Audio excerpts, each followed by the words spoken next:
Welcome to the Whatever Dating Talk podcast, where we try to make sense of the modern dating hellscape. I'm your host, Brian Atlas. Thanks for tuning in tonight. You could have been anywhere in the world, but you're here with me. I appreciate that. We're coming to you live from Santa Barbara, California, every Sunday and Tuesday at 5 p.m. Pacific. A few quick announcements. This podcast is viewer-supported, heavy YouTube demonetization, so please consider donating through Streamlabs, which we have pulled up here, instead of super chatting, as YouTube takes a brutal 30% cut. So if you super chat 100, YouTube takes 30. If you donate 100, Streamlabs only takes 3. Streamlabs.com/whatever. Link is in the description. We do prioritize messages that are made via Streamlabs. If you want to interact nearly instantly with us and weigh in on the conversation, consider sending a TTS text-to-speech message for the first. Actually, no. So we're just doing $200 and up triggers. TTS is via Streamlabs only. If your chat or TTS is too toxic, we reserve the right to skip it. Please see the description for all other triggers and full details.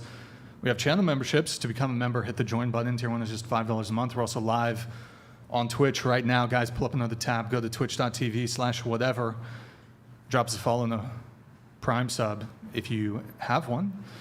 If you have Amazon Prime, you can link it to your Twitch. It's a quick, free, easy way to support the show every single month. Guys, it's been since yesterday since we last had a Prime. Must be bugged. If somebody... Evil, thank you for fixing the bug. Thank you for clearing it out. Appreciate it.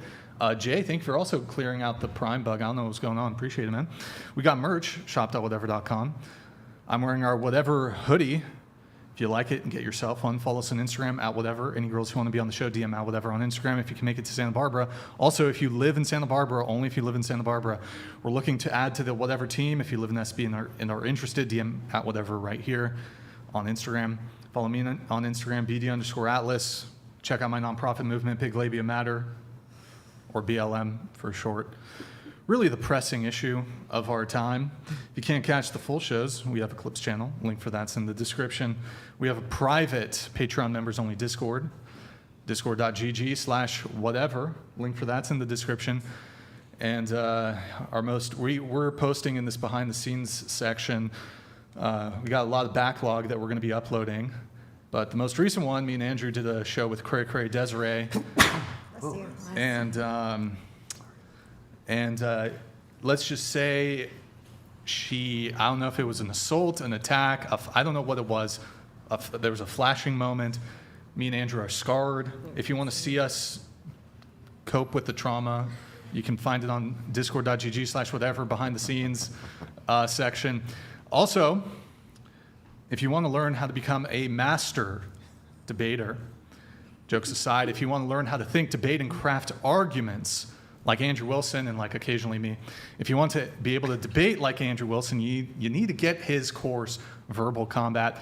About 6 hours of instruction, 80 plus different educational and instructional videos. You can find it at debateuniversity.com. There's also a members-only group, monthly live Q&As, which is separate from the Verbal Combat program.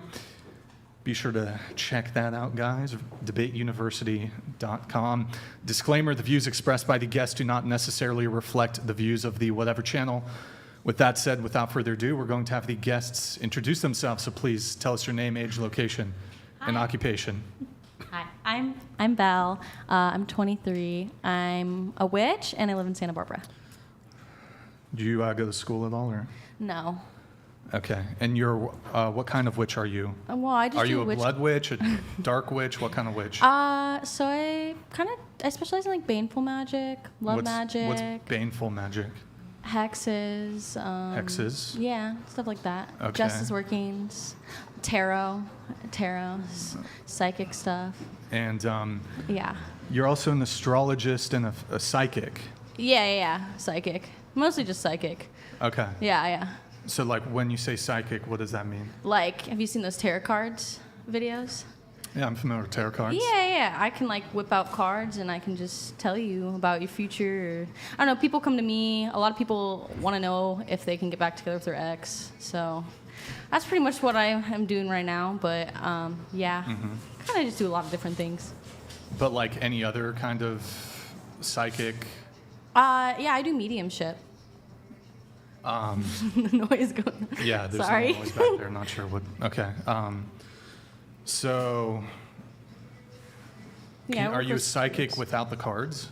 Yeah, a little bit. I can. Can you predict the future? I don't.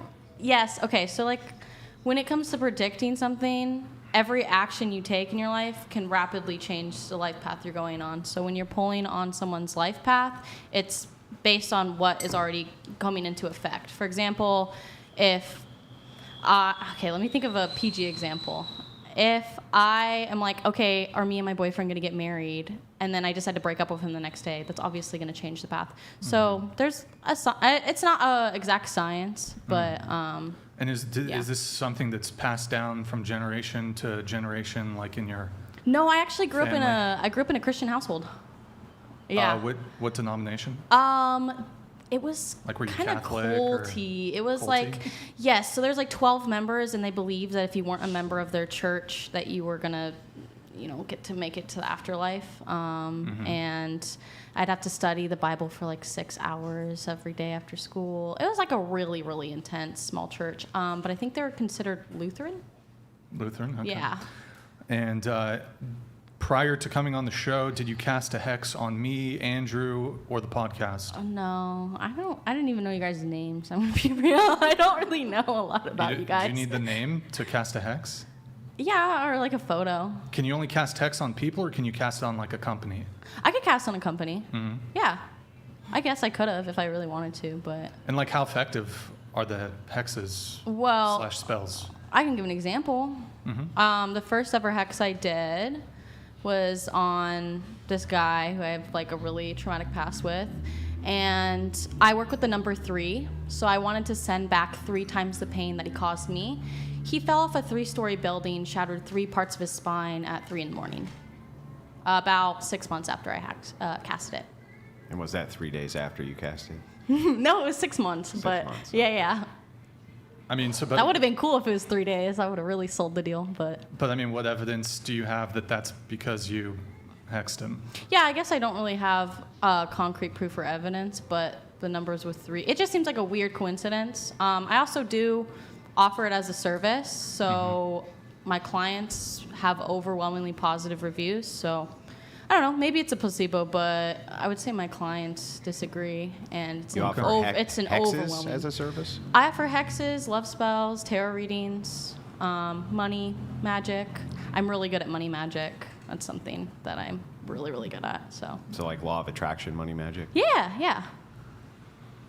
Okay. Yeah. Word. Did you go to school to learn the witchcraft? No, I went to school for like graphic design for a year during COVID, and then I just dropped out because I didn't like online school. I have ADHD. I can't Like, pay do you attention. consider yourself like, how there's like journeyman Yeah. leather workers? Yeah. Are you like, how advanced are you in the witching So, business? I've been practicing for about 4 years professionally. I do have like a mentor. She has practiced witchcraft for about 20 years. So she taught me a lot of stuff. I have taken like courses, and then I just did a lot of like free workings for people until I felt confident enough to offer it as a service. Right. But is there, like, did you learn any of it from TikTok or? A little bit, TikTok, books. Just I'm a very intuitive witch, so I Yeah. pull from my intuition a lot. And so, is there such thing as what's the male version of a witch? A wizard? A warlock? Warlock? No, so witch is like a gender neutral term, so anyone can call A themselves a man witch. can be a witch? Yeah. They usually refer to them as warlock. Can I Yeah, ask- I'm actually What's a counter witch? Is that a wizard? I me don't and know Andrew what that is. I Like, think this is getting we're like just- Dungeons and Dragons terminology. What are you talking? I mean, hold on. Me and Andrew are wizards. Okay, Yeah. that's sick. So I we support it. actually we would have detected had you tried to pre-cast a hex. Right, on us. right. So I hexed you, and then you. We blocked it off. we knew you were coming, so we cast defensive spells.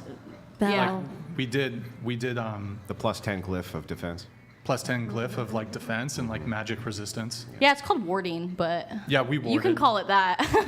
Yeah, well, we did like a consecration spell, like, because we kind of like fuck with like paladin shit and stuff. Okay. Like, are you alright. familiar with like paladin stuff? No, I don't. know Yeah, what that like means. paladins. What is a paladin?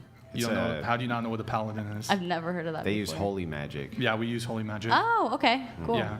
It's video So game well stuff. met. Yeah, that's what I assumed. I'm like, I Yeah. don't really know any of these. So- No, it's not video games. It really were paladins. Yeah, for sure. Is Belle, it can like I- D&D? Can I ask you what your big three are? Because Oh. I dabble in tarot and stuff Yeah. too. So okay, that's kind of interesting. So technically, I was born as an Aquarius, but I don't like my birthday, so I changed my birthday. I figure it. like, you know, you can change so many things about you, so I changed my birthday. But I'm an Aquarius sun, I'm an Aries rising, and I'm a Pisces moon. But I guess technically, with my new birthday, I would be a Leo sun. Oh, So, okay. so you identify with a different birthday? Yeah, I don't like my birthday. I just don't like it. It's a winter birthday. Yeah. It's really not my thing. Well, if you're an Aquarius, yeah, it's a winter birthday. It I'm into sucks. that. I hate Yeah. having. I was born in Colorado. But and isn't that the age of Aquarius? something like that? So, I mean, wouldn't you want to be an Aquarius? Because this is the age of Aquarius? I Not like. if you're a Leo. I like being Aquarius. I just don't like my birthday. I feel like everything bad always happens to me on my birthday. Like something bad always happens on my birthday. So I was like, nah, I'm just gonna actually celebrate my half birthday.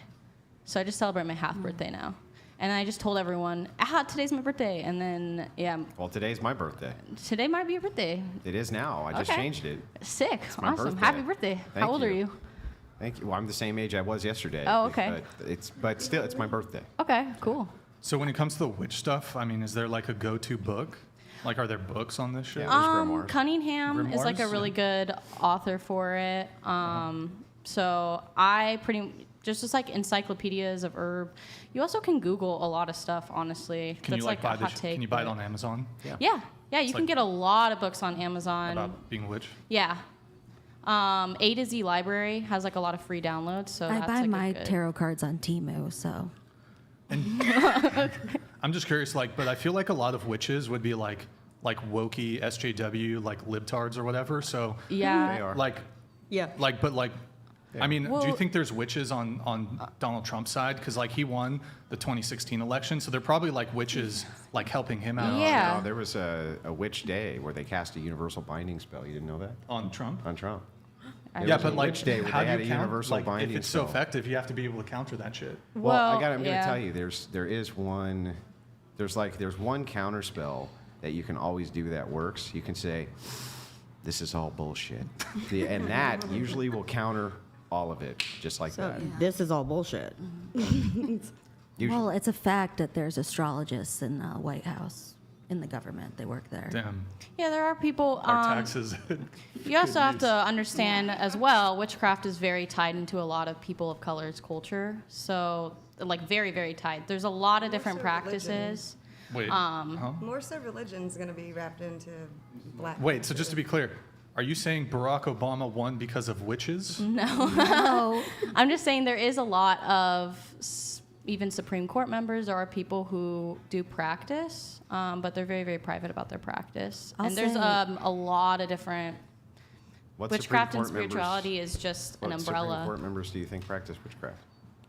Just a few. I'm not going to name them out. there's a quote A by few. Do you J.P. think- Morgan. There's Do a you think few. Sotomayor? Do you I think think Sotomayor It's Clarence practices Thomas witchcraft? for sure. There's literally a quote by J.P. Morgan. He says, "Millionaires don't use astrology; billionaires do." So If they're private about it, how do you know that they? J.P. practice? Morgan wasn't. Sounds like a completely fake quote, by the way. Just well, saying. I I don't mean, know. you could check it, but Yeah, sounds like a totally fake quote that J.P. Morgan would say that.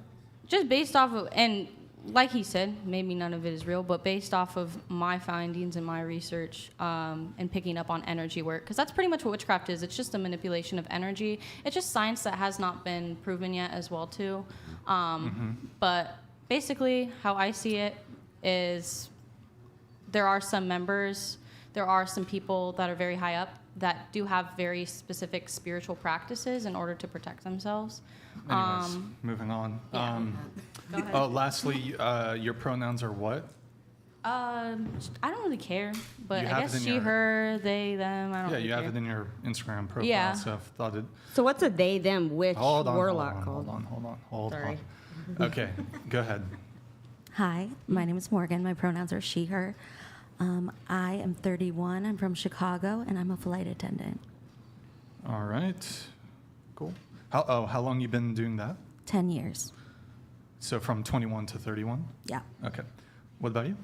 I'm Vanessa. I'm 26, and I'm a content creator. What kind of content do you make? Adult.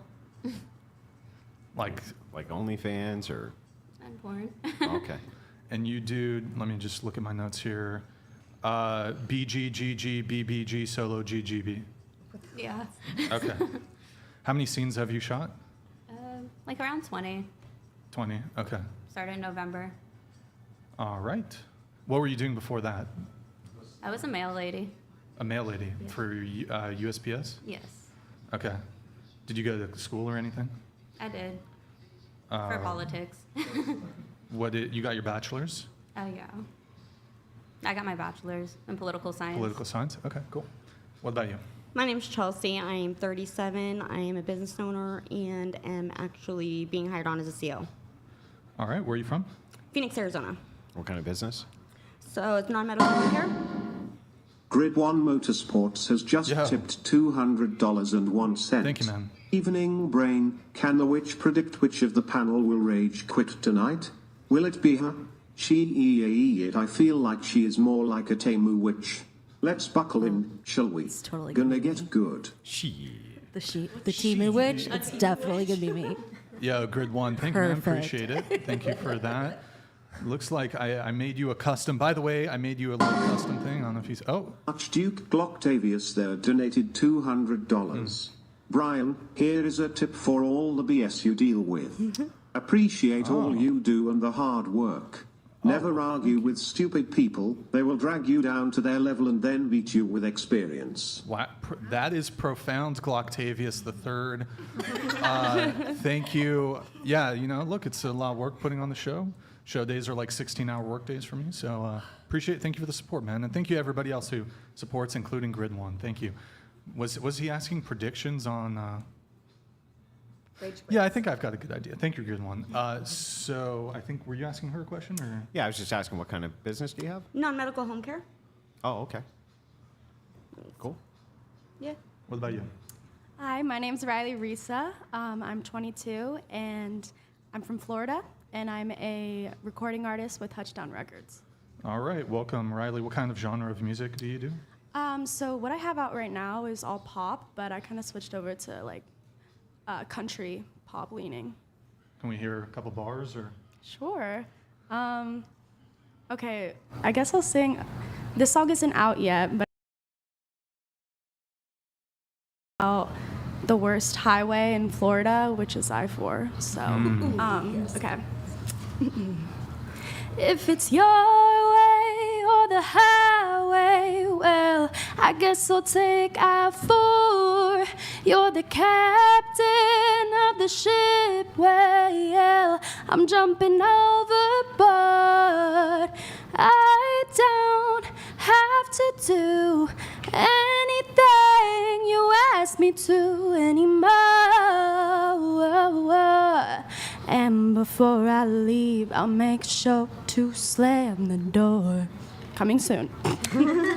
All right, cool. There you go. Nice. All right. What about you? I'm Lindsay. I'm from Colorado. I'm 40 years old, and I am a salon owner. All right. Welcome. What about you? My name is Kayla. I'm also 40, and I am a restaurant manager. Where are you from? Baltimore. Baltimore, Maryland. Yeah. Okay. Could I have you just tilt your mic down a little bit, just like that? What about you? Hey friends, I'm Chrissy Clark. I'm the host of Underreported Stories. It's 5 stories if you turn into CNN, MSNBC, or Fox you would not hear about. I'm a Turning Point USA contributor, 27, and I live in Nashville. All right. What about you? Hi, my name's Peyton. I'm 27. I live in the Dallas-Fort Worth area, and I'm currently a marketing manager for a small family-owned winery, and I'm writing my first book. What's it about? It's a romance novel, historical romance, mostly for fun and pleasure.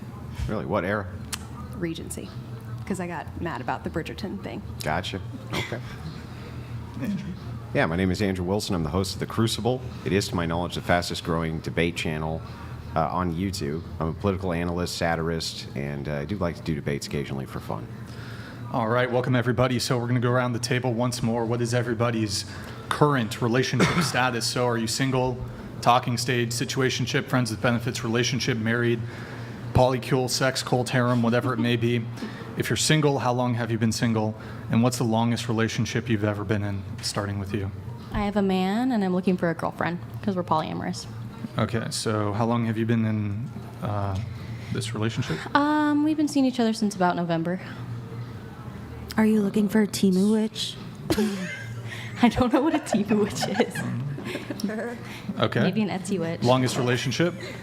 Thank you, JJ. Probably on and off 6 years. On and off 6 years? Yeah, when I was younger. And then which one of you wanted to open the relationship up, or did both of you? Both. Well, when he met me, I was dating a girl. So, and then she didn't really have a problem with it. He didn't really have a problem with it. Me and her ended up splitting off. And you're only looking for a girl?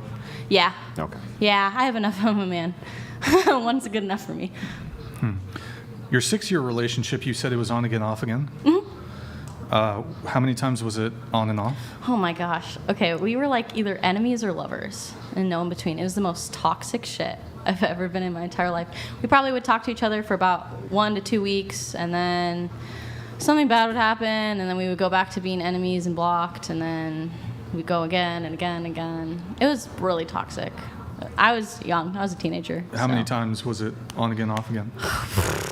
10, like 20, 30, 40, probably 50? like 30. it was Who was a ending constant it? thing. More often than not. Probably him.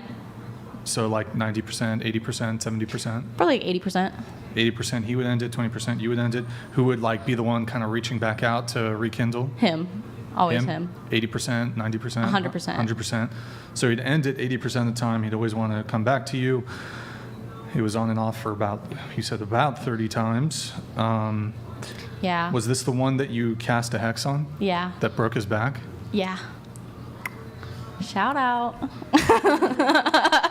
Did you cast love spells to bring him back to you? No, I didn't practice witchcraft when I was in a relationship with him. I found spirituality afterwards. Yeah. And so is he, when you say he broke his back, is he like in a wheelchair, or what's the severity of his injury? I have no idea. I just saw the post, like a GoFundMe posted by one of his friends, and then one of them reached out to me and told me, and they asked me, they're like, was this him? Like, did you hex him? And I was like, I'm not going to say anything. You realize how catastrophic a back injury is?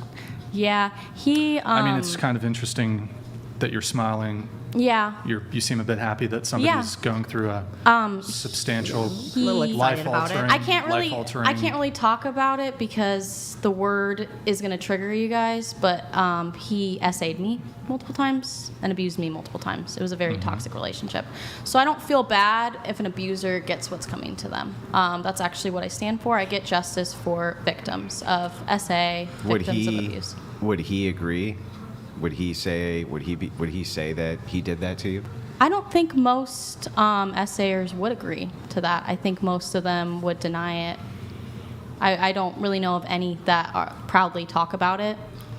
Well, I think usually, just me, but if you were SA'd, the way that you're talking about, especially, I'm guessing no police reports, nothing like that, right? No, I was 16. Yeah. I didn't know any better. So, well, there's statute of limitations, right? Like you can still go later and do that, can't you? I don't really have proof. That's the situation that's really unfortunate is most victims do not get justice. I would say an overwhelming amount of victims, even when they do go through the court system, because I have gone through the court system for a similar incident that's happened to me, they don't do anything. They really do not. You didn't get any justice when you actually went? No. And it actually was more traumatizing going through the entire event. I would say even more than being SA'd. Being someone who's been through it, I have to disagree with that. Well, I guess he broke his back, so everybody's experience is different. You can't speak for one person's experience. I'm just disagreeing. Yeah, that's okay. Okay, yeah. You didn't feel like when you had to go to the hospital and went through that whole kit situation, that wasn't No, like I'm just traumatizing? disagreeing with the court process, with how it is. The court's not always just about getting justice. It's also about hearing your voice and speaking and saying what happened to you and confronting your abuser. Yeah, absolutely. And sometimes you may not get that result that you want, but it's about speaking your voice. So, okay, anyways, So you dated this man for 6 years. How early into your relationship was there this abuse? Pretty early on, I would say about 2 or 3 months into it. Was there an age gap? I think he was 2 years older. Yeah. So. I'm a little confused here. You said the abuse started very early on into the relationship, but you were with him for 6 years. Mm-hmm. That's a very, very common occurrence for most abuse victims. They stay with their abusive partner for a very long time due to trauma bonding. It actually becomes a severe addiction. If you look into trauma bonding and the science research behind it, what it basically does to your brain is you release an insane amount of dopamine with the love bombing phase. And then when they leave, you go through intense withdrawal. So when you leave an abusive person, you physically feel withdrawals. You physically withdraw from said person. Well, we don't know. Well, if you have an ADHD brain too, you're like always That's chasing dopamine. One question though, prior to the essay, had you guys had consensual sex? The first time we had sex, I was blackout drunk. And Was he? No. No. No. Was he drunk at all? He had a little bit of alcohol, yeah. It was 4:20. I would have slept with him anyways, but him and his friends purposely got me belligerently drunk. He wanted to take advantage of me. It's Well, so that's about power. It's not about the sex. Wait, so and is that the essay that you're referring to? Yeah, I think there's about 2 other times in the relationship that essay occurred, but that was like the most traumatizing one, I would say. But you did have at other points in the relationship consensual sex with him. Mm-hmm. Like you were with him for 6 years, so I'm assuming many times you had consensual sex with him. Yeah. Okay. Yes. And you said the first time though you were blackout drunk, Mm-hmm. but you would have had sex with him anyways. Regardless, yeah. He didn't have to do that to me. He chose Okay. to because it's about power and control. It's not about the sex.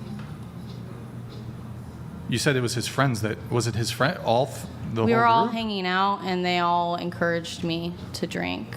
They were Okay. all a little bit older than me. I was very, very new. I was a teenager, so I didn't really know what I was doing. And yeah, I got blackout drunk. They all Okay. highly encouraged it. 2 of them were in the other room when it happened. They knew about it. They didn't care. Because people just don't really care a lot of the time for Well, victims. in this group of friends or whatever, were you guys like heavy partiers, heavy drinkers? Like was it common to drink to this degree? Not to that degree, no. But they were drinkers, smokers. We were potheads. All right. Okay, so you're currently in a 9-month situationship. I wouldn't call it a situationship, Excuse but me, yeah. relationship, but it's sort of poly insofar as you want to bring other women in. Mm-hmm. Okay. What about you? I'm dating. My last relationship was like 2 years ago. It was 9 months. It was like my first actual relationship, and How long did it last? 9 months. 9 months. Your first relationship. So you've been. You said you're dating now. So, but you consider yourself single? Sure, yeah. So you've been single for 2 years then? Yeah. Okay. But you're dating. So are you currently romantically involved with anybody? Yeah, Multiple people? sure. I'm not trying to be like whatever, but yeah.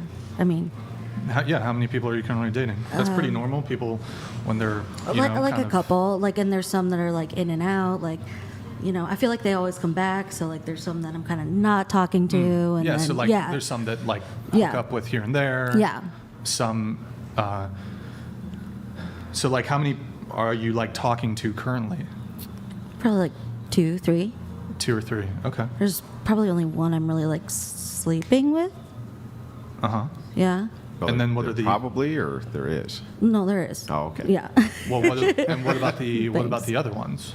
Just texting. Have you like gone on dates or? Yeah.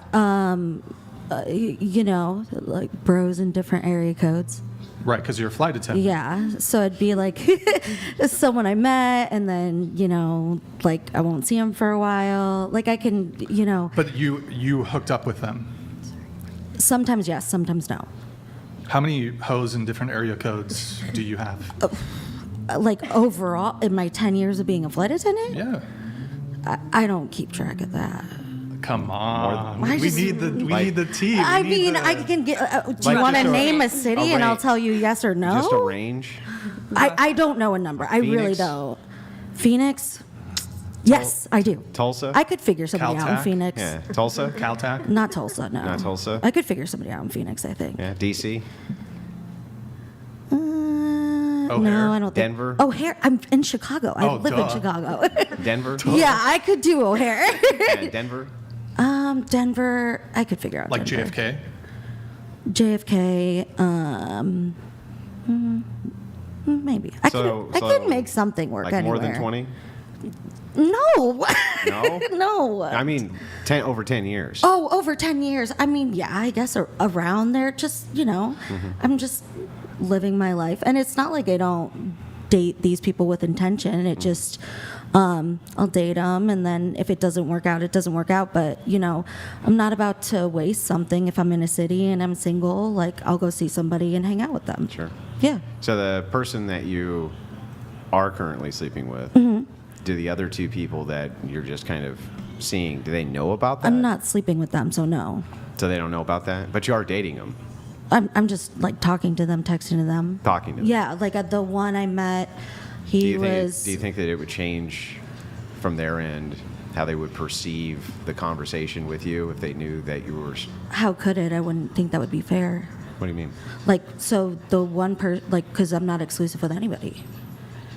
And we like kind of established that. So, I mean, there was one person that I went on a date with that was in Chicago and he was just visiting for a weekend. We went on a date and it was a really nice time. And then I thought it was going to be over and he wanted to continue to talk to me. Okay. So we were texting a little bit back and forth. I'm sorry. We were texting a little bit back and forth. And like I'm kind of letting things sizzle out with that because I'm not sure if I like him. But then I have somebody that I'm kind of like hooking up, not kind of like I'm hooking up with in Chicago. And then there's. Is this pretty common with flight attendants, by the way? Yes. Yeah. Yeah. Okay. It's just it's kind of how the lifestyle is. How many flight attendants would you say practice kind of the same type of thing? Most of them? I think it depends on the situation. I once had a flight attendant that I flew with. She had just given birth 6 months ago, and she wouldn't breastfeed because she wanted to drink, and she had we were flying from San Francisco to Boston, and she had a Craigslist ad out before we even took off. Woman seeking man, and there were like 300 pictures, and she had a man set up before like we even took off, and she hung out with him the whole layover, but she had her baby dad at home taking care of the baby. Chick's a MILF. She sure is. R.I.P. She's no longer with us. With the airline? No, in the earth. Oh. Whoops. She was iconic. She really was. Iconic. In the best way. 6-month child. Yeah, we went Leaving outside it to- and smoked menthol cigarettes in her like little 2-piece nightgown. It was Yeah. amazing. So, are you? Do you do international flights or just Yes, domestic? I do international flights. International. So I'm just curious. What's the typical? Do the work weeks tend to be pretty similar, or is there quite variety? So you might go to Hawaii. You'll stay there for So, a day. Leave. How's it so work? like for this, I picked up a Santa Ana layover because it was the closest to Santa Barbara, and then I rented a car and drove over here. So, since I've been a flight attendant for 10 years, I get like kind of control over my schedule. 10 years is still pretty junior at my airline, just because it's like a legacy carrier. But they, like, you kind of just like, you bid for a schedule every month, and then you can trade and all kinds of stuff. So are you like in like the pineapple lifestyle, sort of? That's like Hawaii? No, That's like- called the pineapple mafia. That's all the people. Oh, pineapple like swingers. Yeah. No. I mean, I'm not opposed to anything. Like I live my Like life. you're not a unicorn out there. No. I don't even know what I'm doing tomorrow. Like, that's just always how I've wanted to live my life, and I really enjoy it. So. What's the average work week hours wise? So we don't get paid when we're on the ground. We only get paid like in flight hours. So I average about like 80 to 90 hours a month, but that doesn't include like time on the ground. It's really difficult to explain it. I could, but we'd be here for a while. Yeah, okay. So, couple questions here related to this. So, your home base is Chicago. Yes. Okay. How often are you in Chicago? Pretty often I like to do turns, so I go out and come back every night. This is the first like layover I've done in a long time. Okay, so you're back in Chicago every day, pretty much. Pretty much, yeah. Okay, I see. Okay, and then when it comes to the hose and different area codes, like, will you, knowing that you'll only be in a city for a couple hours, or maybe just overnight or whatever, will you or like other flight attendants be on dating apps? I mean, I know you mentioned your girl, she was on Craigslist trying to set things up before even being there. Right. Is that pretty common with the female flight attendants? They're trying to set something up just for like a short-term thing while they're in a city. It is like, when you're younger, I think a lot of, women do end up wanting like a marriage or, a steady partner. So Yeah, let's say when they're starting their career.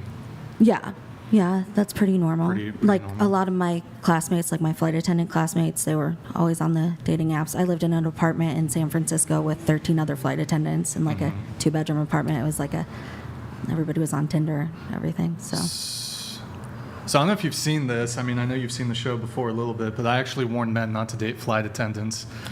Yeah. No offense Sure. or anything, but it's a massive red flag precisely because you're constantly traveling. You're in a new city, like multiple. I mean, there needs to be trust. Or you just don't date a flight attendant. Sure. I mean, the flight benefits are pretty nice, though. Yeah, if you don't like mind knowing that she's like slept with But half do the you country. know that? Not half the country, literally, but in half the country. She slept in half the country. Well, I mean, Slept with dudes in half the country. I mean that's not necessarily true. But isn't it hard to like, if you're gone a lot, wouldn't that contribute to making it difficult to develop a long-term monogamous relationship if you're gone all the time? Yeah, if all men have the mentality you do. Well, let's assume they don't. Isn't it the case that if you travel frequently for work, it makes it harder to have a long-term relationship? Not if you make it a priority. Like I'm home every night in Chicago now.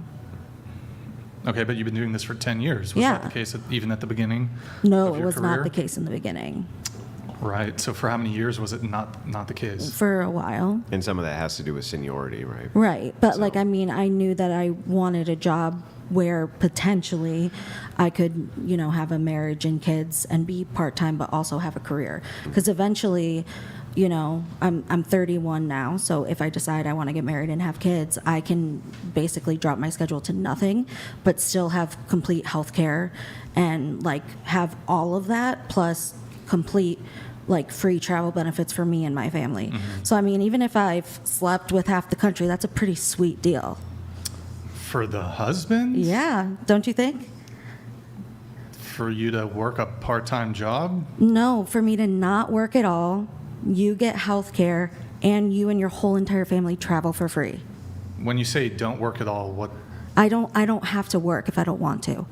The only reason I work is because I have bills to pay. Like if the husband was the breadwinner. So, wait, just one clarification. Yeah. So you're saying at 31, for the rest of your life, you can just stop working and they will continue to pay your health insurance for the rest of your life? I mean, I would have to pay the whatever I pay for health insurance, like however many dollars a month. And like I'd work a trip or two just to like stay current, and I'd have to go to current training. But no, right now I don't have to. The only reason I go to work is to make money to pay my bills. I'm just a little confused about It's I that think- flexible of a job. Well, I know airlines operate on shoestring budgets, right? So I'm Right. finding it a little dubious that they would keep someone on, Are give them you- free flights, that they would give them free Well, are you in flights. a- I mean, Hold on, it's standby that they would flights, give so them I will free say that. that you would get free flights and health insurance for your spouse, for you, and your children if you only did one flight a month. I just don't see the numbers. I could be wrong. I have no ideas about You the airline pay for industry. you pay for those things, and you pay your dues. I've paid my dues. So you're in a union. Yes, sir. Okay. Yeah. Yes, sir, I am. Yeah. So that's the key. Yeah. If she's in a union, that's more than possible. Yes, I am in a union. And I also Really? have a You can pension. you just work you do one flight a month? Depends on your union contract, man. Yeah. Okay. Well, I don't know the details. If you have a union but- contract, It's- you it's can say pretty- yeah. anything you want it to say. A union and a pension so- and everything. It's pretty nice. So, okay, a couple questions here. So, how many in the first year you worked? Like, how many different flights do you think you did? I could not even come close to telling you. Well, There's over, no 200, never, 300, never, 400? Not even an idea. Well, Like you must- it's that crazy of a number. Like, Right, but you must know above this. no. It's I was on it reserve. Below, was they were it below called 50? No, it wasn't below Right, 50. so above 100, 200, I 300? don't I like I'm not Okay, trying so to how like about be a in- jerk, but I really That's couldn't fine. tell So you. for the average flight attendant in a given year, how many flights is she gonna do? I was literally just in a lawsuit where they were asking me the same question and I could not answer it. So I really cannot answer it. I don't know. It's because it's different because sometimes you take vacation, sometimes you're on a leave for whatever. It's different all the time. Okay. Well, how many different cities in the U.S. do you think you've been to? Probably most of them. Do you think you've been in every single state? No, Most states? most of them, yes. Okay. I'm just trying to look. How many flights a year flight attendant? Yeah, see if you could find it. How many hours? Flight attendants can work, 65 to 85 flight hours per month. There's nothing that's immediately coming up. But I mean, so you have to think about over the course of a career or even the first few years, if they're in a new city every night and they're on Tinder, I have to assume that I they're mean, like it's fair to say thousands at least, right? Thousands of Flights. flights? Sure. Yeah. Okay, yeah. And then But sometimes you're so like they're not Sure, hooking maybe- up with people not every every night. time. No, of course not. But it happened. The opportunity is Sure. there. The opportunity is there, but it's not something that's like. I would say it's more not than often. But so, I mean, compared to a woman who, 1 times out of 100 layovers. Well, right, but we're just looking at risk assessment. So if you look at risk assessment, you would agree Risk with me. for what? Well, I'll explain. So if you had a husband who's a traveling salesman, his opportunity probably would drastically increase to step out without you knowing about it, Sure. right? So if that is the case, if you're presented with opportunity over and over again, let's say, you're on a diet against sweets, but your whole house is packed with sweets, right? Whenever you see the opportunity, right, it's much easier for you to grab something and eat it that you're not supposed to eat just because it's available. Same thing with like alcohol, right? If you have a house full of alcohol and you were somebody who didn't want to drink alcohol, your chances would necessarily increase that you would probably grab the alcohol at some point. So the thing is, it's just like with the traveling salesman, what Brian's saying, it's not saying that all flight attendants would do this any more than all traveling salesmen would, but just that the risk assessment would necessarily go up. I guess that doesn't make sense to me because my dad is a traveling salesman. So Yeah, so your dad probably would never step out in a million years. no. But that really doesn't matter. It's just like saying there's tons of people who would have the self-control and the will not to eat the sweets or drink the booze or Yeah. whatever, right? But just the fact that it's there opens up opportunity that normally would not be there. And so it increases the risk of doing Right. X thing. And I've dated plenty of men that aren't like in the airline industry and have still cheated on me. Like I Sure. feel like the Sure. factor's always there. Yeah. But I'm just saying that the risk would be higher Okay. in some occupations Would than you in think the other. reward would be higher? What do you mean? Like with like, I mean, I would think my value as a spouse would be higher. Oh, yeah. Well, sure. I mean, depending on your occupation, your value could be... Yeah. Yeah, of course. But specifically when we're just talking about the idea of why would it be a red flag to date a flight attendant? It might be the same reason it would be maybe a red flag to date a traveling salesman. Sure. Because it just increases the opportunity for the amount of X people you could meet, so it increases the potential that would happen. Sure, but everybody has red flags. Yeah, but it's like a tier, right? So there's going to be some red flags that are worse than others. Like, for instance, if I went on a date with a woman and said, yeah, I just got out of the mental hospital yesterday and I'm admitted monthly, wouldn't that be a higher red flag than, I recovered from alcohol 20 years ago and haven't touched it since? I mean, I don't know if that's... I think it depends, because you can relapse from alcohol anytime. You could, but I mean, yes, you could relapse, but if you recovered, let's say 10 years ago or 20 years ago, it's showing a sign that your chance of you relapsing are very low. Because you just got out of a mental hospital yesterday, right? It's not showing that the chances of you being readmitted are very low, right? I mean, I like to meet people where they're at, so I don't know if I would make that assessment, but... yeah, but it's reasonable to make that assessment, right? Yeah, that's all he's saying. But, like, is flight attendant really that big of a deal? Like, is that red flag of a career? Yeah, I think from a man's standpoint, yeah, that Really? if you have women who are traveling often away from the man or the family unit or things like that, that would be a big problem. But, like, I'm home every night. Well, now you are. You are now. Yeah. So... But if you weren't... Then that would be different. Yeah, that would be different. Oh, okay. Right. And this was a thing, too. Like, when did you start going back every single night? Just maybe last year? Well, recently. Yeah, I mean, now that I'm, like, not in my 20s anymore. Like, Sure. I'm ready to be an adult. Yeah, grow sure. up. Yeah. So there's people who do long-haul trucking, same thing. They're home every night, Yeah. right? They do the same route every day. They're home every night. Yeah. I think but what's the point of that, right? It also mitigates opportunity. Oh, yeah, and you got to be careful with those trucking guys. They like the lot lizards. What? The lot lizards? Yeah. Is that like a gay joke? No. No, it's not a gay Who joke. hang out at like truck stops and Yeah. they sleep with trucks. Wait. Just to be clear, so you object to this sort of bias against flight attendants, but you also have a corresponding bias against truck drivers. That was definitely a joke. But, I mean, I don't not have the bias against flight attendant. Hang on. But it's a joke based on a stereotype. Sure, I made a joke about flight attendants. Sure. I said the same thing, that I was sleeping I agree around with you. when I'm I just was a saying flight the attendant joke itself early. exists based on the stereotype, just like the Sure. joke about flight attendants being promiscuous. Yeah. The stereotype Did I exists. not say bros in different area codes? because a lot of I them are made a that joke way. about Right. myself too. Yeah. Right. And you said something, though, well, wouldn't the value due to me being a flight attendant offset these concerns about me not being as available to spend time with a partner, or perhaps risks of infidelity or past promiscuity? Could you just clarify what you mean by this value? I'm a little confused. I mean, I feel like if we're doing a risk assessment, it's like, isn't there always like a pro versus a con? That's kind of what I was thinking that I you think were so. talking about. So I was like, well, if there's a risk, you kind of have to weigh it against a reward. So I was saying, like, but so the reward what's would be. the reward? I mean, I thought I already explained all that. Well, so okay, all the perks and benefits. Yeah. The health insurance for spouse and child. Yeah. And then flights. Travel. Flights. Mm-hmm.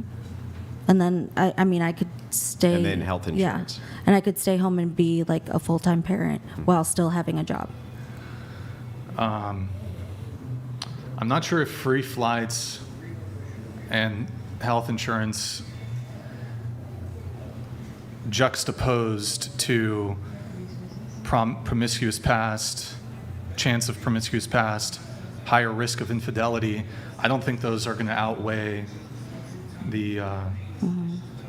And also men typically don't really prioritize a female's career. Well, I guess we wouldn't be a match, Brian. I'm not trying to date you. I'm just speaking in generalities. Do you speak for all men?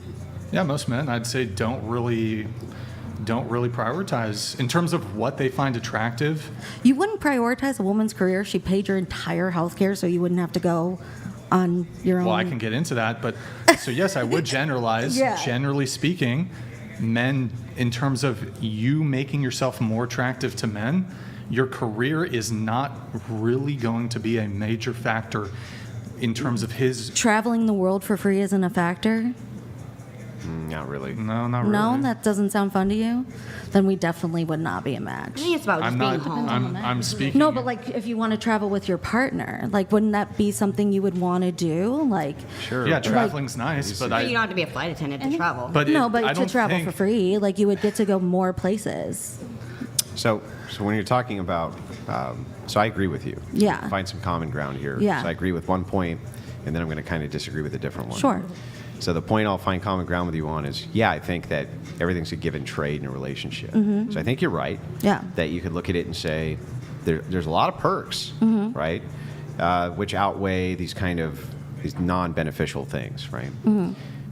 But I would also argue that kind of the biggest thing that nobody wants in a relationship is infidelity. That is the big one, Right. More than any other type. Mhm. So if you're weighing anything against that, that's almost always going to win, right? Sure. So then if the thing that you're doing increases the risk of this big thing, which is the Mhm. infidelity, then you can understand why men would see that as something to stay clear of. Sure, I think that's kind of like a worst case scenario. So, I mean, for me, it would just be then if that's something that's important to them and they're not willing to give me a shot, then they're not my type of person. Yeah, that's fair. Yeah. Well, how would you feel if, like, the woman's unemployed altogether? Like, is that bad too? No, men don't give a shit. All right. Fair enough. They don't usually care if women are unemployed. It's not a big deal to them usually. I really don't depends know on if the that's how man. all men feel. I'm not going to put anything in a monolith and say all. But Well, when you we sit here can- and say men don't give a shit. Well, so like- when I say men, I am speaking in generality, but I'm not saying all. I would never say all to anything. I've never put anything in a monolith and say this always applies to everybody everywhere, because Okay. there's no possible way to do that. So we're saying- but human yeah. beings do speak in heuristics. And so Okay. when I say things like, hand me all of that stuff over there, right? Mhm. I'm not saying to hand me everything in the world, right? I'm just saying hand me all of whatever it is that you think it is that I want yeah, over but there. all of these cups versus all the men in the world is a very different Yeah, but all of which cups? saying. Right? Like, no, but like all of these cups or Right. hand me all But of that hold on, I'm is not gonna be different than pedantic all about it. of the men. I'm just explaining. Yeah, but like you don't want to be that's why I'm pedantic about giving it, but you're the explanation of the heuristic. So I'm just saying the explanation of my heuristic when I say all, right? And I didn't even say all, but when I say men, I'm not saying every man. I'm just saying men in general. So you would probably find this trait more common in men than not in men. Here. Let me give you an example. Okay, men have balls. Now, that's not all men. There are some men who have no balls. You and I would agree that that is true. But when I say men have balls, is there any confusion about what I'm talking about? I can give a much. Well, I would like an easier- answer to the question, though. Is anybody really confused about what I'm talking about when I say men have balls? Sure, but I feel like you're breaking down way what we were talking about a long time ago to men have balls. Yeah, you but don't that's a speak for heuristic. all men because men have balls. Do I speak for all men when I say men have balls? You said men don't give a shit. How does that so equate to I'm men just have saying, balls? I'm saying in general, if you look I at feel what like you're men, creating like what a fallacy men, here. what men report as being preferential. What's the fallacy? Ooh, I have all my fallacies written down. We can look it up. Tell me which fallacy. Let's see. Ooh, maybe it's slippery slope. So like if No, A that wouldn't be the happens- slippery slope fallacy. The slippery slope fallacy is, thing bad is bad because, that's not the slippery slope. Yeah, I don't know if it's quite straw man yet. I know you like that one a lot, though. I don't think No, it's there definitely yet. not a straw man. No, not yet. We might get there though. Yeah. I'll let you know when And you if do. you feel like I'm straw manning you, you just ask me to steel man your position. And then Okay. that way you know for Sounds sure good. that I'm not straw manning. But Okay. yeah, so anyway, so I'm clarifying the use of my language. So when I say Yeah. all, I'm just speaking in generality. I'm not actually putting everything in a monolith. Okay. Okay, so I'm not saying Every single man on planet Earth this applies to. So for me, so I understand better, Mm-hmm. how many men are you speaking for? Well, so general, just over 51% would be general, right? Okay, and how did you get those numbers? So I would look at this from the operation of reports, what men report as preferences and don't Where do report you as get those preferences. reports? Well, you get them from a variety of places. Sometimes Who's we? you got to let me answer the question before you shotgun the next one. Sure. Look in your list of fallacies and read what gish gallop means. I don't have gish gallop. Oh, well, that's what you're doing. Yeah, When you but- shotgun so many questions Okay. that I can't actually answer them, you're gish galloping. Okay. You should write that fallacy down. Sure, I will. Take my course, by the way, on I fallacies. would never take your course. Take it on fallacies. I would never take your course. So anyway, you get these things from a variety of places. One place that we get a lot of these things from is Pew Research. Pew Research dives in, especially to dating, quite a bit. And we can pull these things up. So what you would be looking for data like this, men don't give a shit about if women are working or not. You can look at the financial status of preferences that men are reporting in the financial brackets of what they prefer to date, and it turns out they don't really have a ton of preferences there, but women do. So we can kind of ascertain here in a general sense that men don't really care that much I feel like about that's women's financial. kind of like a hasty generalization, no? No, that's not a hasty generalization. No. Nope. No? Okay. That's a literal explanation for why it is I'm saying what I'm saying. It'd be the opposite of a hasty But generalization. like A plus B doesn't equal C. Not to me, I don't think. Like that. Well, no, this isn't well, first of all, this isn't A plus B equals C. You're saying like the. This I'm just telling you, all I'm doing is regurgitating data at you. That's it. From Pew Research? Mm-hmm. Okay. So you'd cool. find it from Pew Research, right? Cool. This particular set of data, you can find it in other places too. But it's not very controversial Right. that men don't really date based around financial status of women, but that women do date based around financial status of men. Sure. Okay. Yeah. Great. I'm just glad. Like I didn't know men give a shit. Like I just wanted to make sure that. Yeah, but Well, generally they don't care that much, no. So I think we even granted that we're speaking in generalities here. Sure. I even think I said immediately after I made my statement, I'm pretty sure I said, in general, men don't really, when it comes to what they find attractive, don't really care when it comes to women's status or their finances or their money. But you were asking, well, like, how do we come to this conclusion? I mean, so for example, do you think it would be wrong to say women generally prefer tall men? I don't know that. We love a short king. That's like a whole thing on Instagram. Like, yes. Women Hold generally on. don't want to be hit Hold by on. a man. Hold on. I That's mean, a sure, general that's a thing, question. but that's abuse. anyone wants to be hit. That's a Yeah, general people don't idea. want to be hit. That's But that's the same general. It's the same general. Okay, hold on. It's really not that deep. Do you think that most people don't? Jivanik donated $200. Well, no, it's like Stop. I became an attorney so my wife wouldn't have to worry about money. IDGF what she makes because I make enough. Men don't care. Priority is she's attractive, Christly, and wifely and motherly. So you can, if you're looking at this, and I can see that you want to look at it logically, which is good. So if you're looking at it logically, let's do a quick logic lesson. If I say most people don't want to get hit by a car and die, do you know that? Sure. How do you know that?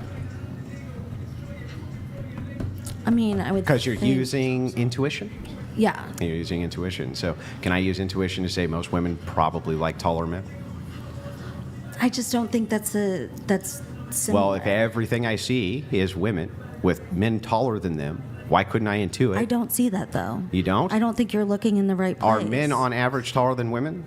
Because if they are, then on average you should see taller men with shorter women, right? I really don't need to belabor this point. Like I understand really where do you're need coming to from. belabor Okay, this if you point. want to keep Yeah. belaboring it, no. I really need to I belabor don't. it. I've swiped through plenty of men who lie about their height. They're 5'9", they're not Sure. whatever. Like I don't think that. But most of the time when you see a man with a woman, he's taller than the woman, right? I mean, I don't know most of the time. You don't know if they're taller than the woman? What does tall mean to you? Does that mean shorter than the woman? Same height as the woman? Or does that mean is above the woman? I don't walk down the street and count he's taller, he's shorter, he's taller, he's shorter. No, but It's you not do about walk through an you. airport. Okay, hey, that's fair. I do walk through an All the airport, time. but then And you sometimes see- I wear heels Okay, and hang on. sometimes I That's don't. fair. It's not Are you, men though. on average stronger than women? Sure. Okay. How do you know? Okay. Well, So how do you know? So that's scientific. How do you know? Biology.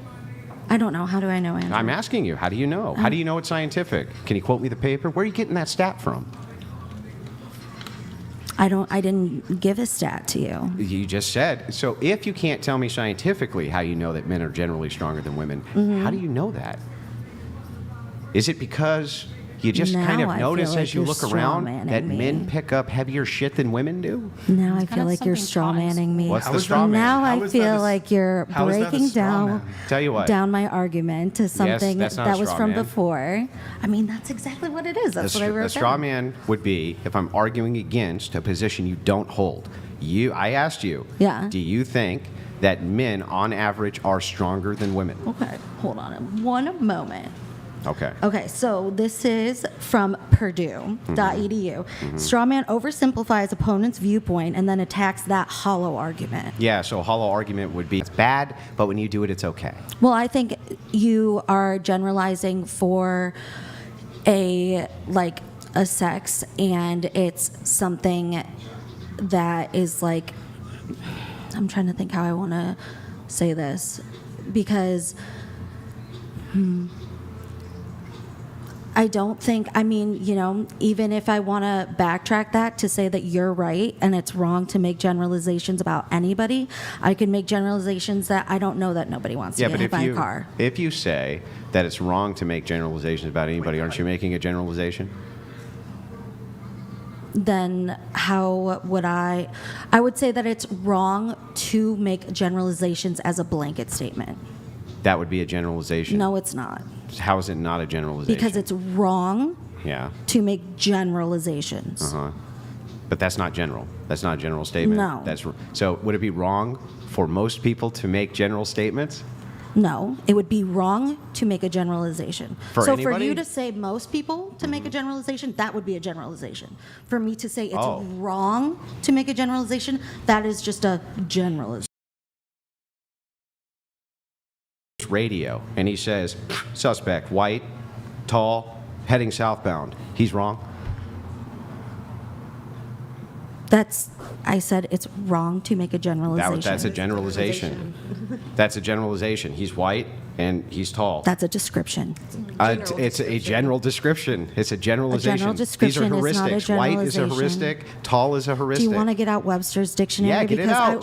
Bring it up. Get it out. Bring it up. Is this how you want to spend the whole podcast? Because I will sit here and If do you it. want to do pedantry, I'll do pedantry. I don't want to. Well, then if you don't want to, then just say, if you want to make general statements that everybody can intuitively see are true, like that, well, men are taller than women, men are generally stronger than women, because we can intuit those things as being true generally, I can then take we don't have that, an but argument. I won't sit here and accept men don't give a shit about a woman's career. Okay. Would you accept that most don't? I just don't think that. Most being over 51% of No, men. I wouldn't accept that. Okay. So you think that over 51% of men are selecting women based on how much money they earn? No, What do you think they're selecting them on? I wouldn't know. I'm not a man. So then how could you offer refutation to anything I said if you just don't know? Because I don't think that you know. But even if I give you the stats, If you gave me the stats, I would believe you. that's it though. Yeah. Okay, so then, Brian, can you pull up the stats on whether or not men are looking for I would women's absolutely income? shake your hand and say I was wrong if you gave me the stats. Yeah, you can pull That's them all up. I They're would pulling need. them up right now. Sure. Men definitely do not select women based on their finances, but the other way around is true. Okay.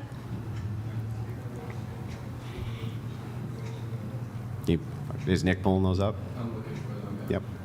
Does We age could have play done a this 10 minutes factor? ago. That's all I needed. I mean, if this kind of.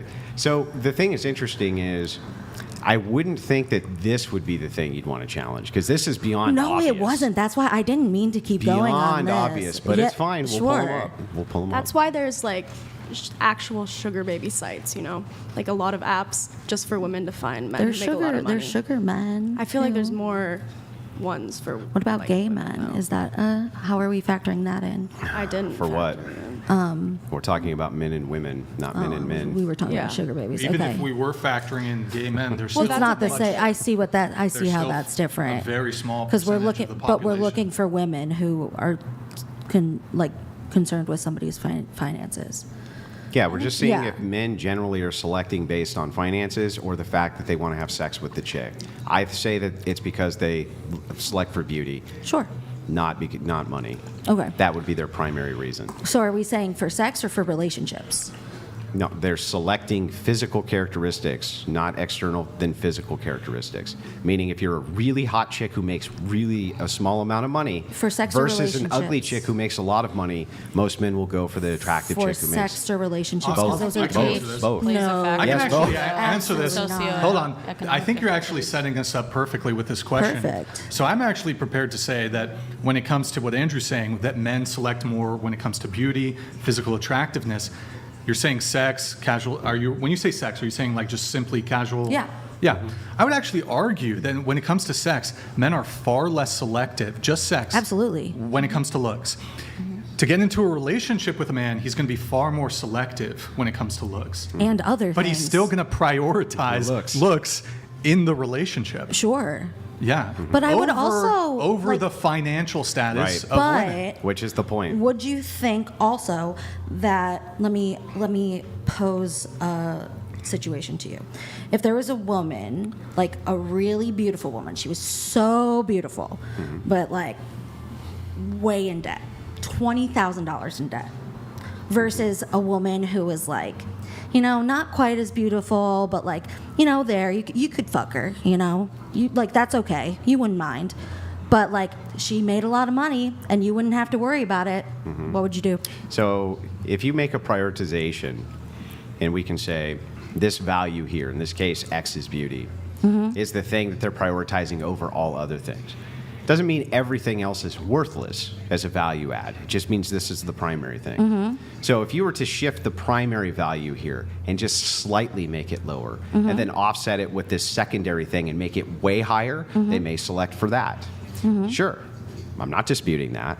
But it wouldn't change the fact that this thing here is still the primary thing that they're looking for. So you think that looks are the number one thing that men care about and not finances? I think that physical attractiveness and beauty is the thing that they're drawn to more than any other For factor. Wait, do you relationships and think sex. that finance is the number one thing men are looking No. for? What do you think the number one thing men are looking for? I'm not sure, because I think if I knew, I would probably, I don't know, actually.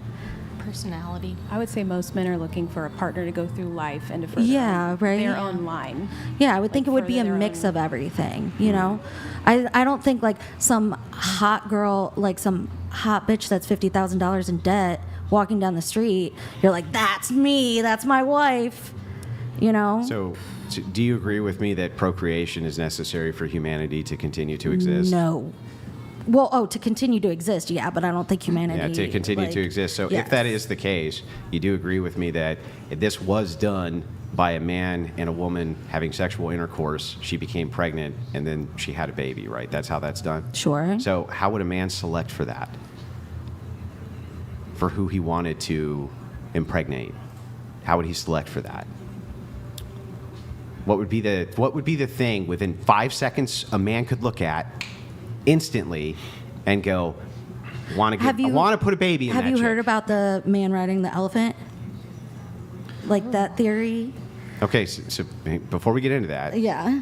okay, would you agree with me that within a few seconds, right, men can utilize the standard of beauty to quickly ascertain whether or not they want to impregnate a woman? Sure. Yeah, sure. Women do right? the So, Yeah. what's that? Women Yeah. also select Absolutely. I'm based not off of look. literally not disputing that at all. Yeah. Okay.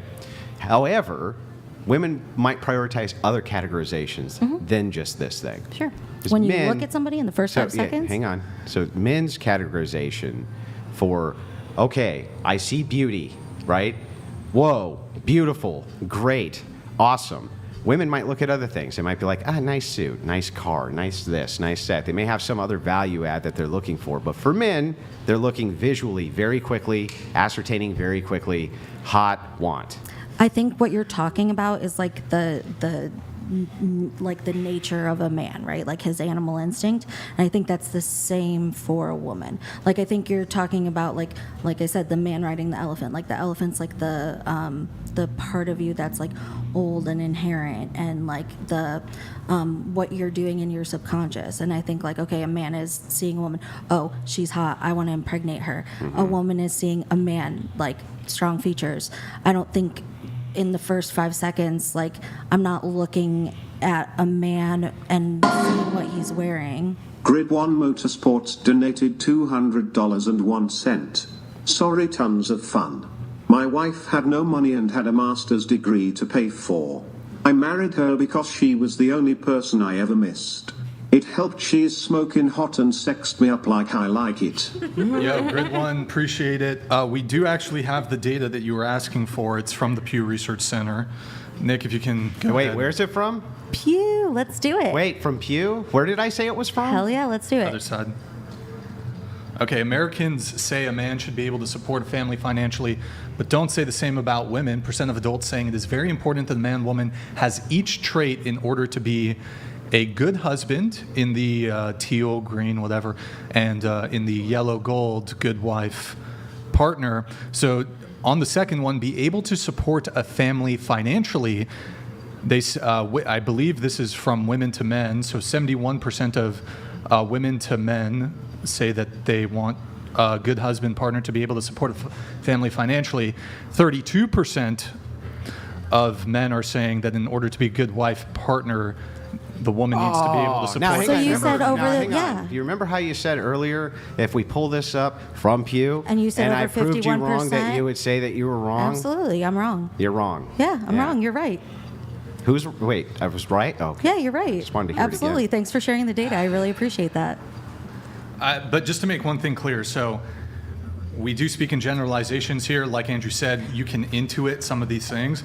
We're not going to be able to pull up statistics in each and every instance when we're just having sort of casual conversations. Like people can just throw out general statements about things, and we're not always going to be able to pull up the statistics. Again, they're just general statements. They're not facts. But like, do you need a study to show that, generally speaking, women prefer tall men? I don't want to belabor the point. Well, you could just answer the question, and I can move it on.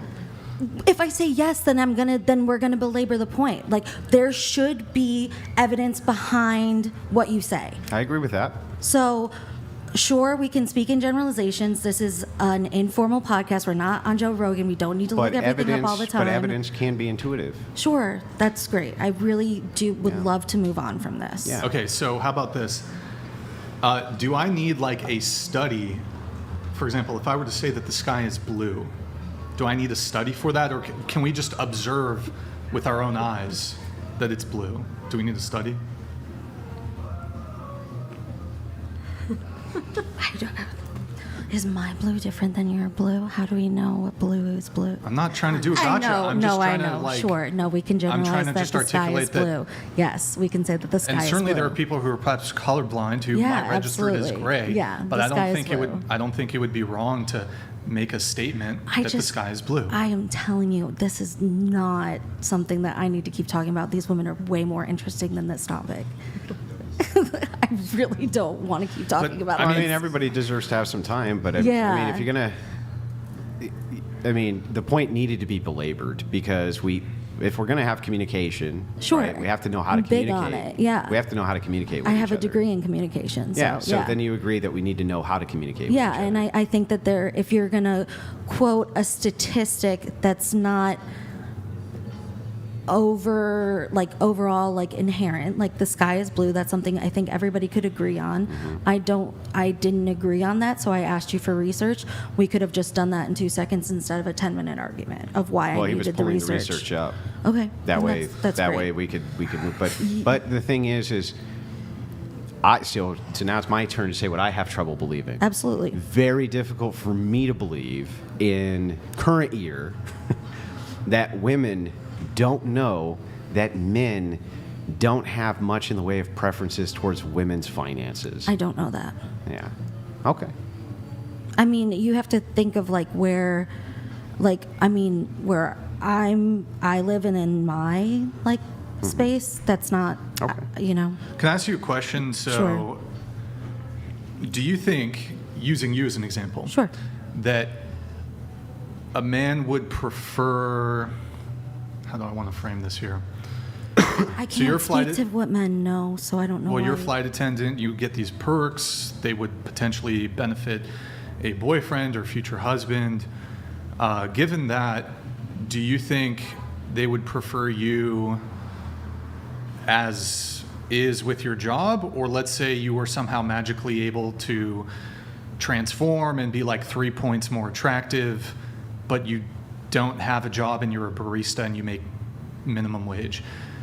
Do you think they'd prefer you as you are now with your really cool job or whatever, or 3 points more attractive, but you're just a barista and you make minimum wage? I mean, I think that's okay if somebody thinks that, but that's their opinion. Well, in terms of your romantic prospects, do you think you would do better in the dating landscape, the dating marketplace, with one or the other? I don't think it matters because I wouldn't want to date somebody that would want me to be 3 points hotter but be a barista. So I would rather be single. But in terms of romantic interest shown your way.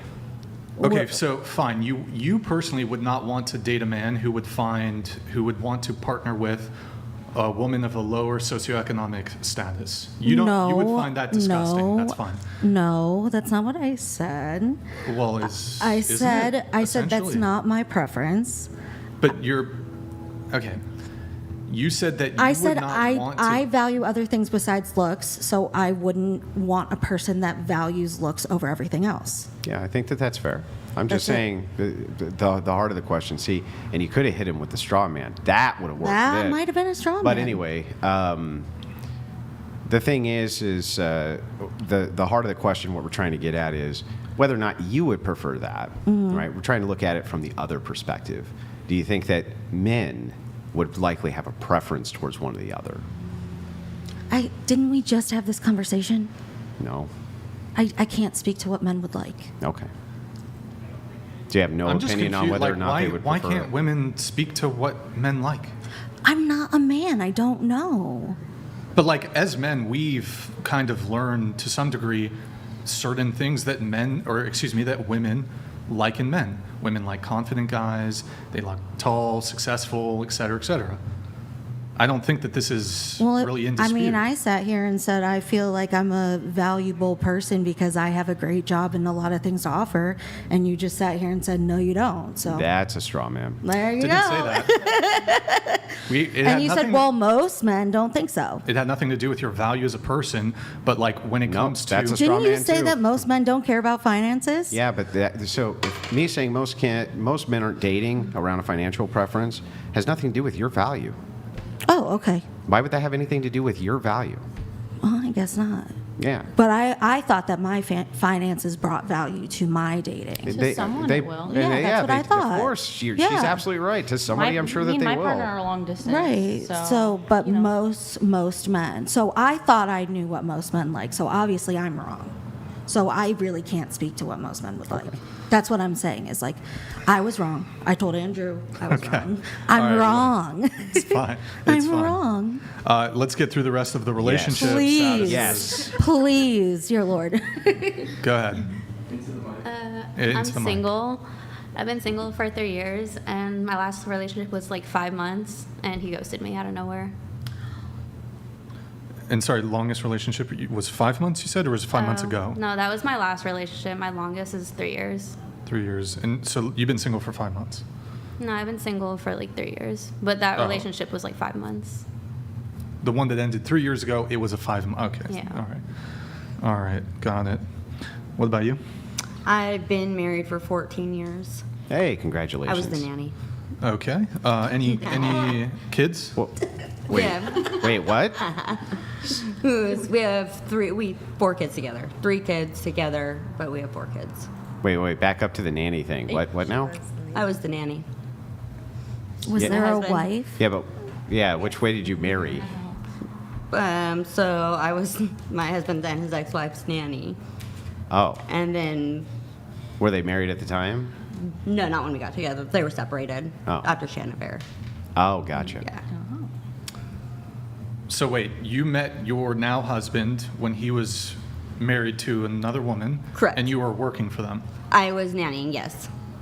And did you hook up with the husband? No. Not during the course of the relationship, or? No. Oh, okay. Not when I was nannying. Like, but she ended up having an affair with my roommate, and then they separated, and then he and I ended up actually randomly getting together like a month before the divorce was finalized. Okay, cool. Random. Interesting. Yeah. What about you? I'm currently single. I'm talking to somebody, but and my longest relationship was 2 years, and he broke up with me the day I got my wisdom teeth out while I was high on the anesthesia they give you. So. Yes! That's awesome! Wait, so... Definitely not awesome. Brutality. Yes! Wait, so you've been single for how long? 2 years now. All right, 2 years. And this is the one that ended... The wisdom teeth guy? Yeah, it ended 2 years ago. Okay. And we were dating for 2 years. Dating for 2 years, ended 2 years ago. Yes. Okay. He broke up with you on the day you got your wisdom teeth out. Any reason why? Did you talk to him about it? Yeah, we fought a lot. But like, I don't really know why he chose to do it on that day. Maybe it's because I was more out of it, and he was like, oh, well, maybe it won't hurt as bad because she's high. But when you said Maybe you just forgot you were getting your wisdom teeth out. no, he knew. And he actually, my mom, like, she offered to like take care of me when I got my wisdom teeth out because they say not to leave the person alone. And he said, no, it's okay, I got her.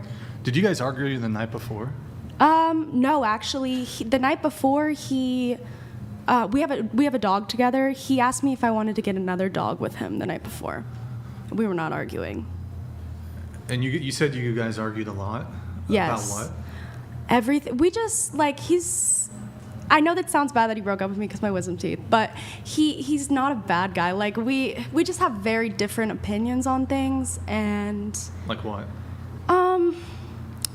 Just life in general. Like, I don't know. I feel like he's a very stubborn person, and he can't really... It's kind of hard to explain, but we just didn't get along great. Who would start the arguments? Probably me. Yeah. Probably you? Yeah, probably me. So what's an example of an argument? Let me think. Gosh, it's been 2 years. I don't really remember an exact argument we had. Okay. So one time, he was laying in front of me and he had his phone out, and he was on Snapchat, and like, I'm fine with him like having friends that are girls and like talking to them. That's fine with me. But this girl posted a picture like very clearly showing off her boobs, and in front of me he commented on it, and he just said boobs. I know, like, he didn't put like heart eyes or whatever, but we got in an argument about that because I was like, that's not okay, and why would you do that? It makes no sense. Why in the are first you place. okay with that? I'm not. That's why I started the I mean, argument. like, why are you, like, what is it about them, like a man that you're dating, having female friends that showcase pictures like that? Or Oh, would no. showcase? I don't. I mean, I know, I'm just curious. I'm okay if they're friends with somebody that does that, as long as they're not hooking up with that person or commenting. But if we're on it. establishing that men are their primary benefit of having women in their life is looking at them, wouldn't it be a red flag to you? No, because I have a lot of guy friends that, like, Right, but your like- primary benefit with them is like friendship, right? Like, I have Yeah. guy friends too, yeah, like we all do. But that's not the same for men. Well, I don't know. I don't really think that way. I feel like, I don't know. I think that men can have women friends. That's just not a problem for me, to be honest. Okay. Well, one question. So it seems like you had an issue with this. Do you, during the course of the relationship, would you post any sort of photos onto your Instagram, like bikini photos or anything like that? No. Well, bikini photos, but like he took them. So like he was fine. He didn't have a problem with me posting that type of stuff. Same for, I mean, he didn't really post on Instagram, but. But so isn't the counter to a guy who is liking other girls' Instagram posts? I don't care. I don't care Isn't about the that. kind of sort of equivalent a woman, like your girlfriend, posting that sort of content on Instagram? Personally, me, I don't think so.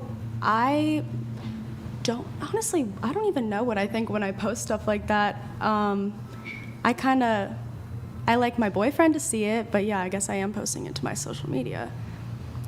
Because I mean, I don't think it's going to be a one-to-one with men and women, because typically when it comes to at least romantic interactions on these social media platforms, so men, they're going to slide into the DMs.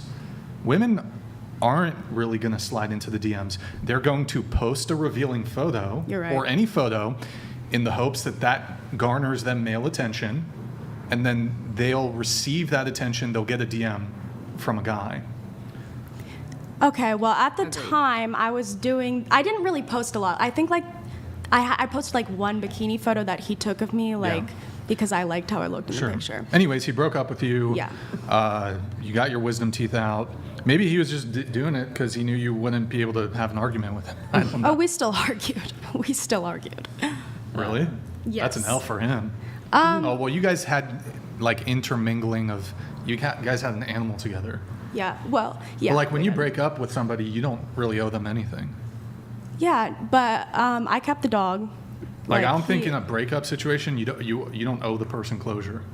No, I know, but like, isn't it weird? take. Don't you think that like, out of all days he could have broken up with me, it happens to be the day that, like, I just got my wisdom teeth out. You disagree? It's a little weird. Little What do you Like, it's not outrageous, but it is a little odd. Fair enough. I just think ghosting's a really red flag. No, it's not. It's not ghosting. Just Yeah, he like, didn't ghost me. Just like, hey, I'm over it. He I'm came done. home from work. Yeah. And Whatever. He could have picked a day where she wasn't getting her wisdom teeth out. I know, like the next I think day. that I would Yeah, hope sure. I that agree my with partner that. would respect me enough for that. I agree with that. I just want to ask a question. At what point do you think you owe somebody closure? I mean, like the longer marriage, you've been in a relationship, but He did give me closure though, so we're fine. I don't think if somebody feels uncomfortable with it, you need to like, oh, okay, let's have like multiple conversations about this. You want to continue having conversations about this. I think you can have a singular conversation about it, and I think it can be fine. Sure. Depends on the situation. I don't know. guess. Women do that shit all the time. That doesn't mean it's okay. Women ghost all the time. It doesn't mean it's okay. Sure. Men ghost all the time too. Sure. It's just a people thing, you know?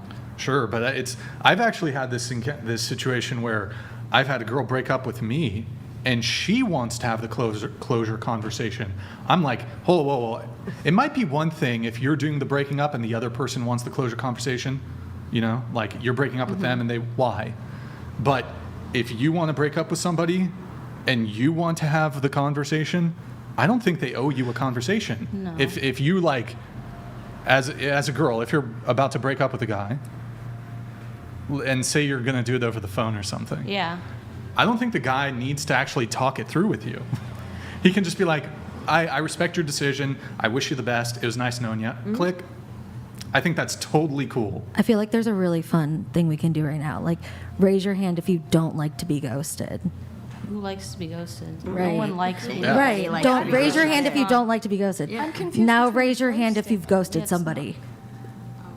Like, I thought I got some. oh, I've Not ghosted. somebody I was in a, like, no, but like I'm official saying like relationship with. we don't love it, but we do it. Sometimes it's easier. Like, I don't know. I think it's valid. Like, I'm if you want confused to between ghosting and closure. Because to me, Yeah, it's ghosting different. it's different. Yeah. Yeah. Okay, cool. I'm glad we're on the same page. Yeah. Yeah. Anyways, relationship status. I think. Let's get to Married. Okay. Married for 6, been together for 8. All right. This is your longest. No, I was previously married for 15 years, off and on. Okay. Yeah. Kids. Wait, did you say off and on? We were together off and on, yeah. Together yeah, off and on, okay. Yeah, Okay. Kids. yeah. So 2 kids from the previous, and then 1 from now, and then I have a stepdaughter. I am single. I've been single for about 9 years. My longest relationship was 11 years. It was my marriage. We were together before marriage, I want to say 8 years, married for 3. Okay. Yeah. Kids? Kids, I have a daughter. I also have a son that's been given away in adoption. So I've birthed 2 children, but one is my child. Okay. All right. What about you? I'm getting married in 60 days, so Congrats. congratulations, guys. We met in Nashville through a mutual friend, and the longest relationship I had was my first relationship from 7th grade till senior year of high school. So I've always And been. how long have you been together with your current person? We met in August of 21, got engaged in June of 23. We didn't start dating, sorry, timeline. August of 21, June of 22, we started actually dating. A year from the day we started dating, we got engaged. And then a year and some change later, we'll get married. So together 2-3 years? Yeah. And Okay. I will say, if anybody's getting engaged, like the wedding industry, the way they make you wait so long to get married is just such crap. It's so awful waiting. I would have married him the moment that he proposed to me, and I just feel like Do this, a destination wedding. Yeah, That's this what we is- did. It's so much better. it's so long Courthouse. to wait. I feel like it leaves so much wiggle room in the way that we have engagements in America right now. It's just so bad. So, I'm living through it, but Okay. I All just right. disagree with it. And what about you? I am married, been married for 4 years, together with him for 9 years. We met in college. We did have a small little break in there. I met him when I was 18, fiery, and just didn't have my stuff together. A lot of wounds from growing up with separated parents. After that breakup, he went overseas. He was in the military. We kind of reconnected like 6 months or so after, and then got back together and have never been apart since. All right. Congrats. Cool. All right, we got everyone's relationship status. I do want to get into some of the pre-show notes here. Although before we do, a little earlier, Stifler, he does ask everyone to rate their looks on a scale of 1 to 10, starting with you. Can't pick 7. How I Yeah. view myself? Or I'm rating And you got to do it into the Do I mic. wanna be- You got to speak. Sorry. Am I rating myself or am I rating So, No, someone? your own looks. yeah. My own looks? I would give myself a 10 out of 10. Okay. Yeah. I went through a lot of therapy to get myself to where I feel like I'm a 10 out of 10, so I'm gonna remove myself from this conversation because I'm not gonna let a podcast undo years of therapy. Thank you. Wait, you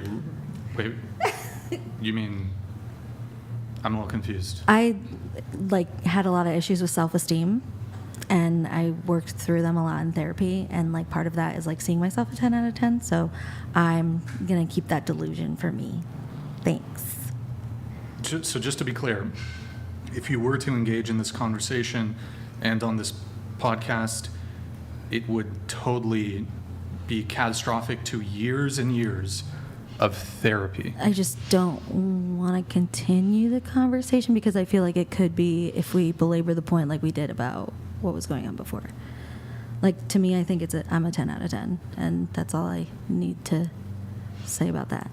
Well, I want to actually explore this. Sure. Okay. In terms Let's of, do it. well, just in terms of, In a mental health standpoint, or how? well, I just, if therapy is actually effective, how would having a conversation undo years and years of therapy? Because a trigger can do stuff like that. If you have a triggering situation. And so part of your therapy entailed viewing yourself in terms of your own physical appearance as perfect.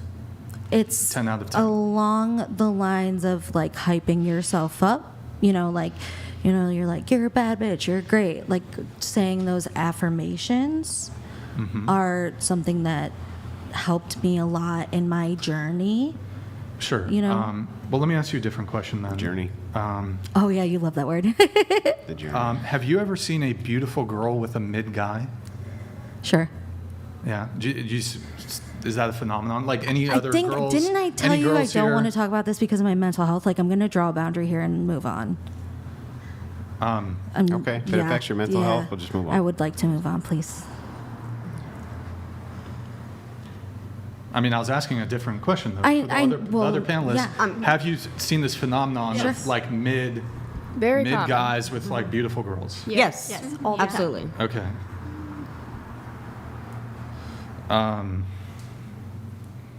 Okay, I'll move on to you. Unfortunately, I haven't gone to therapy. I used to think of myself as a 3, but with this job, I think I'm a 6. With a what? With this job, like social media and everything, posting Wait, myself with more often. your job? So Yeah. before the job, you were a 3. Yeah. With the job, you're now a 6 in terms of your looks. So your looks have increased because of. Self-esteem is a powerful I thought thing. you didn't want to talk on this topic. Yeah, I thought you didn't want to engage. Now you want to engage. Yeah, I feel like it has helped me like boost my confidence, change what I look like to make myself feel prettier, So your face shape has transformed ever since doing porn? I guess. It's, maneuvered. Change my hair, yeah. Yeah, but you could have changed your hair prior to doing the porn. Okay. So just to be clear, the question isn't about your confidence. It's just about Yeah, my physical looks. looks. 6. Okay. Okay. I'd say an 8, maybe. 8? Okay. I'd say about a 6. Okay. Yeah, I would say I was 6. I think I'm like a 3. Okay. I would have usually said a 7, but you can't say 7, so I'm That's in what the I would have gone with. Yeah. I'll go with 8. Okay. 8. Andrew? 4. Give myself a 5. Give myself a 5. Why are you guys rating yourself so low? That makes me so sad. That makes me so sad Well, that you it's guys always view good to better yourselves that yourself. way. Are y'all going Well, you have to based on think. the You have to Reddit, go on like the scale. column? So It was about the 10 is like the confidence, most beautiful woman you've ever seen. Yeah, Where you would don't you feel rate that way about according- yourself? It's reality. it's reality. If you Yeah. don't feel that way about yourself, how's anybody else going to feel that It's way not about you? how I feel. It's about actual looks. I'll just put this out there. That this is the most honest woman I've ever seen on this podcast ever. The most pointing at honest. me? Yes. Okay. Most honest. Most honest answer I've ever heard from a woman on the podcast. Grid 1 Motorsports donated $200.01. I agree with my fellow Nashvilleian. Long engagements are stupid. Expensive wedding ceremonies that start your life together in debt are insanity. Question for the panel: do you support feminism? Yeah, we'll get into that. Really quick, just going around the table, do you support feminism? Yes. Yes. Yes. Not today's feminism. Yeah, it depends on what feminism means to. No. No. Fuck no. No. Okay. So going back to the whole 10 thing, I'm going to ask one other different question here. So do you think you'll be better looking in 10 years' time as compared to now? So you're 23. Do you think you'll be better looking at 33 than you are now at 23? I don't think I'm going to change much. I think I'll look relatively the same. Okay. What about, so same in terms of attractiveness, 33 to 23. What about 43, 20 years' time? I'll probably look more attractive, 33. So, Or 23, 33, yeah. I would say 43. I'll look older. I don't think like older is less attractive though. I think, I just don't view it like that. So the question is not, will you still be attractive? You may very well still be attractive, not making that claim at all. But the question is just, will you be more, the same, or less attractive as you currently are at your current age? The same, I would say, because I'd 43. say that factor changes based on age. What someone considers like a hot 45-year-old is going to be very different than what they consider like a hot 25-year-old. So if I consider myself attractive at this age, I would consider myself attractive at 43 as well too. Okay. What about, 53? Yes. 63? Yeah. Look, there's grandmas that can still get it. There's, I don't, yeah. Okay. Age is just a And then number. going to you, you're 31. Do you think you'll be more attractive in 10 years' time? I think this conversation is objectifying and disgusting. So do you How I'll is it? pass. Well, why is it disgusting? It's a simple question. We can answer it too. Do you think it's objectifying women or I think it's objectifying in general? objectifying in general. What's wrong with objectification? I'm not a fan of it. So, Why? Do you, wait, see, can I just pass? Do you really want to break this down? you could just engage, you I requested just- to be on the show. I You- did, sure.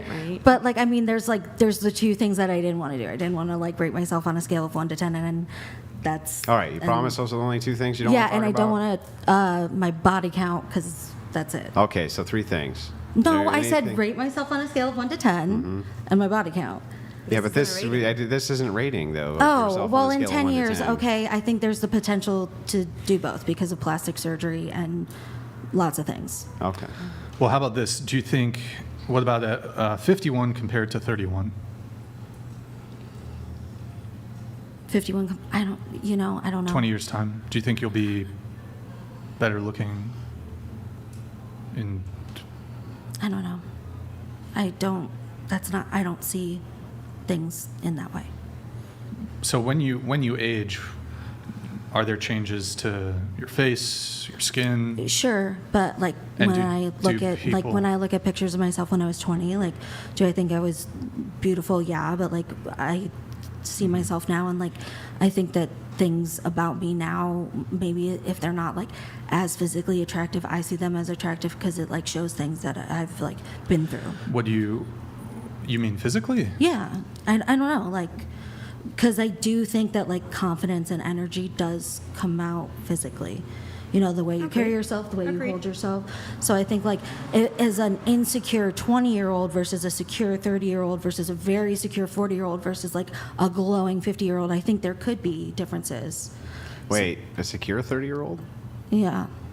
Well, how can you be secure if just having a single conversation on a rating would undo years of therapy? It That doesn't didn't, sound like but it security. didn't because I drew a boundary. Yeah, so I mean, it doesn't sound like security, but okay. Well, I mean, I draw a boundary for a triggering subject. That's actually what adults do. If it's something you don't want to talk about, you don't have to talk about it. We have many things that we're not supposed to talk about on this podcast. Yeah, but It's it's a not because we boundary. wouldn't want to talk about them. It's because we're at the confines and the mercy of the platform that we're on. Not because I wouldn't want to actually get into those Why do you things. think those topics are not allowed on this platform? Because a bunch of fucking communists own the platform. Well, That's why. okay. Honestly. That sounds like a generalization. It is. Well, yeah, it is a generalization, specific generalization. Well, I think we know who's gonna rage quit. Andrew? No, I probably will leave early though because I got to go to work tomorrow. Oh. Not right now, but keep going. So much for the bad bitch. Did I say I was a bad bitch? You did earlier in your Did kind I? of conversation. You can rewind it. You said, that's why my therapist told me to be a bad bitch. Oh, Told me to be a cool. dad, you know what I mean? Bad bitches Well, gotta so go to question bed on early. this. Question on this. Kind of rewinding a bit here. You're 31. Do you think you were better looking at 21 than you are now at 31? Physically, sure, yeah. Oh, physically sure. Yeah. Well, so but why can't you answer the definitive, like moving forward in time? Because I don't know what's gonna happen. Well, I mean, just looking at, I guess, trajectory. I don't know what's gonna happen. Sure, of course, but that happened. do you have stocks? I'm sure I do somewhere. Well, it's possible there could be total societal collapse and your stocks could end up worthless. But if you had to be a betting woman in 10 years' time, knowing what you know about the stock market, for example, over periods of time, it just goes up, up, up, up, up, even if we're currently like going through a bit of a crash. But over time, it's just continually going up, up, up, up, up, even if there's periods of decline in the stock market, right? Mm-hmm. So, best guess?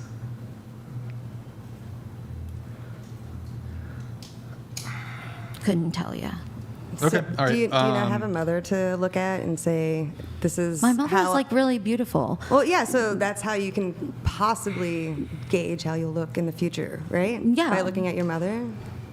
But I could like gain 50 pounds, lose 50 pounds. I could get a whole lot of Botox, No, no but you can see what Botox. your genetics will do I could, for your yeah, body and yeah, what you could possibly sure. end up doing. So you could make a generalization of saying yes or no, right? Sure. Just curious. Okay, I could. I mean, yeah. that's how I look at it. Yeah. I look at my mother and go, that's how she aged. Okay. Will I age the same? Okay. Yeah. All right. You are 26, better looking in 10 years' time at 36? I think so. 46? Hopefully. 56? Yeah. Better looking? Yeah. 66? Anything could happen. Anything could happen? Yeah. Okay. 76, better looking at 76 as compared to now at 26? Hell yeah. If you were to remain in your current industry, do you think you, in terms of the money you can make, you I think hear the money goes up when you get older. you think there's more demand for 76-year-old porn stars as compared to Yeah. 26-year-old porn Hell yeah. stars? Okay. You are 37, better looking at 47 in 10 years' time, or better looking now? That's a hard one because I'm at age. I would say maybe about the same, hopefully better looking. But the older I get, I would say it's probably go down. And you're 37. Do you think you're better looking at 27 than you are now at 37? No, Better looking at 27. 37. Oh, better looking at 37 than at 27. Okay. Personally, yeah. All right. And then better looking at 57 as compared to 37? I think 20 I'm going to years? start to go down a little bit. Sure. 22, better looking at 32 than now? Hopefully, if I start working out. Okay. What if you don't? What if you don't start working out and you stay the same weight? But I think I'd probably be better looking now. Okay. Then And then what? Okay. So better at 22 than 32. Okay. And then for you, 40, better looking at 50 than you are now at 40. No way. Okay. And then were you better looking at 30 than you are now at 40? Yeah, my 30s were definitely my prime. Okay. And were you better looking at 20 than you were at 30? Nope. 20s were definitely like party, don't care about yourself. Sure. 30s were like 30s were the okay. yeah, Sure. I was in my prime of weightlifting then- and all that. So 40. Do you think you'll be better looking at 50 than you are now at 40? No. Into the mic if you can. Were you better looking at 30 as compared to now at 40? No, actually, I think I look better now at 40 than I did at 30. Okay, and then better looking. At 20? Better looking now than at 20. I think yes, actually. Better looking now Yeah. than at 20. Okay, and really quick, going back to you, better looking at 20 than now? no. No. Okay, got it. And then Chrissy, you're 27. Better looking now, or will you be better looking at 37? Oh, I'll look better now. Okay. And then better looking now, or will you be better looking at 37? 10 years Now. Okay. Okay, there you have it, folks. There are the answers. Thank you, Matthew, for the gifted 5 memberships. The 10 rating is an interesting one to me. You don't want to get into it, though, but you rated yourself a 10. You also said, though, you would be better looking in 10 years' time. So how can you be a 10 now, but also be better looking?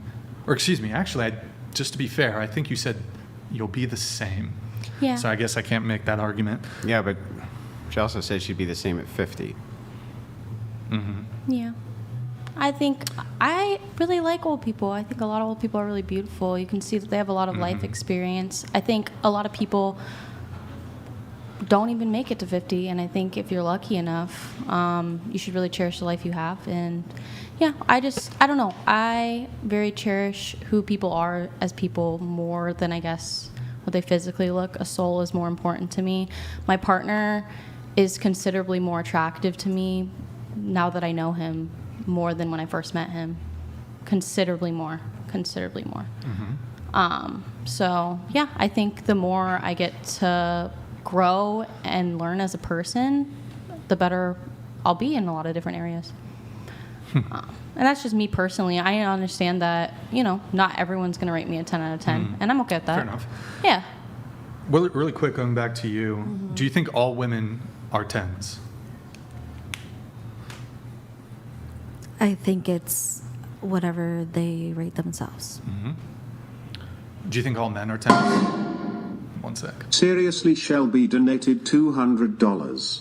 Can we get the orca out of the room? Let's be honest, she doesn't want the truth and wants to be in Lulu land. She needs really the great heat over to here. see reality. First time donation, long time watcher. All right, seriously, Shelby, thank you for the TTS. Appreciate it. Are all men 10s? It's whatever they think of themselves. Like, I think your self-esteem is really important. But why, when earlier I asked if you've ever seen a mid guy with a beautiful woman, you were able to make some sort of determination as to people's physical appearance, that, Sure. that you're making a judgment on their physical appearance. Otherwise, how would you be able to categorize the woman as beautiful and the man as mid or average in the looks department? And so I'm a little confused with that. Okay, what do you want to break down? Well, you do have some basis for being able to make determinations when it comes to physical appearance. Okay. Because you were able to categorize the man as mid Sure. and the woman as beautiful. Okay. And so I guess where I'm confused is like, how and why. What are you confused about? Well, you have these objections to the rating thing. You think it's objectification. You think it's disgusting. But you didn't seem to have any hesitation at all when it came to categorizing a man as a mid. So was your own categorization that you made of a man being mid? Because I you're think able. everybody has a preference. But I mean, is it objectification and disgusting on your end? No, because I'm to- not going to sit here and go around a table and say who's a mid and who's not and ask everybody to rate themselves. Sure, it could be somebody who's not even in the room, just something that's come into your mind through your even imagination. You could have made them up in your mind, might have not even been a real person you've seen. Sure. But is it disgusting and objectifying for you to be able to make a determination if a man's a mid in terms of his looks? I mean, I think there's inherent, like, maybe judgment off the bat, but I think to put it online and to, like, put it on a panel is objectifying and disgusting. Even if you're talking about the circumstance of why people do that. What do you mean? Well, so in this particular case, I think I'm trying to. Well, I think I got it figured out Okay. what your perception is. Tell me if I'm wrong. That you're saying. So yes, I have some factor from my own perception of what I consider to be good looking or not good looking, Right. and I can make those value judgments. Okay. However, it doesn't mean if I'm in a room with a bunch of people and you ask me to make that value judgment, even though I may be able to, that I actually will. Right. Is that correct? Yes. Okay. But what if the purpose of the conversation is to make the evaluation as to why people are doing that in the first place? Why is it that people have these value judgments? What is it that is shared about those value judgments so that people can either improve upon themselves or... Ulysses the Pagan donated $200. He's saying your hypocrisy is as huge as your tonnage. So anyway, so the point is, Be nice, people. if the conversation is itself in regards to why it is that people view that, right? Why do they think these things? Why is it that your subjective preference actually may line up with other people's subjective preference far better than we kind of pretend that it does, right? What do you like? Well, so you could say that everybody's preference for what they're attracted to is subjective. I'd agree with that to a degree. Sure. But I think that there might be overlapping characteristics that most people are attracted to, Right. which would kind of take it away from just a subjective characteristic into a more, well, maybe there's reasons for this, right? Like maybe Okay. people prefer this body type because it gives a signal for childbearing, or maybe Sure. maybe people prefer this because it gives a signal for that. You know what I mean? So the purpose of the conversation, even in the rating system is not in and of itself to tell you, nope, it's not true, you're ugly. The point of the rating system is to make a determination of whether or not you and your scale for what is or is not attractive matches up with what you see yourself as. So that's all it is. Okay. I mean, it can still be something I don't want to participate in. Sure, it can. I'm not saying it can't. I'm just saying that the point of that conversation itself is to get at the root, of this idea of why is it that people make these kind of judgment evaluations on each other based on their looks. And maybe that goes a little bit deeper than just because we're fucking mean, right? Maybe it's because there's some type of shared characteristics that we all enjoy when it comes to the opposite sex. Like, for instance, that would be the idea of tall, right? I like tall men. When most women report that they want to date men who are taller than them. Well, I mean, I guess that's subjective, right? Because it could be, well, I only want one 2 inches or 6 inches, or I want one 10 inches. But what's shared about it is they all want one taller. So then we get into, yeah, but why is that? What is the thing that is drawing them to taller men? What would be the idea behind that? And the more you talk to women who have that shared subjective characteristic that they're after, you can get towards the heart of these answers. And so I think I think you're actually shutting yourself down for no good reason, because the conversation itself's not meant to be offensive. It's meant to dive into this idea. Okay. And so often I see people shut down, and I think that they often do it because they have a negative self-image.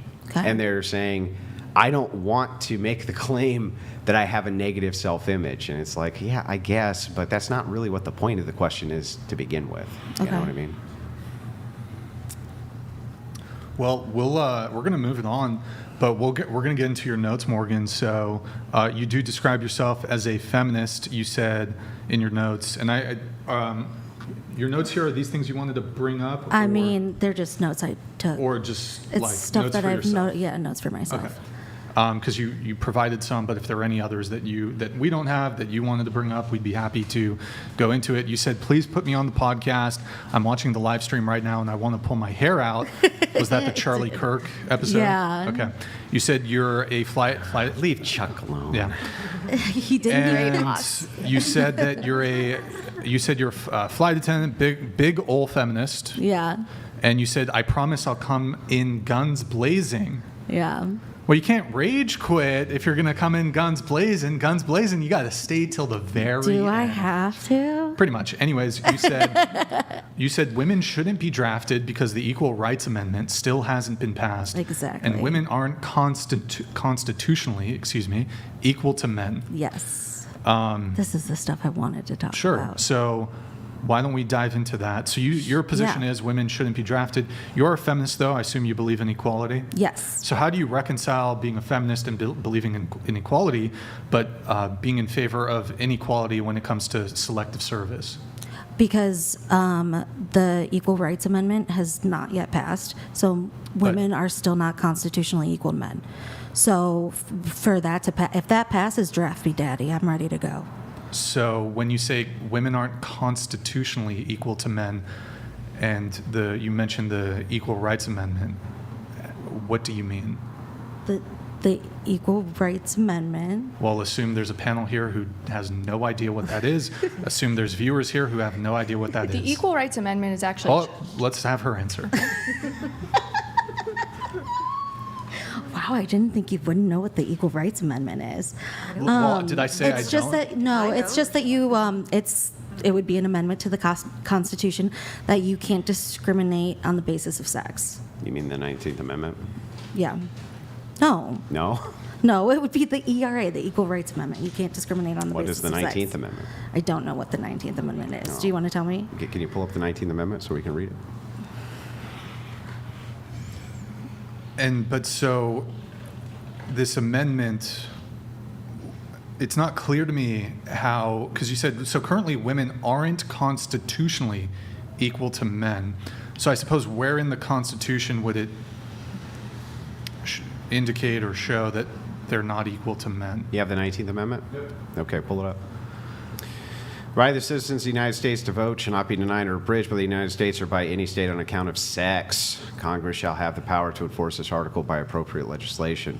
Meaning, you're equal to men when it comes to voting. And if you're equal to men when it comes to voting, then that means that you can elect whatever politician you want to enforce your will just like we can. Totally equal.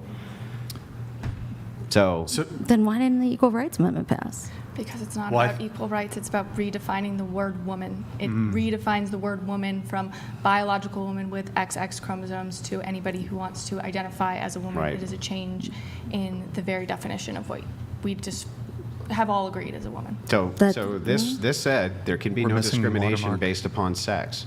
There's How long only has that two. been gone? Even if you think a person can, whatever they identify as, they are that thing. Even the advocates for transgenderism would not say that they're the sex of. They would not say that they're the sex of. So a transgender female is not going to say that they have female genitalia. So the descriptor here for sex would work across the board for everybody. Transgender female wouldn't say that she has female genitalia. They would not say that they are females biologically. She. They would not say that they're biological. That's correct. They would say there's only two sexes. There's only two. There could only ever be two. One sex produces ova with large gametes. The other one produces sperm, which is small gametes. Okay. Yeah, so there's only two. Because there's only two reproductive pathways. Even the major transgender advocates do not say that there's more than two sexes. They say that there's hundreds of genders. Okay. But there's still only two sexes. So that amendment, the 19th Amendment, says based on sex, which would cover every human being who currently exists in the United States, not a one that would not cover, cannot be discriminated against based on sex when it comes to voting. Did you read the Equal Rights Amendment? Yeah. Okay, so then how was this confusing? What do you mean? Like if you read the bill, then you would realize Yeah. that like the point of the ERA is not to amend the 19th Amendment, but to pass legislation to change the definition of woman. So if you read it like... Yeah, I'm for that. Okay. But that doesn't... But why is women getting drafted contingent on whether you change the definition of women? I just I don't understand why why would that be a difficult thing to pass? Like if the ERA is not a thing. Well, that's two separate issues. Yeah. Is it? Yeah. But wasn't that a big topic that like Phyllis Schlafly was all about? Like if the ERA passes, women are going to be drafted. Well, it would open the door to them being drafted, I suppose. So the thing is the epitome of the straw man now, right? To create the arguments against people who never made them. So I most certainly never made such an argument. Brian most certainly never made such an argument. The argument that we're making is very specific. Okay. The argument is that if men can be drafted, sure, right, and they can be, and they're forced to sign up for selective service, and they are, or else there's huge penalties against them. Yeah. If you truly believed in egalitarianism, why is it that you would not demand the same thing from women? Because I don't think it's enough. I think that there needs to be more. I think that if it truly was equal, then the ERA should have passed no problem. And I think that what would that have to do with women signing up, though, for the biological sex of female who's allowed to vote? Why is it that the biological sex of female... I think we're getting into a different topic. I don't think we are. Jive Vanik donated $200. No, And even under her goofy concept of gender, 2020 SCOTUS opinion Bostock v.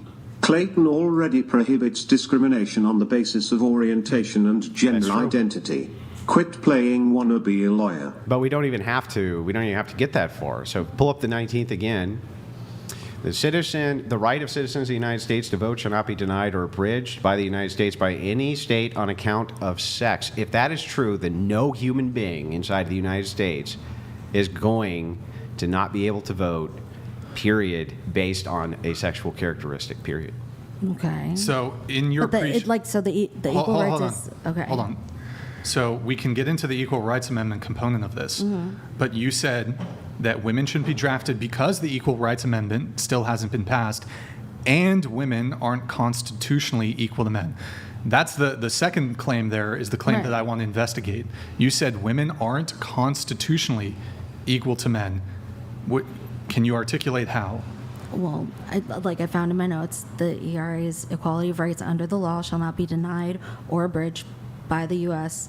or by any state on the basis of sex. I'm actually willing to go with this. I'm actually willing to engage with this. So you agree that this has to do with redefining what a woman is, right? Yeah. Gotcha. Do you think currently that transgender men have to sign up for selective service? So are they assigned male or female at birth? They're assigned female at birth. And they transition to male? Yeah, even before they reached 18. Before they reached 18? If they're fully transitioned, then yeah, I would think so. They don't. Okay. They do not have Then to that should sign up for change. the selective service. Then that should change. Okay, so what you have just demonstrated is that even if we're talking about the trans agenda, that trans men are also still not Trans equal with trans men women. are They're men. still not equal with trans women. Because they're men. Trans men are men. Wait, hang on. If that's true, right, then how come they don't have to sign up for selective They service? should have to because they're men. Okay, they should have to. Because they're men, yes. So then, shouldn't trans women? Trans women should what? Shouldn't trans women, right? Shouldn't they be exempt under this? Trans women shouldn't have to sign up Yeah. for the... Yes. Even though they're biologically males? No, trans women are women. Biologically male. Trans women are women. Yeah, but biologically they're Trans males. women are women. Yeah, but you're They're not saying women. anything. I don't. You're not saying anything. No, I either. am. I'm saying they're something very specific. biologically whatever. They're women. Okay, got it. So what you're saying here is that you think that trans men who are born female should have to sign up for the draft, but that the ones who are assigned man at birth, assigned male at birth, they should be exempt from the draft. If they are transitioned to women, identify as women, yes. Why do they have to transition? Why couldn't they just identify? Then they're women. They're whatever point they are. If they're a woman, then they're a woman. Then it's equal. Great. Then it's equal between all of it, right? Because in this case, then biological men, if they say they're women, they don't have to get drafted. Sure. Throw that equal rights amendment up there, and we're all equal, and draft us all.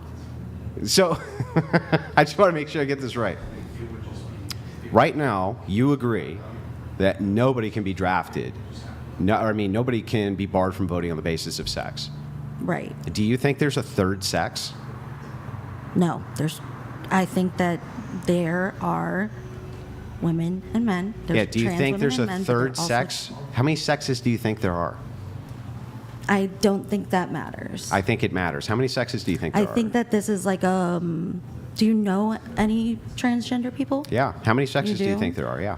Yeah. Do you think that Yeah, I this is can name- harmful to their... Whether it's okay, let's assume for a second that I don't think that transgender people don't understand that you can have a conversation about biological sex without going and unaliving themselves. I don't think. No, it's not about they're that. going It's, to do it's that. that you set like a precedent Of? where, well, you set a precedent of like, violence where my friends don't feel safe going to like their places of work.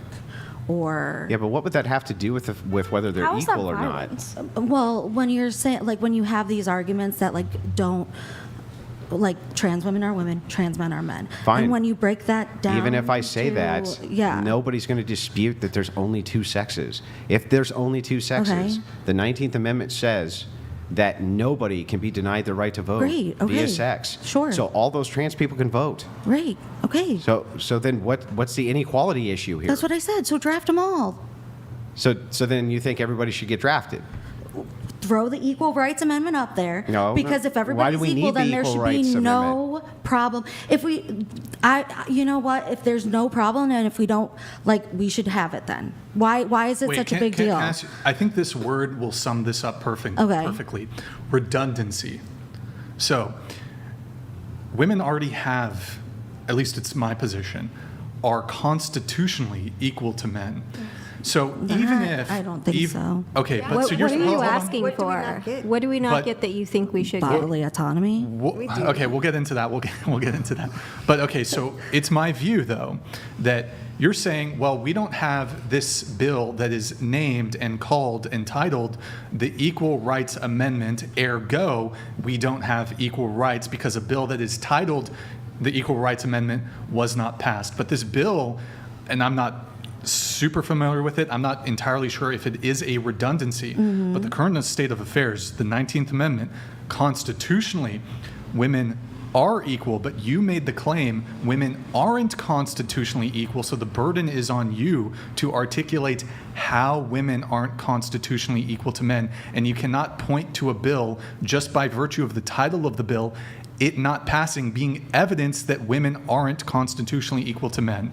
How is something called the Equal Rights Amendment not passing? You can, okay, I the feel like title 2 of a plus bill, 2 equals, hold on, yeah. the title of a bill is irrelevant. Do you It think might not- that North Korea is really a republic? Because it's called the Republic of North Korea. Okay. It's a communist dictatorship, but it is called the Republic of North Korea. Okay.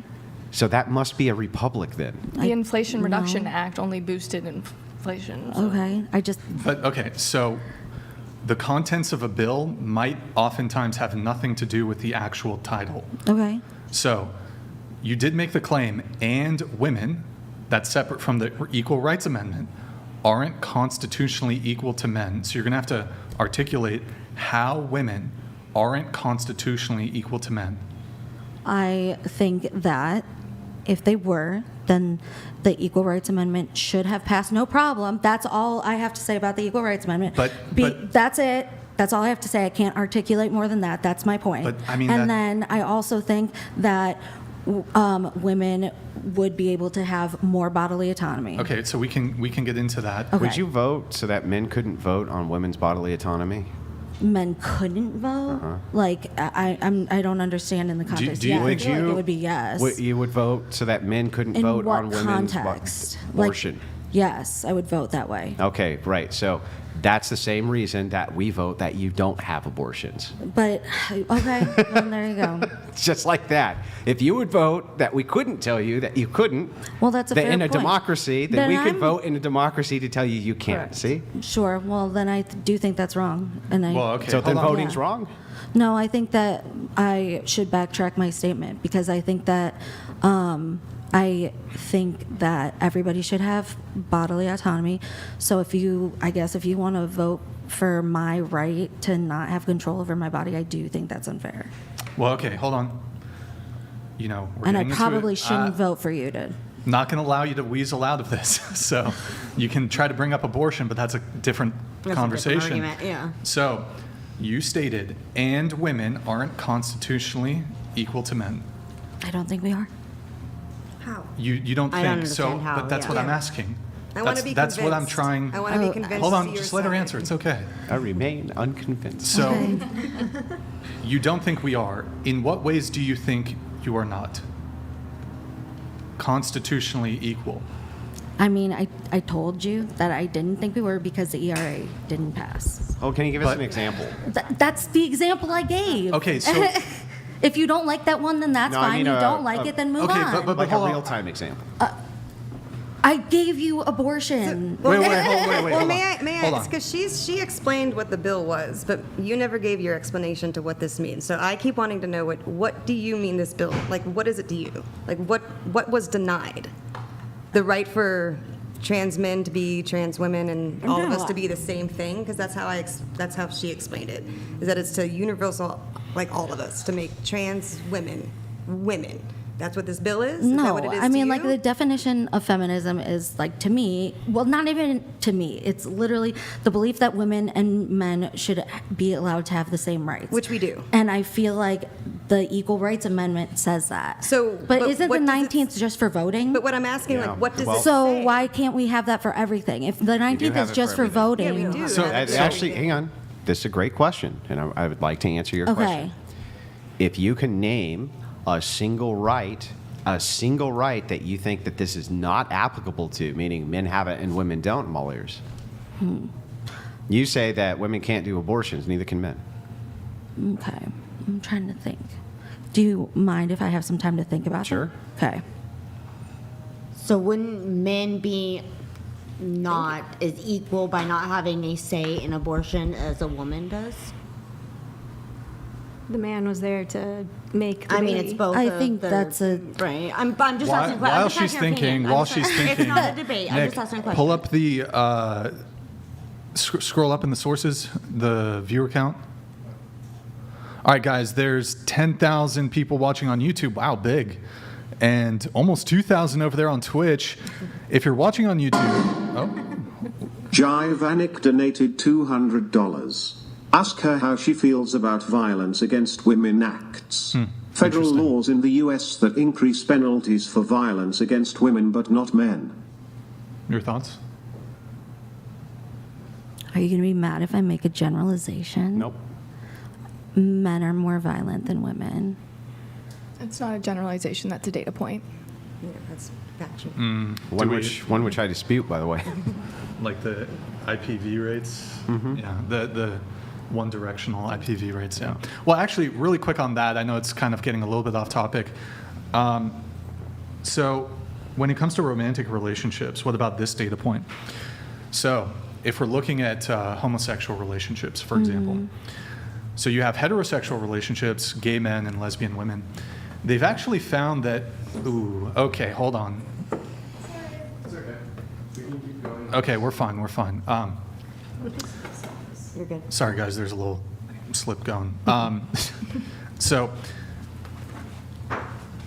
gay men have the lowest incidence rate of domestic violence. And then next up, in terms of couplings, you have heterosexual relationships. And then the highest incidence rate of domestic violence is actually in lesbian relationships. So what are your takes on that? Like, how do you reconcile that? That's if in men are more relationships. violent, That's in relationships. That's not a whole. But removing men from the picture entirely when there's two women in a relationship together and two men in a relationship together, the rates among gay men having domestic violence in those relationships is the lowest compared to both heterosexual relationships and lesbian relationships, and it's the highest in lesbian relationships even compared to heterosexual and gay male relationships. I would almost argue that like it's unreported among gay males. Wouldn't it also and that's be like unreported? an incorrect data point. Like for lesbian women? I just think it's no, because I think that like women would be more likely to report something like that, and I think that inside of your list of fallacies, Yes. did you write down the argument from incredulity? No. You did not write down the argument. No, from Purdue didn't incredulity. have that one. Yeah, it's not really an argument to say, well, I can't demonstrate this, but I just think that X is probably Sure. true. Okay, that's fair. But Yeah. I also don't think that equating what's happening in a relationship is the same as like what like men being like more violent overall. But this was in context of this domestic violence. Is that what like the law is about? The violence against women? Violence against women, yeah. So that's a domestic. That's a law. I believe it's about domestic But don't you guys like stand on the point that men are stronger than women? Yeah. So like, That has nothing to do wouldn't with that violence, be a though. thing? It wouldn't like, mean that they're more Isn't that? Don't you want to protect like women It against doesn't the make you strong more men? violent just because you're stronger. I would think that isn't. For like- instance, there's going to be women who are stronger than other women, right? Sure. Would you then infer that would mean that women who are stronger than other women would just be more violent because they're stronger? No, but I think that I think that testosterone makes men more violent. Okay, but there's going to be higher rates of testosterone in stronger women than less strong women. Okay. So, I mean, so this then, yeah, inference- if they would have more testosterone, then they would be more violent. Yeah. You think that testosterone is only going... So your inference is that testosterone equals violence? I think that it can. Yeah, I think that So can- there's. Okay. So can estrogen. Estrogen can cause... Estrogen's a bitch. Yeah, she's not Nick, great. really quick. Okay, guys, really quick before we get back into it, have you had some time to think about what rights? No. Mm-hmm. So what rights do women have that men don't? I'll give you a bit more time to think about it. Nick, can you pull up the view count really quick? Guys, there's 10,000 of you, about 10,000 of you watching on YouTube, 1672 watching on Twitch. Go to twitch.tv/whatever. Drop us a follow and a Prime sub if you have one. Twitch.tv/whatever. Drop us a follow and a Prime sub if you have one. It's been 1 minute since we last got a Prime, so I think it might have been like rebugged since a minute ago. So if you have a Prime sub, can you do a little test in the chat? And thank you. Oh, Brian is gross. Thank you. Appreciate it. Appreciate it, Brian is gross. Appreciate it. Thank you. Call me Kyle. Guys, twitch.tv/whatever. Drop us a follow and a Prime sub if you have one. If you're watching on YouTube, open up another tab. Watching on Twitch, just drop us a follow. Thank you, guys. Appreciate it. And then we do have a super chat here from Matthew Schreck. Oh, can you hide that? Yep.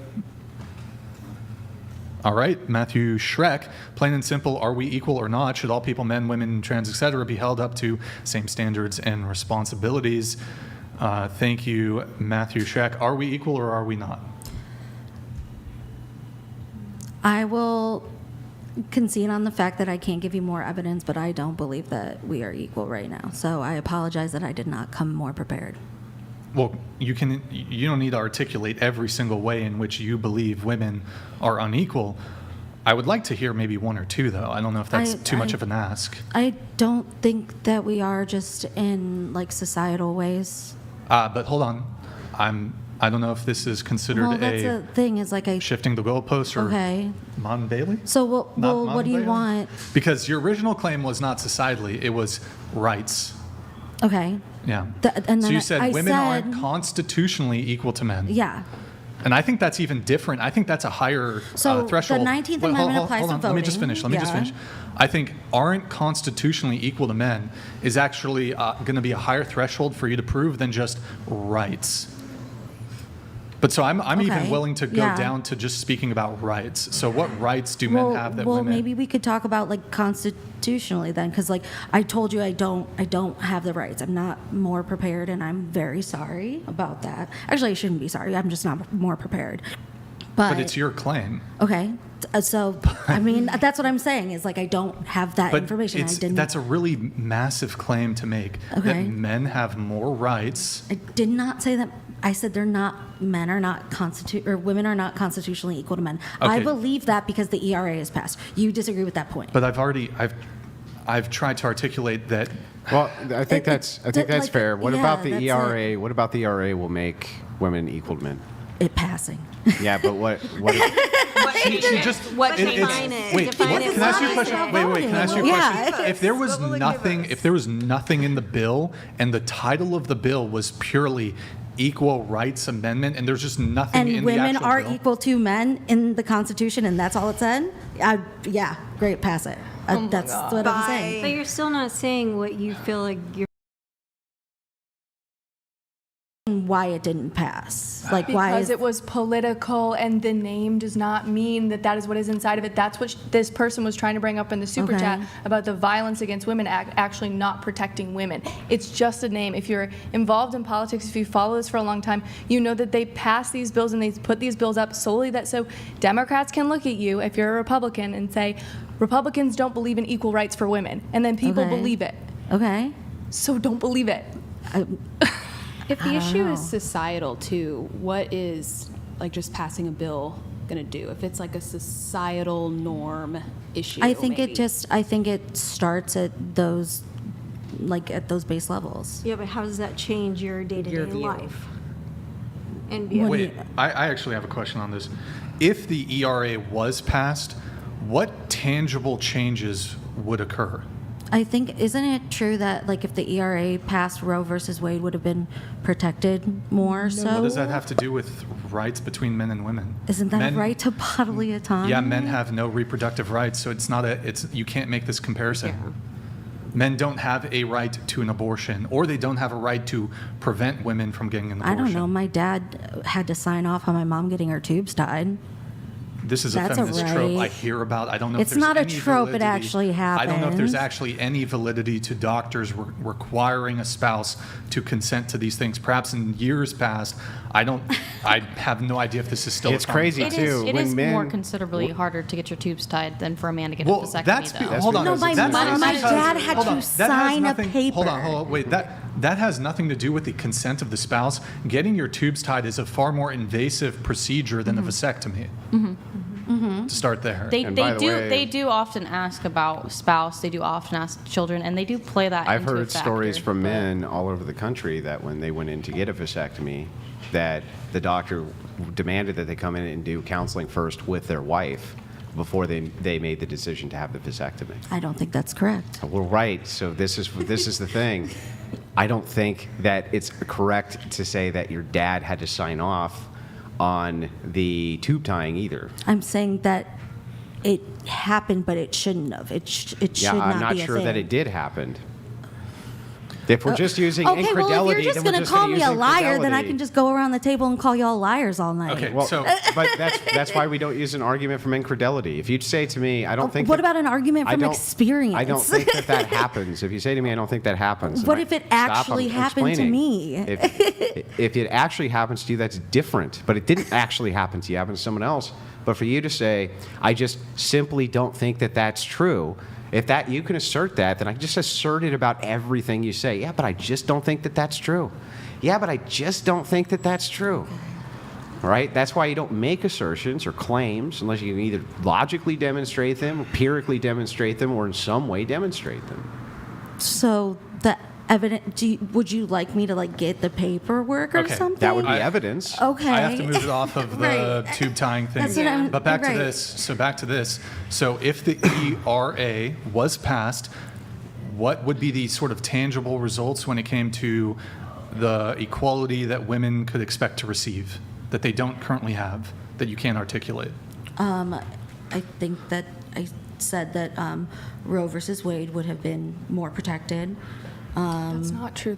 Well, then I like I said, But this is why I asked told if you you I read don't the know. bill. Chrissy, do you know if in the ERA there's anything in there that has anything to do with abortion rights? I think that Yes. she's referencing like making abortion legal at a federal level, but Yes, okay, that's but Roe exactly, versus Wade, yeah. that's not what okay, Roe versus yes, Wade is. That's This what is- it is then. Yes, Yeah. abortion would be legal at a federal level. Thank you. Okay. You're welcome. So aside from abortion, which it's not clear to me if that has really anything to do with a comparative analysis of rights between men and women, can you give me anything else that would tangibly change if the ERA was passed for women? No. Okay. So then, is that a checkmate? That's it, yeah. There's Yeah. nowhere to go with All that. right, Navy Darkstar, thank you for the gift of 10 subs. Yeah, I'm still a little confused, I guess. But This is called an AFF. you know what? It's my own coined fallacy. It's called an argument from feelings. You know what? I can actually think of one Isn't way. it a bleeding heart liberal? Well, I mean, look, I've debated with a lot of liberals and a lot of progressives. And there's a lot of smart liberals. There's a lot of smart progressives who don't make arguments from their feelings. Okay. And they're brutal to have drag-out debates with. They're super smart. They're really well-informed. That is not what this was. Okay. I can actually think of one right that men have that women don't, although this is geographically specific because in some jurisdictions it actually is allowed. But men can go out into public shirtless, and in some areas women can't. Okay. Aside from that, and again, it's jurisdiction specific. In some municipalities and cities, women can go shirtless. Can't really think of really any right that men have that women don't. Okay. But no, that would even be a wrong example because that wouldn't be a right. That would just go to the federal government not saying whether or not people can walk around nude or not, leaving it up in the 10th Amendment to the states. So the states allow their municipalities to govern themselves. Some municipalities say that women can do this, some don't. Still wouldn't have anything to do with the right. Well, in some municipalities, women wouldn't have the right. That's not a right, though. That's just that's ordinance, right? Yeah. So in this case, it's left up to the states, but there's no rights which are being actually violated. But I mean, if it's pushed back to municipalities in the states, and overwhelmingly most municipalities and jurisdictions preclude women from going topless, wouldn't it, I mean, effectively in practice? No, it would be like a stop sign law. It would be like, it would just be a law like this. It would be, you got to wear shoes, or no shirt, no service, or something Sure. like that. It would be an ordinance. That would not be a right. Well, in any So case, in other words, there's no right defined that men can walk around with their shirt off. There's no right Nothing- defined that yeah. women cannot walk around with their shirt off. There's local ordinances which prevent this. These aren't inalienable rights. Right, it's not There's in no the inalienable Constitution. right to walk around nude, right? yeah. And in further, just, I mean, are you familiar with the legal term de minimis? Mm-hmm. So it's such I would consider it a fairly minor, at least in the scale of what, when people typically have conversations about rights, this one would occur to me to be Who fairly would care minor. anyway? You think that if they wanted to pass a constitutional amendment that women could walk around topless, that any fucking men would object? No. Nobody's going to object Sign to me it. up. They're not objecting I'll to advocate that. for that shit. And there's Okay. no women out there advocating for that. So it's like, even that would just be a really poor example, ultimately. We have Brian Rookard. Women are already protected. The 14th Amendment already provides equal protection. Married women's property acts were passed in 1839, and then thereafter, Equal Pay Act passed in 1963. Fair Housing Act prevents discrimination in housing on basis of sex. So this is like. Thank you, Brian. Good name. When you're thinking about immutable characteristics, basically the law at the constitutional level has been completely changed so that people with immutable characteristics are protected via those immutable characteristics. That would be sex, that's race, all of that. Right? And gender now, because of Bostock. Yeah, these are things that are unchanging. So, well, except maybe that one, but actually immutable, right? And you can't change them. The Constitution has compensated for all of those. So you're not allowed to, you can't say you can't vote because you're black, can't say you can't vote because you're white, can't say you can't vote because you're female, can't say you can't vote because you're male, can't tell you can't own a gun because you're black, can't tell you can't own a gun because you're white, can't tell you can't have freedom of speech because of these things. So all of these across the board is protected. Yeah. 2 chats here coming in. We have Giovanni C. Based blonde blue shirt. Bonus points for not butchering your baby. God bless. All right. Thank you, Giovanni. Appreciate it. Wait. And then we do have SS Salwoff coming in. Thank you. Thank you, man, for the TTS, or not the TTS, the Streamlabs message. Howdy, long-time listener, first-time donator. Hey, thank you, man. Really appreciate it. Welcome, welcome. Why do all the trouble guests sit in that spot? Question for the panel. If Christianity were true, would you become a Christian? Are you able to scoot into the table just a little bit? Yes. So, what's the question? Let me say this really quick. I have obviously bitten off more than I can chew. No, you're good. No. Oh, you're doing great. Don't worry about it. You're a legend. You're a legend. You came in guns blazing. You're doing great. I tried. No, I really do appreciate the opportunity to be here. Wait, we got to get through at least all your notes. No. Hold on. Just stay we'll get through your notes. I will fast track. Can you at least leave the booze? I'm leaving the booze. That's for you guys. No, I really appreciate you having me on. I feel like that's a reasonable contribution. Yeah, I appreciate you Let me at having me least on. fast track. No, I Hold gotta on. go. You got to go because... Can this be a respectful quit? Like, thank you for everything. Wait. You can't just I'm leave. I'm not crying. I'm tired. That's You're why. tired? Yeah, I've been up since like 3 a.m. Okay, but at least, look, you provided a lot of notes. Tell you what, I will... That's why I'm getting emotional. Hold on. Like, I will fast track... This has been really great. No, listen, but at least hear the offer. You got to at least hear the offer. Respectfully, I will thank fast you so track. much. I will fast track your notes. I will fast... you said it was a rage quit? It's not. I think it was a rage quit. Thank you so much. I think it was a rage quit. I think you can't defend your worldview. You can't defend your worldview. I think you're a coward, to be honest. I think it's cowardly for you to quit because you've been absolutely demolished by Andrew. But leave the booze. You did a great job, Andrew. Thank you. Have a nice day. Thanks. You're not going to defend all your other things Message here. me when you become a conservative. Snowflake. Imagine. Yes, she left the booze. Total. I mean, I typically wouldn't revert to. Oh yeah, the notes would have been cool. Yeah. There was like 80 of them. 80 pages of them. We didn't go. I like reading. Yeah, leave the notes. At least leave the notes so we can look at them. Look, I mean, she provided a lot of notes. When liberals get angry and get called out. I mean, this is. I mean, she said that women don't have equal rights under the Constitution, using a different sense of the word Constitution. It's a very weak Constitution to not be able to have a conversation without just shutting down every single time. By the way, the somebody- TPUSA girl wrecked her worse than I did. What'd you say? Good job. Yeah. Next, if I can give it to you over there. I don't understand the point of coming on the podcast if you know what you're Guns getting blazing. into and then you're just going to leave.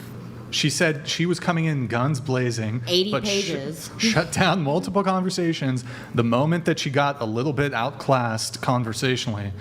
We But couldn't can we talk look about on the bright Constitution. side? We couldn't talk She took about. up a lot of space on that what side we of the look table, like. and now we there's couldn't room. talk about anything. I was just gonna say. You can't rate yourself. You Lot can't of do space. anything. Everything. So And now there's space over there. But yeah, she's feminist. Conversationally. Yeah, Right. right. Conversationally. Not sit on Yeah, the conversationally. table Yeah. corner. You can definitely. Okay, so we will move you guys a little bit here. So Just figure. I think, why don't we I like... appreciate the tequila though. Yeah, I think honestly, easiest thing, we'll just have you get out of your seat, you in the middle, and you'll just take that seat right there, I think. Actually, here, let me have you scoot over one, and then we'll put you in that seat. We'll do that. All right, sorry guys, we're just playing musical chairs here. Guys, the only reason I pushed back and I wanted her to stay is she had a bunch of notes, other notes I wanted to get into. Just kind of unfortunate. Oh, by the way, guys, we are, I guess, we are gonna. Nick, you good back there? Nick? They're still dealing with her? Okay, I don't know. I'm like, is he gonna be okay? Yeah, that'll be okay. Yeah, that'll be fine. She had a lot of other. I mean, I can just read the notes really quick for those who are curious. Yeah, I'm interested. We won't get into it since she's not here, but I'll just read them. Charlie Kirk keeps saying that's not relevant. She did say she'd love to take on this little uneducated turd, aka Charlie Kirk. Charlie Kirk is a friend of the podcast, by the way. Charlie Kirk. Rude. I will defend Charlie Kirk. Great love. AB check. Thank you. Appreciate it. She also said, I also have a theory that every pro-life argument you can make can also be made for the outlawing of guns.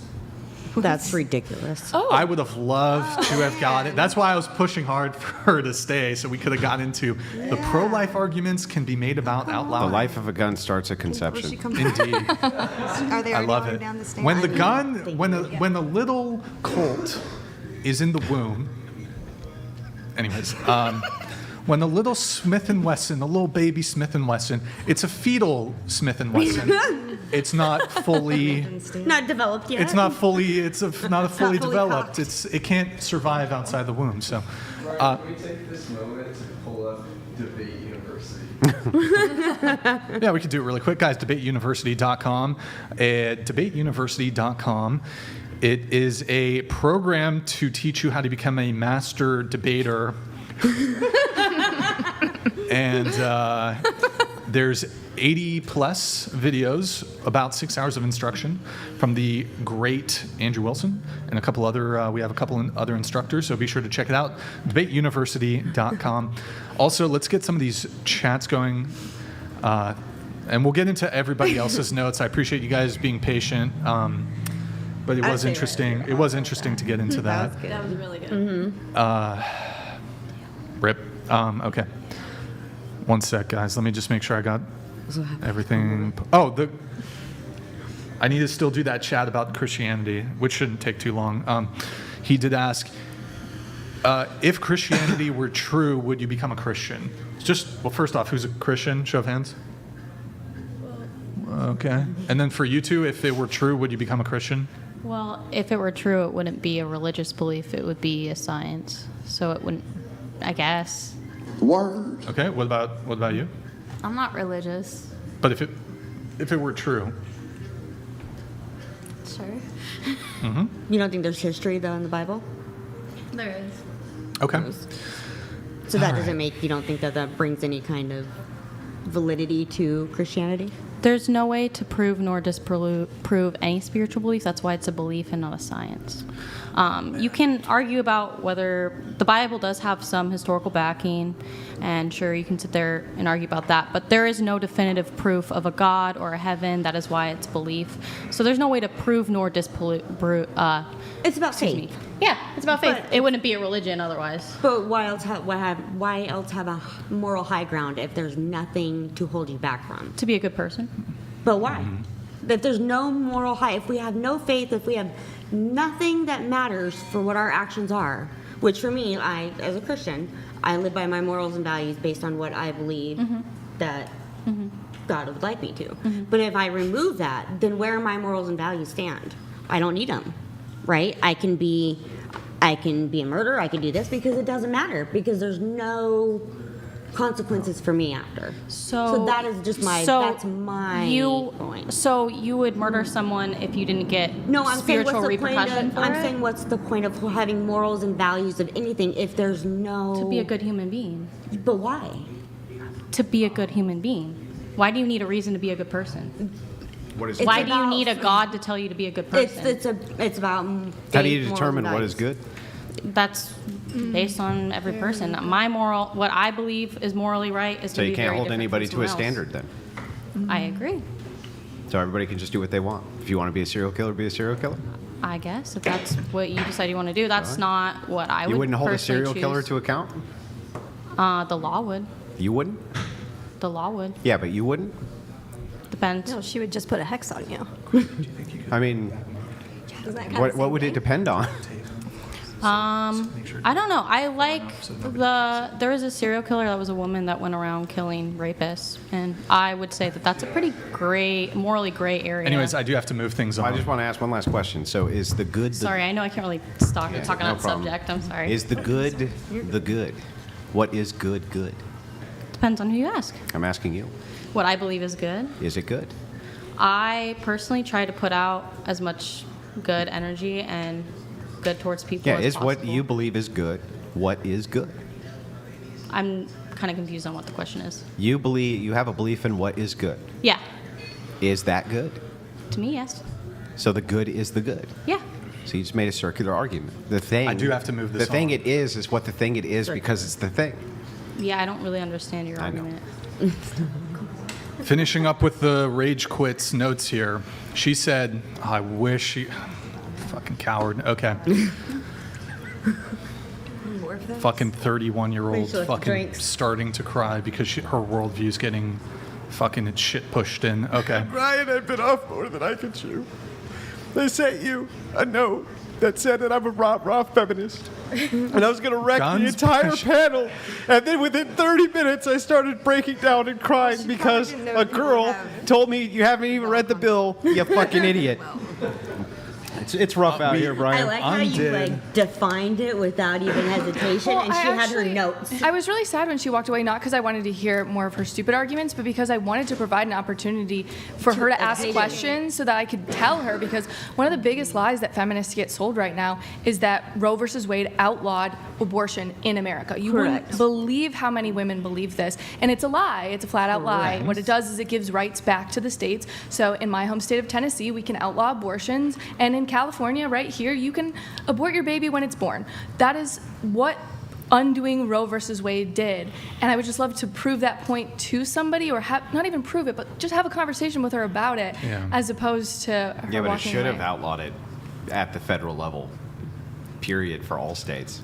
No, and you can totally believe that, but that's not what Roe versus Wade did, right? I just want to tell her, facts. Yeah. So I'll do, for those who are just tuning in, Lady Rage Quit.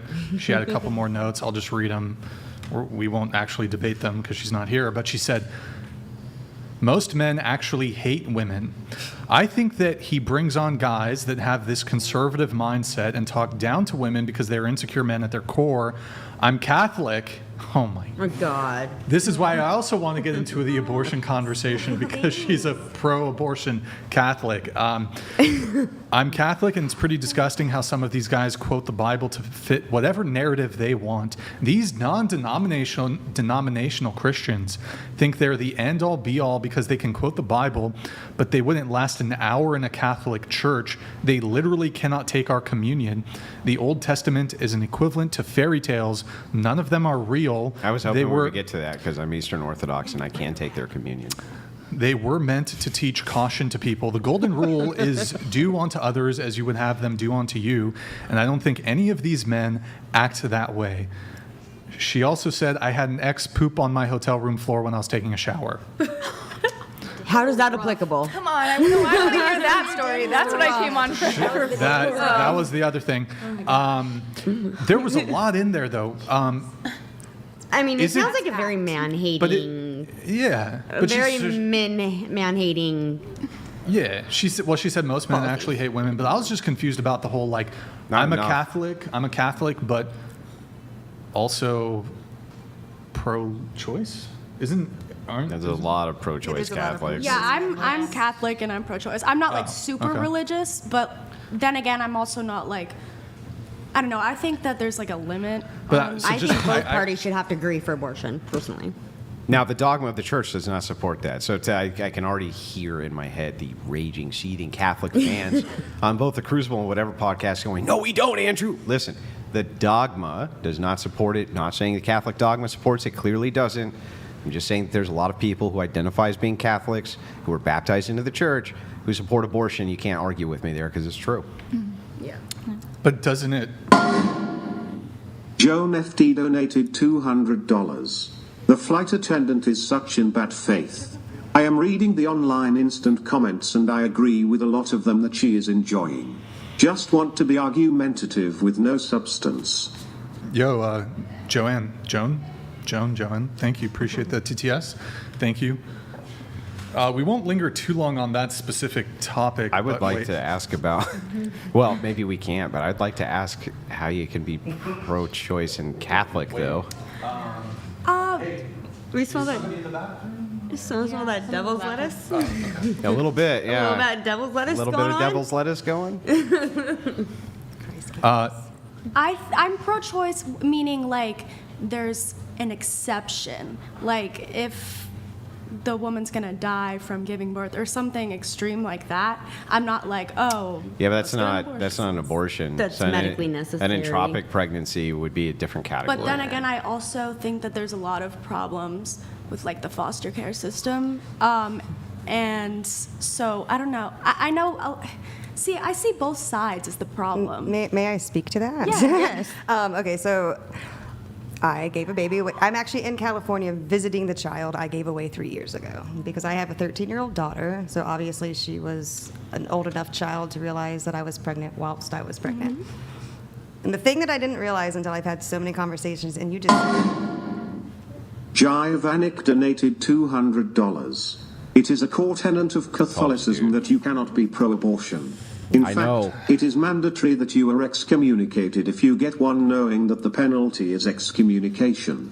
GTFO. Well, I personally wouldn't have an abortion because I wouldn't put myself in that situation to have a baby if I wasn't ready to have a baby and able to take care of a baby. But I think that there are certain circumstances, for example, we're not supposed to talk about it, but... Like in the circumstances of SA? Yes. Okay, let me ask you a question. So this is, I hate doing this on behalf of big hat Catholics, but I'm going to do it anyway, okay? The Catholic dogma supports that life begins at conception. If you were to get SA'd horribly, and then you went home to your already existing child and killed your already existing child, would that be justified? No. Why? See, that's... Hang on. Why? Because the child, I don't necessarily believe... I don't know, you got me there, okay? I'll give you that to you. That is a wildly different comparison. Is it? There's still, I understand that there's still... Let's find out. Let's find out if the logic is the same in both cases. So, well, okay. hang on. Let me ask the question to you. Okay. Assume for a second you believed life began at conception. Okay. If you were SA'd, could you go home and could you kill one of your children who was already born? Asking a woman to go through the trauma of giving birth to a baby that she was SA'd and going home and killing a child is a completely different topic. Yeah, so anyway, back to my... It's a lot more nuanced Before than we get that, to the though. obfuscation of nonsense, let's get into the actual question. Would you be justified if you believed life began at conception? This is your core belief. It begins at conception. Okay? If you were SA'd, could you go home and kill one of your children because of the trauma of the SA? Or would you be held responsible for that?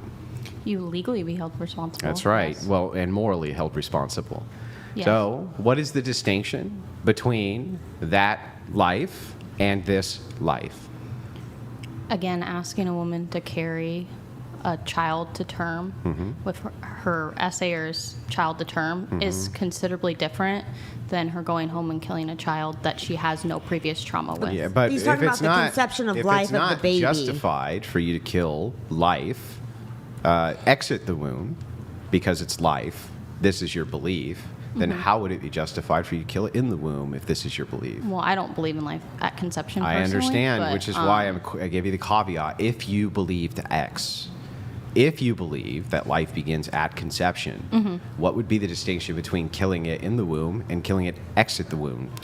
Again, the only thing that I would say is the trauma, because you don't have you don't prior trauma with that child But that you then, went home with. then If wait I a got second. SA'd and If I went it home to a was based child- on trauma, then why couldn't you then do it based on the same trauma to somebody who was already born? That makes no sense.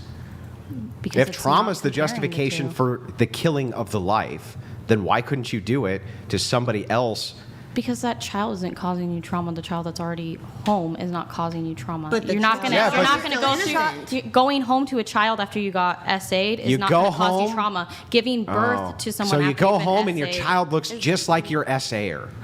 Even though they weren't born with them, they look just like him and it's causing you trauma. Are you justified in taking that child's life? No. Why? Because I believe that is a human life. I don't believe. But if at you conception. believed that it was at conception a human life, Yeah, I understand then why how people, could you reconcile these two positions? I understand why people are pro-life. However, I disagree on concept. Yeah, what okay, I conception get is. it. I'm not talking about your belief. Mhm. I'm saying a Catholic Yeah. believes life begins at conception. Mhm. That is a human life at conception. Mhm. If you believe it's a human life at conception, how can you make an exception for SA if you were SA'd and had trauma from that, you Mhm. could not then go home and kill somebody who was not in your womb? What would be the distinction there? Mhm. I just think it's a more nuanced topic. Yeah, I know, than but can you answer to my question? And then we'll get into your worldview. Okay, let me put myself. So I'm a Catholic. I obviously wouldn't kill the baby because Right. it's against your belief system. Right. It wouldn't make any sense. You know? It wouldn't make any sense to do. Yeah. Yeah. From your belief system, I Right. understand that. I do think it is a different conversation. I don't. It's kind of comparing apples to No, oranges it's not, a little and I'll bit. tell you why. In my Even from your worldview, it's not comparing apples to apples or apples to oranges. It would be comparing apples to apples. The idea here is trauma Mhm. is the justification for the Mhm. elimination of the pregnancy. right. You give it a further justification, and Mhm. you say, because it's also not a life. Okay, I can concede that you believe that. Mhm. From the Catholic belief, though, they're saying the only justification can be trauma because they believe at conception this is a human life. Mhm. So trauma is our only justification for the elimination of the life. So then why couldn't you do that outside of the womb? That makes no sense to me. It's just different. It's I have a different question that might actually change my view. Okay. Does a fetus, like, no matter how Fetus early on- means baby. Yeah. Well, like when it's in the womb, you know, no matter how long, like, does the baby feel? You're talking about the abortion? gestation of Yeah. it? Like, do they feel It's it in actually there, one of or the like hardest understand? things I've ever had to go through and like witness. I didn't have an abortion. I said that really wrong. But when I was your age, I had the same position as you. Like, of course, I'm conservative, so therefore I'm like somewhat libertarian, and therefore I believe the government should not be involved in what I do with myself or my body. Right? It's like actually a really normal line to come through. Yeah. But yes, that is why heartbeat bills are wildly important in states all across the nation. They're being passed because at a heartbeat, that is when the baby can feel pain. It's when they have a breathing heartbeat. I'm not entirely sure if they can feel it before the 6 weeks, but I am fully aware that 5.5 to 6 weeks If it was after, yes. proven that they can feel it before the 6 weeks, then I Let would us be assume for against- a second that they couldn't feel shit Mhm. and that you had a quadriplegic kid at home who couldn't feel shit. Grid 1 Motorsports donated $200.01. Feminists always use the talking point, ignoring the fact that over 2 out of 3 pregnancies that result of SA are carried to birth. Less than 0.01% of 0.1% cases is the worst justification for murder. Yeah, perhaps. Thank you, Grid 1. Perhaps Grid He's 1. a brave and a decent man. He's a pioneer. A little pushback to you is that regardless of how few there are, that is the justification which needs to be contended with. So even in this case, when you say if it couldn't feel pain before X day, what if the kid who you then went home and killed based upon the trauma that you received external to the kid also couldn't feel pain for some reason? Maybe they had no nerve endings. Or maybe someone's in a coma. Yeah, something like this. I just feel like it's different since that, like, you know, they already have like life experience. Why would wait a second. Why would that be the determiner? Why would it make life more valuable because you've had more time to experience it? I don't know. I really don't know. See, this is what I'm saying. Like, I'm kind of on the fence with it. Well, how do we get you off the fence? What do I need to do to get you off the fence and on this side? Can I try something? Yeah. Something that really changed my mind on this was a lot of black men will say that they feel the police are racist towards them, or they feel the police are biased against them, and when you actually dig into the data, like if you go to the Washington Post and you dig into the data, we as a country feel that way. And I think that's a general sentiment that even left, right, or center, you have felt that way in general based on the propaganda or the media that you consume. At the end of the day, if you go and you look at the statistics of unarmed black men who are shot by the police in, let's see, 2023, it was 10. And yet that warrants an entire health crisis, according to Duke University. And so sometimes there are things that we may not feel, or we as a society go, oh, you know, I really feel that way, or I understand it that way. But then you look at the data and it is not that way. And for me, that was how the pro-abortion to pro-life movement was for me, where I was just like, you know what, at a certain point, it does defy the way you feel. It is just logic. Sorry if I didn't speak close enough to the mic on that. I have no idea what the hell you're talking about. Okay. She's talking about based on emotion. Yeah. Did I not make that? Was that not clear? Yeah, I think. Are you saying that because people have emotional responses based on societal programming? Is that what Ulysses the Pagan donated $200. To the pro-choice advocates on the panel, how do you say with one side of your mouth woman's rights, but you're taking that right away from the female within womb? I need to do a little shifting. Thank you, Pagan. Appreciate it. I need to do a little shifting here when it comes to the seating. Is it possible for you to scoot in, but scoot into the table, scoot into the table? You guys are a little far away from the mics. Can I have you scoot your mic to the very edge of the table? Yeah. And right then here. tilt your mic down a little bit. Like that? Yeah, that's good. Perfect. I just trying to get things a little fixed here. Sorry, guys. We did some arrangement after the guns blazing feminist left crying. So. Guns weren't blazing very well. Not really. Let me do a couple chats here. She came in eyes crying, not guns blazing. A little waterlogged. Nathaniel Cook, nope, Ryan, and some stroking out here. Municipalities, women have the right to sit at public parks alone on the bench, where men are banned from doing so. Women have rights that men do not, if we use that logic. Right. Is that actually the case, that men are banned? That's not Listen, right. there's I've not heard there's this. laws that you can't shoot jackrabbits from trolley carts, dude. There's all sorts of bizarre laws in all sorts of municipalities and small towns all across the United States that have nothing to do with what are considered inalienable rights. Sure. That is an intriguing one, though, if there is in some places men are...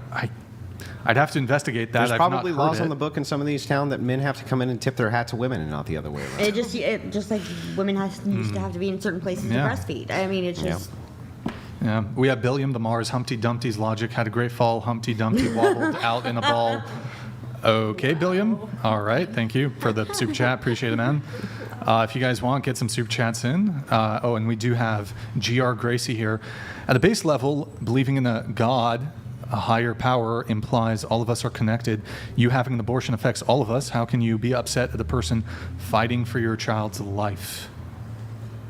I'm not upset at that. I don't understand the question.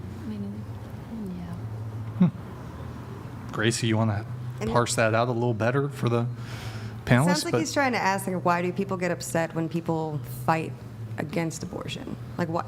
Because you hear that a lot. People ask, why do you care if I abort my baby? It has nothing to do with my you. body, my right. But it does because of a societal standpoint. Yeah, sure. Anyways, I'll move this on. I guess the final thing from that girl who left, she wanted to talk about women's rights, ERA, trans rights, weaponized Christianity, Project 2025, internment camps, communication theory and logical fallacies and arguments, parentheses, straw man theory in particular, Andrew's favorite. Okay. Anyways, 2020 project. she came with a lot of things she wanted to talk about, but when she showed up to the gun show, the showdown, I don't know. It's not the gun show, that's for sure. But the OK the Corral, showdown. All the complex topics, and then you ask 1 to 10, and it's over. But you're Trauma not even kicked thinking in. about her therapist Trauma right therapy now. kicked in. What's wrong with you? Clearly didn't You're not even thinking about her poor therapist. It would have undone years of therapy. How many years of therapy do you think she's going to need because of tonight? 10, at least. She's probably on the phone with him right now. She should just stop going. How to many that years of therapy are therapist we 'cause going it to didn't need? I'm Because of tonight. I'm going to need a lot of therapy, I think. Anyways, getting into some other show notes here. So we have Belle.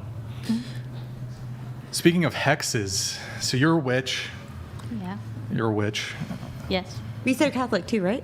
No, okay. No, I thought you said you were She like grew up. I She grew up Oh, Lutheran. okay. Yeah, she's You said that. I was Wait, like, just curious. Are your parents still together, or are they separate? Or? They're separate. Separate. Okay. Separate. My dad's more atheist, I guess. He's- okay. Leaning. Yeah, it was more my mom. Now, there's a couple things here.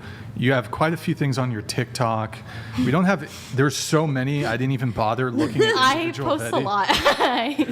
It's a lot of different We might go through the TikTok Mine a little bit later, but you, Okay. apparently you hexed. You did a baneful hex. Well, it's just a Well, hex. So and baneful they- is just terminology Baneful. for. What is baneful? That's okay. like kind of like negative. Can I? Yeah. So it used to be called black versus white magic, but that Let's brought not- up a lot of racial Let's problems. not bring George Floyd into this. So that's why we don't say it anymore. So baneful is just in reference to anything that's What do going you to cause mean? harm. Doesn't have nothing to do with race. It does because Like a lot of people of color's spiritual practices do get demonized often in the witchcraft community. Like it's like a voodoo? really big voodoo, hoodoo. And so when people were referring to black magic, they were primarily targeting people of color, and so that's why like just But weren't witchcraft they in general. primarily practicing black magic? Yeah, but black magic was considered evil.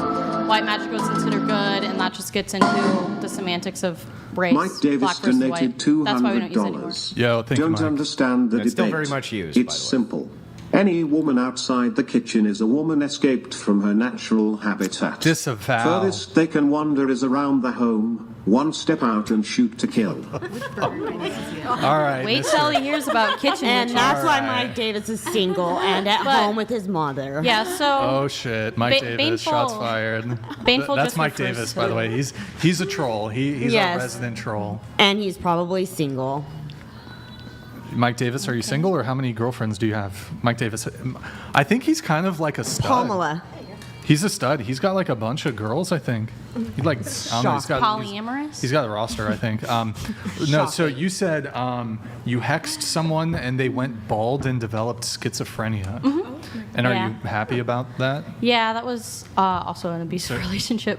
I've been in 2 abusive relationships. Just 2? Yeah. Or more? Just 2.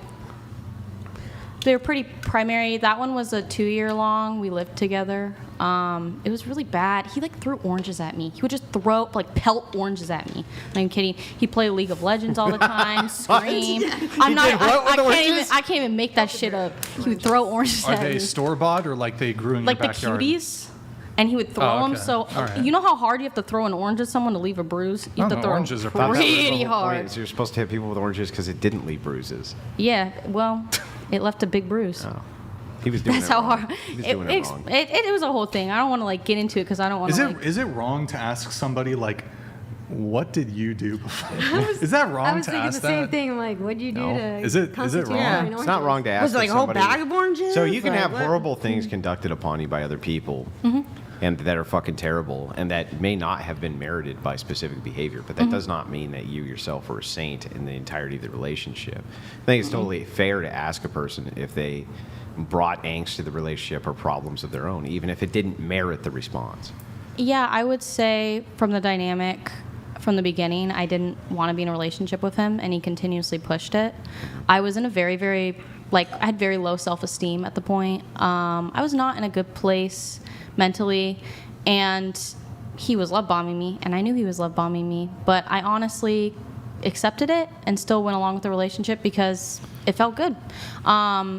I was living in a really toxic living situation. I got randomly roomed with this girl who, I don't think I can actually say it, a Yahtzee. I can't say it exactly, but it was someone who was like it was a really toxic living situation. So I had to pick between living with someone with really crazy beliefs or living with a boyfriend that I was dating for about 2 months.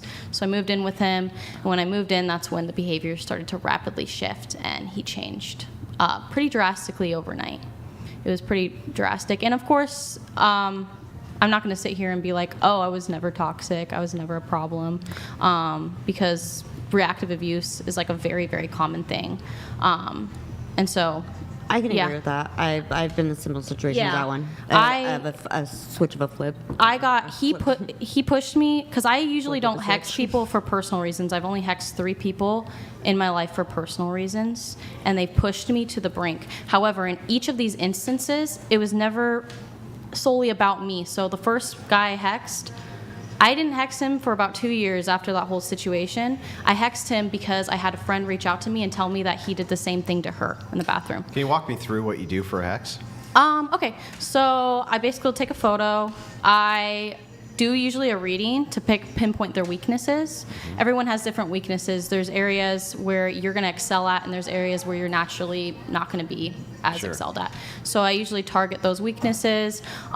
Typically, I add specific herbs, specific broken glass is like a big thing, rusted nails, really nasty ingredients. Then I light a candle, and I put my energy towards it. The energy you put towards it is really the biggest part of the whole situation. And then Right, you I go could about my day. you could get the same results absent any ingredients, right? No, not necessarily. If you have a love spell and then you're using love spell ingredients, it's not going to correspond, so it's not going to be as effective. Yeah, but you don't need anything, right? You could cast a spell just by projecting your will. Yeah, Isn't there's a that part the of most it. powerful form of magic? I would say using the correct. Their round meatball donated $200. Who needs more therapy, Banshee or Max Rabo? Who? I think I'm the banshee, because isn't that a terminology for witch? So I got to ask you a You're wrong. question. Wait, just real Mr. Meatball. Thank you, man. Appreciate it.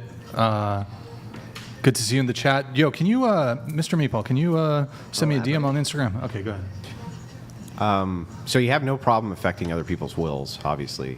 When you say, do you believe in the idea of good and evil, bad and good? To a certain extent, I believe in something called comeuppance. So it's kind of Comeuppance? when people talk about karma is actually what happens in the next life. Comeuppance is about what happens in this life. So, for example, if you steal something for $20, usually something of $20 or less value might go missing from your house. That's like a sign of comeuppance, instant karma, as you will. So for every negative thing I do try to put positive action out there as well. However, I personally don't view hexing and a really atrocious person as a negative for me personally. Do you believe that slavery is evil? Yes. Why? Because it's taking away someone's free will. So it affects their will. Yeah. How does your hexes not affect the will? It helps put the will back into the power of the victim.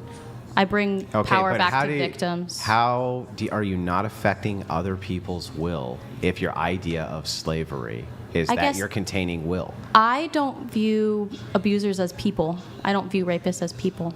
I believe they're So then would it be okay subhuman. to enslave them?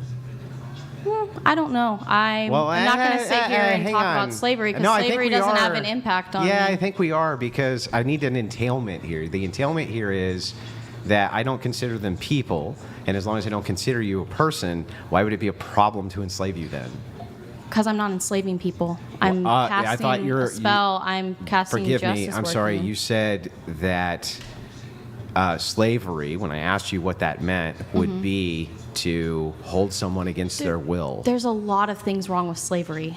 I don't think I need to sit here and say what's wrong with slavery. What? Do we really want to get into Yeah, slavery? I really want to get into it. What's wrong with it from your worldview? From slavery? Yeah. Considering the fact that it rips families apart, considering the fact what they do to slaves. Yeah, but that's all a side effect of containing someone against their will, right? There's a lot more to it, though. No, it's really just that. There's a lot more to it. What else is there? Holding a spiritual belief and owning slaves are not comparable. Oh, no, they're totally comparable if the logic's the same. So let's start with this. What is a slave itself? Forget ripping, because some slaves not going to have their family ripped apart, none of that. What is a slave? Someone who is indentured to another person. They don't have to be indentured?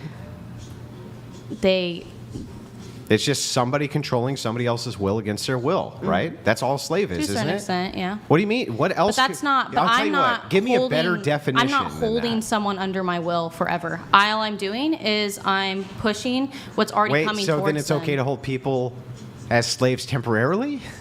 No, I'm not. Well, for then that slavery. argument makes no sense that I only hold their will But temporarily. I'm not. That's the same I'm as not me taking saying I hold I'm a slave not taking temporarily. away their will. I'm pushing Wait, what's I'm already sorry. coming Did your towards ex, them. was it your ex's will to get a broken back and fall down 3 stories? It was the universe's. But not his. It was the universe's. And did you affect the universe? Yeah, I would say so. So then if you affected the universe, then you contained his will. How's that not slavery? I personally believe if someone punched you in the face and you punched them back, That's not slavery. no, because slavery is not comparable. This is comparable. No, it's not a containment If I of punch will. you in the face and you punch me back, No, that's a response to will. right? So That's I responded I do to not, my but will I'm not being taken containing away. his will. You're containing the will. I took my power back. Right, by containing somebody else's will. Call it whatever you want. Call I it took slavery? my power back. How is it not slavery? How is witchcraft not slavery? Yeah, how is it not slavery to affect a person's will and get them to do things they ordinarily would not do? I guess you could call it that. It's manipulation of energy. Okay. And it's more nuanced than that, though. I don't think if it an is. abuser put a hex on you, would you consider that? It wouldn't land. How do you If know? it did Because land. it's okay. Let's pretend it did. It's not going to land. I have people who try to hex me all the time. I'm just asking a question. I'm trying to get clarity Okay, because I don't. yeah, yeah. I'm just Yeah, trying to yeah. get clarity. Just so I can understand. What's your question?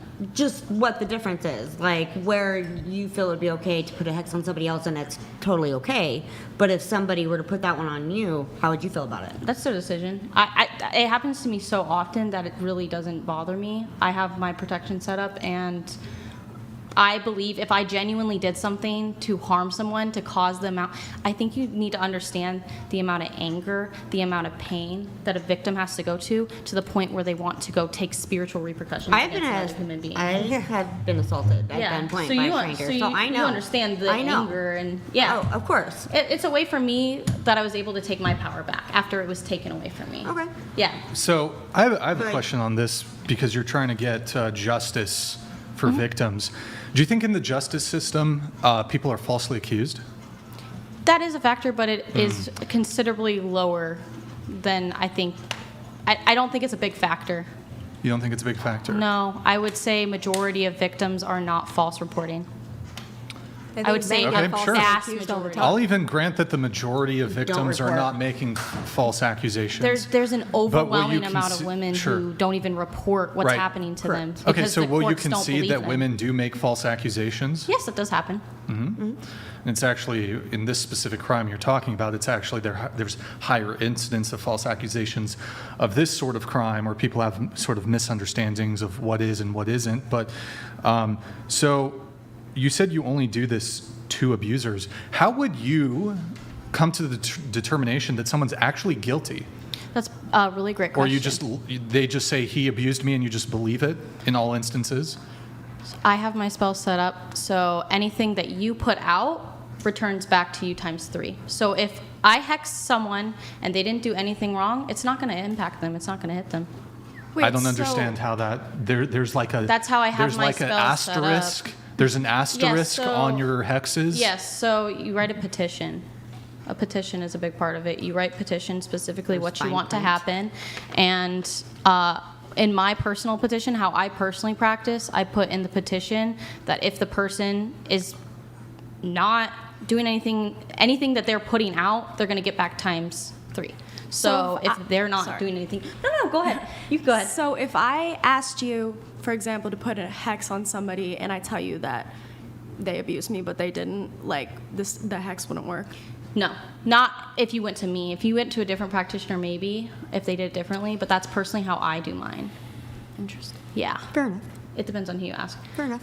But I do believe the victim overall, because I do think a vast majority of the people coming to me are not falsely accusing. I would assume most people who are going out of their way to pay for a service done, there probably is a reason there.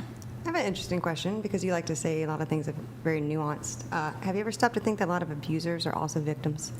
And Yeah. that because, so where's the cycle end? Like if you're saying coming after you because you abused me, but he abused you because of someone who abused. Like, he is also a victim. Like, I don't know the situation, but like in a lot of situations, people hurt because they're hurt. Yeah. So where's the justification of saying now I'm just going to push more hurt onto you, though you are now acting out of hurt? Like, where's the kindness? Where's the love? Where's the stop of it? Where does it end? Where does it end? Where does it more focused on getting justice, whatever way that see fit. And so then there would be no end. So therefore, there's never going to be an end to violence. There's never going to be an end to abuse. Because that's just not how the world works. I really hate that the world works like that, but it's never going to be like that. The world is never going to be equal. It is never going to be fair. So to be clear, with these hexes, and let's assume this person is being falsely accused and they're innocent. So you cast the hex, but so the hex doesn't work if they're innocent? Mm-hmm. Based on how I have mine set up. I'm a little confused by that. I mean... Well... You don't have any really knowledge of witchcraft. I have zero knowledge. Yeah, so it's kind of hard to explain. Her fine print, I guess. I'm not trying to figure out. Yeah, so basically, it's like you write a fine print, if that makes sense. You write a contract. It's kind of the same thing as like a clause for marriage. We won't a prenup, right? You don't get 50% unless someone cheats. So it's kind of the same. It's like a prenup, I guess. I write prenups for my spells, if that makes sense. I can put it in that terminology, and I think that'll make more sense to everyone on the panel. We have Dane's wife. J.C. Dugard, 11-year-old, kidnapped, essayed for the 18 years, has 2 children during captivity, rescued when children 14 and 11 couldn't abort because of captivity. Can she unalive those children, or why not? No, and I also would like to say that I think my mind has changed a bit since hearing your argument. Okay. Just and speaks also to the female arguments brain. It like doesn't that have to make because sense. I never thought about it like that. So Nick, do you mean this camera? Yeah. On my side? yeah, no, that would be wrong. Okay, all right. Okay, then we have Giovanni C. Which girl says her motivation is justice, but also states her system is set up to repay wrongs done to her 3 times as much. Is that justice? That's an interesting question. It follows the law of 3, which people practice and people don't. Isn't there something in the Bible, sevenfold I feel like this whole vengeance? system was pulled off the movie The Craft. Yeah, there is a lot. There actually is like a lot of witchcraft in the Bible. There actually are a lot of witches No, I was just that thinking of identify as like sevenfold Christian as well vengeance that's in the Bible. I'm- I think it has to do with Cain. Anyways, that's kind of besides the point. But is it justice though, really quick, to get 3 times? So like eye for an eye, but 3 eyes, I guess, instead of for. Yeah, I just have that set. I just work with the number 3. I just feel very called to it, so that's what I do. Okay. Yeah. And then something about, I saw one of the TikToks, start a roster. Something Yeah. about hexing a roster. But wait. Oh, I don't hex rosters. The times 3 thing. So if somebody kills a member of your family, right, then what would be the times 3 back? If someone killed a member of my family, I'm taking out their entire family. But I ride for the people I And that's love. justice? For me, I So ride. even though the rest are innocent? Yeah, but their family's innocent. I ride for the people I love. Wait, so hold on. Let me. That's me. People That's have me to die for Wait, your wait, wait. revenge? Wait, so okay. A individual member of a family, without any other of the family members being involved, lone actor, kills a member of your family. The other family is living on the opposite side. Let's say they're in New York and this happened in California. You're gonna go kill the. I guess baby. for eye for an eye, I would just kill whoever killed my family member. Well, now you're walking back your position. But I don't know what I would do in that You situation said you'd because I'd be kill. highly You'd kill the whole emotional. family, I might. I just might. even if that family involved like innocent children. No, I would never kill a kid. Oh, not the kids. No, not kids. Just Not unless it's in the womb. What about the How- grand? What if Wait, it's you a couldn't- kid who killed your family I've member? never answered. You can't control for that. Yeah, how do you It's the control times 3. Would you kill So- the kid? so if Would you that kill were- a kid if it was a kid who killed your family member? No, because it's a child. Now, hang on. I just want to make sure I got this, I would never hex a child either. I do wanna make sure would never hex anyone under age 18. that I so. got this correct. That following this law of 3, okay, the 3 times, that's what you get. You do believe that this actually works. I do believe my hexes land, yes, Yeah, when they okay. are meant to land. And you believe that this actually has an effect in the world. Yes, So you believe that you are actually doing this. yes. So then why would it not be justified if some member, let's say, of my crazy family somewhere, right, hypothetically, took out a member of yours, for me to not note that you would do a spell that could then condemn me based on the belief that wouldn't I be then justified to come in and take you out before you could do a hex? You could try. Yeah, no, but that's not my question. I know what a person could try. I'm asking about the justification. When the justification of, oh shit, you took out this witch's husband, Paul, you know what I mean? Third cousin of mine. She's going to take out the whole family. Wouldn't they then be justified in doing something to you just based on your fact of belief that this is... Sure, yeah. Yeah, that's... Yeah, sure. And you think that that's coherent and not madness? I think that if I genuinely hurt someone and they decided to cast on me, that is justified. Not cast on you. They did something completely different. They just came and took you out because they believed like you did, that your spell could have such an effect that it destroyed their whole family. Wouldn't they be justified? Murder the whole family or whatever the reason. Yeah, wouldn't they be justified in that? I'm sure, I guess. And you think that's justice? I think what I do is justice. Oh.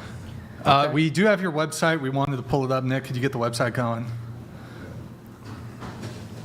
So it says custom-made intense hexes. Excuse me. Do we? Yeah, okay. I offer a couple different services. This is perfect for those looking to get justice or looking to remove someone out of their life. Scroll down, Nick. Scroll down. Scroll. No, scroll. Keep going. That's my website. Huh? What's up? What? It was just tripping out. It's fine. Is it? You mean the mouse wheel? Do you do this full time? I know, but you Yeah. got to use the little Yeah, click and I thing. just got my best friend hired as well too. So.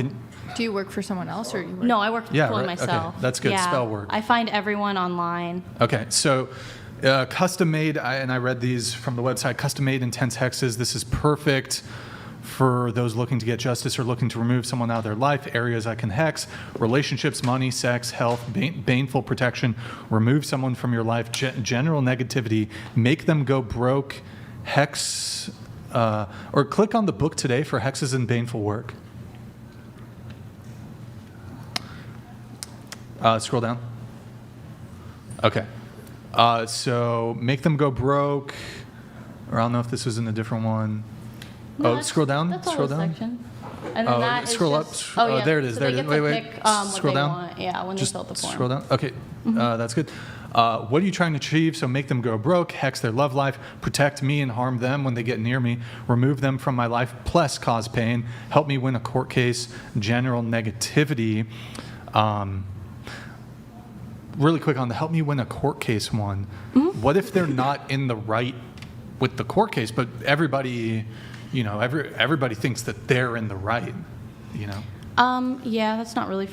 I'm just offering a service. So when someone books for me for a justice working and they tell me, basically, I'm just going to help it so that they can present themselves better in court, so they have a higher likelihood, a chance of achieving their. Can I ask you a question? So yeah, let's say, would you work for a guy? Like if a guy wanted to hex? Yeah, I have actually. That's how I met my partner.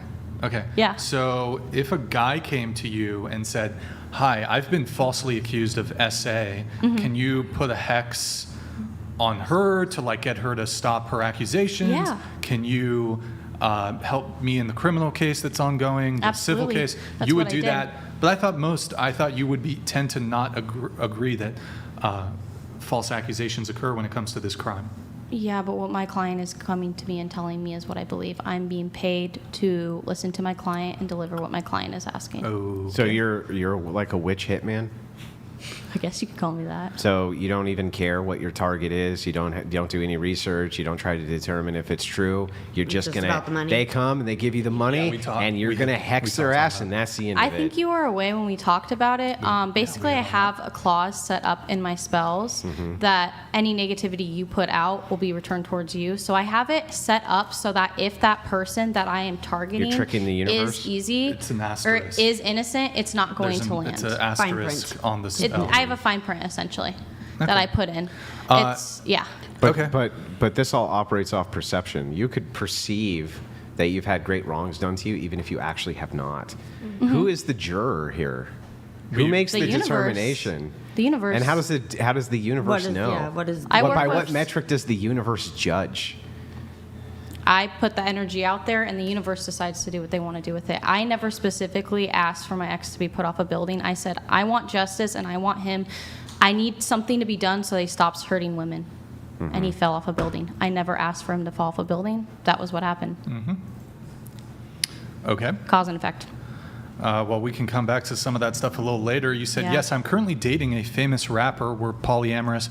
Yeah. You can talk about our connection. So, famous rapper, are you at liberty to? I don't think me and him are at a place where we want to like publicize stuff, but yeah. How big is his following? About 2 million over all platforms. He's signed to Republic Records. 2 million pretty collectively? Big. Yeah, I think he has like 1.3 over TikTok and like 700K on Instagram. Okay. Roughly. And when you say polyamorous, so you're seeing other people? Mm-hmm. And he's seeing other people? We had it set up when we first started talking where he could see other girls, but then we did decide to kind of make things a bit more exclusive just because we are long distance right now. And I kind of want to wait until we're in the same city before I would feel comfortable with him seeing other women. Mm-hmm. But he's fully supportive of me dating, talking, doing whatever I want with women. He's like very, very supportive of that aspect of my life. Okay. Nick, just be careful with that, okay? Yeah. You saw what I was trying to avoid. Their Almond Meatball donated $200. Absolutely hilarious. All right, thank you, Mr. Meatball. Appreciate it. Thank you, Mr. Meatball. Yo, send me a message on Instagram, man. Good to see you back in the chat. It's been a while.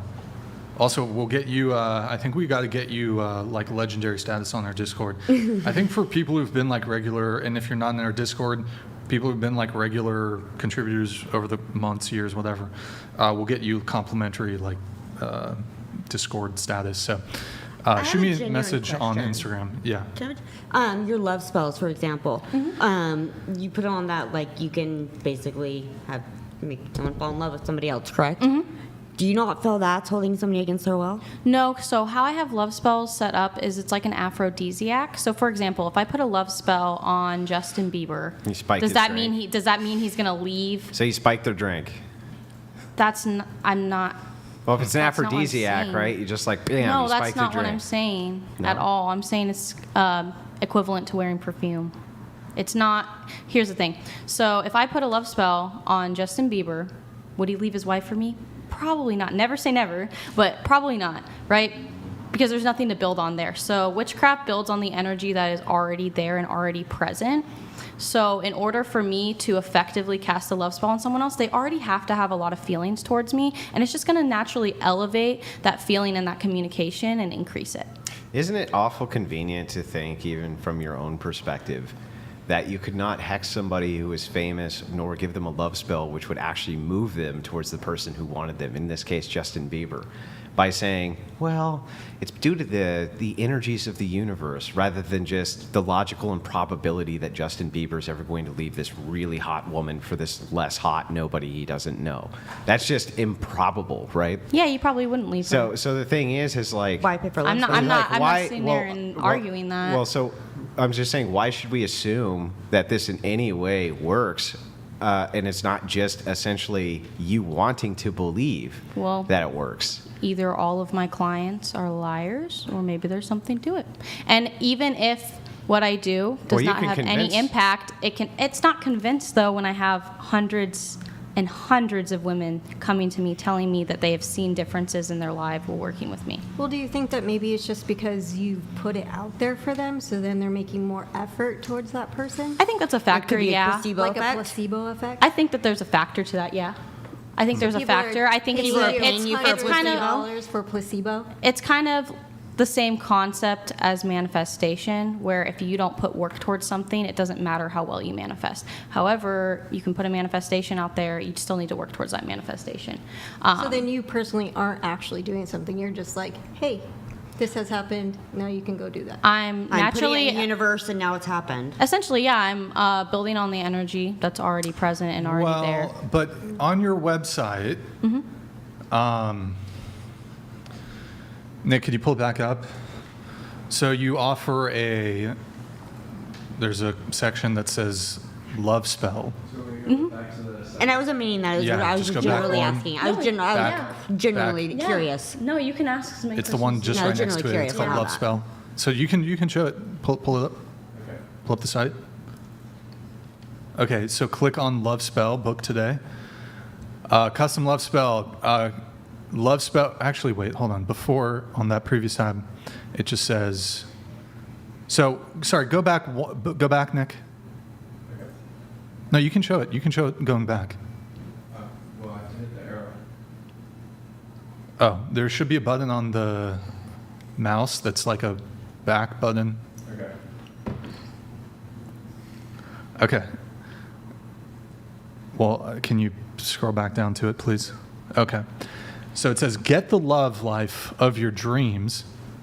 But that seems like a bit bigger of a representation than just it already elevates Building an on. existing Right. thing. But then it also says, love spells increase. Oh, can you click on it? Yeah, love spell. Yeah. Love spells increase communication, emotion, and will aid in helping you get your specific person and love life you deserve.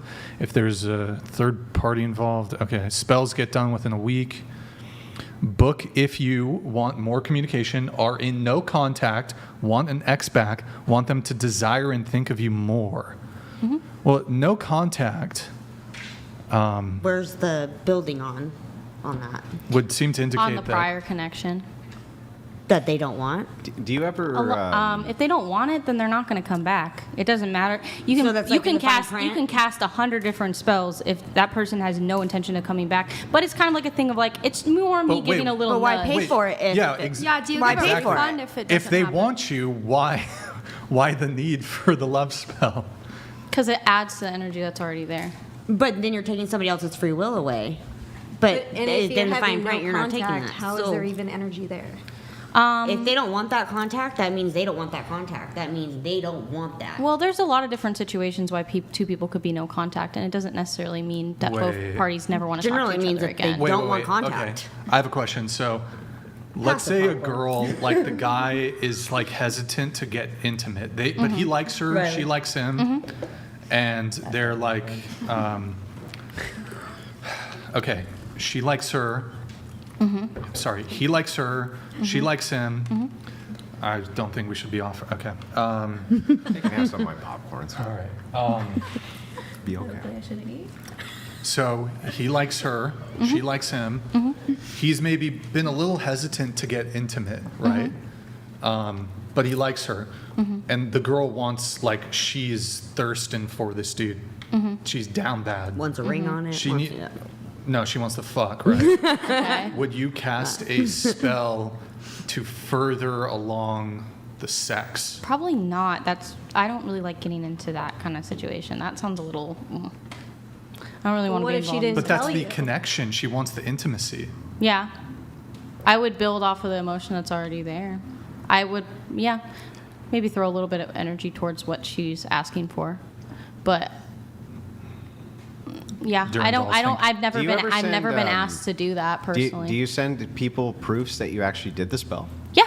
How? I take photos and videos of the spell, and then I send it to the client.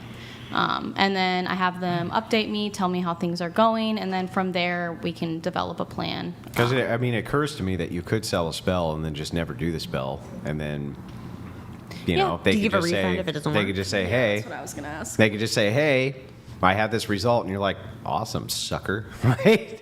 Yeah, I mean I don't do that, but If guess it I doesn't work, could. can they get a refund? No, but I have it stated that it's not a 100% guarantee because I can never 100% guarantee results. What I'm doing is not an exact science. If it was an exact science, it wouldn't be witchcraft. And people know that when they book with me. And they're okay with that. It's just increasing Fair the enough. likelihood of something happening. Fair enough. It's not like 100% guarantee if Okay. that makes Fair sense. enough. Yeah. Thank you for asking. Yeah, no, Yeah. just curious. Yeah. So you've said you dated a huge drug dealer when you were 16. Yeah. What kind of drugs was he dealing? Coke. Okay. Weed. You said you've been in extremely toxic relationships. Yeah. If you don't mind speaking on, I think we maybe have spoken on them a little bit. Yeah. You've had sugar daddies. Yeah. Do you currently have a sugar daddy? No. I had 2 sugar daddies, and I cut them off when I started getting more serious with my current relationship. How many sugar daddies total have you had? Probably like 4 or 6, around that. Yeah. Okay. Yeah.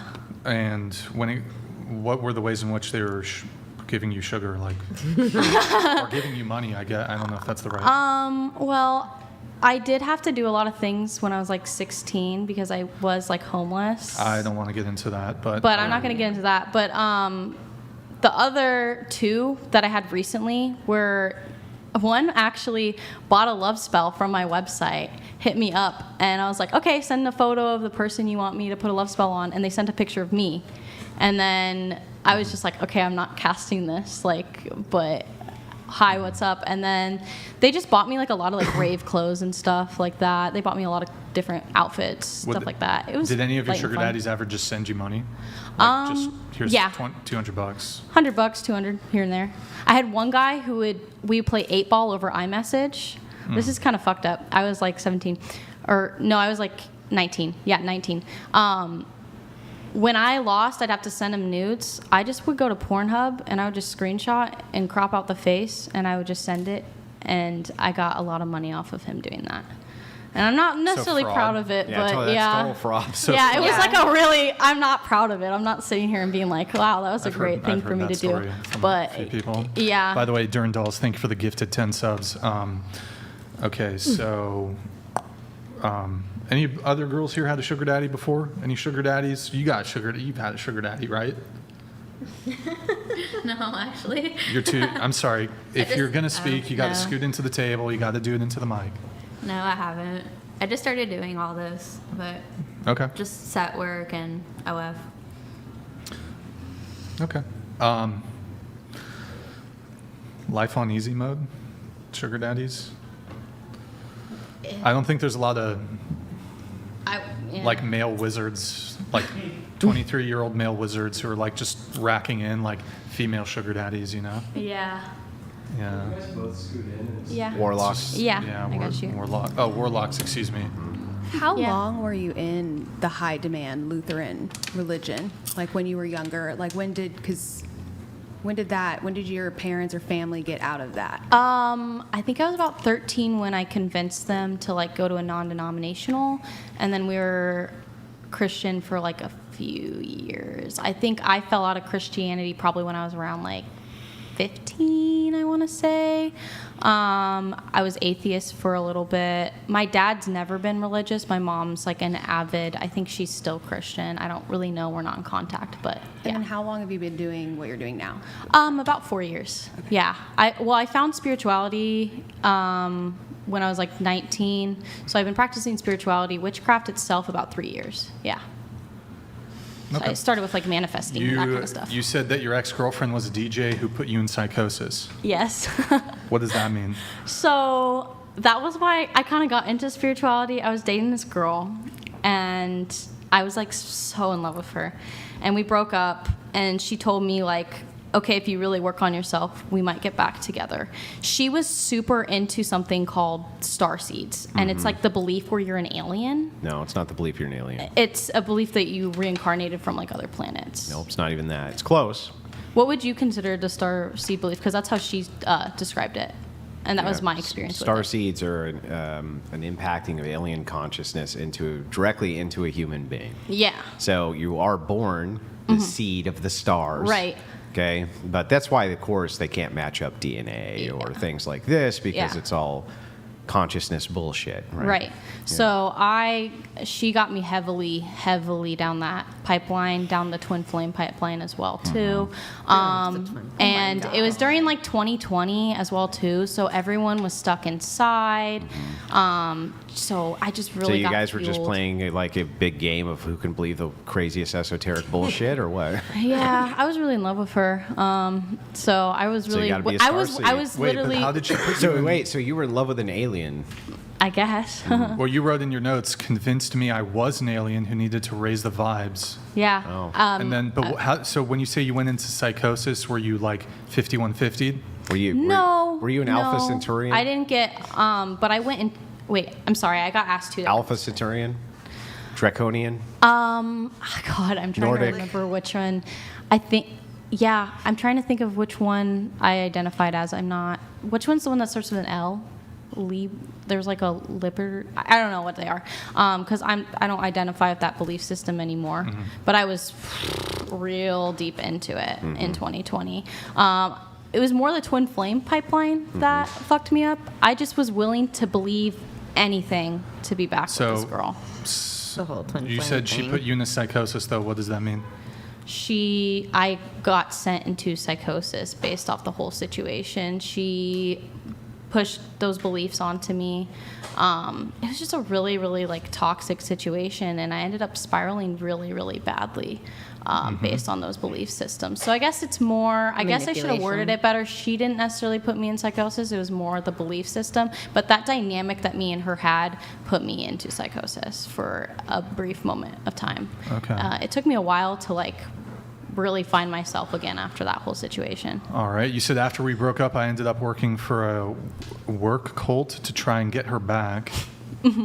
You did not get back together, but it's a great story. Can you give us the very brief story of the work cult? So there is this, it's this MLM, and basically they set up stores outside of stores, and they ask money for, I can't say the word, sewer slide prevention. A lot of the people that set booths outside of stores, they're working for marketing companies. They're not working for the nonprofits themselves. I got sucked into that. It's very like a work cult environment. Your entire life has to be about this job. Your entire life has to be about serving them. They isolate you from your friends. They isolate you from your family. So I got really wrapped into that situation. They really got into me. They knew that my weak point was my ex-girlfriend. And so they convinced me, they were like, if you work really hard, you can come back and you can support her. This is the only way that you're going to be able to get back together with her, essentially. Drink the Kool-Aid. Yeah, I drank the Kool-Aid. I mean, I grew up a lot in of Kool-Aid drinking with you. Yeah, I grew up in a cult, so. Isn't that kind of what you're doing though when you cast the spells, like hexes? Yeah, sorry, hexes. How is that equivalent to being in a cult? Oh no, I don't mean the cult part. I mean okay. like you're making something happen, or so you think you're making something happen, but you think that you were manipulated because this person lied to you and said or brainwashed we you, might be getting back together. But you're also telling people when they pay you to do the hex, you don't know for sure, but you're telling them you guys might get back together. Yeah, it's never 100% guarantee, and I say that right off the bat. Yeah, she just said I also do not push the ideology of like twin flame, because it's very, very, very toxic. Twin flame is very toxic. The twin flame, it's so toxic, and the starseed, it's so toxic. It's so toxic, and it sucks people in, and it really does destroy a lot of lives. I don't know if you guys have seen. It sucks it sucks. Yeah. So if you guys don't know, there's a documentary that they made on two people that started an entire cult based off of the twin flame belief, because it really does have an impact on a lot of different people. But primarily, when you grow up in an environment where you're conditioned to certain beliefs, your red flags aren't going off. So yeah, it's really not surprising that I was involved in kind of a work cult, considering my background and considering how I was raised, because I wasn't raised to believe, oh, this is a red flag. Giovanni C. says, ask which girl monogamous relationships definitionally have more value, because the exclusive nature of it is inherently valuable. You don't have multiple relationships. You have zero. Your man's a cuck. He's a cuck. Definitely not a cuck. He just wants to see me happy. Will he let you sleep with other men? No. That's a cuck. Has he ever let you sleep with other men? No. He doesn't have control over my body, but he would feel very, very upset if I slept with a man. So out of respect to him, I would not sleep with another man. Would you say, though, that a man who allowed his woman on purpose to sleep with other men is a cuck? Yeah, I think that's a kink that people fall that's into. not what I asked. Being Is it a cuck? polyamorous and being a cuck are like two separate things. No, I don't think so. Yeah, because cuck is like it's doing it in front of you. No, polyamory is more nuanced than that. If somebody allows their significant other to sleep with other people for their own gratification. For their own gratification, in this That's a case, cuck. your happy gratification, how are they not a cuck? I would never call my man a cuck. I would just never say that about him because he's I not. didn't say that he was. I said this. So this is what. See, I think there's something strange about this conversation because I asked, "Is he?" He said, "No." I said, "Have you ever slept with other men?" Then you say, "No." But then when I get to the definition of what a cuck is, you're not willing to commit to it because I'm wondering if he actually does fall under definition this because idea. In my personal definition, a cuck is it's happening right in front of you, and they're Why does it need to involved, be in and front of you? Because it's kink based. Nope. The root word No, of it's cuck. not. The root word of cuck was based around the idea of the cuckold bird. So here's what would happen. Mm-hmm. The bird would go in. It would lay their eggs unbeknownst to the male, and then the male is then taking care of the eggs, the offspring. Unbeknownst to him, that is not his offspring. Okay? So the idea here is all about offspring. So the idea is if you're sleeping with other men, period, Right. he's a cuckold. Right. I'm not sleeping with other men. Right. So would I you? don't know if they Okay, would that's fine. consider But would that. you agree with my definition that that is what a cuckold is? Sure, I had a different definition, but I guess that Okay. I'm not super educated on like that Okay. kind of on But that's what it is. That's not what it is. So there's, But you there, can there are identify people. polyamorous, right? So I'll agree. Yeah, with I you. do There are identify people who are- polyamory. I'm very new to polyamory. They are but- cuckolded against their will. Okay, for sure. There are men who are cuckolded against their will, meaning wife, significant other goes out, sleeps with other men. That is cuckoldry. Oh, okay. Okay. Yeah, I guess I just had a different definition of it. Yeah, and then also men who allow their women to sleep with other men, also cuckoldry. There's multiple ways in which cuckoldry is applied. Okay. Yeah. Okay. Just Yeah, so I you just know. had a different Yeah, does definition he of it. sleep with other women? He's allowed to. We made things exclusive about 2 months ago, so for right now we're keeping it closed. But when we live in the same city, I'm honestly okay with him seeing other women, as long as it's not having a detrimental effect on our connection. But that's just me personally. I understand it's not for everyone. You said that you're new to polyamory. How new? This is technically my first polyamorous connection. I've always kind of wanted to explore it, but I've never had the opportunity. I've always been with people who are very monogamous. No, I don't want to even explore that. So this is my first like experience really exploring that. Polyamory is actually like built relationships with multiple people. With sleeping with other people, that's just like kind of swinging. I want a girlfriend. Unless somebody has an own, I have to move it on. I- So is there an own coming? Or? I just wanted. I'm sorry. I just am curious with your history of constantly being in cults and seemingly, and my heart hurts for you. Truly, like hearing these bad things that have happened in your life. Have you stopped to question the move that you've made into polyamory when you've constantly made poor decisions about cults and cult-like things? Yeah. How do you not see a red flag in this behavior? Because I don't think joining a cult is the same thing as being in a polyamorous connection. Did you think any of the cults you joined were cults, though? No. And Well, the first one I didn't join, I was born into That it. was me, yeah. But how is polyamory is not a cult though? Any? It's Wouldn't you say any ideology which is foisted on you as being good for you and isolating you is cultish? I'm not being isolated by polyamory. No? No. My relationship is not isolative. He's actually like Yeah, I'm not sure that I would consider it a cult either. Of I'm a just, very I'm just healthy pointing out relationship. that, yeah. well, Okay, so that's the extent of your notes. I guess the last thing here, I noticed the shirt that you're wearing. Do you care to explain? I just thought it would be funny. My friend who wanted to come on here, she watched a couple clips and she was like, I'm not going on that podcast. I don't like them. I don't agree with them. The only way I want you to go on this podcast, she made a deal with me, and it's like, it's not because she has control over me, but she was like, I'll only sounds allow like you to it. go on that podcast if you wear this shirt that I buy you. And I was like, okay. But that's not control. No, because it's a joke. She wouldn't actually keep me from going on the podcast. Right. But you wore the shirt, Yeah. so. Yeah, so that's the Yeah. explanation as to how you came to be wearing the shirt. Yeah, I just not thought it was really, funny. Not really interested in that. More interested in actually exploring what it's trying to communicate. Is that your position? No, not necessarily. I just thought it was not? funny to wear. It's not your position? No, I don't think we should ban free speech in general. I think everyone should have the opinion. I do think there is considerably too many podcasts. I think that a lot of people buy a microphone and then start a podcast. What's and wrong with that? I guess there's nothing wrong with it. It's just, it's very oversaturated. What would But if you're your on a friend was here? podcast. I mean, they weed I them. am honestly, They weed, yeah. It's just like everything else in the market. Yeah. They weed themselves out. So Yeah. the best rise up, and then everybody else just kind of goes by the wayside. Yeah.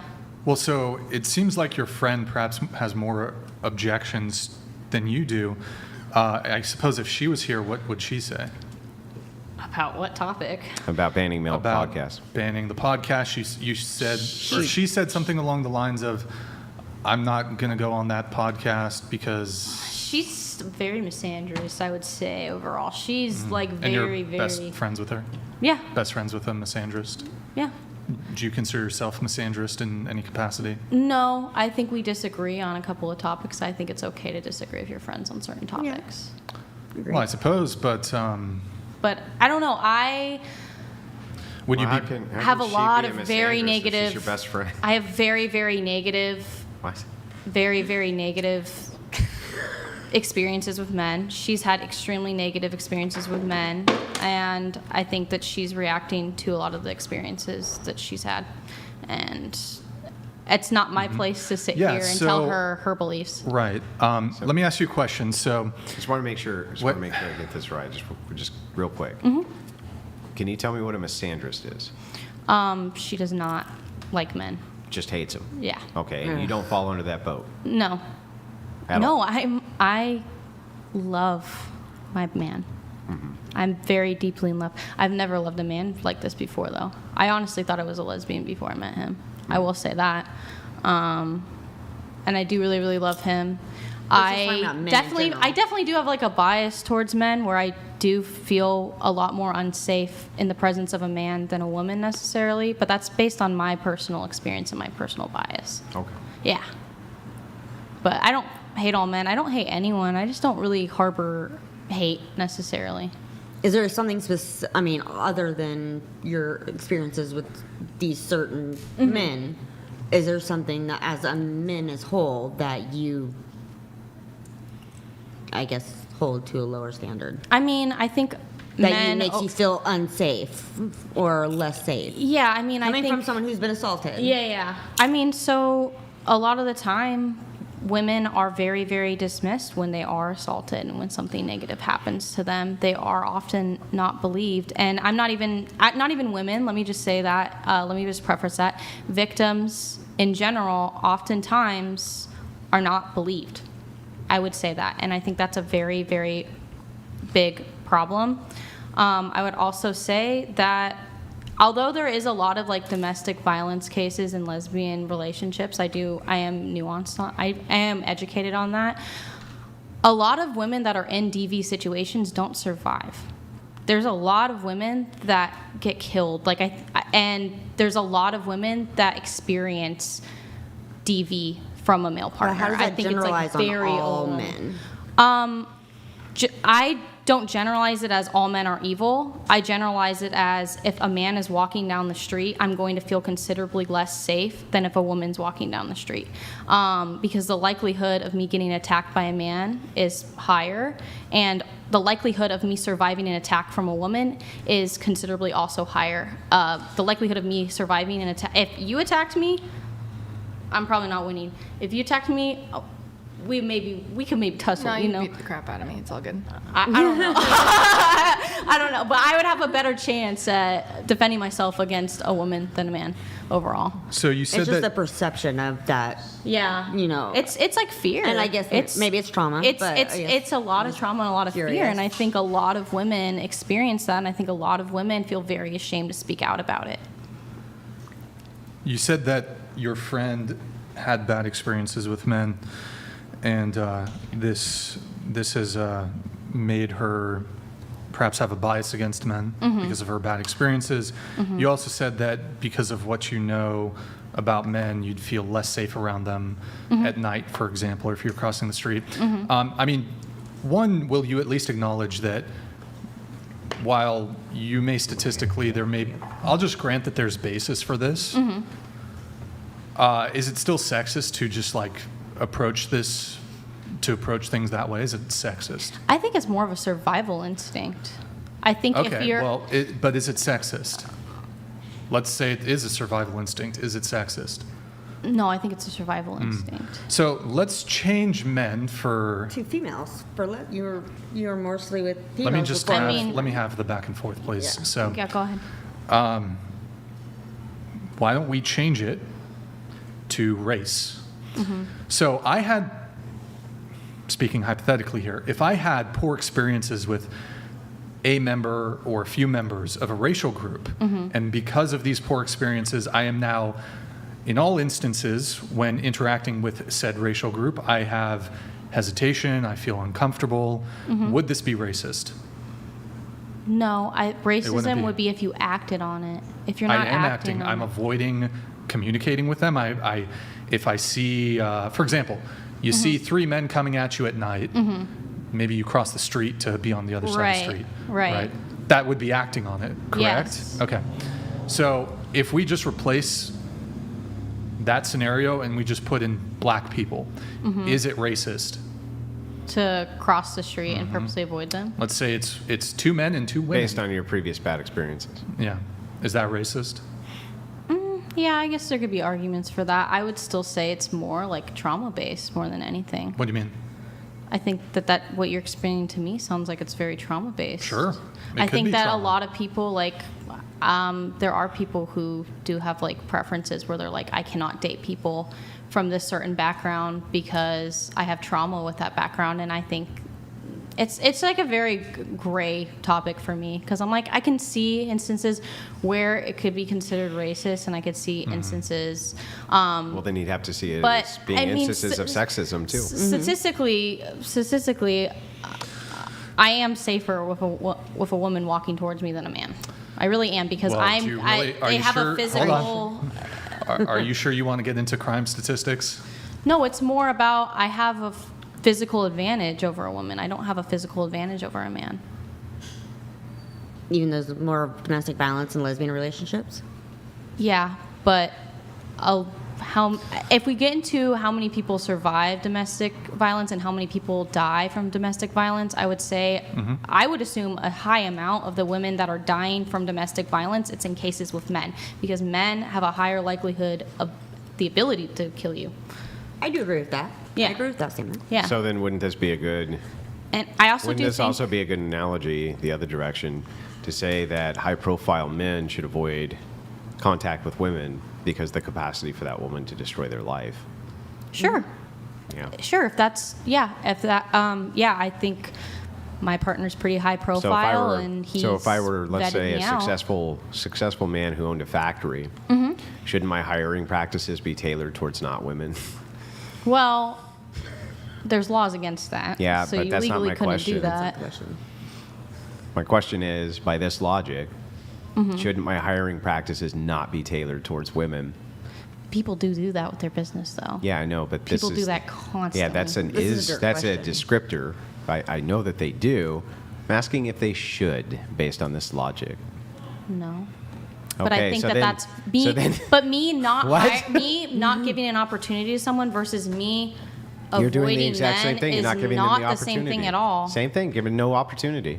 What opportunity are they giving by me Right. walking down the street? So what? near So them? what's going on here? What is you go, opportunity okay, are they there's three giving? of you, or even one of you, right? Hello, man at night who's walking towards me. You're not giving him the opportunity to demonstrate he's not going to do anything to you. You're instead taking the choice. I'm not even going to take the chance by crossing the street. Right. How would that logic not apply to the factory owner who doesn't want to hire women?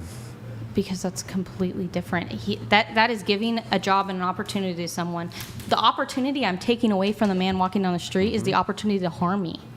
Yeah, This is a that's what they're survival- doing. They're taking away their opportunity to harm them. Same thing. I guess.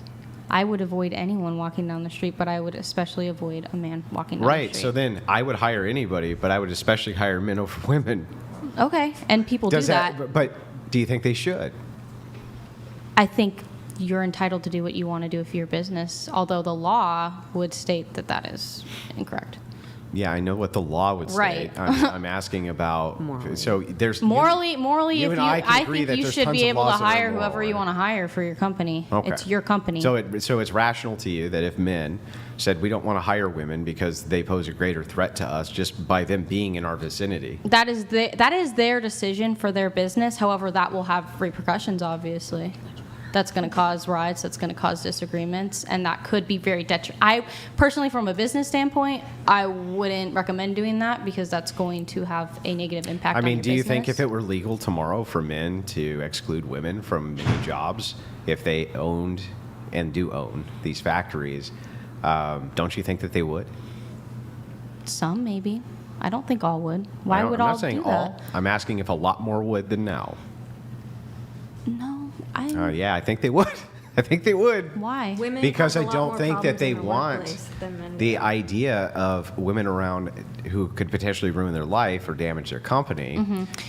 through the fact that they can give false witness, false allegations. They kind of already do that though. Because when the you, law when says you- they have to. When you okay, here's the thing though. If I apply for a job, Mhm. they can say, "Oh, we don't want to hire her for this reason legally." They could decide to not hire me because I'm a woman.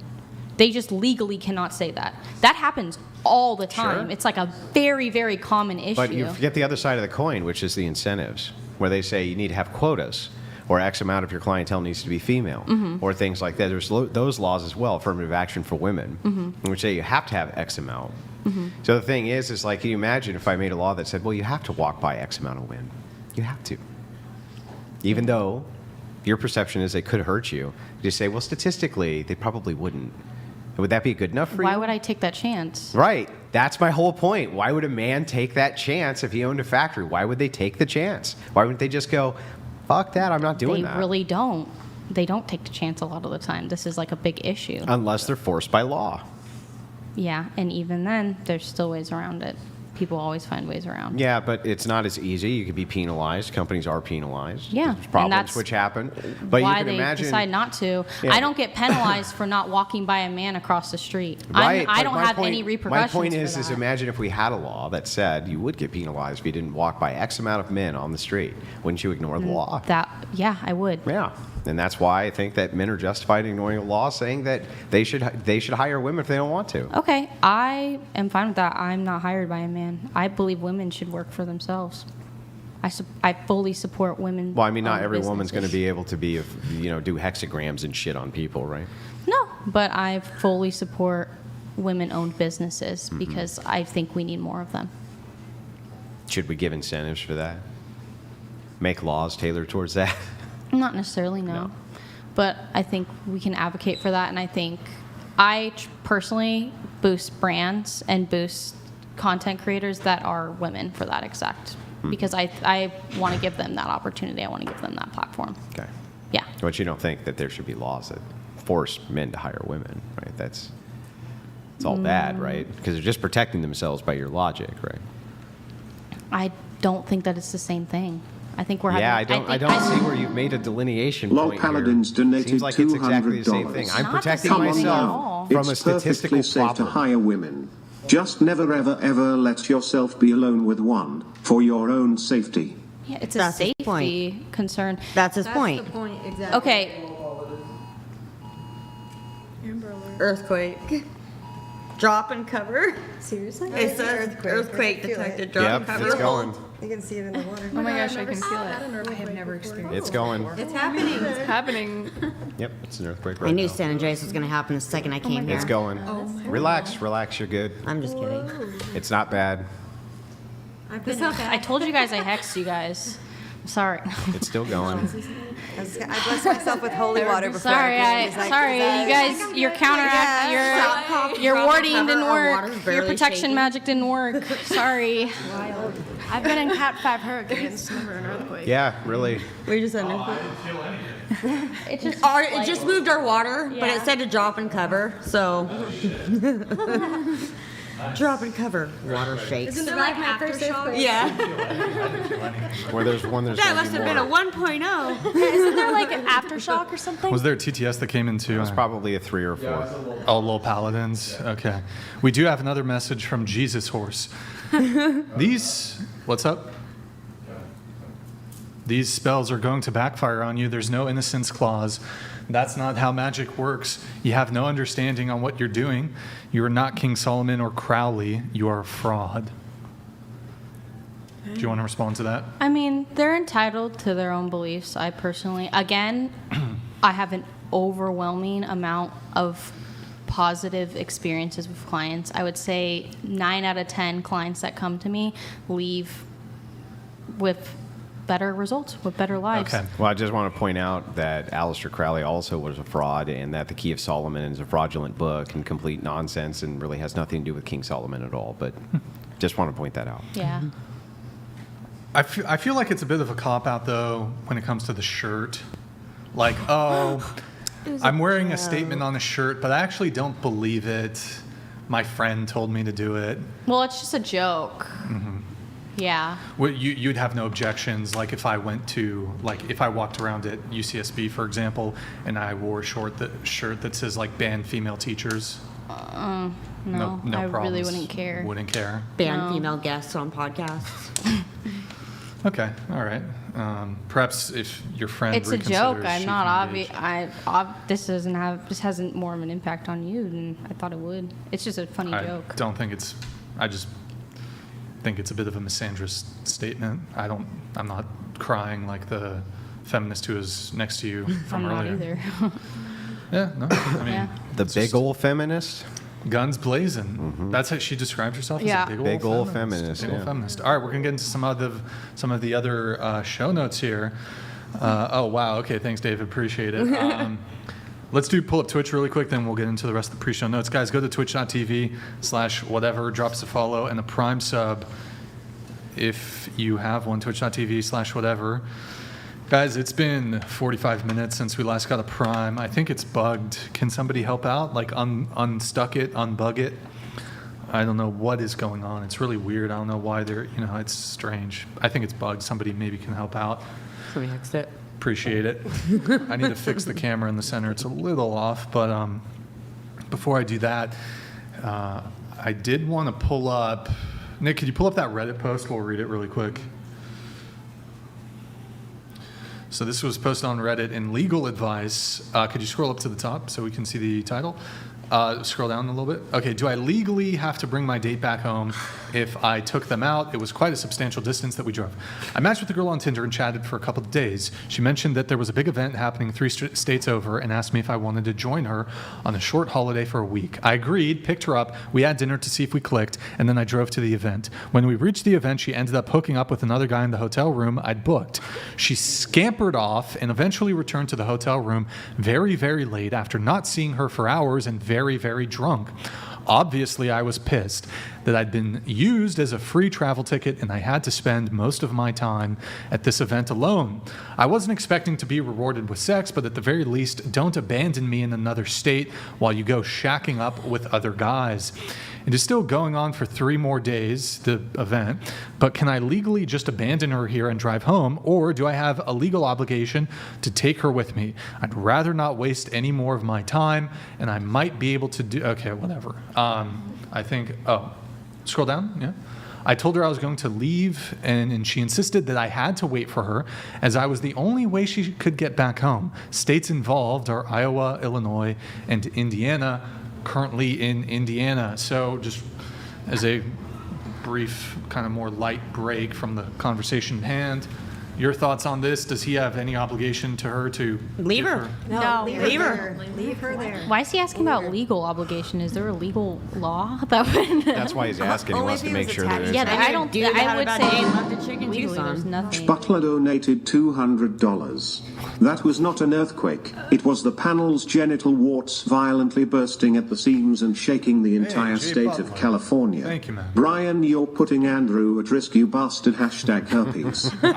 I do want to say we do, at least when it comes to the chairs, we we disinfect them. Actually, we burn all the chairs after the show. Every show we have a new set of chairs coming in. Jay Butler, send me a message on Instagram, okay? Jay Butler. It's been a while. I know you came back recently. You've been on a hiatus from the Whatever podcast, but He's a brave and a decent man. He's a pioneer. shoot me a message on Instagram, man. I need to talk to you, bro. We're gonna get you hooked up on our Discord. So, thank you, man. Okay, let's get into some of the other notes here. We have Kayla. Kayla. That is me. You're a Christian, single mom, single for 9 years. Within that time, you had one night stand that led to an adoption. You mentioned the adoption, and that was from a one night stand? Correct. Okay. You say, I've never had a hoe phase by typical standards and no relationships in my adult life, aside from my ex-husband. So no hoe phase aside from the one night stand pregnancy. I've had a few discretions since my divorce. Okay. Nothing that, all of them Yeah. one night stands, nothing that was like a relationship. Yeah. It's kind of me giving into the world saying like, go get it, girl. So I went and got it and then instantly regretted it. And you said unique. Yeah, you already said this. I got pregnant off a one night stand, gave the baby away through adoption. Relationship with ex-husband, uniquely sad, do you think? But did you not want to get into that, or? I can't get into my ex-husband's relationship with my Like daughter. details? But I Okay. can talk about my relationship with my ex-husband. Yeah, you said the common story of a girl with low self-confidence staying with the wrong guy with a few extra twists and turns. So if you want to give us kind of like the plot synopsis version, go ahead. So I met him when I was 18. I moved to Maryland when I was 18. I went there for... Pull the mic a little closer. I can move it? Yeah, you're good. Okay. So I moved to Maryland when I was 18. I went to culinary school, so that's what brought me out there from Indiana. Oddly enough, he just said he was in Indiana. And I met my ex-husband when I was 18. We worked at Bob Evans together. I pursued him. I was always the girl that went after the guys as like a young girl. So when I went off to college, I did the same thing.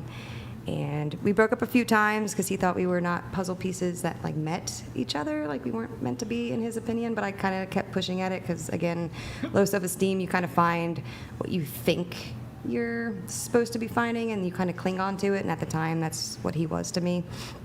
And he wasn't a mean guy. He just wasn't a guy that loved me. And so I would sit there for years just doing all I could to prove to him like how wifely I could be, how solid I could be. I worked on my own. I lived on my own. Like, we were together for 8 years and we didn't move in with each other till 6 months before we were married because he wanted to make sure I was a solid person, a whole person on my own before we could be whole people together.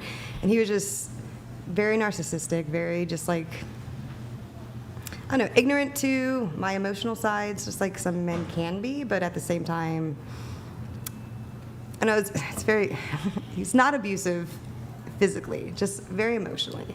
Made me feel like my opinions didn't matter, my emotions didn't matter, and I was okay with it until I was married. And then we got pregnant on our wedding day, and I always say that when my daughter came out of my vagina, she pulled out my balls, because after I gave birth to my daughter, I started realizing how I did deserve more than a man who thought I was just okay. I deserved more than a man who said I actually wasn't the most beautiful girl in the room, and all those sorts of things. And we divorced because something came up with my daughter, and I wouldn't just believe him. And he actually was the one that went to court and filed for divorce to me. So I didn't divorce him. He divorced me because I wouldn't just side with him. And that was my marriage in a nutshell. It was just, he was a whatever guy. Gaslighting. Very gaslighty. I don't know. He was just very much of a whatever dude, not a yes man. So we lived a life with no amenities. We had no credit cards. We didn't own anything extravagant. We weren't allowed to have cable in the house. We didn't have the internet because it was... Sounds great. I mean, I currently actually still have no internet or cable in my house because once you remove yourselves from that addiction, you realize how frivolous it is, and it's also an extra $120 in my pocket.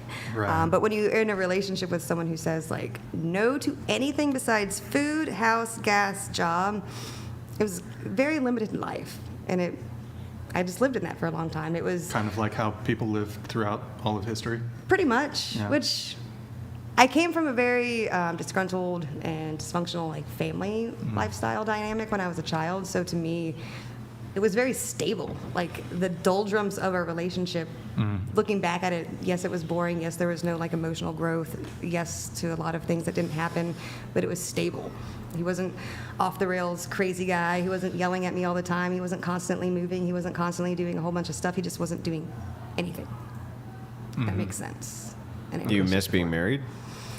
I don't miss being married to him, but I do miss being married. Like I always grew up thinking that I would be a married woman. I would be a woman creating children, someone fostering like a household, nurturing a man, being behind a man, like filling up his cup as he fills others, sort of situation. Because I feel like that's what wives are kind of meant to do. So I do miss that, and I still do long for it. I know I'm 40. What but was this breaking point with the daughter? Unless that's like. She said it's stuff. Yeah, I'm like in a legal custody battle, so I'm not okay. allowed to say things that might influence how people view him. But it came to a situation where I had a 2-year-old coming to me saying a certain thing had happened in her life, and I had a choice to either listen to a 2-year-old that had no reason to make up anything, or listen to a man whose reaction to it was very angry. Normally, I find that if someone is presented with something that has happened, if they come at you with anger, that's normally guilt, which normally kind of says, yes, this has actually happened. I mean, it's a natural reaction to Actually, get anger angry is if a there's natural a false reaction to being accusation a too, right? false That's true accusations. too. Yeah, I do agree with that. Yeah. So if there's a false accusation, I would get angry. Right? Reactionally, yes, but after I Factually, think yeah. like months of conversation, going through therapy, if the level of anger never subsides, it kind of it. Okay. Well, one thing on that's interesting to me is, like, if somebody says you did something, maybe you did, maybe you didn't, but then they say if you become defensive, but like, how do you expect people to not defend themselves if they've been falsely accused of something? That's what I don't understand. Like, isn't that the point? Like, you want to defend yourself, but people will use your defensiveness.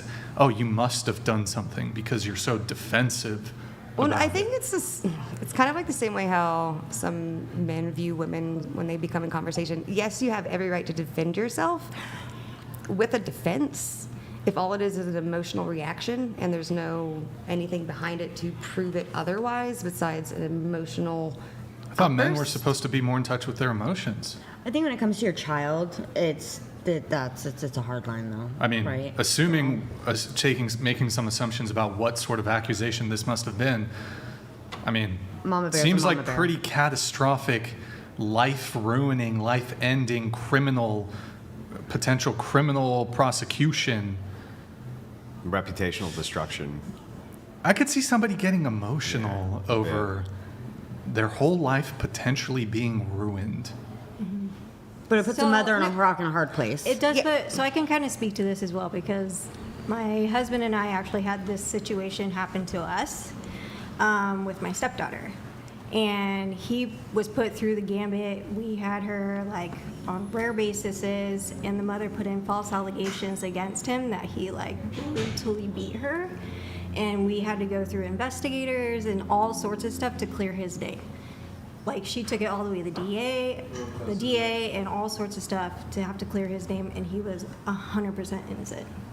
And it was a really hard time. And and I totally get that, and that's why I'm not even mentioning what it is because Yeah. I did not leave him because of those. And we don't reasons. need the specifics. Yeah, the divorce didn't happen because of what had happened with my daughter. And It happened because he filed for the divorce. Yeah, it But- happened because he had filed for But divorce. here's so I'm thinking about this as you're talking about. So I'm thinking if somebody brought, from my perception, a false allegation against me to my wife, and my wife believed it, you know what I mean? Wouldn't that would feel to me like the ultimate act of betrayal, right? So as I think about it, I'm like, well, maybe I would do the same shit. Maybe I'd be like, well, this is a pretty big deal, and the fact that you don't believe me and you're supposed to believe me, that's like that would feel like a big act of betrayal. I think that I could see myself doing something like that. You know what I mean? No, and I totally understand it because, and again, not to get into specifics, I tell my ex-husband even still that I don't believe it's not because I'm being vague, it's kind of hard to say, but I'm not even to the point where I'm convinced, and I want to ruin a reputation because, again, it was on the word of a young child saying something might have happened, or something did happen, or I was scared of a certain situation, let's say it that way.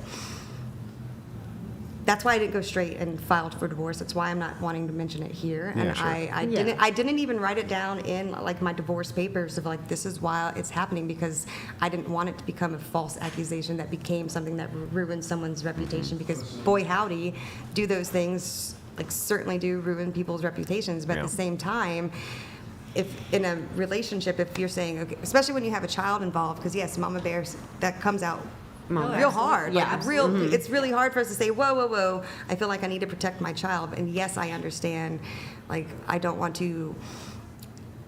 And looking back, I really hate the fact that I had to kind of betray the trust of my ex-husband, and I had to sit there and like go, is this even possible? Like, the man who I love and the man who I married, do I want to believe this? And the answer was no, and the answer still is. I don't want to believe that anything like that was happening, or however.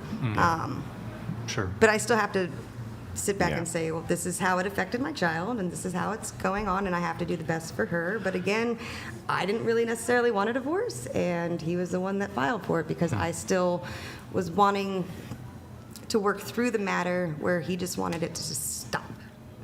And that's what led to divorce. It's just like, and I get it, Yep. but at the same time, It's hard I to couldn't just turn off my needing an answer. Okay.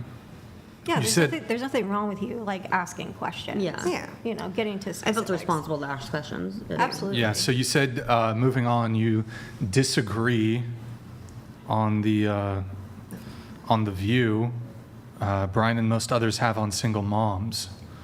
So I guess, what is the position that you think I or others have on this? Well, it might not necessarily be your point of view. Sorry, thank you. It's just point of views I've heard before on this podcast or other podcasts about how generally children of single mothers turn out to be the bad bunches of the world. It's true. I get that, and I don't disagree with like the statistics of it and all. I guess where I disagree is putting solely the blame on the fact that it's a single mother and not necessarily a single parent in general, because some of the turnout situations could still be the same if it was. They're not, just though. When it's a single father at home, the problems and the outcomes are significantly better than when it's with a single mother at home. That's why it's viewed this way with so much social stigma. So the idea is not to say that women who are single, many times women can become single through no fault of their own. Perhaps they're in an actual abusive relationship. Perhaps their husband dies. Perhaps, there's any number of different situations which can cause it. But if you were looking to advise, if let's say you had an entire pool of men to advise, then you were to look at the numbers and you go, okay, look, the amount of shit that you're going to put up with marrying a single mom versus not marrying a single mom is massive. You're putting up with a lot more shit, a lot more trouble. Now you got exes involved. You got all of this involved, right? Babies. It's probably better if you have viable options external to a single mom to take those. Now, there's many situations where marrying a single mother works out fine. Dating single moms works out fine. There was no problem with that. But it's not often, right? Those are much smaller in the percentage of the pool versus the amount of people who end up with catastrophic situations, because now they have to not only deal with you, but they have to deal with children that are not theirs, and then the fathers of those children, the extended families of those fathers of those children who all want to be involved. That's where the viewpoint is. It's like, so if you were going to advise your son, if you had all of that data and there was options in front of him, and so option one is, really like this girl, but she has children from another man, but I also really like this girl and she doesn't, right? It seems pretty clear that you would advise him, hey, maybe you should think if that option's available to you, about going with that because there's less potential for damage to you. If you're looking for the best for your own kids, right? Does that make sense? Oh, yeah, definitely. Wait, I don't but disagree before with that at I any- have you answer that, I actually didn't hear you actually raise this from the context of dating. Now, perhaps it's your position. The only thing I heard was just you've heard people say that when it comes to raising children, the outcomes of the children when raised in a single mother household as compared to single father household. But is it also just because Andrew's now in the realm of dating, right? Yeah. Are you also have qualms there when it comes to, hey, it's suboptimal to date single moms as opposed to childless women? Oh, no, definitely not. Like, Oh, okay. I definitely So Andrew, I think her position is simply just the whole single moms raising children, the outcomes for the children as compared to the single fathers, not really a dating. I don't think she has qualms on the dating front. They're much worse across the board. Okay. So they're much worse in criminality. And here's why. I'll tell you why this is the case. It's because of the external component of stepdad. So stepfathers are far more likely to abuse the kids. Stepdads are far more likely to have a revolving door, right? Or boyfriends, much more likely to have a revolving door.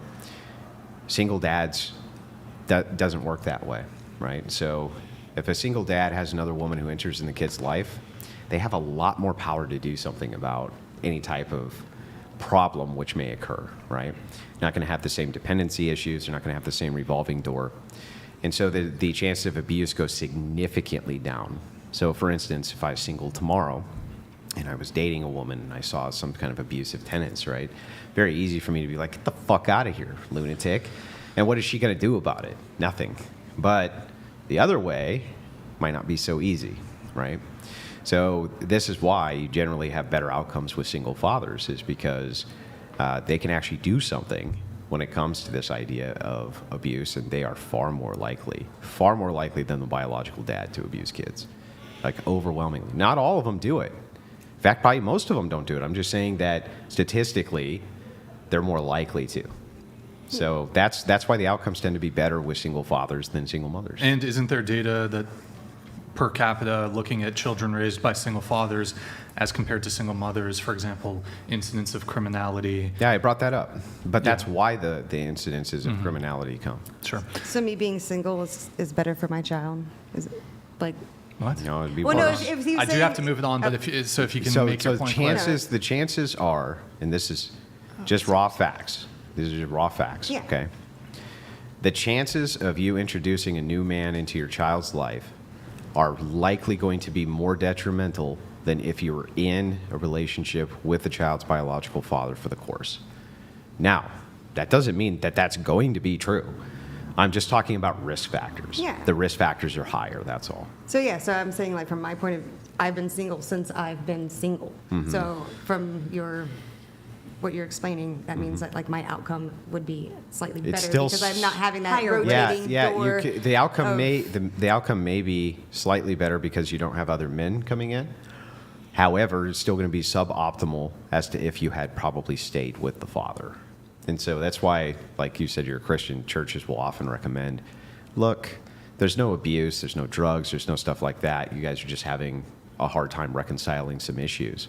You should probably still stay together to make sure that the kids have the best shot at life, because after they're out the door, then you can do something different. You know what I mean? Mm-hmm. But that's often why even non-religious counselors will often advise this. Okay. You said also the viewpoint that women are more attractive at 20 than 40. So what was your thing there? I mean, kind of, you asked earlier about if I thought I looked better now than I did at 20. And I understand the whole man point of view about like how they look, how when we're younger we look more fertile and we are more, fertile looking as young women. Personally, I believe that women look slightly better. Even men, we look better in that middle of age, somewhere between 30 and 40, when we have more matured features, we slightly don't look so babyish in our faces, not as young, and I just think that we look slightly better, slightly Well, older. I think as women age, definitely their taste age when it comes to to men. 100%. Not confident that is the case the other way around. That men aren't still attracted to younger women.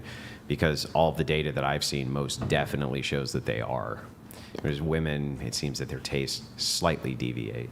Though they still, from a beauty standard point, still go, okay, 25-year-old men are still better looking on average than 45-year-old the men. men age like fine wine. Like, Well, I think the tastes change because of the valuation of different things. They just value different things. Yeah. Men at 45 are still looking at women as vessels and carriers of children. That's what the attraction comes from. So youth is associated with that. Of course, that's why you'd be attracted to younger women. Yep. So, I mean, it's not even really that difficult to understand. It's not, yeah. I don't disagree Do you with have the that at all. study, though? Actually, we can bring it No, up. no. You can go to, if you want. I mean, I think it's you can actually go to societal my, understanding a of really it. good place to source a lot of this data, especially on the abuse in the home.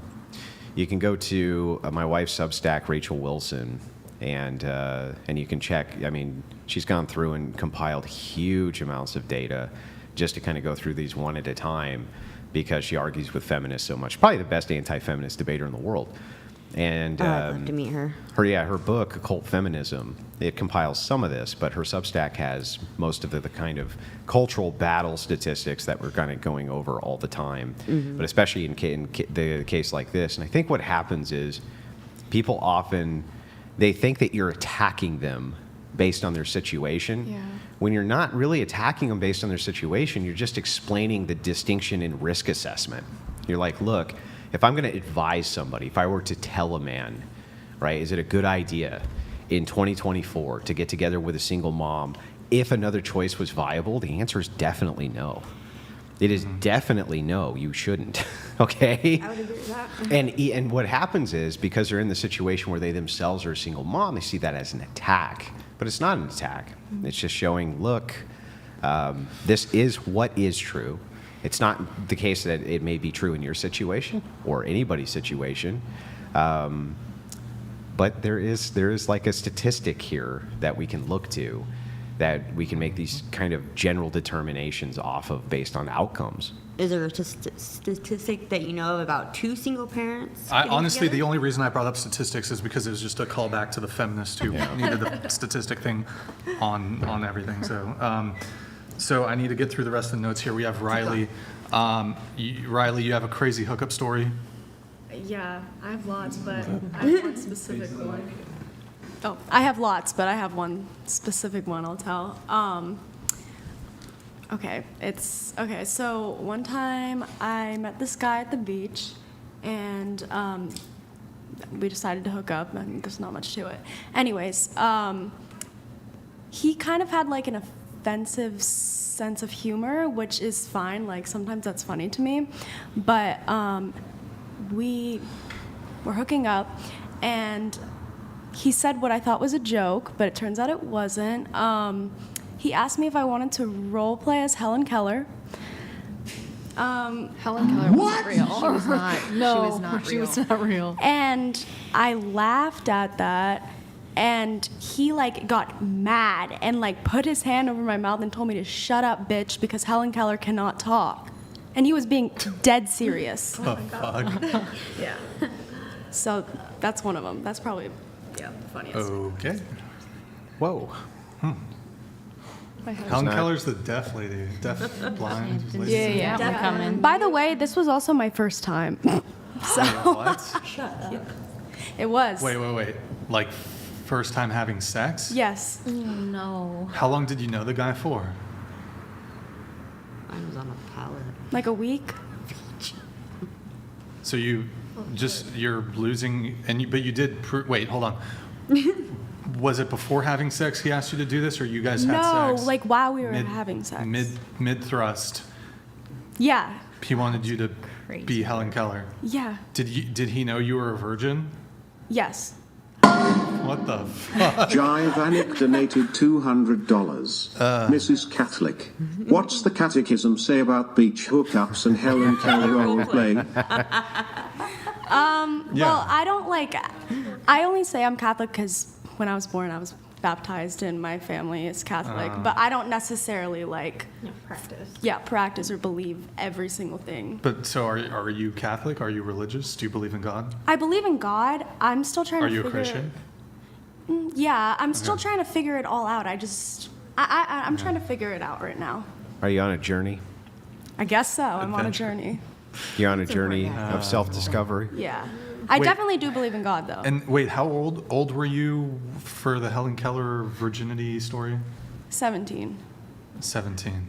And was this like somebody you went to school with, or you were on vacation? No, I was at like my friend's birthday party, so kind of on vacation, and I met him at the beach, and we hung out, and then How old was he? he was also 17. Okay. And then we like started texting, and I went back out to see him, and that's when it happened. But is this one of those things where he was just trying to be funny? No, I thought so, but no, he wasn't. He was very aggressive with it. Really? 17-year-olds are role-playing I Helen did, I Keller? left. What the Crazy fuck? stuff. God damn, bro, they get started early with the crazy shit. What the fuck? I'm not really sure how he even It's a very weird got role into play. that, Damn, Could've bro. got with a naughty Fucking schoolgirl or something. 17-year-olds doing some crazy shit. but yeah, no, I The just fuck? I had a similar. God damn, save that for your Really? 20s Yeah. at least. What the fuck? Maybe your 30s. I don't think that should ever be happening. Yeah, or yeah. Wait, you don't think what? I don't think anybody ever needs to role play Helen Keller during sex. I yeah, I want to guess try that's it. fair. No, but you can't. Wait, so because- like you met this, but you hung out with him before, right? Yeah, like once. Was he also kind of like a little aggressive with his jokes or whatever? He before? made like jokes that some people would perceive as offensive. Like, for example, my friend asked him how tall he was, so then he asked her how much she weighs. That's valid. I Like- think that's valid, actually. like- So he's Totally awesome. valid. Do you And say then he's also- awesome? He's a fucking legend. He also like I'm a fucking legend. he also had like a poster in his like dorm room that Wait, dorm room? yeah, it I happened. thought it was on vacation. It was, but so I live in Florida, so like it was my friend's birthday and she was having it at like a hotel that was on the beach. So I say vacation. Yeah. And he went to a college that's right next to it. So we hung out on the beach and then we started texting and he invited me back and I visited Was it, him. when you say dorm room, like I know some dorm rooms, there's like bunk beds. Yeah, it was. Like triple. Was it a triple, or how many people lived in the room? Just two. Yeah. Was his roommate there at the time? No. Okay. I wouldn't have let Wait, that happen. so So how you much? put the sock on the door? How much time? So you met him. You said a Mm-hmm. week went by. I don't remember the exact time because. But so okay, so you met him once. Yeah. And then, like, timeline here. Met him once, but you didn't hook up when you first met him, correct? Not like you full, got his we number. didn't have sex. You met at the We, you met at the beach, got the number. Then you planned for a second meetup, which was in his dorm room. Yeah. So second meetup in his dorm room, and then you pretty much got right down to business. No, we like watched a movie and stuff first. Okay, but that's when the Helen Keller Yeah. thing. Wait, so just to be clear, Helen Keller doesn't talk. She doesn't Were you being exist. too loud? She never No, exists. I started laughing and he got aggressive and put his hand over my mouth and said, "Shut up, bitch." was he drunk? No. This is a peculiar story. Yeah, Very peculiar. I know, So, maybe if we're wait, getting too loud, he's like, the doorman's gonna hear. So wait, like Pretend what? you're Helen Keller. What point? Like it was just in the middle. He was like, "Be Helen Keller." Yes. Yeah. So random. Normal, missionary, and then he just says, "You want to role play as Helen Keller?" Were you And I'm being like- loud? Wait, That's and what I you told just him. asked. Wait, did you tell him you were? You told him you were Yes, virgin. he knew. He knew. And so, this is the guy you picked to take you. I'm sorry. Okay, well, the reason I picked him is because She didn't know halfway I through. probably would change it if I could now, Is it- but yeah. like I kind of was scared for my first time, so I wanted to get it Just- over with okay. somebody I didn't know, so in case it was like embarrassing, it wouldn't I wouldn't have to see that person again. But Interesting. What in the name of woman logic is this? yeah. No, I wouldn't choose that way now, but 17-year-old me, that's Wait, I have a why I question. chose it. So like, second date then, basically, like second time meeting him, you guys. So how much? So he met you on the beach, got your phone number. He approached you, or you approached him, or how did it work? He approached me, but like he had a friend with him at the time we met, and then like him and his friend ended up hanging out with me and my friend whose birthday it was. Like right then and there on the beach. Yeah, and then we, you got exchanged like- numbers. Well, yeah, we like went up to my friend's hotel room. We like played like Cards Against Humanity, and Okay. then like when he was leaving. So how much maybe time did you hang out that first time? probably like 2, 5 hours. 5 hours, and then you went over to his dorm, watched the movie, and then Got Helen Keller. got Yeah, Helen Keller. Had, and I'm just curious, like, so I mean, that was when you were 17. You're 23 now. I'm sure you've had other. 22. I Oh. just turned 22. Wait, are my notes? Oh, sorry, my notes got all out of order here. 22, excuse me. So just turned 22. I'm sure you've had other dating experiences. I'm just curious, like, because you said I just wanted to get out of the way, losing it or whatever, the virginity. Were you making like subsequent men wait to have sex? I don't know. I don't understand the question. Like, the why were you trying to get subsequent- over with The it? subsequent men that you hooked up with, I'm assuming you have hooked up with subsequent men. Like, would you make them, some women make men wait for sex? Would you make them wait for sex? Like now? Like who I'm Just- seeing now? Sure. People that you've dated, like after that, have you made them wait? I mean, I do that now because I feel like I value myself a little bit better nowadays. So like,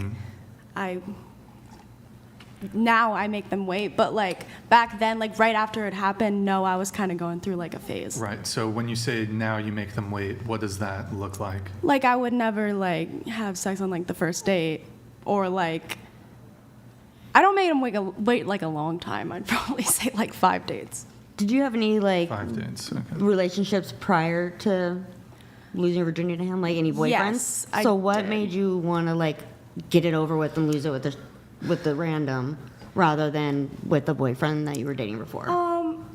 Well, I don't Like, were even you know. scared Like of I sex? was, That's a good I was, point. yeah, I was a little bit scared because. Were you talking during the?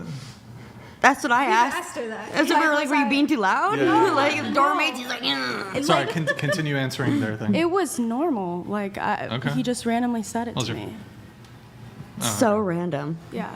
Because someone in the chat said maybe she was just like talking a lot. And No, I swear I was not. Just I feel like most virgins aren't like doing dirty talk. And also, I understand jokes. Like my sense of humor is offensive, so like I understand when it is a joke. Sure. And this was not a joke. And so you're currently seeing somebody, or Yeah, but we're not like officially together. how long have you guys been talking or whatever? A year, but like off and on. Whoa. Okay, hold on.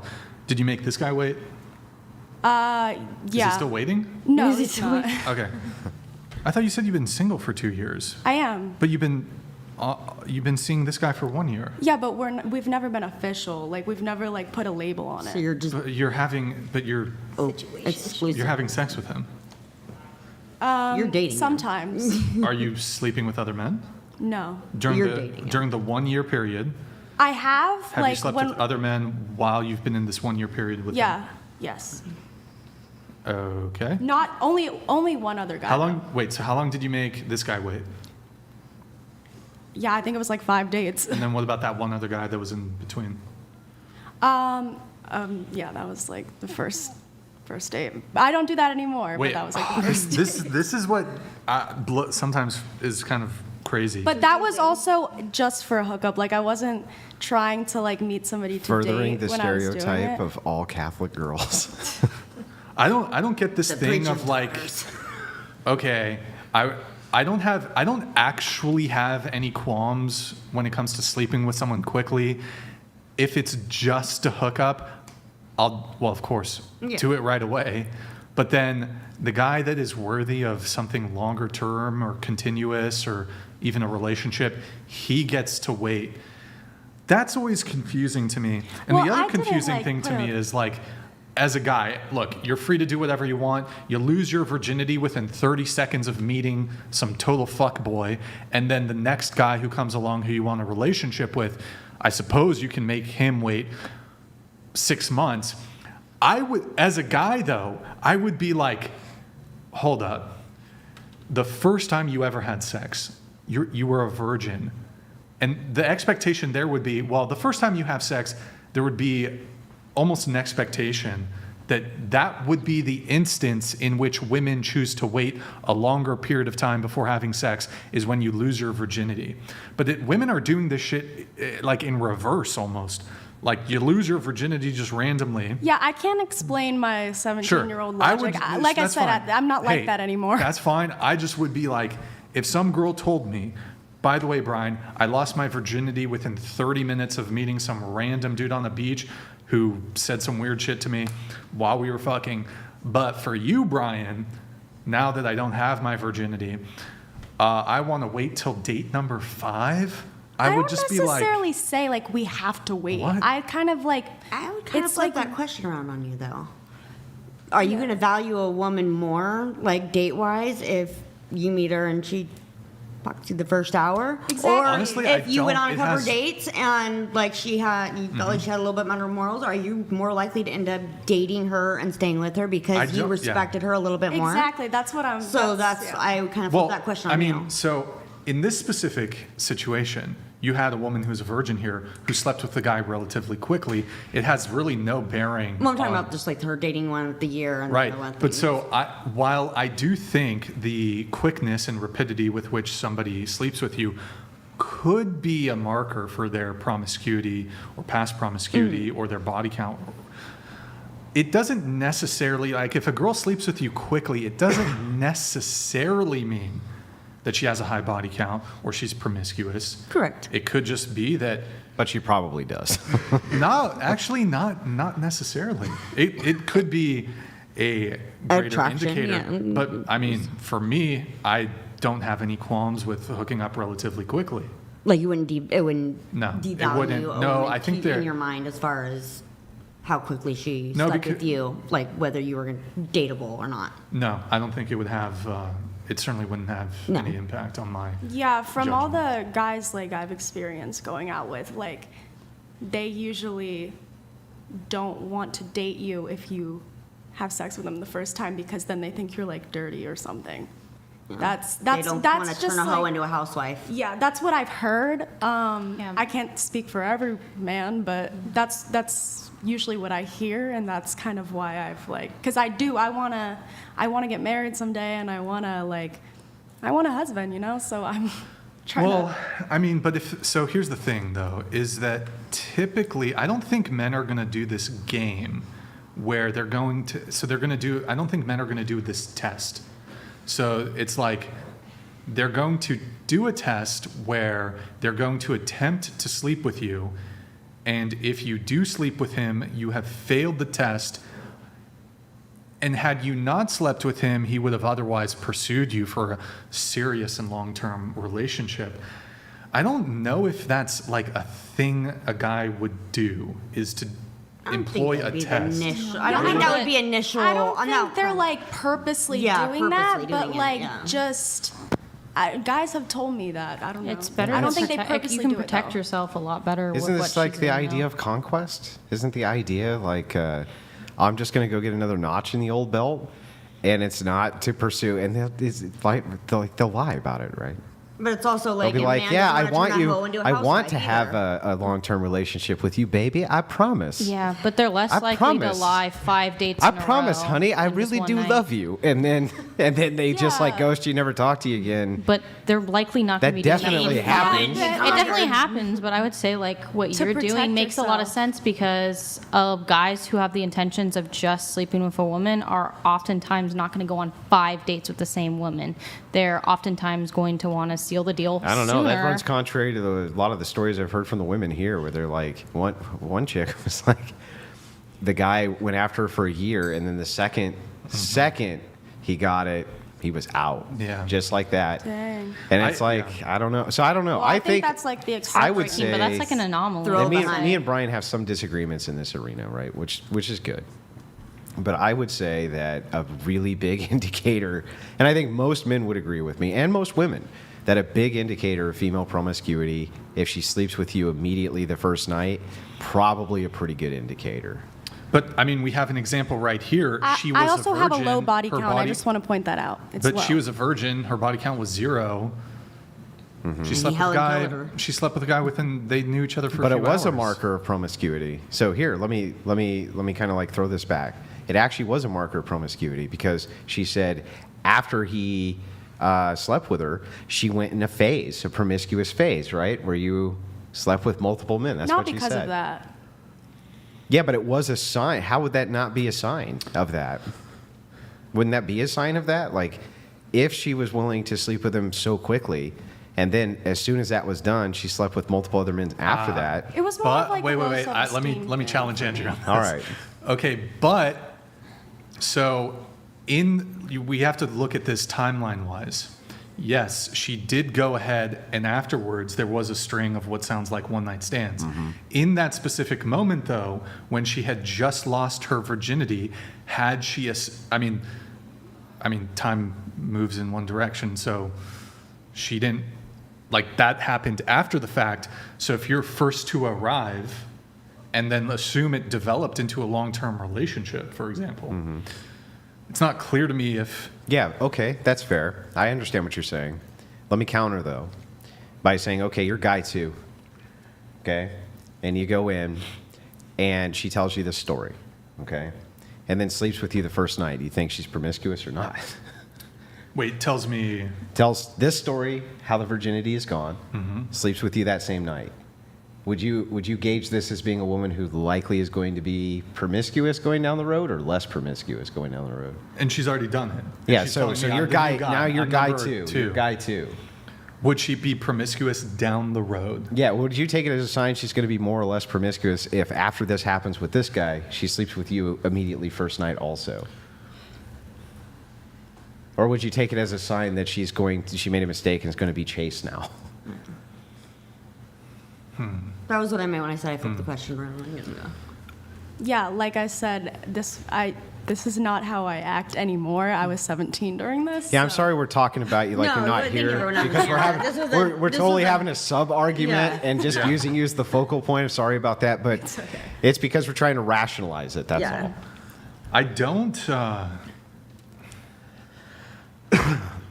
It would. I mean, certainly.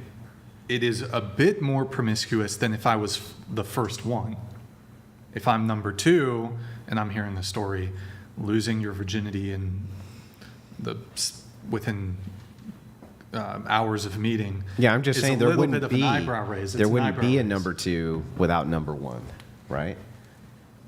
Because otherwise you're number 1. Right. So why would it feel more promiscuous with number 1? So I'm just saying it still would be a sign, I think, of promiscuity, even if a virgin gives it up within 6 hours or whatever. That would be still a sign to me of promiscuity. Yes, before that, not promiscuous. But so would it be a sign of promiscuity if she did sleep with the first man she ever sleeps with relatively quickly, but they actually ended up in a long-term relationship and got married, that wouldn't be a sign of promiscuity then. No. Okay. But if there's a guy 2, I think that guy 2 would objectively say... So guy 2 establishes the promiscuity if she sleeps with him quickly. Well, I think the fact that you give up the virginity at 17 in 8 hours already establishes an idea. Not 8 hours. We were talking for like a week. Okay. You're talking for a week. I'm saying in person. In person. Yeah. In person. I still think that would be a big red flag to any guy 2. That this would be a sign of promiscuous behavior going forward. So you would say not to date the woman, or simply it would just be I would say if she a sign of promiscuity? I would say that any reasonable man, I don't know that I would say not to date her, but I'm saying I think any reasonable man who's guy 2 sleeps with her within a couple of hours, let's say. This is all hypothetical. Again, I'm sorry, but slept with her for after a couple of hours, right? Sure. I think that he would definitely, if he heard that story, go, okay, this chick, she's gonna, you know what I mean? She gives it up real quick to a guy. I think that they would establish promiscuity from that, yeah. He would hit it and quit it? Why the double standard, though, too? Because we value different things. But why not a woman view the man as the same I don't know. way? Well, I do know why women don't view it that way. So, this why is not? Why shouldn't it be a red flag for us as well? Because, well, I think it should be. I think it should be good, I'm glad. a red flag for women if you have a promiscuous man, but it's not. In fact, what I hear is the story of If other women don't desire him and he's not sleeping around, I'm less attracted to him than if more women desire him, then I'm more attracted to him. That's what I hear more than anything. Yeah. For men, I hear the exact opposite thing. If she's out there sleeping around, I'm totally revolted by it. Those. And so it seems like There is a double tend standard, and I don't know why, but I do agree. Well, with yeah, it. I tend to agree. I tend to agree with you that promiscuity in men and women bad. Totally against my religion. Well, I think in like the but- men aspect of it, I know. it comes down to like spreading your seed, right? Like I think you can make. virtuous I and think you clean. can make a good evolutionary argument for this. Yes, and that the reason that men tend to stay somewhat revolted by promiscuous women is because of paternal establishment. Correct. So they think, if you're only sleeping with me, your babies are going to be mine. Right. And I know that for sure. Right. And so I can understand. Now, I have a different worldview than that, but I think that it's plenty acceptable for most people to at least be able to rationalize this way. Yeah, when we all get our periods syncing so we can all get pregnant at the same time. Wait, coming back to this, Andrew. Okay. Coming back to this, Andrew. So, yeah. Spread them seeds.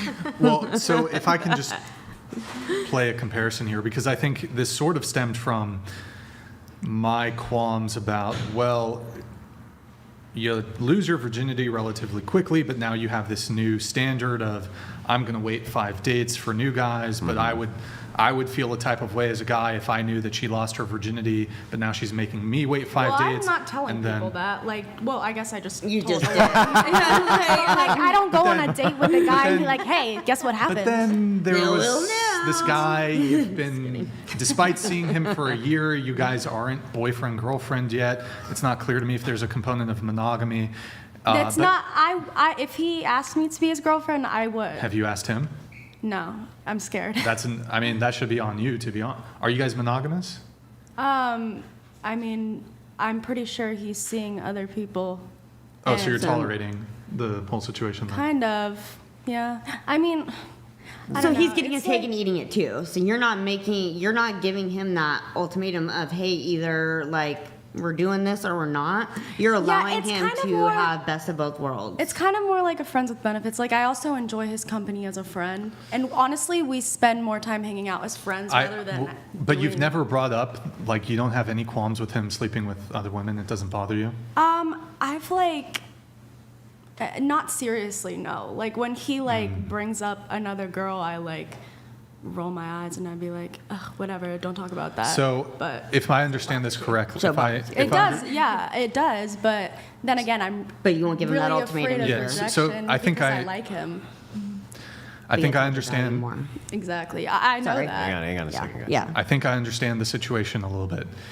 So, while this is an undesirable situation for you to be in, you like him to the point, you like him enough that you are going to tolerate this undesirable behavior because having him in your life is more beneficial or more valuable to you than you losing him despite having this undesirable component. You're too far from the mic. I don't do good like when things are awkward. So I don't want like he's also a good friend of mine. So I don't want to ruin our friendship. By sleeping with him? Well, I good think point. that bus has left the depot, right? I don't want to like because I know if I tell him like that's how I feel, then he it's gonna be like awkward if he says no. But I still want to be his friend, like because I enjoy his company. So I know that that's like kind of my own fault. And like I've been trying to get better about that when the situation is like not beneficial to me. So I'm aware of it. It's just a matter of I need to. This situation is completely not beneficial to you in I any know. way, shape, or form. I know. I mean, yeah, I know. So, a couple things. So, you said at one point you did see another guy. Yes, and he knew about that. Was he fine with it? Yes. Cuck. No, he's not. He's not. So. No, he's not. He didn't like say, "Hey, not go a cuck. sleep He just with doesn't another give guy." a shit, Yeah. right? He Yeah. just doesn't think He of just you doesn't as really anything. care. But yeah. Well, I think you need to like take that at face value. Yeah. Like what's happening to you. 'Cause Yeah, he doesn't no, care. I But guess that's to true. Brian's point, I would actually like to hear an answer to this question because Brian, he basically stalemates the board with this. Fucking pisses me off because I don't have a great answer to it, right? I don't feel like it's a checkmate, but it's a stalemate. So Brian says this, and this makes sense to me. Okay, so in your early years before you got to me, you were sleeping with everything that was around. And now you get to me and say, I really, really like you and hated all those guys, but you have to wait.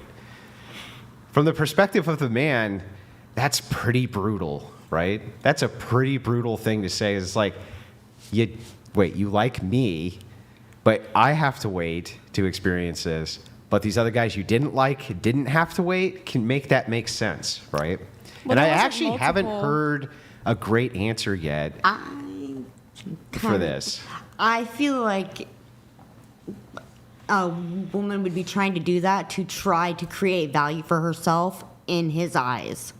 If she had done this before, but is like trying to change her ways and show this to him, that he would value her more and be more likely to date her rather than, oh, I can just hit it and quit it tonight and never talk to her again, because maybe she's really into Brian and really wants him to value her and see the worth in her, so she's trying to change her way in that way and have him value her that way. I don't think a woman, by withholding sex, has ever negotiated her way into a long-term relationship by simple virtue of her withholding sex. Because I think what would either happen is that if he's interested in you and he'd be inclined to have a relationship with you, it's not clear to me if having sex with him will prevent him from still wanting to pursue a relationship with you. I mean, that's some guys it will. But then wouldn't it just be a preference. manipulation tactic? Could be. So isn't it a false? But this is where he stalemates it and why it pisses me off, because of that answer, right? So that answer is what it creates value for me in his eyes, right? Okay, but if that didn't, would you still sleep with him the first night? And the answer is, well, yeah. It's like, so then aren't you faking virtue? And that is when, and that's when Brian says, she doesn't want to sleep with him on the first no, night. no, but finish, let him finish. But hang on. So what Brian says here, right, as frustrating as it is, because I don't have the great response to this, how's that not faking virtue? And so remember, the entailment here is, I do this to create value for me in your eyes. Mm-hmm. But if that doesn't create value in my eyes, but instead sleeping with you creates that value, would you do that? The answer would have to be yes, because that's what you're creating the value for, right? And he says, well, then you're faking virtue. And it's like, I don't know how to get around that exactly. That's a good point. It's a good point. I think like her level of comfort also, it makes sense though that she's not going to want to sleep with someone after a first date, after what she's been given, the experience she was given. I'm not even disagreeing that that's true. Or not knowing what his values would be. I'm not disagreeing with this at all. I don't think it's like a comfort of set a time limit where I tell them, like, I'm not sleeping with you till we go on 5 dates. I purposely don't on the first date, and like if it feels right, I not on the first date, but like I don't put a time limit on it. It's basically what I'm saying. Well, listen, I understand, because what you guys are doing is you're individualizing this, which is fine, right? You can individualize it. Maybe their preference isn't this. I agree with you, right? Mm-hmm. But if it is that I'm making you wait, not because I wouldn't sleep with you if I thought that created the value, but instead of making you wait because I think it creates value to you, for me, that I don't do this, then I don't see how an entailment of that isn't I'm faking virtue. I can't see how to rationalize. Can you? The only thing that makes me think, the only way I can rationalize it a little bit, and I don't even think I agree with it, I'm just trying to like put the pieces together in my brain, is if you are going out with the intent to prove the virtue to yourself and not the man, you're going out there to prove it. But isn't that cope? It's totally cope. That's what I'm saying. The only way I can rationalize it in my head is like you have, I don't know, some come to Jesus moment and you realize this is how you're going to rationalize it to yourself moving forward. But I think Brian's got us there. Yeah, it's a bad one. It does. So I'm going to destroy this argument. Not today, but I will. It is a stalemate because it's true, right? If the answer is I would do this if I thought this was more pleasing. Instead, I'm doing this because I think to him it creates more value. He sees me differently. And if we took that out of the equation, I don't see how it's not faking virtue. But this also has to be. I think it's just unsure. I'm also I'm also doing it to like not get myself hurt, because for me, when I do sleep with someone, I normally get feelings for them. So like waiting will help me like see if this person is someone I actually really do want to date. But so here's where it gets complicated, right? So this whole waiting for sex thing becomes a bit more believable when a woman has a track record of upholding it. But you said that, so this guy who you've currently been seeing, you made him wait 5 dates, if I recall? Probably about, I didn't like say 5 dates, but like that's what I'm happened. estimating, yeah. Okay, but then in between that, you said there was one guy who you hooked up with immediately. Yeah. So it's not an actual value you hold. It's just sort of this arbitrary Can't her thing. values change? Yeah, Couldn't she have had a this different happened- value So when like she snip, first snap, slept with the snip, guy? snap, back and forth. So That doesn't one day. sound like a snip snap. It sounds like she had a bad experience. No. with a But hold man. on. So this is the timeline here, and I don't know the full timeline because I don't know all the people you've dated. Lost your virginity quickly. Made this guy wait 5 dates, and then I was in a long-term relationship But further, before that. okay, I know I'm excluding things. Then further along in the timeline, you reverted back to sleeping with somebody quickly. So that is a back and forth. Yeah. Lost her virginity easily. Made this guy wait 5 dates. One night stand or whatever it was. Yeah, and that's definitely like, That's a flip flop. it is. And I've been trying to better myself in that way because I don't want to just give it up on the first date. So like I've been actively working on it. I want to have that value, but sometimes like my self-esteem gets low, and a lot of the times like when I have sex with somebody, it brings it up for some reason. I can't say exactly why, but that's sense. just how it is. I know that that's not necessarily a healthy way of thinking, which is why I'm actively trying to change Well, it. so here's kind of, I guess, the perspective that I'm trying to get at. So if I can sort of flip the script a little bit. This would be like a guy saying, when it comes to like, okay, you have casual sex with these guys in your past, and then the guy who you actually want a relationship with, you make him wait. Be like me saying, you don't understand. Those women were just for hookups. So of course, I have notes on this. I'm going to be reading off the notes. Of course, I bought them expensive stuff. I took them to the best dining places. I even paid their bills. But you're different from them. I actually see you as a potential girlfriend, wife, so you have to wait for those benefits. So we should go out to McDonald's and you should pay, by the way. Once again, I'm not purposely making them wait. Are you just going on dates with women that have? Yeah, no, I Right. understand Like, the point as like, I well. see your- And I'm trying to explain myself, like, That's crazy. my values have changed since that time. So, yeah, that's all. No. I think Brian, we got to get a stalemate on that. Did you have something on this? It sounded like you had something on this. You? Me? Yeah. Healing is not a linear process, so it makes sense that she has to take steps back to take steps forward. Because we were talking about the flip-flops, but it's a very, very common occurrence when someone is changing their moral view, that they're going to fall back on it. Sure. And they're going to change. Right. And that's but okay. That's so- part of growth. Yeah, that's cool for her, but I'm trying to explain the male perspective and why a guy might view this as bullshit or frustrating. Does that make sense? Yeah, She can I do totally whatever she see that. wants. I think if a She can guy do whatever she truly, wants. genuinely values you and wants to be with you, then he will be willing to wait. I don't think a man that is unwilling to Sure. wait, I think that says a lot about who they are as a Right. person, a and lot I more than think- the woman. I think a woman who truly likes you, even though she knows that you treated every single girl prior to her that you've been with, whether it was long-term relationship, or maybe we can even exclude long-term relationships, and she knows that you've had, some casual hookups, one-night stands, and you would you would pay for the date for the casual hookups, you would bring them on trips, you would do all these things, you would provide, you would protect. But now that all of a sudden he really likes you and you really like him, he wants to actually pull back on providing. He doesn't want to pay for dates for you because you're the one. You're the one, but he doesn't want to provide. And you know that all his prior relationships and girlfriends and women he's hooked up with got far better treatment.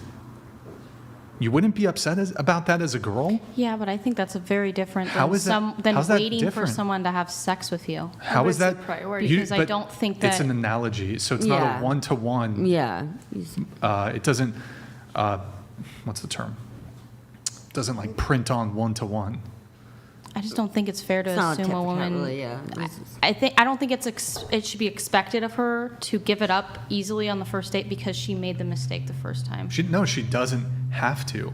I'm just sharing the guy's perspective Yeah. here. I and understand feeling- the guy's perspective. Because but- I'm bi, I date women. If a woman came to me and told me her story, my first thought wouldn't be, man, it's so unfair that I don't get sex right now. I would think, that's so awful that you went through that. I'm so sorry that you experienced Who's saying that that trauma. something awful? Let's wait for that. Who's saying that something awful what she happened? experienced was kind of Abuse? awful. You think it was no, abuse? I've never said that. She had Don't a put words in my mouth. Quirky hookup. Yeah, I didn't get situation. any trauma or anything. I from mean, it was. That's it not wasn't- trauma. It wasn't an ideal first time. She had consensual I know, sex. but it Why was- are you trying to paint it like pathologize the situation? I'm not pathologizing the situation. I mean, you have a tendency to do that, but go on. Do not. You're saying What what? she This explained woman to me has seemed like abuse. it sounded like overall from what she explained, it was not an overall positive experience. It's not how I personally. It's not abuse if you'd had I never said it was negative abuse. experience. I never said it was abuse. I never You once said trauma. abuse. Yeah, you can get A trauma ne- from something that's not abuse. So like having a I think that having like, a regretful I don't want to hookup, speak. I don't want to having speak a- for hold- her hold on, and say I do not have trauma from having, this. Yeah, I'm It not was gonna speak weird. for her. Let's say she really regretted it. Yeah. Is that trauma? No. No, and actually, having shame is a very good thing in society. We have lost the ability to have shame about things that are shameful, and you cannot grow and you cannot learn without shame and regret. I agree. That's exactly why I've been trying to change. It's so. okay. My entire point was to not speak for her and whether her experience was traumatizing or not. My entire point was if I heard from a person that I was interested in dating that they had prior negative experiences and they said, because of my negative experiences, I want to wait until the fifth date, I would respect that. I would not see Okay, any as problem long with as that. you're totally fine if a man had a negative experience and you're saying that the woman is not allowed to feel a certain type of way if she finds out that a guy that she's dating treated his exes in this sort of way, bought food, bought gifts, paid for dates, took her on trips, whatever it is. I think it's like a very common thing. I think a lot of guys with their first loves, they do over pour and they do over gift and they learn from that situation and they do take steps back and they do pull back. And I think that's a very healthy response to being taken advantage of. And I'm not sitting here and saying her situation, she got taken advantage of. What you're explaining is a man who got taken advantage of by their first love. So as a result, now going into their next relationships, yeah, they probably are not going to be going all out again because they're trying to protect themselves. And I think that's a really healthy response. I think what she's experienced, what she told me, it seems like she's having a very healthy response and learning from a mistake. Except you're including one component in here. I'm not saying in these scenarios, hypothetical scenarios, that the woman mistreated the man. Okay. I'm not saying that they had a bad experience because they did these things, right? Okay. By getting a woman gifts, paying for dates, etc.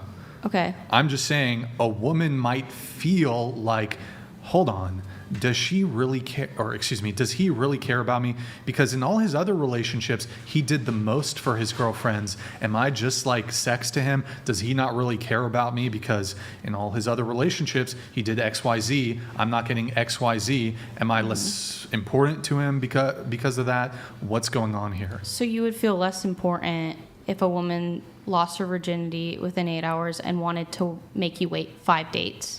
I would think it's a raw deal. I understand. I get more what you're saying now. I get more of what Brian's point is. Like he has got a stalemate there.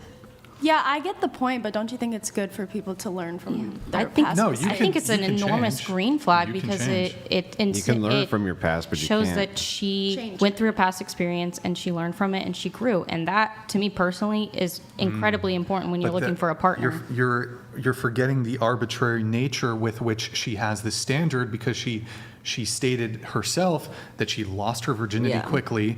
Made this new guy wait 5 dates, and then after that slept with somebody quickly. It's a totally arbitrary virtue or value. So where is the growth there? If you make a guy wait 3 months to have sex with him, and then immediately once you break up with him, you go and fuck a guy the first night after meeting him after the breakup, you would look back at that and be like, wait, she went and fucked this guy immediately, but I waited 3 months? So it was never about virtue. It was never about value. It was just some arbitrary thing. She was trying to withhold sex to get compliance from me in some way, essentially a game. Fake virtue. No, I genuinely wasn't trying to do that. Like, I was genuinely trying to be better for You don't myself. think you were? Okay. Just so you understand, and this is that thing I was talking about earlier, where sometimes when you're talking about a situation, you think, it's directed at me. It's really not directed at you. It's just parsing this idea of the perception of how a man might feel under these situations, right? So I can understand how a man would feel that he was getting the raw end of the deal, or that he was being emotionally manipulated, or that a woman was faking virtue. I can understand. Whether I understand that was your motivation or not, Yeah, no, I just assume that it wasn't. perspective. I'm just explaining that from the male perspective, I can understand why they would think that. I can understand. I can understand that more. Anyways, let me read a couple chats here. We have William the Mars. Thank you, man. One of the most valuable things a woman can give to a man is her purity. Once that value is gone, it's gone forever. Okay, Billiam, appreciate it. Thank you for the super chat. Thank you. Gone forever? Is it gone forever? I don't know. Thank you. All right, appreciate it, man. We have a lot of chats here. Well, you can't get your You're not getting the hymen back. You can't get the virginity back. Okay. Props again to Blue Shirt. Wait, did I already read this one? Props again to Blue Shirt for visiting her child. She put up for adoption. W woman, angels are rejoicing over you and your child. When is the Coomer Gremlin going to be allowed on? Andrew is a heretic. What's it? What? I think he's talking about Destiny. Okay, Giovanni. I don't know. Maybe eventually we'll get him on.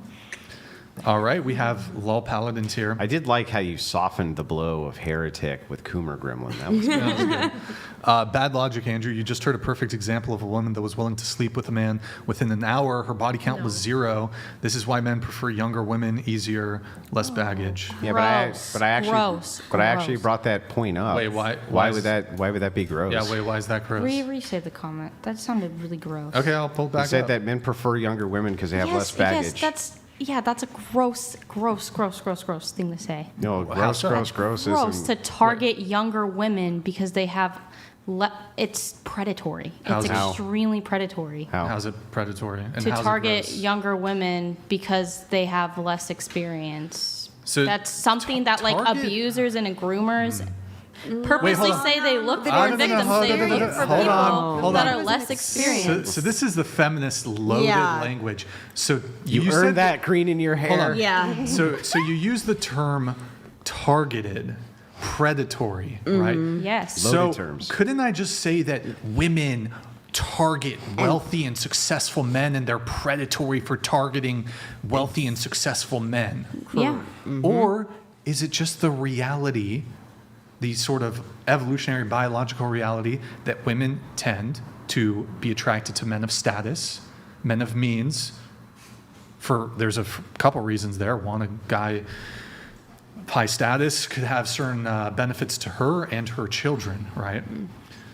So why is that any different than men preferring a younger woman who would be a better partner because she has She's not a better partner because she's younger. She's just easier to manipulate.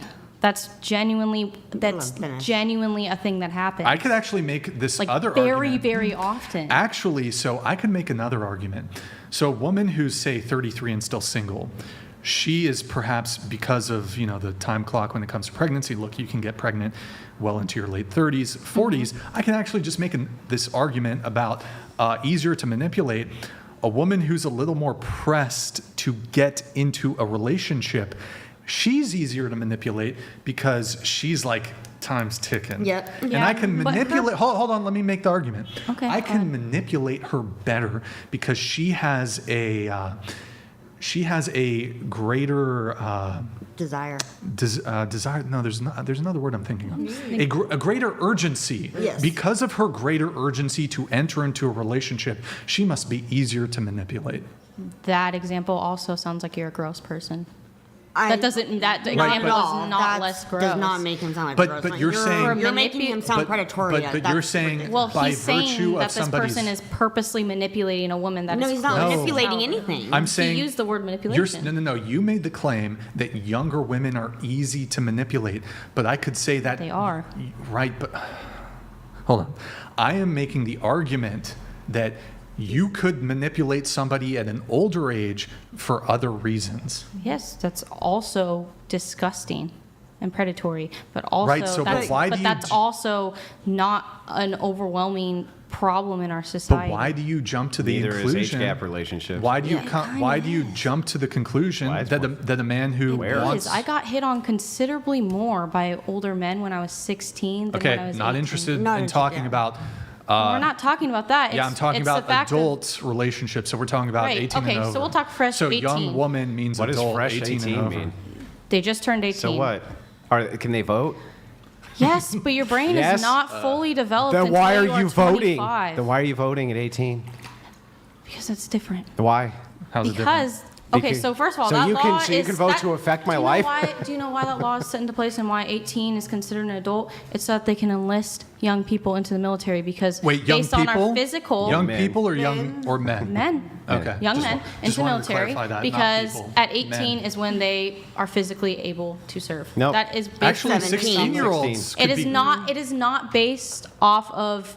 Oh, 18 is fully formed. Your brain is not fully Wait, formed so just until to be clear, 25. you're fine- Now, I'm not Wait. saying that any Let her finish. 26-year-old going for an 18-year-old is predatory and problematic. However, that is a big issue that I do see often. I do see a lot of women, young women, 18 women, fresh into the dating scene, getting taken advantage of by 30-year-olds. How do you know Great. they're That is getting, so what common. evidence? What evidence do you have that they're getting taken advantage of? Is it simply by virtue of them Their dating? experience. How is that? And they How do you speak know what about their it. experience How is is? that? And they speak about it, and abusers and groomers specifically have been interviewed and have talked about the fact that they go for younger women because they are easier to mold. You have to stop making every man as if they're like being a predator. Actually, I'm willing I to don't believe totally. every man is. I'm totally But- willing to engage with this. I think But that. it is I a think problem. at this point, I think Look, this point is fine. It's just a Not all stereotype men, being put not out all there. men are abusers. Not all men are rapists. But a Yeah, let's not overwhelming use that word. majority of women have had a negative experience with a man. Totally and agree. That is so, fact. so let's back up. I want to make sure I understand. Mm-hmm. When should women be considered adults? I think women should be considered an adult and making adult decisions probably around 25. Because of the prefrontal lobe. I would, because of the prefrontal lobe, yes. The prefrontal lobe that begins degrading immediately after 25. I believe that Hang on. a woman The who's prefrontal 25 lobe- is very different Yeah, than a hang girl on, who's hang on. 18. That's Hang on. so Why? different. Wildly different. They Why? have wildly different viewpoints. Why are they different at 25? They're inexperienced. Okay, but They have no, that's not what you experienced. said. Prefrontal lobe. Wait, wait. And the prefrontal lobe is also a okay, factor. so hang on. If you're going to make this justification, I need you to actually make it. Okay. Are you an adult at 25 because your prefrontal lobe is fully developed? I would say that's a factor. It's also experience. Okay, but experience is. And I would say- Hang on. It's a A direct. 21-year-old Experience is like a young adult. But experience is arbitrary. You can have 19, 18-year-olds Yeah. far more experience than 25-year-olds. Yes, Yeah, that is so, a factor for because sure. that is so, there's no way that we could base adulthood on experience. There would be no test we could give for experience. No. So if you're looking for physicality, the prefrontal lobe is it? For physicality, yes. Well, then if that is the case, don't you think that women should not be able to vote until 25? I wouldn't say women shouldn't be able to vote. I would say Well, we're talking about women being able to consent. So you don't think they should be able to consent until they're 25? I think voting, I'm not saying that no one can consent. I'm not saying no one can vote. But I thought they weren't adults. I'm not saying that every single woman that is 30, she's 18, he's a 30-year-old. I'm not saying every single instance I'm not saying is that a either. woman getting taken advantage of. I'm just following your logic. Are they adults at 25 You're or not, because before? I feel like you're making a very broad blanket statement, Because and I'm not making a broad blanket wait, statement. I'm you are. saying this is a problem that is happening. There are men that Yeah. are doing this. Not all men. So when are women Not all men. adults? When? When are they adults? Adults, I would say a human, I would consider an adult woman 25. If you consider them to only be adults at 25, why the fuck would you ever advocate that men or women can ever make any decision which would impact their life in the long term before the age of 25, 'Cause that's just including consenting to sex? Because that's just the world we live in. That's not an answer. And also, but the age, Because it is? the age of consent is also not 18. It depends state to state. It's very, very different. Yeah, but I would guess that you would want to eliminate that for non-adults, right? Depends on the age range. I think an 18-year-old You don't want having a sex with an 18-year-old is very different than a 30-year-old Sure. having Yeah, sex we'll- with an we'll go- 18-year-old. we'll go with I that. think it's very, very Yeah, different we'll go with dynamic. that. But if you're not smart enough or competent enough or experienced enough to make a decision about who you want to sleep with, regardless of their age, why the fuck would we give you consent to sleep with anyone? You're not experienced enough to make those decisions, right? Because it doesn't apply to all, and I'm not saying it applies to all. Again, I never said every You said single. it- I've never you said. did say all. I've never said. I asked you every when single all women situation. are adults. When are all of them adults? I guess. Okay, then I'll rechange my statement. It depends on the person. It depends So on how your could you ever definition of create a adult. metric for it then?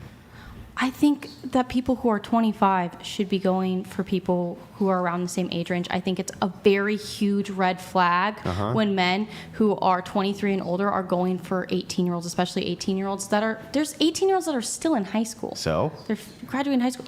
So you think someone in high school should date someone who's a grown adult who has a 9-to-5 job? When are they adults? It's weird. That's Why all is I'm it- saying. what makes it- It's okay, let's weird. get It's into this. gross. It's weird. Just saying, And I it think gives you that the that's ick. valid. It gives you the ick. Yeah, it gives Can me you give me an the actual ick. argument other than gives me the ick?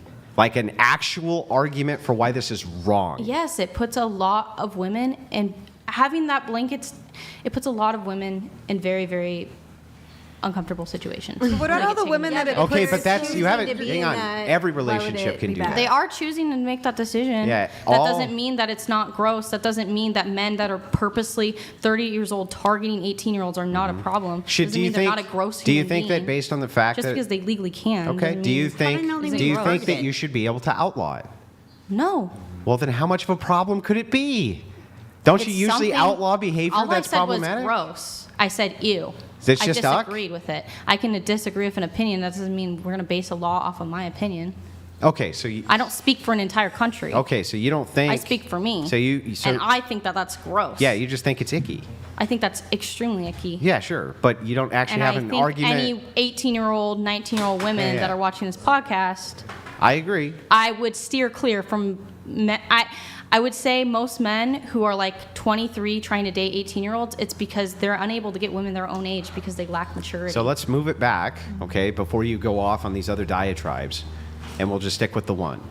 Can you actually make a moral argument for why it would be wrong for a 30-year-old man to date an 18-year-old girl if they both consent to it? No, it's like a red flag. So it's not like, it's kind of like you were saying with like a flight attendant. It's a red flag because there is flight attendants that maybe aren't sleeping with a bunch of guys, but there is a stereotype there that most of them are sleeping with a lot of guys. So no, not all 30-year-olds who are dating 18-year-olds have negative intentions. However, I would say a lot do. There is a stereotype Yeah, but I would about make it. it. There is a I'm lot going to of give you the conversation with caveat that. distinction. I would say that a flight attendant who is sleeping with a lot of men is doing something immoral. Right. Would you, don't give think me? a 30-year-old Would you give taking me? advantage of an 18-year-old? Yeah. So I'm is asking. immoral? So I'm asking you to make moral argument like I just did. Right. That thing immoral. What about 30-year-old with 18-year-olds actually immoral? When they're both consenting. Yeah. It's just really the fact that you Hang don't on, see a just problem say with it ick. is insane. Just say it's icky. It's insane to me. It's icky. It's insane to me. It's insane to me that it's insane to you. I'm a 23-year-old and I would never date an 18-year-old in high school. I think that is That's you. crazy. She's not an adult Well, first of all, they don't at 18. They don't have to be in high school. What does a 30-year-old have in common with an 18-year-old girl? Why can't they date women? Why do you think that men and women have all this shit in common? They don't. They do. No, yeah. Me and my partner have a lot in common. What do you have in common? Witchcraft. We're both hot. We both are artists. There's a lot I have You're in both common artists. with him. I Oh, see well, his we both. soul. Okay, so then by this we criteria, have very similar childhoods. hang on, you ready? By this criteria, we both have jobs. We both drive in cars. We both walk down streets. We both have hair. We both have hair. We have very similar passions. We have very similar desires. Yeah. We both have the same viewpoints on marriage. We have both have the same viewpoints on polyamory. We both. And have what the do you do same for fun? viewpoints. With him? No, what does Or he do just in for fun that you don't do for fun? Video games. Yeah, he plays video games. I play video games too, but we play different. Yeah, video but I mean, games. he plays. Yeah. He's a player. He hangs out with player his of the friends. video games, right? Yeah, he plays video games, hangs out with his Mhm. friends. So. Do you have the same friends? No, not really like that. Like it's like I'm friends with his friends, but they're his friends. What's like the if we broke up, I would never talk. What's to the his friends. girliest thing that you do that he doesn't do? I don't know because he lets me paint his nails. He puts eyeliner on, and honestly, okay, so the it's the girliest most thing you do. attractive thing Excuse I've me? ever encountered. Yeah. And he's not a female. I was just joking. He But can if- put if- on if eyeliner, all and that it doesn't is- make him less of a man. If all it He's is very a secure of his masculinity. if all it and is that's the what I love about idea him. of a commonality of interest, then I would just give you the same argument back. We both drive cars. We both have jobs. We both do this. We both do that. We both do all these things. So we must have all this stuff in common. Not really. A commonality is not necessary between two people that they're interested in the same external things. That's not what creates a deep connection between human beings. For instance, if my wife really hated the type of food that I really liked, what the fuck would that have to do with us having anything in common? Nothing. Nothing. Honestly, that would have no bearing on whether or not we deeply loved each other. Yeah, So the thing and I'm is, not sitting here and saying that there isn't 30-year-olds that are dating 18-year-olds and they have a healthy dynamic. I'm not saying that isn't. I'm not a saying you factor. are. I'm just But- looking for this idea. If you tell me a flight attendant's out there sleeping with many, many men, I'm going to say that's immoral. Mhm. I'm just asking you to say it's immoral for a 30-year-old to sleep with an 18-year-old and give me the justification for it. I wouldn't say it's immoral for them to sleep with an 18-year-old. So it's I would just say it's icky. immoral if they're purposely targeting 18-year-olds. Okay, why would that be immoral? Because they're purposely targeting women with lower experiences, oftentimes because they're easier to manipulate and control. Let's just assume for a second that that's true, that these men like to have women around that they can manipulate and control. That's Mhm. part of their dynamic. Do you agree with me that there's plenty of women who like to be manipulated and controlled? Or the younger women like Some older men 'cause they're dynamics. more I think that that's a established and they want very, peace. very. It's a rough topic because a lot of the women that put themselves in those situations Mhm. come from very, very rough backgrounds. Yeah, I mean, and so I maybe. think there is They an don't argument deserve to love? be made that maybe What if it's their they had kink? more respect for themselves. Yeah, and there's kinks that I disagree with. I'm not a kink shamer, but there's kinks that are. Yeah, I get it. But if you can't Morally wrong. if you can't tell me why it's immoral, and you can just say in a circumstance where this 30-year-old is targeting an 18-year-old, Mhm. right, for nefarious purposes, Mhm. then I would make the counter argument that anybody targeting anybody for nefarious purposes, it's immoral, regardless of their age. So if an 18-year-old's targeting, or a 30-year-old's targeting an 18-year-old for a long-standing relationship, finds her to be beautiful. Sure. I think it's just more. What's the actual issue It's there? more dangerous for an 18-year-old woman and a 30-year-old man than the other circumstances. I mean- would really mean. Yeah, what's the danger? But these are while it these- would be more dangerous, there's and- also benefits, right? I guess there's benefits to an 18-year-old dating a 30-year-old. I would say overall, for an overwhelming majority of people, Their Almed Meatball donated $200. Thank you, Mr. Meatball. Him on team 30 and 18. All right, he's on team 30. It's really amazing because there actually are really compelling arguments against the age gap argument. But the people who feel the most firmly against it never give any. They just say, ugh, it's gross. And I'm just like, that you can't base your life on Yeah. what's gross. If so, then we would have outlawed all sorts of things that you know, probably like LGBTQ. A lot of people find that gross. Do you think that that's acceptable? I think that that's a very different topic. Do you think it's acceptable that they do? But some people find it ick. So it's They do. But I never once said we're going to outlaw 30-year-olds from dating 18-year-olds. I never agree. once You said didn't. that. But if you have the response of telling people you shouldn't do this, you shouldn't, and you say, well, why? Why should? Because I think it's gross. Well, that's what I said. I said because oftentimes it sets women up for failure. It sets women up to be in very, very toxic dynamics. Well, essentially, this is just something that we have essentially seen. every relationship now is set up in a toxic dynamic because most of these marriages are ending in divorce. So they seem like, regardless of the age group, they seem to be highly toxic because they're not lasting a long period of time. Mm-hmm. If you look at the UK, there's the Office of Statistics in the UK. That's literally what it's called. Okay. Mm-hmm. They went through and they took all of the marriages that have ever happened ever in the UK, which included age gap marriages, to see if it was true that those types of relationships failed more than relationships within a similar age. They couldn't find any significant deviation whatsoever. Yeah, I would assume they wouldn't. Why?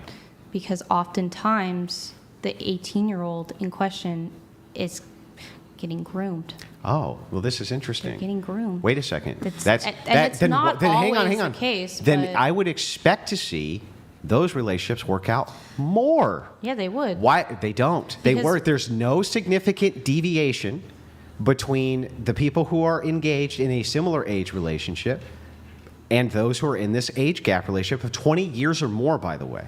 No significant difference. If it was true that those younger women were being groomed or something like this and by some type of super predator who brainwashed them, I would expect that you would see those relationships have a much bigger longevity than similar age with the same experience, but you don't. That's really weird. So my grandma actually left my grandpa for a man that was 30 years younger than her. They stayed married for 55 years, and he was right there at her deathbed. How old was she and how old was he? He was, I think, 20, 21, and she was in her 40s, 50s, almost 50. Predator. Fucking predator. Yeah. I'm not gonna say Predatorily it. stalking through the jungle waiting for the chance Never to met two people more in love. I mean, I never said it was every single but circumstance, but so I'm you're saying saying it's it's something that But it gives you the it's something that we shouldn't put pressure on. It's something we shouldn't be putting out. It's something we shouldn't be normalizing, in my personal opinion. We're not normalizing You can it. We're just disagree saying it's it. not. Well, I have a But that's why I question. disagreed their with own. that opinion. But just a clarification, because I like when you guys talk and you want to define a word. So you keep saying the word grooming. So from what I know, what the word grooming is, it's taking someone and slowly acclimating them to get used to something that is immoral, gross, disgusting. Right. So where in it does an adult and an adult groom an adult into This is what I'm talking about into a with the consensual adult this is what I'm relationship? talking about with the Unless they're prefrontal. grooming them into, now you're going to be a murderer, now you're going to be a That's right. thief. That was my There's no point. grooming happening because I am an adult. Both people are adults. Which is Grooming why only this is- happens An 18-year-old adult is is an different adult. than a 30-year-old. It's still an adult in a lot of adult. circumstances Adult. because your prefrontal cortex has not developed. Okay, Sorry, I but choked. here's But here's I have a still an stutter. so let's get into the prefrontal cortex because this is an argument often used by leftists. Would you agree with me that your brain development is highly dependent upon body nourishment? Yes. And do you agree that poor people have worse nourishment than rich people? Yes. So then I have to ask you, would you ever recommend that a rich person gets together with a poor person because their prefrontal cortex is not going to develop correctly? Depends on the people and depends on the circumstance. But wait, it's all about the prefrontal cortex. So I got to ask you, They if still this is develop a prefrontal cortex. yes, but not correctly, right? Not correctly. So just based on nourishment alone, by your argument, okay, there could be women who are 25, as long as they're just in a lower socioeconomic, position, they should not be dating, or rich people should not be dating them, even if they're in the same age group, because You don't know that rich person's background. You have no idea what their we're just going to say IQ on is. average. There's rich people. Why would that not be were icky? not born rich. Wait, why would that not be icky though? If this person had all the right nourishment so that their prefrontal cortex developed correctly, and then the person who was poorer probably didn't have as good a nourishment, so it didn't. They could never be at the same level, even if they were 25, right? Mm-hmm. So they shouldn't date, I mean, right? there is a lot of circumstances where that does happen, and that is a big thing where women do get set up with financial abuse. They do get stuck in relationships where they are financially dependent. So on who a the rich fuck man. is allowed to date who in your world? Yeah. Anyone can date anyone, but I can say that there's red flags and there's warnings, and women should protect themselves. They should protect themselves from a rich Yes, man Every man? who's taking care of them. I think women should have their own financial security set up when they're dating a man, because you never know. You could be with a man for 20 years and then he divorces you, and if you don't have say you don't have a prenup, you don't have anything set up, you haven't worked The for red 20 flag. years. No. The red flag would be to the rich man, right? To say don't date poor women because their brain isn't developed correctly because their prefrontal cortex was stunted because they didn't get the correct nourishment. Well, most rich men don't want to date poor women. No, actually, au contraire, they don't care because they're looking not at the prefrontal cortex that they don't give a fuck would about. disagree. They're looking at how hot they are. I would disagree. And they don't care about I would money. They already disagree have it. because the Wait. social circles that rich people are in are very different Hold than on. the social circles So poor people are in. I do need to do an intermission because we have a backlog of chats. I don't think you got an answer from her on the grooming definition, so I've made a note to get to that. We have Giovanni C. Is it a good idea to go on a perpetual medium with millions of views and talk about other scumbags porking you who would want to marry you after that so our kids can get clowns stupid or shameless?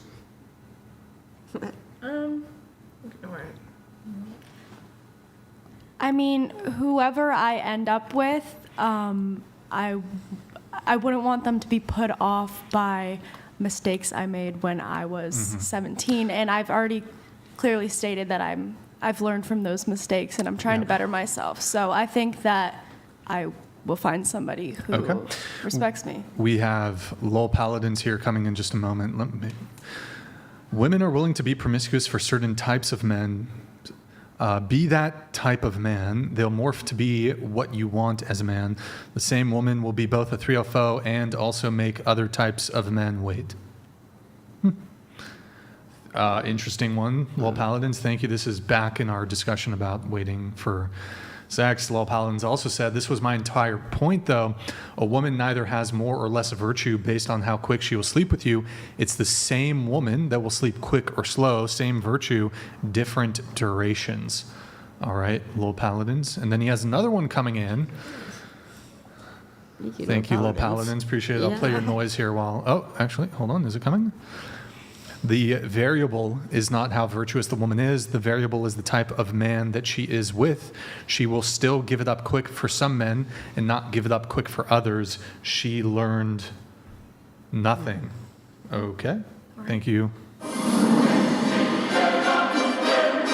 That's his sound. He gets a special sound. We have, again, Lowell Paladins. Gross. Pot, meat, kettle. She is just upset because she knows she is full of baggage, that no high-quality man wants her. She gets what she deserves. She's only someone's side piece and never more. You're quick. I think this is to you. To me? I don't know. Yeah, you. I don't know why you want to come in on that. I'm in a relationship though, and we're very happy together. I think he's mentioning the side piece component of the whole non-monogamy. Well, right now we're actually exclusive. Because I just said I wanted to take a break from dating. I wanted him. I don't really want him talking to other women. He doesn't care if I talk to other women. So that's kind of our dynamic right now. Okay. All right. We have more chats. Maybe if you weren't so much damaged goods, you wouldn't get so upset that I'd prefer any other woman other than you. I don't know who that man is. You don't know Lowell Paladins? I don't know who that is. He's a paladin. He actually, Lowell Paladins, I don't know if you were here earlier on in the show. So she's a witch. Me and Andrew are paladins, casting protection spells. Well, it didn't work because that earthquake hit. That was my ex. Oh, shit. Okay. No, it did work because your earthquake didn't take us out. Oh, shit. True. It shook our You're right. Warlord 69 Uwu says... What happened to your magic gypsy? Does it not work in this scenario? Does Leonardo DiCaprio give you the ick? Because he's with a really young woman. Oh. Or Nick, you want to pull up that infographic for Leo? I think it's in the infographic. I think he has like a history of that. It is in the. Mm-hmm. Yeah, I think it's icky. I think it's icky. You think everything's icky? I think certain situations are icky. Yes. Unless it comes to open relationships, that's fine. Everything else, fucking icky. Yeah, because I don't see how an open relationship is. We think have there's an different updated values. one. Not icky, but definitely. Yeah, but You can but wait, find an open but wait, relationship. How's it not Hexing's icky, not to icky, be lesbos sleeping with aren't icky. multiple people? That seems pretty icky. Oh, How's That's that not based icky? off So, of your Nick, decision. it's your just in the drop box. It's just a 30-year-old. Yeah, and I Their stated my opinion. Yeah. You guys, Just the you can Dropbox agree folder. or disagree with it. I'm not here to tell people what they should or shouldn't believe. We have a chat from Lil Paladins. By the way, the only advantage that younger women have is less baggage. If I met an older woman with less baggage, Sure. I'd love it. You are disgusting because of your baggage, not because of your age. Which? Okay. Okay. And then one sec, hold on. There's two more coming in. Jeez, look. We have Giovanni. His account's gonna be drained. Giovanni, Andrew is witch's man, not a cuck. If her man lets her bang other girls, I guess I'm a feminist because I don't allow my chick to date smash anyone regardless of gender. Cuck is egalitarian. Yeah, I don't think cuckoldry applies to females. So the female can cuck a man, but I don't think that men that wouldn't go with the distinction of the word. Yeah. So Is Nick, it do you have different it? too when like Okay. Yep, when we're both ready. parties are allowed to do whatever Okay. they Can want you to? no, that's still cuckery. It's still put other cuckery? side, yeah, just put something with it. Yeah, that So a that man one's good. can That one's good. be sleeping with Hold on. other women. So and I'm it's sorry, still I got to cuckery? redirect here. I got to redirect. So Leonardo DiCaprio refuses to date a woman. Hold on, let me read this. Media, government, and older women are grooming young women to hate age gap relationships due to the collapsing economy, prevent them from adopting conservative views. Plus, old women are bad for long-term relationships. That's from Final Way Feminism. Thank you for your message, man. Really appreciate it. Thank you, thank you. We have Leonardo DiCaprio refuses to date a woman over 25. So this is his relationship history. Actually, recently, I think this is somewhat dated. He just finally dated a 26-year-old. Wow. Big day for Leo. Good job, Leo. 50. He did it, boys. But as you see, he's not really, when it comes to his relation, has not dated over 25. Is this so the question? The question was, does Leonardo DiCaprio give you the ick? A little bit. Okay, good to know. All right, we have Randon. But they're 25 and their Bradford. prefrontal cortex is all developed. Though, Yeah, right? I know. So- I still think that like I'm sorry, I have in to general read this. you should date isn't people your own age. Isn't this witch lady advocating for harming other individuals willingly? That's wild. Question for the panel: how do we feel about this age gap rule for men? Date half your age plus 7. But you missed a checkmate. What do you mean? She said it was icky, and she says, "But wait, the prefrontal cortex is developed at 26, and she still thinks it's icky." He's 40. I think it's considerably less icky. Oh, but still icky. Considerably less. I think that you should be dating people your own age. So why? Why does that Now your matter? argument's I don't even know why that would matter at all. How old is your boyfriend? I just think it's weird. I think women He's should 22. only date men. How old are you? 23. I think women should only date men. Well, they're not the same age. That, No, but we're pretty close. It's so different. women should only date men. Women seem to have a preference for men who are funny, despite their lack of humor themselves. I think it's icky that women like aren't funny, but they have this huge desire for dating funny men. You're from your purview, you're only allowed to essentially desire traits in a partner that you yourself possess. Age so you isn't need a to be trait. Yeah, you need your look, it doesn't have to be like the Age is a same trait. birthday. It doesn't have What to do you be mean? How's it not a It's trait? different than a personality trait. You changed your birth date. How is it not a trait? Done. Yeah. That's okay. That's a You decided to change your birth date identity, and it's not a trait. Where's the new? That was brutal. Boom, roasted. Before I get into the grooming thing, really quick. So putting aside or even granting your arguments that it is icky, gross, creepy, predatory, whatever, can you actually make a compelling argument in terms of the benefits to the man for why he should date, for example, a 35-year-old over a 25-year-old, assuming he's, say, 35 himself or 40? I don't think that I think there's more experience, and I think Okay. a lot of people want to date people that are at the same level as them, and it's kind of a thing of like. It's, Really? Yeah. Women don't. I would say. Women don't. I do. I would. No. I do not want to date an 18-year-old and like. Whoa, hold on. The same a big level. part of Wait. Hold on. The same level. Why am I doing a fucking I don't know. I don't know what's going Coomer on. gremlin? Fucking You're just trying to. Okay, hold on.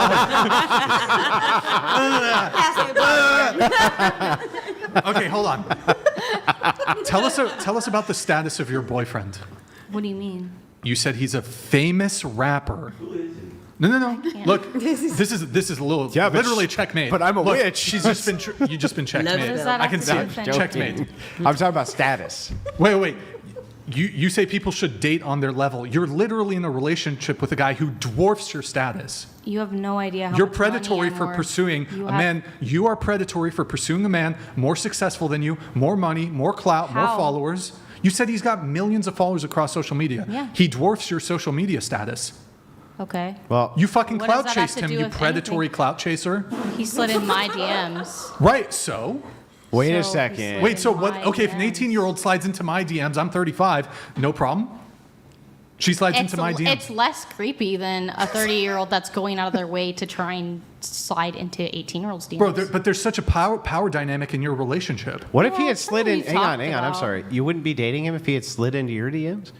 What do you mean? Wait, you slid I in- wouldn't. wait, he slid into He yours. slid in mine. Yeah. Whoa, I that's wouldn't really have even known predatory. about Hold that. on, now this is predatory. Your boyfriend is predatory because there's this huge power imbalance because he has more status, he has a bigger following, he's a famous rapper. Rappers make a lot of money, right? And you don't have the same life experience. He's And you're a witch. That's literally, he's He waiting to also pounce. practices witchcraft. So why did you, despite your hacks his views career. of like asymmetry in relationships being predatory or creepy or icky, why did you then choose to be in a relationship with him? You have no money. I have a lot of money too. I have a lot of things going for me as well. Too. More than a rapper with 1.2 million followers or whatever? I the won fuck? an extremely huge lawsuit. Extremely Okay, cool. huge lawsuit. You came into your I money have without. very good investments rolling. We both Yeah, are Okay, we fine. both are content creators. Like, and He's got more status than you. Sure. There's asymmetry in your status. Sure. That's conversations we've had. And it was a red flag. And from the get-go, I didn't trust him from the get-go. I did not trust him from day one. He had to build that trust with me. I've never once said every single 30-year-old that goes after an 18-year-old is a creep. I'm saying it's a red flag. Him being a rapper? Yeah, kind of was a red flag when we first met. And here you are in a relationship Yes, with them. because we connected. Oh, and how about if a 19-year-old connects with a 30-year-old? Then that's fine. Yeah. But that's something But that you the no, it's not 19-year-old fine. should look out No. for. But it gives I'm you the okay. icky. I'm okay You with. still think it's icky? No, I think it's icky to purposely target younger women as a 30-year-old man. I think that's ickier. That was what the comment was originally. I mean, I and that's disagree what with I it. replied to, I and still that's don't why I understand said why you that would be too. icky. Targets them for what? A relationship? Because they see that they're beautiful? Like, what is the just think it's problem? weird because I think a lot of the time attracted to each other. A lot of the time, a 30-year-old who's going for an 18-year-old is because he can't get women his own age. Yeah, Actually, wait. Can I'll make this argument really quick. So if and you're I'll- 22, then that means your prefrontal cortex isn't fully developed. So then maybe you shouldn't be dating it. Wait, hold on. I'm dating someone who's my age, so it's a very But different you're still conversation. not. I'm not you're dating not a fully 30-year-old. developed yet to make that decision. Maybe, Well, maybe you should wait wait. till you're 26 and revisit it. Hold on. So okay. I just want to point this out. So I would actually make the argument that a man who's 30, who's able to, say, regularly attract 18, 19, 20-year-old women is probably really attractive to 30-year-old women. Because it's for you as a guy at 30 to get attraction from an 18, 19, 20-year-old, bro, you got to be bringing something to the table. No. It's not these average A lot of 30. You think 18-year-old average 30-year-old dudes? They're bringing something to the table. No, because and I if they're would say- attracted, if you're a 30-year-old guy and you're attractive to 18, 19, 20-year-olds, trust me, you're attractive to 30-year-olds too. I would say Bro, a lot it's of way 18 it's harder as a 30. You think No. it's? Let me ask you a question. Is it easier as a 30-year-old man to pull like a baddie 19-year-old or to pull a baddie 30-year-old? Which is harder? I think it would be harder for them to pull a baddie 30-year-old. Because I think the 19-year-old's going to be considerably more impressed because he has considerably more life experience than him. He more than likely has considerably more money than her because he's been in a position where he can do that. She's going to be, a 19-year-old is going to be way easier to impress than a 30-year-old who's been around the block. Yeah, 30-year-old who's more mature and has a free frontal cortex who's developed and can make those informed decisions. I would say you have a lot more experience than me. It's just Which one? Man's age versus Hypocrisy. Nah, it's okay. It's okay. I think I would say, Andrew, as you a had person some- who's gone through those ages, that at 23, if somebody would have came to me who's 35, I would have said, ew, because you're old. But then at 30, I would have looked at that same person and been more attracted to them because I understand more of what they have to bring. Right. Javanik donated $200. Andrew, can you give your logical reasons against age gap relationships? You keep alluding to it. Last chat, sorry for spamming. Yeah, thank you, Giovanni. No. You can't give the enemy ammunition here. No. Thank you, Giovanni. Appreciate the thing. Really quick, going back But to they're you. really good, and they're not super- the I would like to hear them. I know, I'm sure you I would. don't But, say any of them. you got to give it. Because you said that you one have day a there's lot of gonna be a arguments, but you feminist. don't think it's ick. So I'm like, One day where's there's that? going to be a feminist on that side of the table, and she's going to make compelling arguments. She's going to back me in a corner, and doubt then I'm going to just obliterate her with why age gaps are wrong. That day is not today. Well, they are wrong. Okay. Right, but you said that. Oh, okay. All right. That day That's fine. is not today. So, really quick for you, you asked her the definition of grooming. What's your definition of grooming? I think she worded it perfectly. I really, really liked how she worded it. Okay, so you agree with her definition? Yeah, I agree with the definition. Okay. And then I think, did we do this one? Oh, we did. We didn't really get an answer, I think. How do you guys feel about date half your age plus 7 as a benchmark for... That's for the whole panel if anybody wants to weigh I'm in. doing like the mental gymnastics right now. Well, I do have to move off of the Having age me gap. dating a Oh, well, last thing. 22-year-old? Nah, I'm good. Okay, so last thing on the age gap thing. Or no, I already asked it. I think I was just I already asked like what would the benefits be to the man for why you should date a 35-year-old over a 25-year-old, and you said more experience. Yeah, and also, oftentimes you're probably gonna have more money as a 30-year-old. Woman. Man or woman, they're gonna have Right, more but do you money think than men- an 18-year-old. So in general. I guess this brings us back a little bit to the conversation we're having with the flight attendant. Do you think men Send care?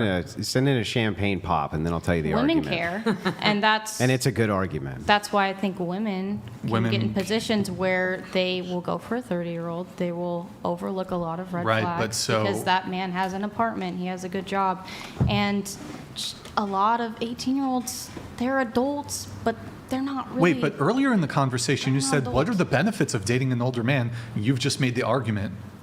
I've never for what said the there wasn't benefits to dating I an think older you said man. something along the lines of why would they date them? What are the benefits? No, what I do don't they get from it? I don't understand why a 30-year-old would purposely target 18-year-olds.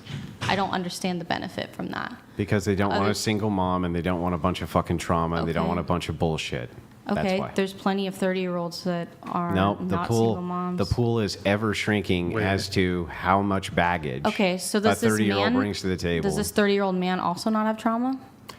Significantly less, generally. Okay. Yeah. So, don't you feel like that's something that should be discussed? Why do women have significantly more trauma than men? Well, I think that- So this is exactly why. Well, I can give you. I'm Sure. saying I'm happy to women get should into it. defend themselves, and women should Well, prioritize their I think safety that and women well-being will over everything. Well, I also think that women tend to overplay what is actually considered traumatic to them versus what is not. I don't think that what's I can considered give you an traumatic to me, that's my experience and that's my definition, and you're not able It's to my define truth. what It's someone... my truth. It is, because what I go through, my trauma, it's So, going to have an impact on me. Shall we It doesn't have challenge? an impact on you. Shall we challenge this and see if this is actually true? Just Guy trauma breaks being into a used way too convenience much store. for, Okay, he breaks Mm-hmm. into a convenience store. While he's there, there's a woman there and there's a clerk. Okay, he goes over to the woman and he just damn near bashes her head in and then essays her right there. Okay, while the guy's on the ground, he doesn't see any of it. then he also steals a candy bar. Mm-hmm. And she gets up and she says to the police, I can't believe what he just did. This is awful. It's horrible. And he goes, yeah, and he stole my Snickers bar. That was traumatizing to me that he stole my fucking Snickers bar. Just as traumatizing as what happened to you. Yeah, I You guess can't, if he you wants- can't, you're going to tell me you cannot make the distinction as to which one of them actually has more trauma from this because it's internalized and it's subjective. And so it's possible in your worldview that the guy who had the Snickers bar stolen is every bit as traumatized as the woman who was just half beaten and essayed. Yeah. Yeah. I would say that there are people. And do you think that rational people would agree with that? Where I think some people are able to handle a lot more than other people. And some people, what they go through considerably hurts them more than other people. Then if that's the And I case, don't you're think that's arguing. a woman versus man. Great, I think then, that's a human then thing. you're arguing against yourself. So then How? my argument to you would be that women are a really tiny cup and that men are a big cup. And we have just as much Disagree. trauma, but we can just really fucking deal with it better. I would highly disagree. Well, you could maybe make that disagreement if you hadn't just gotten done telling me that trauma is just a subjective metric. And if you steal my Snickers bar, it's just like you getting essayed if I feel like it is. I never said that. Wait, you didn't? I never said it was the same. Well, no, And it I could be. think- Wait, I'm sorry. I think it's a weird hypothetical. Is it- I don't is know it- why we're like is it fantasizing logically- about a woman getting brutally. I'm sorry. How's that a fantasizing fantasy? about it. How's that a fantasy? I don't know. I just don't have thoughts of that crossing my mind. I think it's a weird. He's thing. talking specifically How would that be a about fantasy? somebody being traumatized by No, one it's act a versus weird. another. I think the Oh, it's weird. hypotheticals you bring It's up weird. are I can't really respond. It's weird. It's weird. It's icky. Okay, so anyway, back to the hypothetical. You do theorize that I could experience as much trauma from that Snickers bar being stolen from me as this woman who got essayed, correct? I don't know. I'm not a therapist. Mm-hmm. Okay. Oh my gosh. I guess last thing. I feel like you did. I don't know if you're shifting the goalpost a little bit, because initially you just said blanket statement: age gaps are gross, icky, predatory, whatever. But now that you feel like it's a bit more defensible position for you to say, well, it's not age gaps, but it's when 30 or older year old men specifically target 18-year-old women. Yeah. You've kind of shifted your position to be, you feel like that's a bit more defensible. So, I mean, do you still take issue? For example, let's say a man has a dating app, and in the dating app, he sets his age range from, he's 30, from 18 to 35. Do you have objections there? He's not specifically targeting 18-year-olds, but he No, may I think very that's- well match with 18-year-olds. I think that's less weird. Less weird, but still weird. Yeah, I just think it's weird when But he's not 30-year-olds are dating specifically 18-year-olds. targeting them because he's set his age range. I think it's weird when they're not. Okay. But he set his age range from 18 to 35. So he's not specifically targeting 18-year-olds. Maybe he wants No, to I just identify think with the it's. younger age. I just don't. I personally could not understand finding an 18-year-old attractive. I do not Okay, find women- any 18-year-olds women- attractive. I would Women never typically don't date like an dating 18-year-old. younger. I'm Women- bisexual. I would say it's very different for me. And you still don't, right? You don't prefer to I date would younger never. women. No, I You would wouldn't want to even- date a woman my What would make age that special? That you're bisexual? How would that even relate to this? because I would say that I have a different viewpoint. I think a lot of women don't want to date younger men, but that's like a very that's like in a straight dynamic. As a bisexual, there's a lot of bisexual women that I'm sure want to date You? younger women. Me personally, as a bisexual woman, I wouldn't want to date a woman. Then I don't that's even 18. understand why this would apply because you can't speak to anybody else's experience, only your own, right? I can, and I can state my opinion, and I can state and say that 18-year-olds should be on the lookout. And if a 30-year-old's interested in you, it's a red flag. And that doesn't mean that he's a bad guy. Yeah. That doesn't mean you don't have to date him, but it's a red flag. And Of it's what? something you should keep an eye out. Is it only a red flag Wait in the until you straight turn 25 world, and we though? come back to the argument. Yeah. Is that only a red flag in the straight world? Because you just said No, I think it would be a red flag in any circumstance. Yeah. it's still icky. Man on man, win on win. I still think it would be gross either way. And do you know which orientation has the red. widest age gap relationships? Oh, I'm sure it's probably lesbians. Gay men? Oh, no. Is that because you think they're predatory towards boys? I don't know. I am not a gay man, so. But you, Now suddenly you can't Yeah, talk suddenly about you won't anybody talk about else's it 'cause it's a gay experience. man, yeah. You have an opinion, and you can state your opinion. Well, until it comes to this issue. I just don't have an opinion on gay men. Oh. Okay. The only thing you don't have an opinion on. No, Two 'cause chats I don't here, really two have chats. experience Low with it. Paladins, remember, experience is woman code for how many peen has she had in her mouth. Brian does have a point. It is harder to attract young women as an older man, way easier at 30 than 40. And then he also says, thank you, Low Paladins, appreciate it.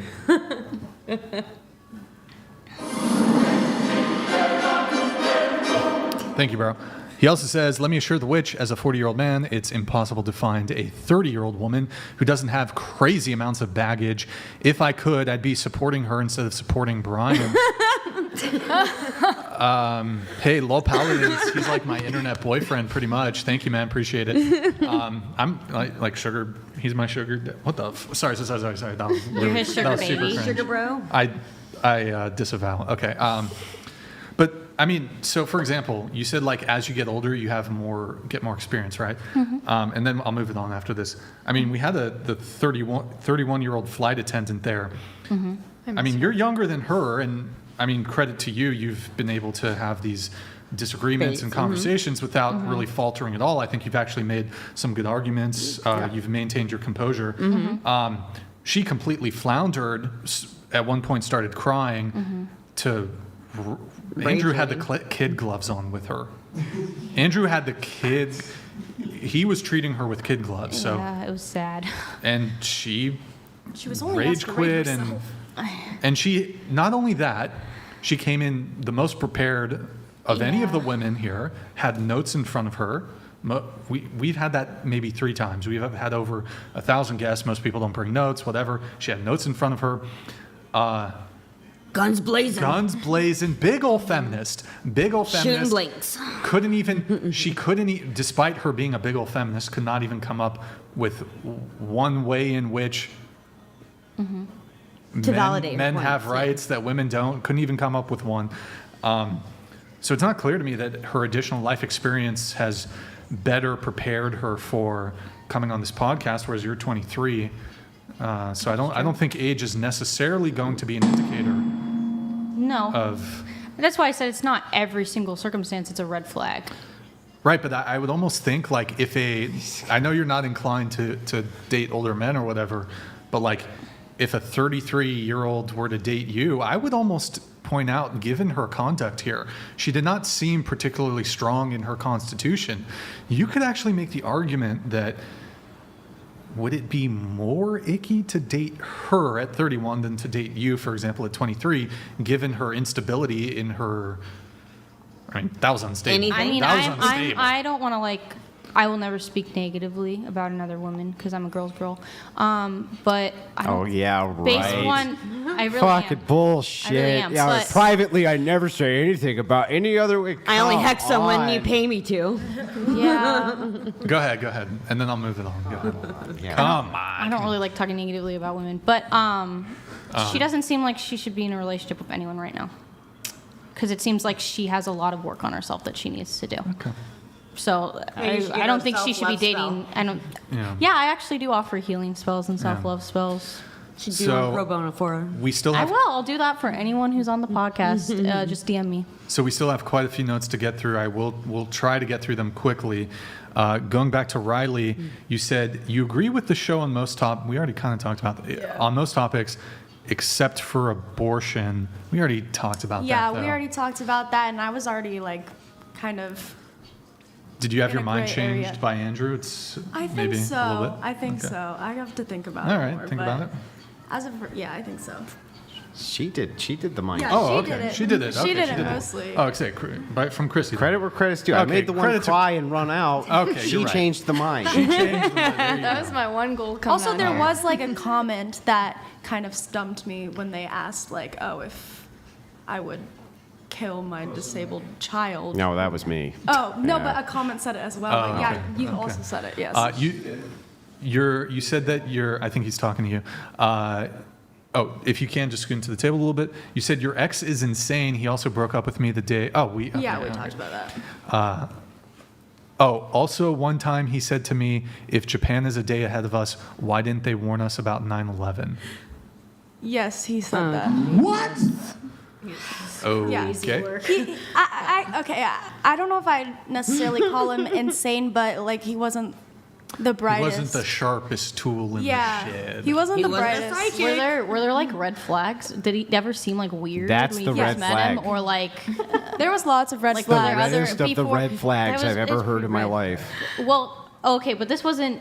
Was this the first date? Because wasn't No, there like this first was dates like and then? this was like 6 months in. Oh, okay. Did you say that's not how that works? Yeah, I did. Well, I laughed. I thought he was joking, but Going to Peyton. It's like a time portal. oh, I also posted. If that was the case, I'd be calling across the country all the time. No. For the winning lotto numbers. I also posted a TikTok about that, and the comments, people were like confused. I literally had to explain time zones to people in the comments. It's hard out there. And would you say that you had more of a female audience? I think it's like If a you were mix on TikTok, of you both. were, yeah. Well, no, because mostly like I usually just promote my music on TikTok. If it's so- TikTok, it's mostly a female audience, though. Yeah. So I'd say so. All right, Peyton, you said, I'm interested in being on the show to rep the normal suburban girl who had a somewhat promiscuous past, nothing online, but got my stuff together before it's too late. Yes, I did say that. Oh, that was, sorry, I was trying to like prompt you to, Continue say with that. more? Yeah. yeah, like little prompts. Expand. Well, I feel like online, the internet would have it portray that everybody hates each other, right? Everything is so extreme. Either you're all into the trad wife movement, or you're extremely feminist liberal. It doesn't seem to me like there's a lot of normal, which I feel like this panel, in comparison to some other ones I've watched, is a little bit more even kill. But whenever I watch these shows, I always think to myself that our media, our culture doesn't show a lot of, you can't have your cake and eat it too, you can't have it all at one time, but you can live a normal life, I guess, is just what I wanted to portray. Sure. You said that you had a somewhat promiscuous past. Yes. Are you able to get into the degree to which your past was promiscuous? Yeah, sure. So I met my husband when I was 18. Mm-hmm. Like I said in the very beginning, hours ago it seems like now. And how old was he? He was 22 when I met. And we started Super dating. predator. I hate to just stereotype 18-year-olds, but I was just kind of a crazy 18-year-old, like the whole 9 yards, like birth control, hormonal, just all of it. And I picked all the fights. I was very clingy, had no concept of God really at all at the time. He broke up with me, surprise, surprise, because I was very unstable. And he was also leaving the country, so why would he trust me while he's gone, right? So he left the country for a while, like off to the military, broke up with me over phone call. When to talk about I guess it wasn't ghosted, but he basically called me up and was like, we're done, I'm not doing this with you anymore. No explanation, no closure, any of that, blocked me, the whole thing. And that was the period of time where I had a little bit of a promiscuous activity. So just things like casual dating, a couple of one-night stands. Ultimately, I feel that it brought me further away. I mean, looking back on it now, it's always 2020, but it ultimately brought me further away from my ultimate goal of wanting to have peace and a full family unit, because I didn't have that growing up. And I just kind of realized that all of those one-night stands chipped away a little bit at my soul, if you will. I don't want to be dramatic, but I do believe that my soul was tied to those people. I had to do a lot of spiritual work, a lot of prayer to kind of move past that. Yeah, what can I say after that? So months pass. We finally get into contact over, just subliminal social media. Funny enough, I posted a picture on social media from Halloween, and he saw it and slid back into my DMs. So that's actually how we reconnected. So I totally agree that that is how women advertise, to kind of drop the prophetic or proverbial handkerchief, if you will. You said also marriage should be a priority for women 20 to 30. Yes. Does the table agree with this? Table with thoughts 100%. on this really quick? Won't linger, but Yeah. should women prioritize marriage. If 20 you to 30. want to be married No. in your 30s, then you should prioritize dating to get married in your 20s. You have to be forward thinking about this. I'll add that too. That I If agree, marriage yeah. is something that you want, Yeah. which you could get to a point where it's too late, you look back and you want to take it back, and it might be hard to take it back. If marriage is something that you do want, then yeah, I mean that should be your number one. I mean outside of work, should be if you want to have children.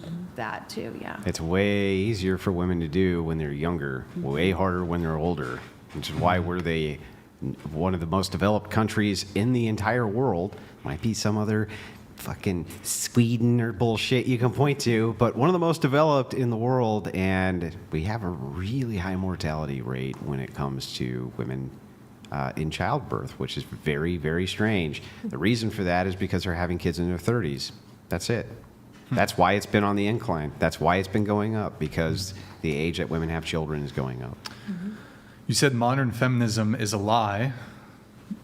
Yes, so I've been referring that to my friends. I have a lot of friends that are starting to get married and wake up, and they're realizing, wait, I'm married now, and he's this great guy and everything, but I'm still working, and now I have to still do all of the wifely duties. So I call that the lie, which is feminism. You've been sold, oh, you guys are going to get in this relationship, it's all going to be equal, you're all equal, everything is interchangeable, and then you get married and at least I realize, oh, it's actually not. He's still, I'm so sorry, dear.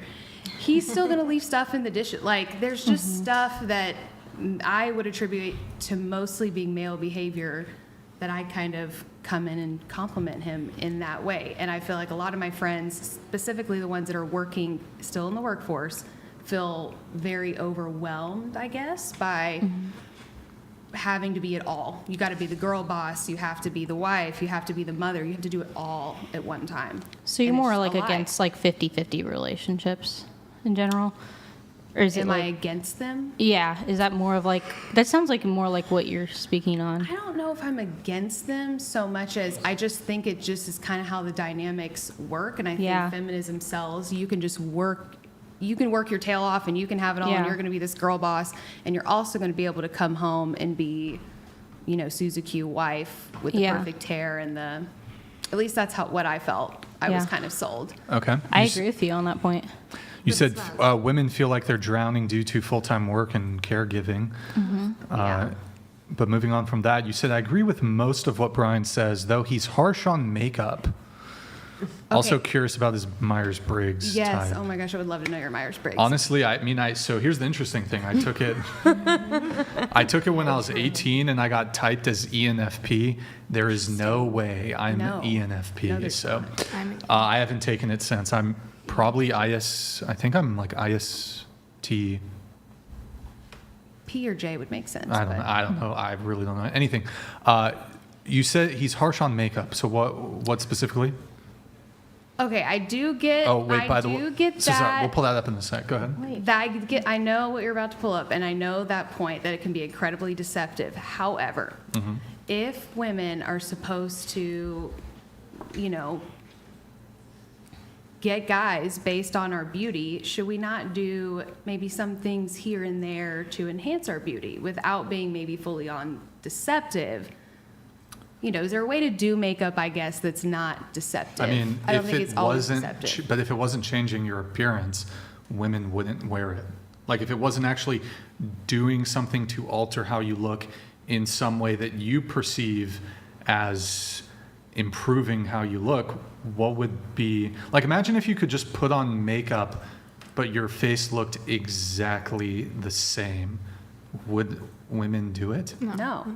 No. I don't think they would. They would. You're either But isn't covering. that also like, you're wouldn't you covering. dress better for a date as well too? Like someone who's wearing pants that are very unflattering to their body, they're gonna look more attractive if they just wear pants that are flattering to their body. Makeup naturally accentuates what's already there and brings out those beautiful features. But there is a bit of an asymmetry there in that men typically don't wear makeup, and if they did, while there are some women who I guess might be okay with it, I'm in love with it. sure, but you're an outlier. I would say most women would be severely like red flag, turned off. This is not a masculine man. This is a feminine man. Why is he wearing makeup? Why is he insecure? So there's an asymmetry there in terms of the means by which we can elevate our physical appearance. I think that is very, very different considering if you're asking a conservative woman what she's looking for in a relationship and what maybe more Honestly, I don't even think liberal women want to date men with makeup. A lot do.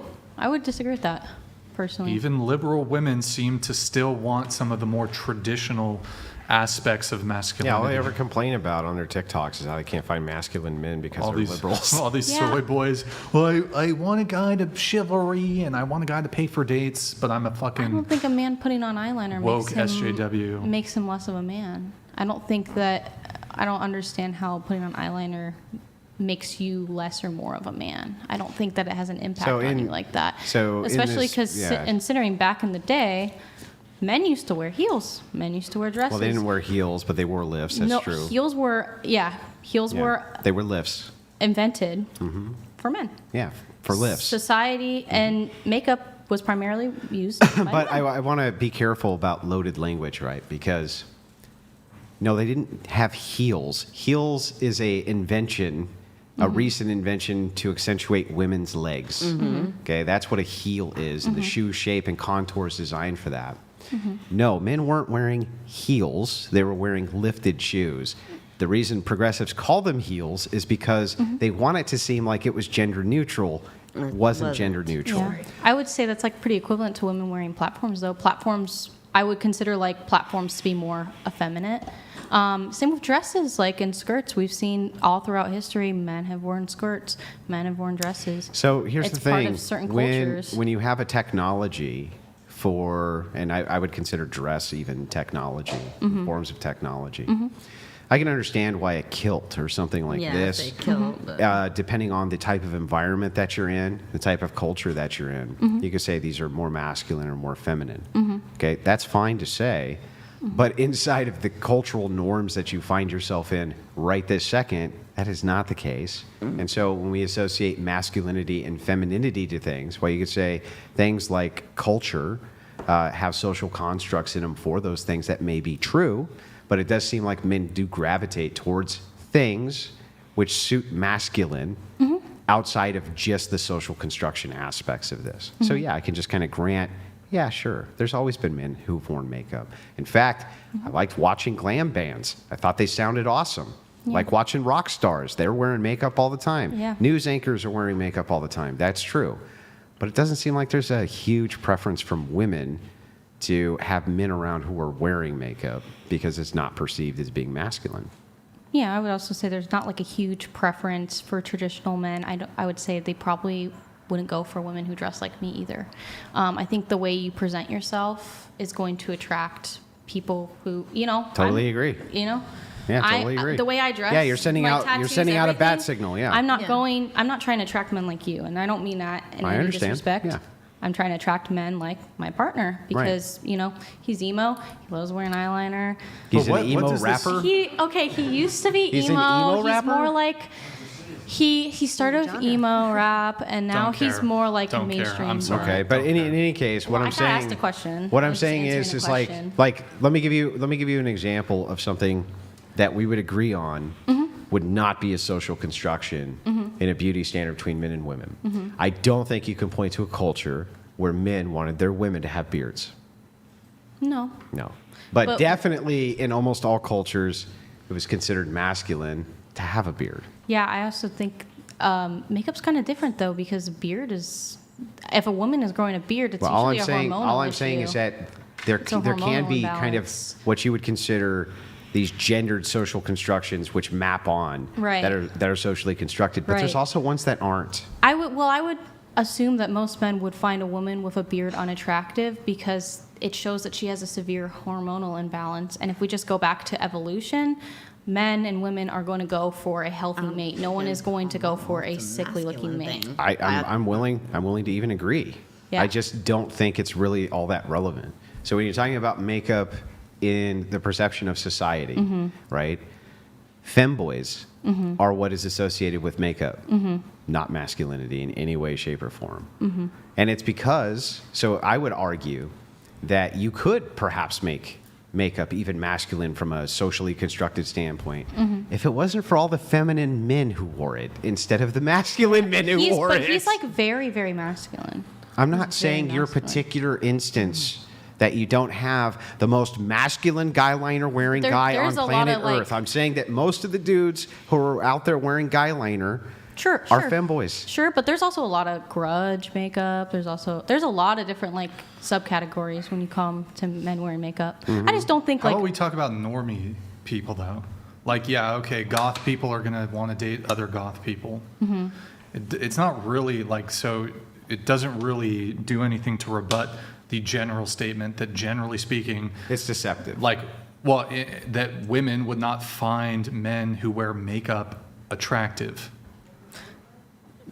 Or they might, even if the man is attractive absent makeup, if he were to wear it, she would perhaps question, this is a bit strange. I got something I got to ask though. Oh, this is going to be brutal. I wonder if I should even ask it to Brian, but I have to. Brian, do you ever wear makeup on camera? Huh? Do you ever wear makeup on camera? What do you mean? Do you ever wear makeup on camera, like powder your face or anything like that? No. Ever? You've never done it? A lot of actors do. Never? Never. Not translucent, nothing? Do you think that it's not masculine to do? What do you mean?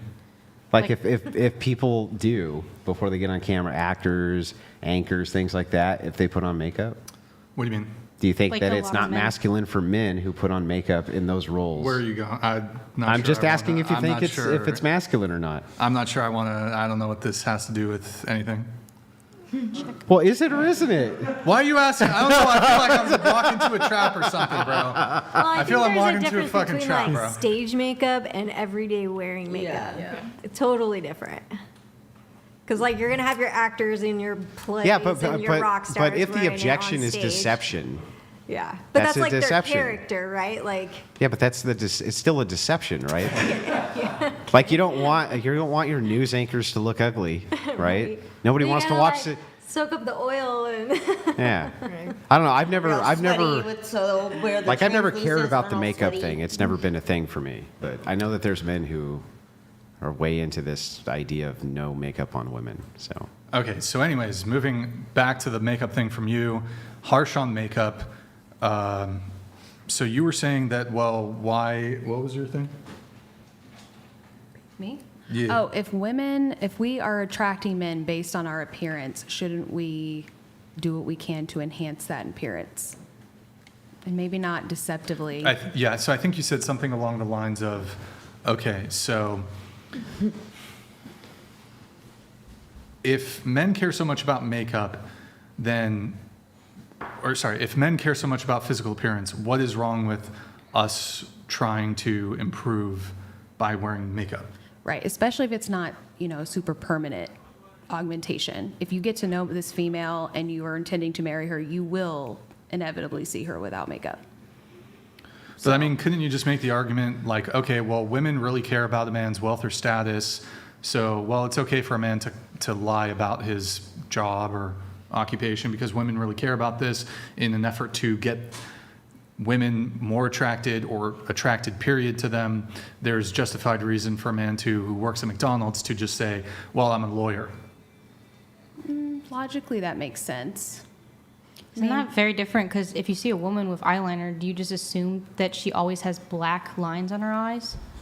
You wouldn't assume that, but if you're lying about your job, the assumption why would I assume that you're lying about your job? The reason that this is gendered with makeup, what I was getting into, the reason that it actually is because women wear makeup to make themselves look younger. That's why they wear it. And because the reason that they want to make themselves look younger usually is because that's a status for attraction, is that you look younger. That's what makes you more attractive. Yeah. Even women seem to think so with other women when they judge each other's makeup, right? You look so beautiful. You look so vibrant. You're glowing. This is all signs of youth, right? And I have never seen a woman, in other words, do her makeup to make herself look older, ever. They always do their makeup to make themselves look younger. And that's why it's actually gendered, is because we, men, care, again, about youth and beauty of women. They don't really give a shit about that with us. So when you're talking about the deception of makeup, to verbalize why I think Brian and many men like him object to it is because they feel like women are deceiving people about what they actually look like, what their real age is, what their real youthful appearance is. So they feel like they're getting hornswoggled.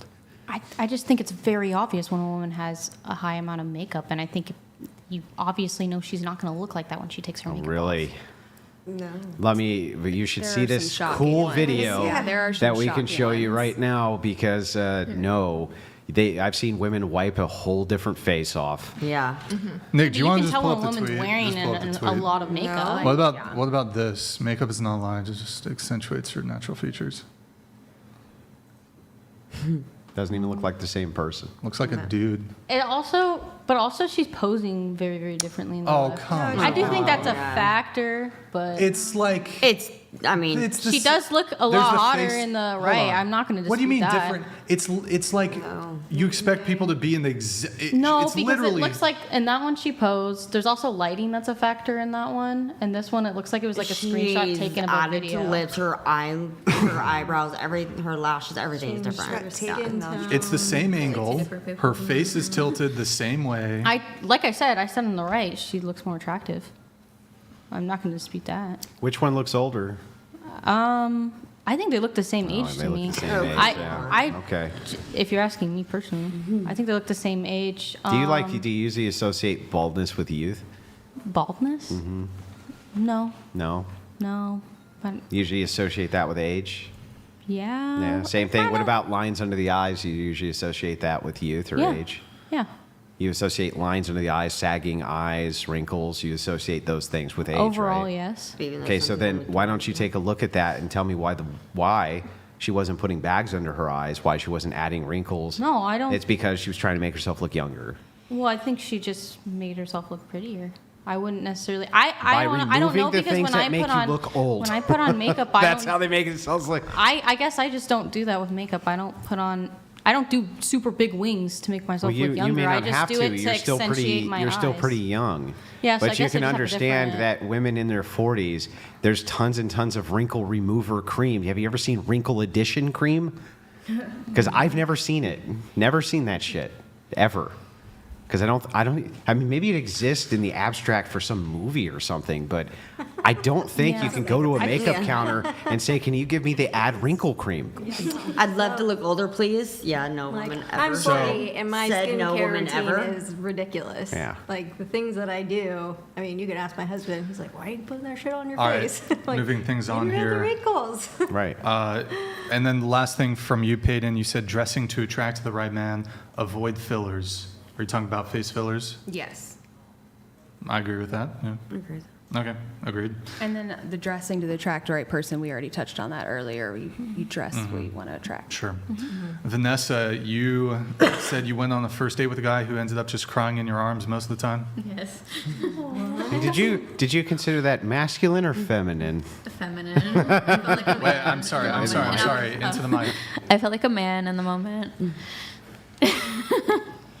And this is why And I was the one driving. Probably not a great feeling. Probably. No. No, probably not. you said he begged you to go back to his hotel room together to fuck, Yes. and ended up just what? I don't know. I thought it's just funny. Shit. That shit was funny. The perfect couple. I was That shit like, was what? funny, bro. Shit. Back Did he and- cry during it? Oh, I didn't do anything. Well, Kidding. Is that why yeah, he was so, crying? and he ended up just continuing to cry once we got back to the room, just to be with me forever. That we would be the perfect. And he was saying you guys would be the perfect couple. Yeah, and what made it worse is he was my boss. Oh my gosh. In the porn industry? Oh no, this was politics. Why was he Awkward. crying? Just because he was so. He's just like in love with me, I guess. I was like, I don't know what I did to you. I'm so mean to you. What? And then, like, he got a haircut once, and I was like, yeah, it looks fine. He's like, no, you think I'm ugly. He was good with that. Yeah. Interesting, right? Okay, you I'm said just picturing a guy laying in your lap, crying the whole time in politics. Yeah. Okay. You was he a Democrat? Yeah, Were you guys running in politics for Democrats? No, it wasn't Democrat. No. He was a Democrat. Liberal. I'm sure. RFK. No, Junior? Republican. Huh? Do you assume he's a Democrat because he cried? Yeah. No, she said it was a Republican. What's that? He was a Republican. So Do you guys have takes on like men who cry? Like, do you think men shouldn't cry or like? Yeah, I don't think men should Should cry. Democrats be the only I think ones that they who should. cry? I think that everyone should. I think It's a there's stress one reliever. appropriate time for men to cry, and that's when a family member dies, maybe a dog. I think that's really sad. Agreed. I think Agreed. that's No, pretty valid. not even at a birth of a child. I wouldn't say. Hold on though. I can't. You don't think a birth of a child? A man I think you should cry? maintain That's stoicism even at crazy. the birth of a That's child. Crazy. So I can't. Okay, hold on. Agreed. Like, She's be in a already she's high already emotional crying enough for the space. both of you. You know. I agree. I agree. Okay. You said, why is it okay for men to sleep with as many people they want, but suddenly it's terrible if a woman does the same? Yeah. It's the same thing at the end of the day. She's got a point. What do you mean? Like if you had sex with 100 people and I had sex with 100 people, it's different. Is it though? It's the same thing. You're both ran through and used the same rate. Well, I guess it depends on how you're viewing it. So in terms of like what the objection is to being raised. For example, it is different, and here's one way. One way it's different is it's actually very easy for women to sleep with men. So I think, but I'm not sure if this is the objection that you're raising. For example, why is it like a man is big upped if he's able to sleep with a lot of women, but a woman is deemed a slut, for example? Yeah. I'm not sure if that's your objection, but I think my statement of it's easy for women to sleep with men, it's comparatively harder for men to sleep with women, I think that would defeat the objection there, but I'm not sure if that's the objection you're raising. Kind of, yeah. But it's also different for me because my line of work. Yeah, just if you can, a little closer to the mic. It's different for me because like my line of work, like I'll work with like 10 different people a week, and then like they're like, oh, like if I sleep with like someone else, like that's like making up for you doing all that all week. I'm like, no, it's not the same thing. Oh, well, that's a different conversation. Oh. So now you're talking about It's just a matter of, like, well, are sleeping. you talking about, so you're dating civilian men, and Yeah. they have an issue with you fucking men on camera, but then if they say, well, I should be able to fuck other civilian women because you're fucking men on camera, you're saying, no, that's different. Yeah.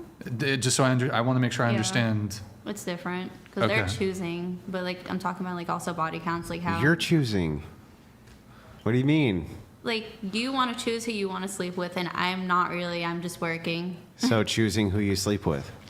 Yeah. But you're choosing porn, like sleeping with them and That's as the a weirdest. job. Wait, that's the weirdest That's argument the- that I've ever yeah. heard. So to get this right, he's choosing, but you're not choosing. How are you not choosing here? The only difference is you're getting paid. Yeah. Yeah, but hang on, let her answer. Hang on. It's, how are you not choosing though? Like I'm not choosing who I'm working with. I don't know. It's, But you are choosing the kind of work you're doing, which You can scoot your which there's chair, going to be please. a necessary entailment of the work you're doing. You cannot do corn if you do not do corn, right? true. So wouldn't an entailment of doing corn mean that you're going to be sleeping with people? So I mean, how are you not choosing that? I guess it's just choosing on who you sleep with. Really, like at the end of the day. So then, by this logic, if your man came to you and said to you, listen, I just want to let you know, I am going to be sleeping with other women, but my best friend's going to pick them for me. I have no choice. Would that make sense to you? Would you say, sure? Sure, why not? I guess I don't know. That's the same thing at the end of the day. So as long as he's not picking them, but his best friend is, no objection. I guess I don't know. But if he's picking them, then you object? Sure. Okay. I don't know. Okay. Yeah, why is it when a woman sleeps with a bunch of men, she's called a slut, but when a guy does the same thing, he's called gay? It's fucked up, man. Fucking double standards, bro. Bullshit. I still like that old key analogy, the master key analogy. That one's my favorite. She doesn't like that one. No? She doesn't like it. Well, I just think it's equivalent to a pencil. I wouldn't want to use a pencil that's been used over and over and over until it's dull and unusable. I think that's the same thing as like the key argument. I'd say it's the same. Because the key argument is like one. Okay. Explain the key argument to me. Because I'm not able to verbalize So I'll it. explain the key argument. Explain the key argument. Yeah, the key. Well, it's not an argument, right? Well, For yeah, one, yeah, it's just like a funny thing to say. Metaphor. But here's the key argument. It works like this. Mm-hmm. It says, a lock which can be opened Mm-hmm. with many keys Mm-hmm. is a shitty lock. Mm-hmm. But a key which can open any lock is a master key. Mm-hmm. You genuinely believe that? No. Oh, okay. But I still think it's fucking hilarious. Yeah. Yeah, I just think it's fucking hilarious. Oh, okay. I just think it's funny. I mean, I don't think this was really her argument. I think it's perhaps this double standard exists somewhat because, again, it's easy to get laid as a woman, not so easy as a man. So you're saying that men are easy when you say that statement. You're saying that men are very, very easy. Yeah, they are. That's crazy. I just wanted to clarify that. Do you disagree? You don't think they're easy? Yeah, I would agree with your statement there. I just didn't know if that was your so why is it a viewpoint. crazy statement? Most men would disagree with that take, I would say. Most men would. Most men would not say that they're easy. Well, Most men would okay, now actually you're argue that women are easy. Hold on, you're individualizing this. So, I think most men would be like, is it easy for a woman who wants to fuck a guy for the woman to fuck the guy? Yeah, most men would say yes. Yeah, so men are easy. But you're saying most men would not say that men are easy. Hang on, you're talking past each other. What's meant by easy? Like just ease of sleeping with X?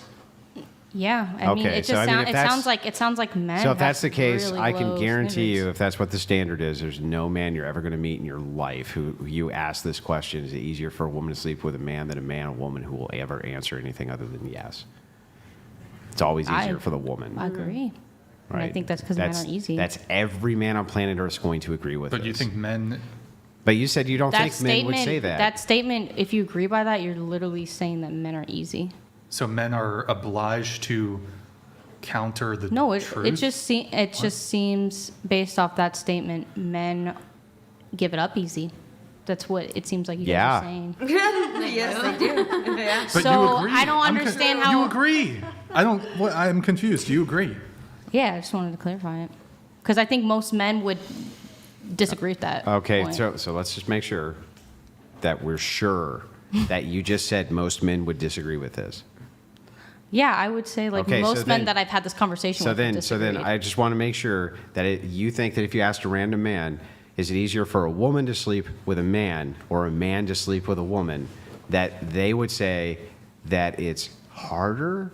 No, I think if I made the For- statement and I said men are really easy and men give it up really easily. Oh yeah, but that's really kinda so. weird. So what you're doing though, right? That's very sneaky and underhanded to load the terms, which is why I unpacked your term. Because once your term is unpacked, right? This is really typical sloganeering by liberal progressives too, right? We want the right to choose. No, you want the right to kill kids. We want the right to have bodily autonomy. Nope, you want the right to kill kids. Well, We want the right to. Nope, you want the right to. So it's all sloganeering. When you say easy, that's a slogan. When it's unpacked, you go, well, no, most men would agree that it's easier for women to sleep with men than men women. So it's Yeah. like, so what you're doing is it's a very sneaky way for you to create a slogan. When you say easy, you're using loaded language. Sure, Yeah, sure, very loaded language. sure. So going back to Vanessa, this one should be pretty interesting. Wait, I'll read this. She just wanted to get a dig in at men because she thought calling men easy was an insult. Her misandry is obvious. Yeah, it was. It was just a joke. Kind of like the key analogy. I would argue that. I would argue. Sorry. I was just making kind of like a counter to the key joke. I'm also making a joke. I obviously don't. I don't believe So you that just men are easy. ate up but like 4 minutes. You don't believe men are easy? I was kind of making a joke. Yeah, I don't know if. So I'm trying to figure this out. Do you think men are easy or not? I don't think all men are. Oh my God. I don't think the right man is. Andrew's gonna go take. Wait, Andrew, you might want to stay for Andrew just raised this the next part. All right. You might want to stay for this. Okay. That's okay. We can move on. I just. Oh, we're wanted to moving make a on. joke. We're moving on. As a man, I've been able to tell a woman that I've had sex with 400 plus women, and women still want me for relationships. Low paladins, you got the whole behind the scenes cast laughing there. If a woman said the same thing, she'd be rejected regularly. We aren't the same. We aren't the same. I mean, I don't get rejected, but. Wait, ask him. Yo, Law Paladins, Nick wants me to ask you if you've ever Helen Kellered anybody. Law Paladins, let us know. Okay. So, Vanessa, you said women should be allowed to have an abortion at any stage of pregnancy they like. Yes. So, like, an hour before they would otherwise give birth? Yeah, because, like, what can happen after? Like, she might mistreat it or something, you know? Or kill it herself. What about what about a minute before she would otherwise give birth? Yeah. What about as the baby is like midway through the vagina, the head is crowning? She can kill it? I don't know. Oh, whoops, didn't mean. For Go ahead. real? I mean, that's pretty late, but if she wants to make that decision, Yeah. What's the That- difference I wouldn't between do a that. minute and crowning? Like, what draws that line? Wait, and so before we get into it, a couple clarifying I questions. can't even. Her life's not in danger. There was an essay. There was an incest. Let's just say she's on the birthing table, or I don't know what it's called. She's in the hospital, 30 minutes away from otherwise giving birth, and it came to her, just don't really feel like being a mom. I mean, it's her choice. Is that enough? Is that enough pretext and justification for then essentially having an abortion right then and there in the hospital? By ripping it to pieces. Let's get her answer It's her here. choice, but she should just give it up for adoption. Into the mic. It's her no, choice. but hold on. But your original claim was women should be allowed to have an abortion at any stage of pregnancy they like. I mean, about to give birth is kind of crazy, but. Well, okay, fine. A day before. She's not in the hospital yet. She's not in the hospital yet. Oh my gosh. Okay, we'll pull it back up later, guys. Okay, we'll pull it back up later. Okay, so she's not in the hospital yet, a day before she would otherwise give birth. That's her choice. I don't know. I wouldn't do it personally. But if she wants that decision, sure. How come you wouldn't do it personally? It's not something I would do. Why? It's really late. But if Would a you woman wants to make consider that choice, that? she can. Would you consider that to be a human being at that point? Basically is, yeah. So then, how is she not murdering at that point? I don't know. It's not really murder. Have you thought this It's not really through? murder? Is that what you They just come said? out It's not crying. really murder? Like they come It has a out heartbeat, so it's crying and alive, yeah. breathing. Yes. Okay, Andrew's It's leaving. live. Yeah. He needs a smoke after that one. Okay. I mean, can you give us a little more detail here on, I guess, why you think that? I don't know.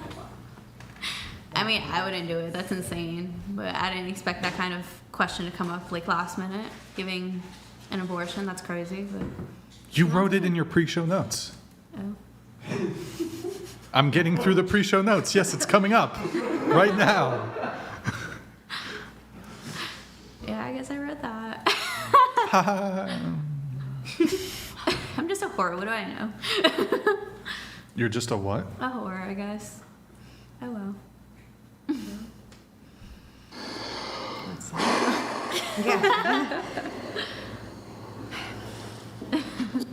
That's disgusting. I can't believe you even said that on YouTube. You see, you just said that on YouTube. I'm sorry to the world. Please don't listen to this. I'm sorry for her. I'll pray for her. Thank you.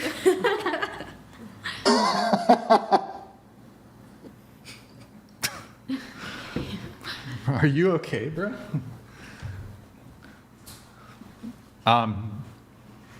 Look, okay, so you wrote it. Do you want to actually present an argument? Apparently not. Okay.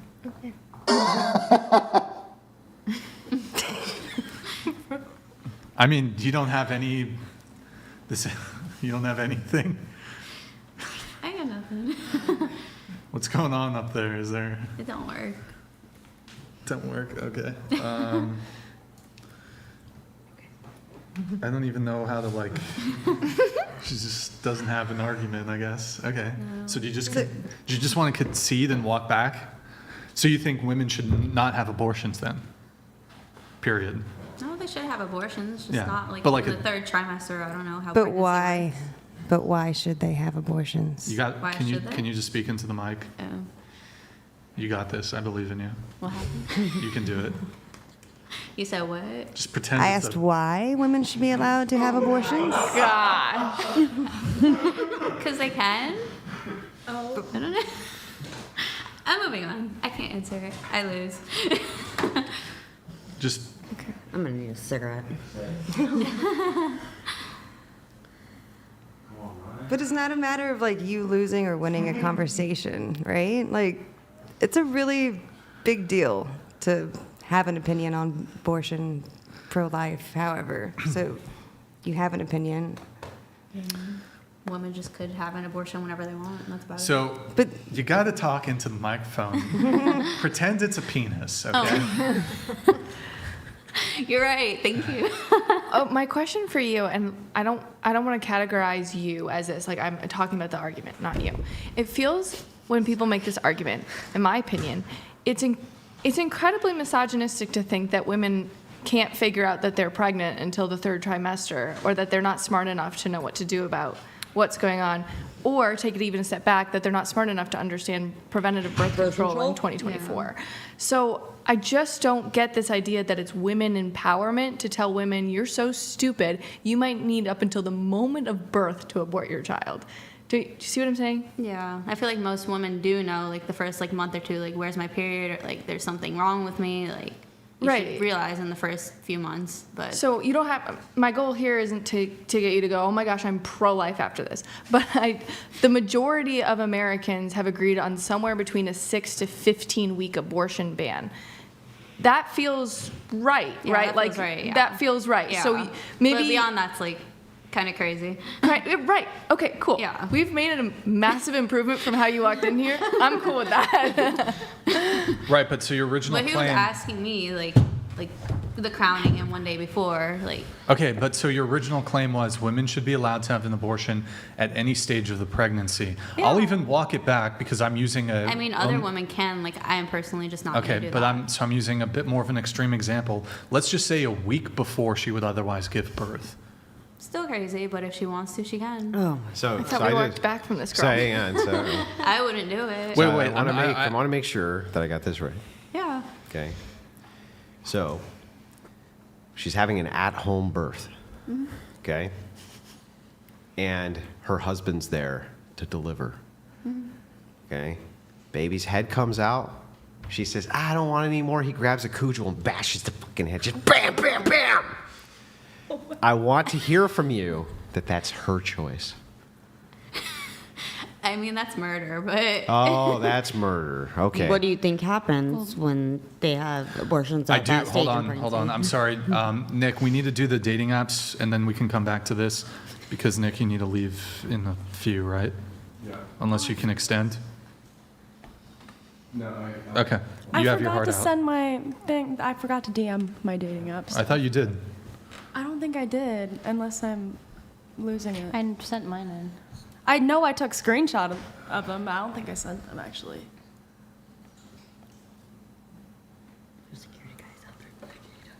Is he out? That's Oh, me. yes. No, he probably went to get with Yeah. No.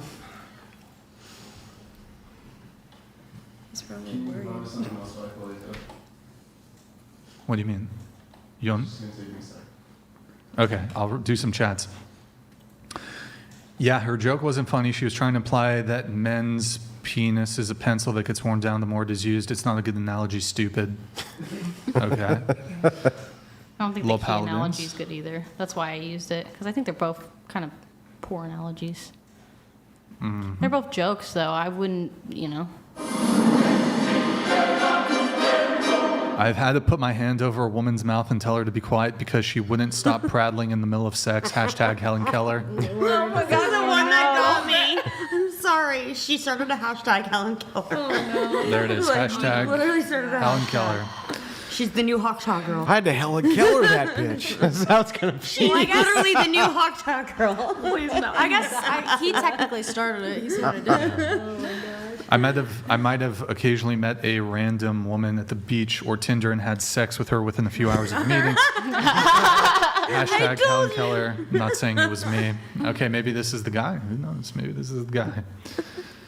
He probably does watch this podcast, honestly. He probably does.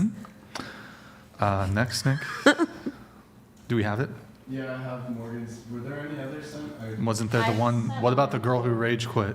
Yeah, That's me. Okay. Yeah, we'll just. Yeah, I forgot to send mine. Sorry. It's okay. Next. I want to order a quick rant. Green flags I look for. OMG, this is the girl who rage quit, by the way. We'll still put up her. I'm right. There's green flags. I've never seen one up close. Surprising. Wow, look at this.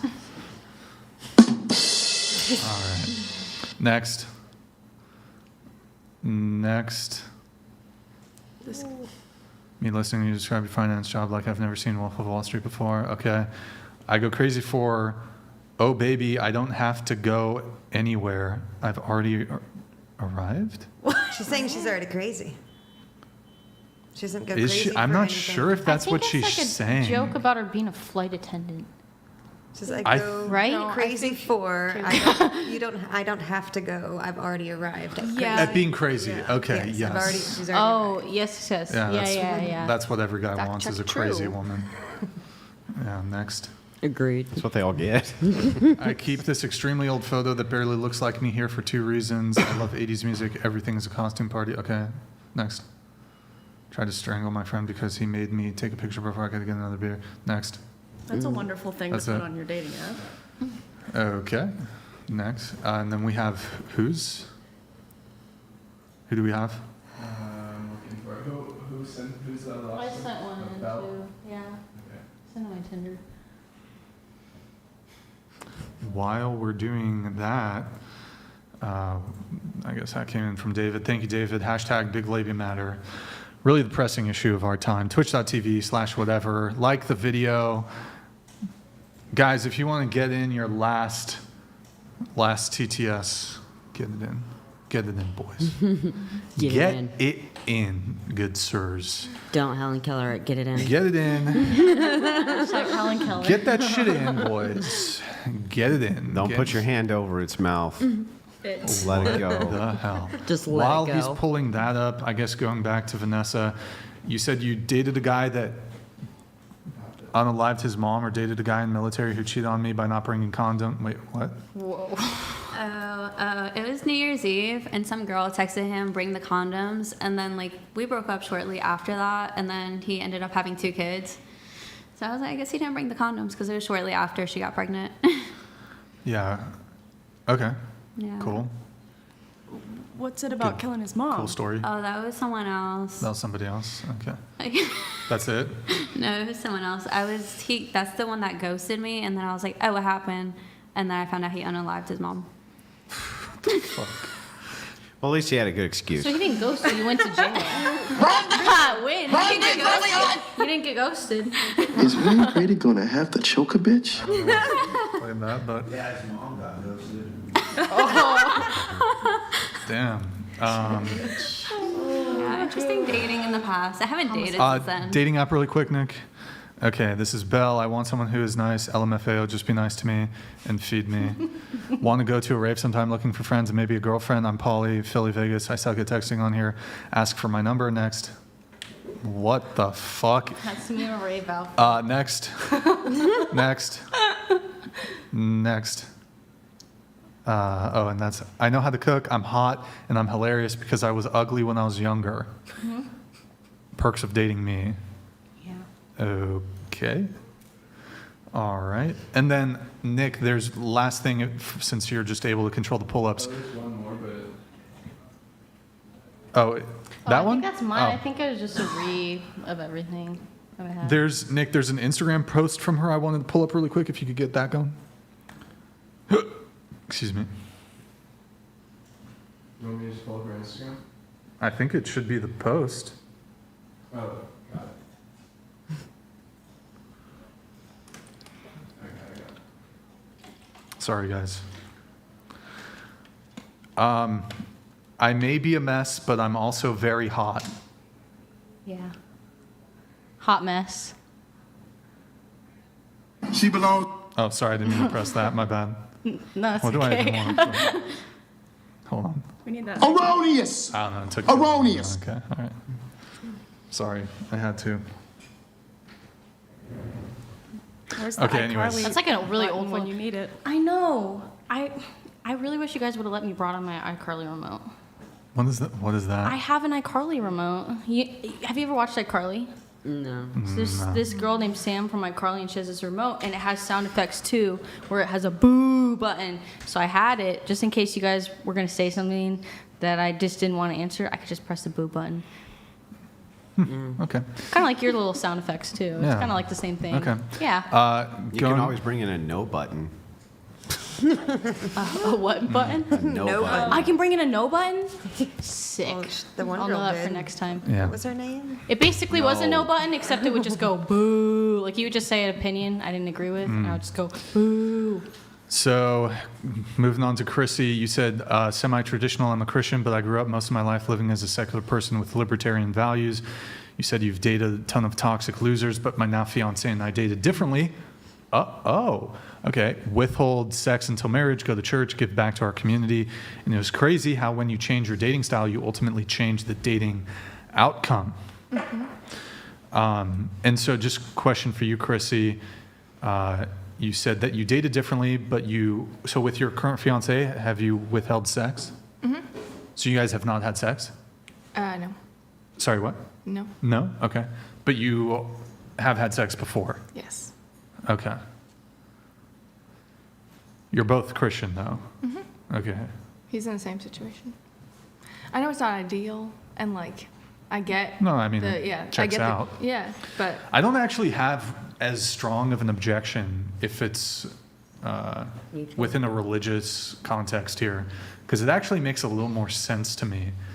Although we've had religious Christian women who come on who will say that they frequently make mistakes, and it always just makes me think, like, well, are you a vegan if every week you accidentally eat meat? Or, well, not even accidentally, like, you're accidentally would be like somebody, I don't know, you've got a veggie burrito and there's a piece of chicken. No, you willfully, are you a vegan if you willfully once a week eat meat? No. And I think the answer is no. No. no. You regret it, though. But then the very next week you have another T-bone steak. But you regret it. And then you recommit yourself to veganism, except a week later you have a chicken breast. Anyways, I don't know. That's cool, though. Congrats. Cool. 60 more Soon days? to be married. Does Andrew get an invite to the wedding, or? Absolutely not. Oh, what? Damn. Okay, sorry. I'm so sorry. You said you don't agree that simp culture in men is as bad or prevalent as some of the guest co-hosts would say? I said this? Chrissy Clark, I think. These are in your notes. I don't think it would ever. Could have been from a long time ago, though, because we've been trying to get this for like 2 years. For a while. Don't agree that simp culture in men is as bad or... I mean, if you don't hold that position, we don't have to... I don't really hold that position anymore. Oh, okay. No. Simp culture is terrible. Okay. Moving to Chelsea. Chelsea, you said your life in your Instagram, what the hell? Life seems to be built on a series of, ooh, look, a cliff, I'm gonna dive off it, and you can't make this shit up moments. It seems to be like that. Okay. Yeah. All right. Very impulsive, literally. Like, there's a cliff there, the fuck off of it. See what happens. In your pre-show notes, you said something about a set of twins Or maybe this is somewhere else. A set of twins, a Pippi Longstocking wig, pineapple life. Yeah, I've lived a bit. Oh my god, my husband needs to cover his earmuffs. There was in college there's a set of twins. I didn't know that they were twins at first. It was Halloween and I slept with one of them and he had a Pippi Longstocking wig on and it was really awkward. Then I ended up sleeping with his twin brother by accident because I thought it was him. They got me. Damn. Okay. Pineapple life? What's that? Those. Swinging. Yeah, so those. Not actually into it, but well, I guess I made out with a girl a couple times, but I guess that's not really actually a pineapple life, so we can move on from that. Were you a swinger? No. No. So I don't think making out with a girl is actually swinging. So. Okay. You said the historical culture for women and today's destruction. You wanted to talk on the historical culture for women and today's destruction of women by women at a man's expense. So, like today's modern feminism and just the way that women seem to like hate on men now in today's culture just seems to be so different. Like it seems, I don't even know how to word it. Feminism now, it seems like it's changed so much to where it's gotten so extreme that it's almost embarrassing to be a woman. Like it is feminism has become hating men and not necessarily like about equality and about having those things. It's more about being demeaning against the opposite sex or from what I've seen about modern day feminists, it just seems to be about men hating. And for me, that they don't have any worth or value, when to me, they have some of the most worth and most value. And I guess that's just my position on that. Mm-hmm. All right. We talked about the nanny stuff. So basically, I mean, just to reiterate, for those just tuning in or who missed this part, your now husband, you were the nanny for the now husband and his ex-wife. Correct. Okay. Were you did you have the hots for him when you were the nanny? No, we didn't even talk. I thought he was an asshole. Oh. Is he still an asshole or no? Sometimes. Do you like the asshole thing though? Sometimes. Oh, okay. You said that I feel I suppose me and Andrew or the show can be a bit harsh regarding the worth a woman puts out, but I feel they neglect to reflect on the history of women and a man's need to pay to see us naked or more. Playboy, Penthouse, which my mother was on the cover of, BTW. Women have been paid, thought of, and treated as chattel since the frontier days. Or how about the red light districts, et cetera, while I'm against and disgusted at this OnlyFans era, men are equally to blame for the destruction of a woman's image. Well, two things there, and I think Andrew might have some thoughts on this. So men are equally to blame for the destruction of a woman's image, but before that there was women have been paid, thought of, and treated as chattel. Am I saying that word right? Yeah. Since the frontier days. Andrew, do you have any thoughts there on the frontier day chattel thing? Yeah, I mean, they're prostitutes. Yeah, whorehouses. Yeah, so, I mean, yeah, if you're going to prostitute yourself, you're going to get Johns. I'm not sure that's... See, that's the thing, though. I'm not sure that that's objectification or that's treating a woman like chattel if they want to be a prostitute because it's easy money. It's more or less they pay for it, or I mean, I assume, have you ever looked at porn? You ever looked at Playboy? Of course, sure. But then if you look down on a woman for it, then isn't that kind of a double standard? Well, I mean, I guess, but not really. So if I tell my kid, because I'm a smoker, not to smoke, is that a double standard? No. Because your health is a little bit different, cancel that. But if you're paying, so to, like, another, say, hang on. So in other words, you can do a bad thing, right? And still know it's wrong for another person to do a bad thing you're doing, right?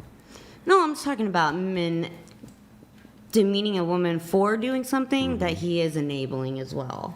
Yeah, oh yeah, sure. Well, I mean, absent a John, there could be no prostitutes, and absent Correct. prostitutes, there could be no Johns, right? Correct. Yeah, I understand that. I guess what I'm saying, though, is absent this material being available to begin with, absent even being available for you to view, nobody's going to have slip-ups, right? It's not there to slip up on.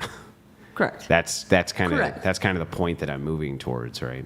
But And then the enabling of female promiscuity and then later pornography came out of feminism and the sexual revolution. This was not a thing that men were pushing. They might consume it, and they do consume it, but they definitely weren't pushing the sexual revolution at all. those and I'm more or less like looking down on like women who like do porn, not that like I like that I would do it or that I agree with it, but then simultaneously watch it. So Well, it's kind of a I think there's a hypocrisy. distinction between doing behavior currently and have ever done the behavior. So True. When the internet came out, all there was, kids in my age bracket, it was everywhere. Yeah. You couldn't even avoid looking at it if you wanted to. It's not to say I've never viewed porn with intent, right? Yeah. Perfect. I'm sure every one of us has viewed porn at some point with intent. But that doesn't mean that because that is true, that means that should be something you advocate for or are doing or currently still do. So I think you have a stronger case if somebody's currently like a porn fanatic, while at the same time being angry at the women who are producing the porn, right, or who they're looking at. Yeah, I think maybe you have a point. But then let me ask you this. What if you're dying from lung cancer and you're really mad at the tobacco company? It's the same thing. Yeah, Same- same hypocrisy. it seems reasonable that you could be mad at the tobacco company. You could be sucked into something or this addictive behavior or whatever. And I think you can still blame them even if you're viewing the thing. Though I understand your stance that it's a little different, right? Like, especially with the OnlyFans era now, because the women are getting rich off of it, and it's getting enabling them to want to do that more and looking more for those lines of work Yeah. because it's easy money and it's steering them kind of that wrong direction. But at the same time, it's being enabled because people are paying for it. Yeah.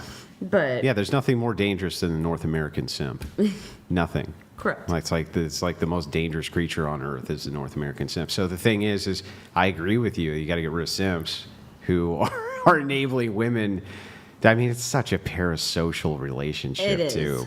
It is. It's so gross. Now that's gross. What's gross is having a parasocial relationship with a woman through a screen for sexual favor. That's disturbing on many levels. yes. But no, I don't think it's hypocritical that if men have ever viewed porn, that they're against porn or women.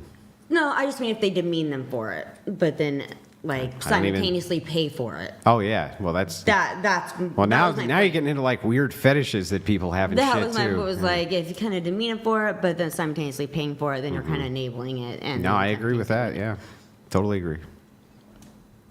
I don't know where Brian was going with this, but what, I can come back. I was just posting a story. oh, you got your notes up? I could go through them if you got to stay up. Well, I can really briefly rejoin just to engage in that really quick. So just one thing on the whole, like, well, men consume porn, but they have this judgment of women. Would it be wrong for a man who consumes porn to refuse to date a woman who does porn? Is that like hypocritical, or is that a little bit of what you're getting at, or? I'm saying if they're going to engage in it, then like you're kind of enabling it, but then don't demean them for it too. Well, let's say you don't demean the woman, but as a man, say you watch porn every single day. Do you think it would be wrong for a man who watches porn every single day to not want to date a woman who does porn? Absolutely not. I think I think that is a valid. Yeah, Sure, her point. stance is just her stance is just you probably shouldn't be raging about the thing you're consuming, right? Sure. Let's see. Lindsay, I'm a married mom of 4 girls, part of a blended family, and I can speak on the trials and tribulations of being a mixed family with exes. That won't stop at anything to destroy the sanctity of my family. I've had court battles in 2 different states, going through the legal system and seeing how corrupt the system actually is. So when you say the system is corrupt, what do you mean? As far as that, it's just like there's a lot of people go into like, I'm gonna get divorced, the woman's gonna win, all these things. And really what it's about is like, it is 50 shades of gray. It's not black and white like people think. No. So just if you're going through that situation, think about those things and be smart about it. And it's like, so the 2 different states thing is that my ex lives in Texas, and I lost my court battle because the judge didn't like people from Colorado. So they were berating me in court, calling me a pothead, and I was a Olympic weightlifter going through USADA and WADA, which are the anti-doping agencies, and he's calling me a pothead in court for no reason. Because Colorado legalized weed? Okay. Yeah. And so did you lose the custody dispute because of that, or? It wasn't specifically because of that, but I lost because, my now 18-year-old daughter, who was 15 at the time, was struggling in school, and so they thought that she would do better in school in Texas, even though she had spoke to the judge, and it's a whole mess. We're still kind of going through things, so I kind of have to dance around stuff, but ultimately I lost the case because they thought Texas's school system was better than Colorado's. Wait, and just curious, when it came to the weed thing, the judge came to this conclusion simply by virtue of you having lived in Colorado, or did your husband present an argument or evidence that you smoked weed? No, all on his own because I lived in Colorado. The husband didn't make any accusations of drug use? That's peculiar from the judge. Yeah. I'll grant you that. Okay, you said you have an 18-year-old daughter who's going through her own issues, and watching her having to sort through the pool of boys as possible boyfriends is incredibly heartbreaking. I can go down the rabbit hole of the nonsense she has to choose from. Unfortunately for her, she has grown up with a dad who is an alpha male, or you could call him a man's man, and everyone she possibly wants to date needs to come meet him, and he is a 6'2" bearded man that is very masculine, and these boys show up and can't even have a conversation with either of us, let alone give a proper handshake. It is so sad, the generation of boys that is coming up who can't even figure out if they're male or female. Okay. All right, that's another thing. But so you're experiencing the guys that your daughter's dating, they're wimpy, no handshake, no. Yeah. So we live in the They forest. can't communicate. Yeah, they can't do anything. They don't look you in the eye. They don't even understand how to have a handshake. Yeah, they can't even they don't even understand how to have a conversation. Half of them won't even come inside. Text for the car, come out. Yeah, and it's super sad for her because we live in the forest, so we're out bucking trees, and she's got her own chainsaw and all of these things, so she knows she is capable and can handle things, but she can't find a boyfriend that can. Thank God for those Santa Barbara cars. Yeah, right. So she struggles with that, and it's really sad because she knows what she wants because she's grown up with her, her stepdad, but he adopted her, so her dad now, who is extremely masculine and can do all these things, and she's like, there is nobody out there like that, or that she's found. So it's sad. Would that be a good argument for an age gap relationship? Yeah, she'd probably need. Well, we've had that conversation with her because she's like, well, maybe I need to go older. And I'm like, well, maybe you do. As long as they are willing to have that conversation with us and be a part of our family, and it's not ick or weird, he's not trying to abuse her, then we'll totally accept them into our family. Sure. Yeah, I understand the exact struggle you're talking about. It's sad. Yeah. Yeah. You understand you have that too, Andrew, with your kids? Yeah, I can't say the proper word to describe too. Because we're on YouTube, there is a word I would normally say to describe the type of young men who have been suitors for my daughters, and but I can't say the word. But it starts with an F. I know, right? Exactly. Feminine. But anyway, yeah, feminine. Exactly, feminine. It's just a lack of socialization skills. They don't have them. Oh, absolutely. They don't know how to communicate at all. Oh, no, not at all. I mean, they're constantly on their phones. On games. But this is not. By the gamers way, and all this, if you experiment with this, if you actually take this just outside what you've noticed with the suitors for your kid, go to like fast food restaurants, shit, like none of them can socialize. Oh, I know. She worked at one. Well, she did work insane. at one. She did a different one, but They just don't know how to socialize. no. Like they're scared to order. No, they literally. Like they So won't. like, okay, here's an example. Make eye contact. When I think the first job I ever had was it was like an after school job at a McDonald's, I think. Okay. He didn't really have to train me to do much because it was a really easy job. So if you were working drive-through, nobody had to tell me to say welcome to McDonald's. I'd heard this a million times, right? Here's your this, here's your that. Have a nice day, sir. Come again. You know, that type of thing. And I just open the window. And you're like, hey, can I get some, how about some ranch? And I'm just like, open your fucking mouth and say something. You know what I mean? But that's how it is. It's sad. Yeah, it is sad. Yeah. Yep. So I get the struggle. You got it, Andrew? Yeah, All right. we're good. We have, let's see. Okay. Well, I think that's all the notes. So here's what we're going to do. Any chats? We'll do a roast session, and then we'll wrap up the show here soon, guys. It was a good show. We went a little long, but good show, guys. Good panel. It would have been good if She had stayed. she should have She was my stayed. favorite. I mean, luckily you gave some pushback. That was good, but we needed her. We needed to get into her notes, notes. though. She brought notes. You She should've- brought came notes on prepared. notes. If you cast a spell, could you bring her back? Try if you pay me. We should have left the note. Restoration spell. Maybe if we get You you know back, how to get to my website. if we get you back on the pod, maybe next time you can like show us how to like cast a spell or whatever, Yeah. or cast a hex. That's Yeah. okay. No, All good on that, man. no, Yeah. you're not. You don't want to. No. You don't want to. You'd No. be horrified to see what's in Do you my believe? I purse. thought you said it was full of shit. I thought You'd be horrified. Some things You would don't be mess horrified up. by my girl purse. That's true. I did say that. yeah, you said it's bullshit, so it shouldn't. You still shouldn't dabble with shit like that. Yes. Yeah. Yeah, I wouldn't want to do anything that makes anyone uncomfortable. But I did bring tarot cards because I wasn't sure. The Is that vibe. okay, Andrew? Are you okay with tarot card? No, not even. Nope. I thought you said it was bullshit. A lot It of is Christians bullshit. are very avidly against. When we had Which a- is, by the way, Which is okay. Most of the time, people are witches is because they hate Christians. No, I wouldn't. Yeah. I would disagree with that. Totally true. You know, Christian witches exist. No, they don't. They do. no, they don't. they They do. don't. No, they don't. They They don't. do. Oh, okay, you know what? Leprechauns and unicorns exist too.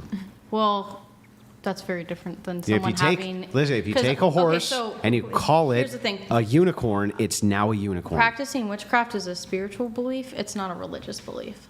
So Word. Okay. you can be atheist and you can be a witch, because believing in witchcraft doesn't mean you believe in the power of a god. What is a There is a religion? lot, and I'm not Hang a on, hang Christian on. witch, so I can't. Let's speak back for up them, and see if we but can There untangle. aren't any. They Let do me- exist. Just because let you me- disagree with them doesn't mean they don't exist. Okay, well then I guess you can just call whatever you want, but that doesn't make it the thing. If I say that's a horse, and you say it's a horse, and it is a horse, we agree, right? Mm-hmm. But what if I take a look at a horse and I say, it's a fucking unicorn? Am I right? No. Okay, what makes me wrong? Science. But So- when it comes to religious So beliefs, hang on, that's where it's hang like on a it's second. belief. Hang on a second. What do you mean science? Science didn't name it horse. What makes it a horse is a characteristic and set of traits which only a horse can have. Can't be a dog because otherwise it would have the traits. There are Christians that work within like the Bible and they practice witchcraft and I'm not saying whether it's hypocritical. But I'm I'll saying read in a that sec, they Pagan. exist. Well, I'm not even talking about hypocrisy. I'm saying that for a thing to be a thing, has to have traits, characteristics, something that They- defines it as the thing. So I would say that they do because they wholeheartedly follow and avidly follow Jesus. You can't. You can't do that and also be a witch. Imagine saying. Well, so why it's can't? just, the so why witchcraft can't? is just a study of energy. Hang on. So why manipulation. can't I say that I'm an avid follower of Jesus, Satanist? Because that's two completely different Right. things. So it'd be contradictory to the position, right? Mhm. And so therefore, but if witchcraft, Satanism is a religion, Christianity is a religion, witchcraft Satanism is is a not a spiritual religion. belief. No. Satanism is a religion. No, There's most certainly the Church is of not. Satan. The Church of Satan is a secular organization Yes, that but there's deems also it's non-religious. There's also non-secular Satanists as well too. That's true, but I'm not talking about them. I'm talking about Satanists. Why can't I say that I am a Jesus-loving Satanist? I guess you could say that. I don't know. And that would be a true statement? Based on your beliefs. Jivanik donated $100. Christian witches exist, single bachelors exist, five-sided triangles exist, men who bang men and are Yeah, straight exist, Protestants exactly. who aren't cringe exist, all the same. In other words, Thank you, if Giovanni. anybody can characterize anything they want as whatever they want, then the meaning of the thing no longer has any meaning. So if you say, I'm a Christian, but I don't believe in Jesus Christ, what would actually make you a Christian? They do believe in Jesus, though. Yeah, but what would make you And Christian they if you said practice that you based off don't? Their, I don't fully know because I'm not a Christian witch. I don't identify with that. Yeah. But they do exist, and it's actually really Well, fascinating. so here, I'll concede some ground that there are people who call themselves Christian witches who exist. Whether they are Christians or not, that's debatable, but I can't debate it with you because you say you don't really know what a Christian is. I know what a Christian What is. is it? A Christian, someone who believes in Jesus. They believe in heaven and hell. Well, it's not believing in Jesus. You also have to follow the teachings of Jesus. Yeah. And what is the followings of teachings of Jesus Christ when it comes to utilizing magic or anything other than the use and way of Jesus Christ himself? Oh, I understand that. Well, I'm hang not on, what is it? 100% Sure. What is the teachings around this? Oh, I know they're against witchcraft. in the Okay, so Bible. if that is true and Christianity is following the teachings of Jesus Christ, then how could you be following the teachings? People wildly disagree on the Bible. That's why there's so many different branches of Not that Christianity. wildly. They do disagree on different topics, though. Oh, you know what? Let's do this. It's okay. Bear I'm not versus going to man. sit here and defend a Christian witch because I'm not a Christian witch. Anyway, in any case, So I'm not going to. But it is interesting for people who want to look TTS into is 69, guys. If you want, you can get a roast in 69 TTS. Actually, one I just pulled up since from Pagan. A woman's body count is mostly called out by other women. These women are the ones slut shaming women. The girls are now getting me confused. Woman. Wait, he's doing it. Yeah, Woman, he's doing it. you screwed me up, Pagan. Women do this because it has a social impact. Ho men don't care if called out. So blame the matriarchy. Speaking of body count, thank you, Pagan, for bringing that up. Do you guys think body count matters? This is what I wanted my iCarly remote for. Why? I was going to say. Yes, it matters. I'll just say it without my we remote. didn't ask you what it was, though. No, but I just think body count's a really stupid topic. Stupid topic. Yeah, I think it's dumb. So you would think, for example, or you would say, men who do care about body count are what? Not the man for me. Insecure? Men that can't get it in real life. No, not the man for me. If that's their moral ground, I just don't think someone's determination and who they are as a person and their character is necessarily defined by their body. Especially because there's a lot of women who maybe slept with a lot of men and then But I don't decided even- that they decided they wanted to be a Christian. But there's no and they- disagreement with that. There's Okay, no well- disagreement that just the amount of people that you slept with is the entire definition of who and what you are. No, but I think a lot of people. I think a lot of people will have judgments A lot of people around judge harshly. around you doing this, sure, but Yeah. that doesn't mean that we're saying that's the entirety of what you are. So Mm-hmm. the question is it important when it comes to dating? Clearly, it seems to be important when it comes to dating. To some people, to me, it's not. But that's my personal opinion. Yeah. What about you? It doesn't matter. Doesn't matter? Yeah, I think it does. Okay. I think it matters. I think it matters if like it's an insane number. I think it matters. Yeah, you can guess. It matters. Mm-hmm. Body count? Yes, it matters. So going back around the table, starting with you, Mhm. if body count doesn't matter, what's your body count I don't know. range? Probably like 30 Okay, 30 ish. ish. Yeah, could be mainly 30. women. Like I think it's like been around 20 women. Men probably 10.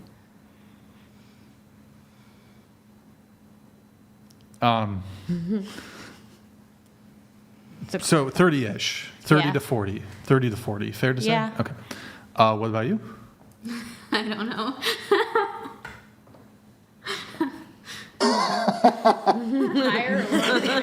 Higher.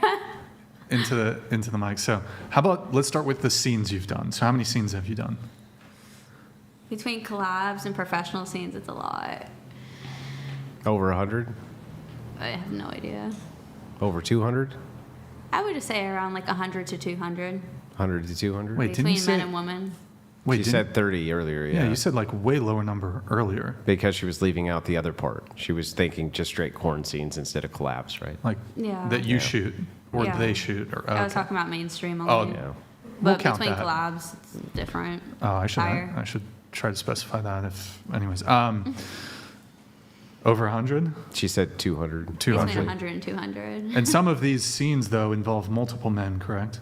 Yeah, and there's also women, and I What- also count women, I guess. Sure. And what's the most amount of men that you've had in the scene? Have you ever had like 3 men in the scene? Unfortunately, not yet. Only 2. 2 is the most. Yeah. Okay, 2 men in the scene. So, and then what about civilian? And you haven't wait. really How long been- have you been doing OF/porn? I started OF like almost 2 years ago.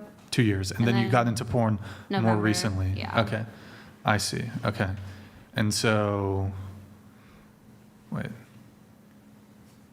and so that's you said over 100 men.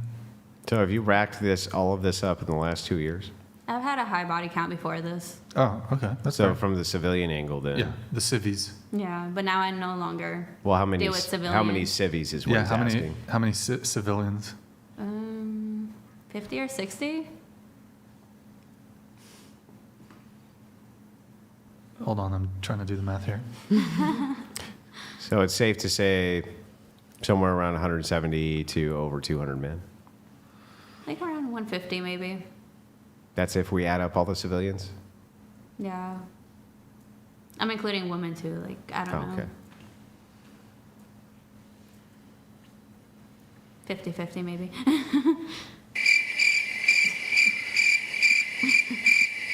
Do you have a preference? No. Between men and women, you mean? Yeah. Oh, okay. If anyone going around the table, I guess I can open it up to the people who say it does matter. Body count.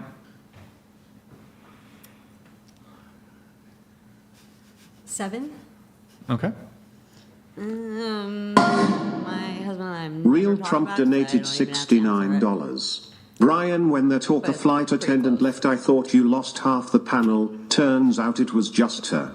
I bet when the gate attendant sees she's on the flight, they add 30 minutes to the arrival time. I'm sure at the end of the day her feet hurt, but she'll never see that. All right. Thank you for the TTS, man. Honestly, if it wasn't for you, Jimmy donated $69.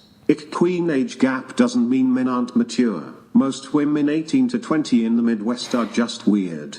My cousin dated a girl who would get upset and say I'm just a little girl in public. They were 2-year gap. yo, Jamie, thank you for the TTS. I do think though she might there. I don't know if it was there were a couple mean chats that came through. We were granted, I think some of the supers we didn't show just because they were pretty nasty, but I think it was maybe you guys went a little hard in the chats. It didn't help our cause for keeping her on the panel. Just saying, guys, you know. They don't Just give a saying. shit, Brian. I just want They to don't give a talk shit. shit. They wanted that. They just want that, yeah. Cool. Wait, so body count? Those, I would say, my husband and I never talked about it, but I would say it's pretty close to Lindsay. Okay. 10. Also 10. Single digits. Less than 20. Okay. Multiply it by 3, and that's the real number. For all of you. Just kidding. I'm kidding. Just a joke. Okay. Let's see. What else do we have to? I think we got through everything. We did body count. Yeah. I guess the last thing was the bear thing really quick. We won't linger on it, but I'm just collecting data on this at this point. Would you rather be in a forest with a random man or a random bear? And the scenario is there's not motivations as to why the man is in the forest. It's just you get like randomly teleported, transported into a forest. Same with the bear, same with the man. So that was not a teleporting sound. You don't watch Dragon Ball Z? Oh yeah, that is the teleporting sound. You're right. Yeah. The Goku. Yeah. Do you pick bear or man? Weeb fail. Man, because I would rather kill a man than a bear. I wouldn't want to harm an That animal. was pretty heavy metal. Okay. Are you a vegan? No, I can't. I'm allergic to tofu and soy. She'd rather kill him. And my ex-girlfriend tried so hard to make me vegan. What do you and I mean couldn't. you wouldn't? I can't eat vegan food. It makes me like violently sick. But then you kill animals all the fucking time. I have to, and it makes me really sad. I tried going So vegan as long as you for. kill it, I tried going vegan for 3 years. but if I you're- cannot Rather do kill it. a It's a man? dietary restriction. But if you kill the bear in the forest, you could eat the bear. You're not going to eat the man, are you? She's now a cannibal too, I guess. Survival at that point. Why do you have to kill either one of them though? That's what I'm confused about. Well, it doesn't really matter who you're in the woods with. David Tuzechiak donated $69. Roast, wake up, grab a brush and put on all a little makeup. Hide the scars to hide up the shake-up. I want a free first hex or love spell, please. Respect to flight attendant. W, flight attendant. Flight attendant. That's a big F to the flight attendant, but big fat L she took today. Big L. Big L. Big L. Andrew had the kid gloves on too. Mm-hmm.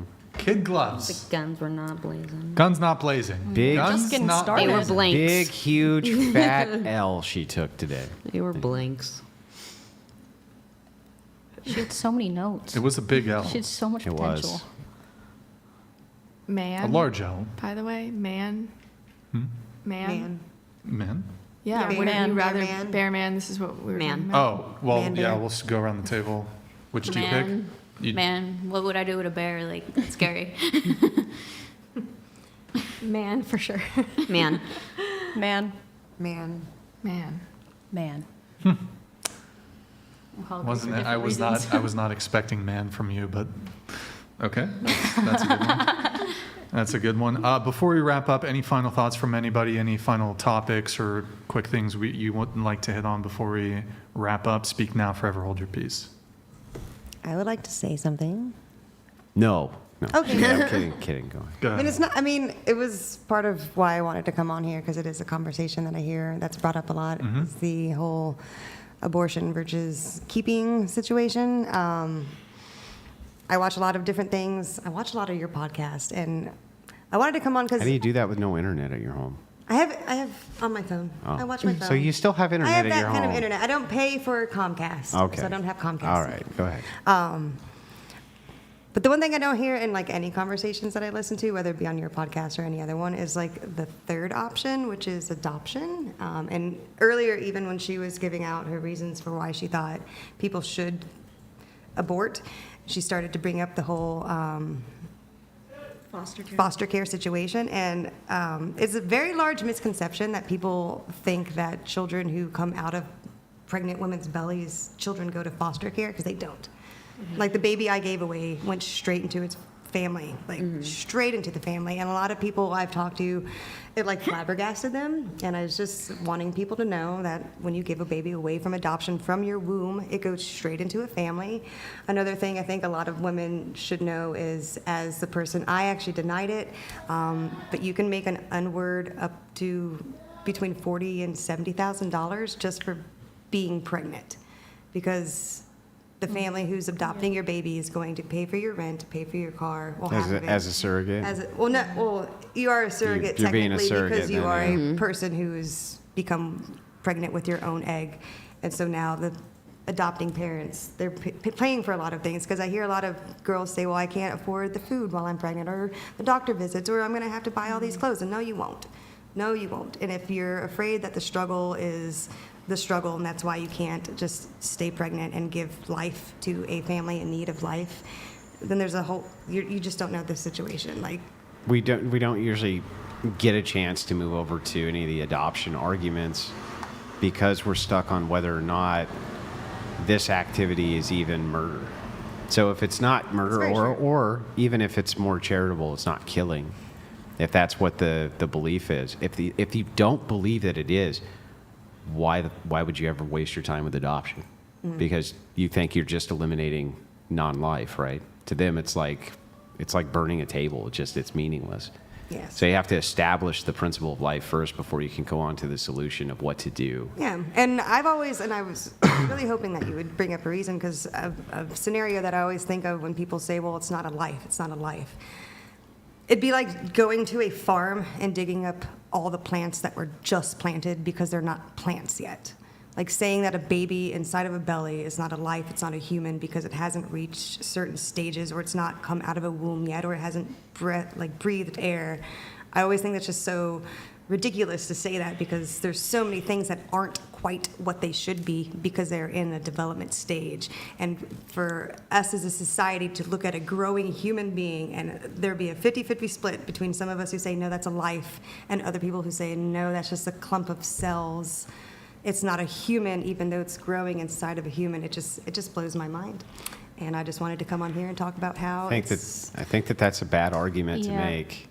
And the reason I'd say it's a really bad argument to make is because you're not going to be able to make any kind of moral justification for why it would not be okay to go dig up seeds. Daria donated $30. TTS is now Hello 30. all.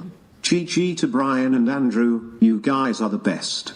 Please do the bow video. We can do it. Also, to all the girls, would you bow to your eyeliner femboys?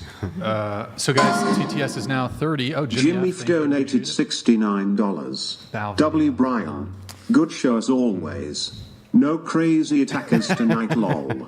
Proof women have violent tendencies. Andrew, I would love to pick your brain one day. Always learn something when you're on the show. Good, man. Yo, Jimmy F, appreciate the TTS, man. Thank you. Daria, I'm gonna have to go behind the scenes to get the bow video set up, but we can do it kind of here at the end. We have Matthew Harder. Hey, thank you for the $100 super chat, man. Thank you so much, Matt. Church of Satan and secular Satanists who follow Paradise Lost are all Satanists. They both violate the first commandment of pride. I, me, my, mine. Yeah, I don't disagree with you, but as you know, part of my argumentation style is just to grant arguments to show the absurdity of them. Thank you, Matthew Harder, for the big $100 super chat here at the end of the show. Really appreciate it, Matt. Thank you. I think that's the new name, first time super chatting, maybe. Thank you, man. Really appreciate it. Guys, $30 TTS, last call. Get the roast in, roast session. You know, she was big on dunking on these she thinks these predatory men dating women 3 years younger than them. That was not what I said. Predatory. I said 12. She thinks a man who dates a woman who's like a day younger than him, predator. She thinks they're predators. So if you want to roast her, Yep. you can. She'll put an X on you. There's way better things you can roast me on. She also. There's way more things you can roast me on. Okay, like what? Like, oh, she has a thing for. Well, I don't know. Don't engage in her king. Actually, roast her. Go ahead. What should they roast you about? The whole like anything. you can have an abortion a day before you otherwise. I wouldn't do it, but you can do it. I wouldn't do it, but y'all can do that. You want to do that? That's your choice. Your body. What should they roast you on? Your gigantic hoop earrings? Actually, they're not that big, to be honest. Yeah, you can't fit a thing in it.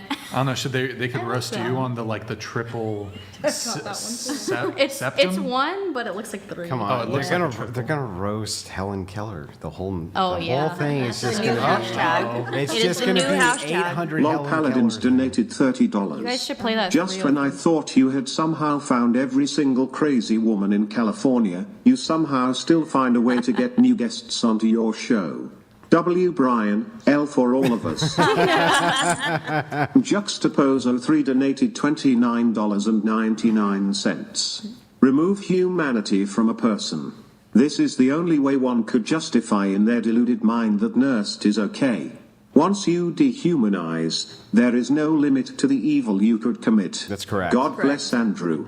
100% correct. Real Trump donated $29. Brian, I keep trying to imagine the talker sitting in the tiny jump seat on the plane when it takes off. You think she has to get that fat strap to buckle in properly? GMD Jim donated $30. The first time we find a microbe on another planet, they will call it life. But this evil world will not call a baby in the womb a life. This world truly deserves to burn. All right, thank you, Billiam Jim, for the has donated TTS. $30. Yo, Billiam, thank you, man. Voldemort, Thank you. Christian witches are called heretics. Witchcraft is satanic. Boom, roasted. Owned. Checkmate. Sure. Boom, roasted. Which? Sylvalf donated $30. Thank you, Wolf. This is why I asked the question, if Christianity were true, would you become a Christian? It was to test your logic and to see how willing you are to converting. They're not willing at all. Thank you, Wolf. Not willing. Unwilling. Mr. Bulle donated $30. Patriarchy Inquisition Communique.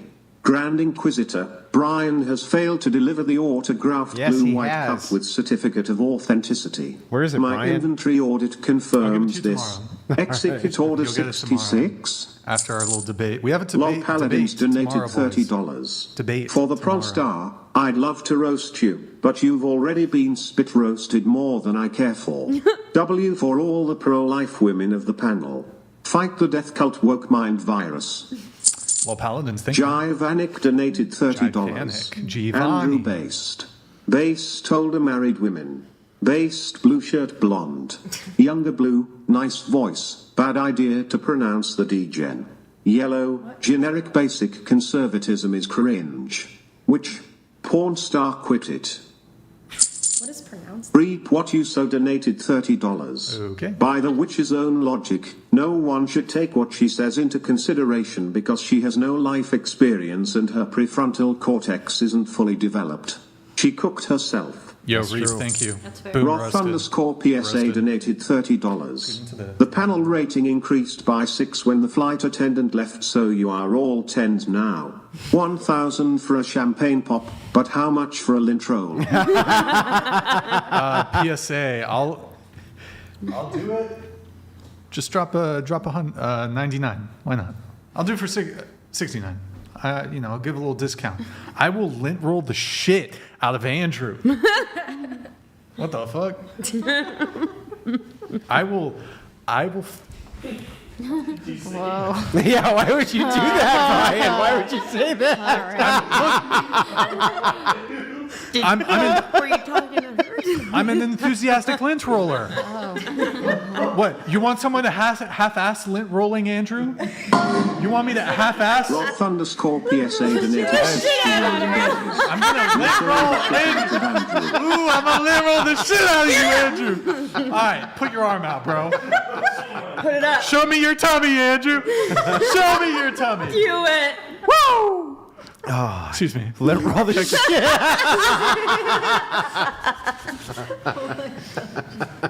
W. Wicked Wally donated $30. Brian, I have to help Andrew break Sorry, you. Rachel. Feminism is the lowering of standards. No aspect of feminism doesn't lead to lower standards for women. You're appealing to feminism for sex if she won't put out. Wait, what? Boston's That's a favorite buy real- donated boy, that's a- $29.99. Boston. Kuma Gremlin eats me for breakfast. Boston.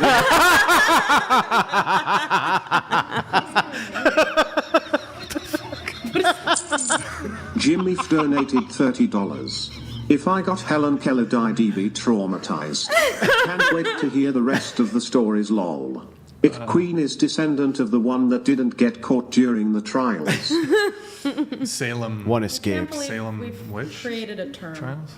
Helen Kellard. Well, I hashtag, think it's that trend- there's it's that one actually song by trending. 303 that's like, shush girl, shush your lips, telling you. do the Helen Keller, walk and out, talk girl. with your hips. That's low-key written about you. I want to go home. There's gonna be shirts tomorrow that says, I got Helen Keller. Oh gosh. You need to get like a witch cackle. That would be sick. Do I have? I don't know if I have. Can you do one? I can try. It's probably not going to be good. Try to sound like a witch. Okay, hold on. Oh, that was trash. That was trash.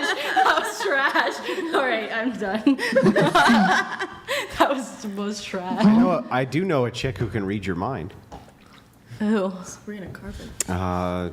Well, she sat right here. She could speak To dolphins. Yeah. She could speak to dolphins. We should get in you their guys mind. linked up. There's a dolphin girl? Yeah, we had a dolphin girl on the show recently. Oh, okay. She can tell Slay. she can communicate Like she actually with her can mind like. to dolphins. Oh, okay. All right. What do you mean? Oh, okay. Like, Well, I that's thought- unbelievable. No, What witchcraft I is thought- believable? okay, that's very different. But I thought you meant she was like a marine biologist and she knew the different sounds of dolphins. I'm autistic, so when you bring up She like can- dolphins she and can sharks, I just- get real She can just into do the it. wom wom wom thing, and they just come up to the shore. Apparently. That's pretty cool. I think there Does is the something to dolphin it. call? Isn't that oh, that's echolocation. isn't it? Telepathically calls the dolphin? No, it's not echolocation. It's not echolocation? No, she uses. I don't know, Telepathy? Telepathy, yeah. Sick. You guys should have had us on the Real panel. Trump donated $30. Brian, on the plus side, Very plus if you side. did have that orca working your flight and your plane ditched you wouldn't have to scramble to find a flotation device. I'm sure a pod of her friends would come save you. That was brutal. Wow. There we go. Oh, that super chat was heavy, bro. Yeah, it was. Brutal. Yeah, it was. Yeah, it was that. It was that. All right, guys, get your last little chatties in. Oh, we'll do the bow video really quick. Are you able to, if you're. We'll watch the bow video. This is what I want in a girl, you know. This is what, talking about dating. Boom! Huge bow. Lol Paladins donated $30. Damn it, lol. She realized Anyway, the oh, dolphin that's it. woman Whatever, was you saw the just bow. crazy, but yet somehow can't look inward to her own delusions? Well, unless it's all just a grift, and it's just her version of that doesn't involve nudity. I fully support and believe in witchcraft. It is not a grift. But you fully supported and believed in star seeds. Yeah, witchcraft is a little bit different. Okay. It's not really that much different. It's very different. Let's.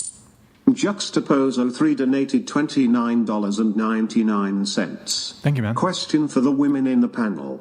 If all men in the world changed their preference today to never interacting with you again unless you became traditional/Christian, would you?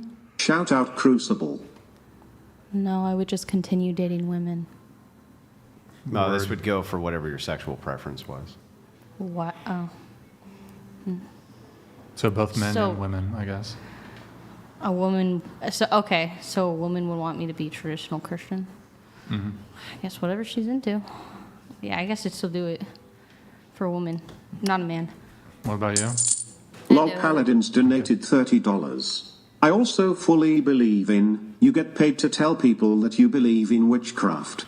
One autist to another, stop the cap.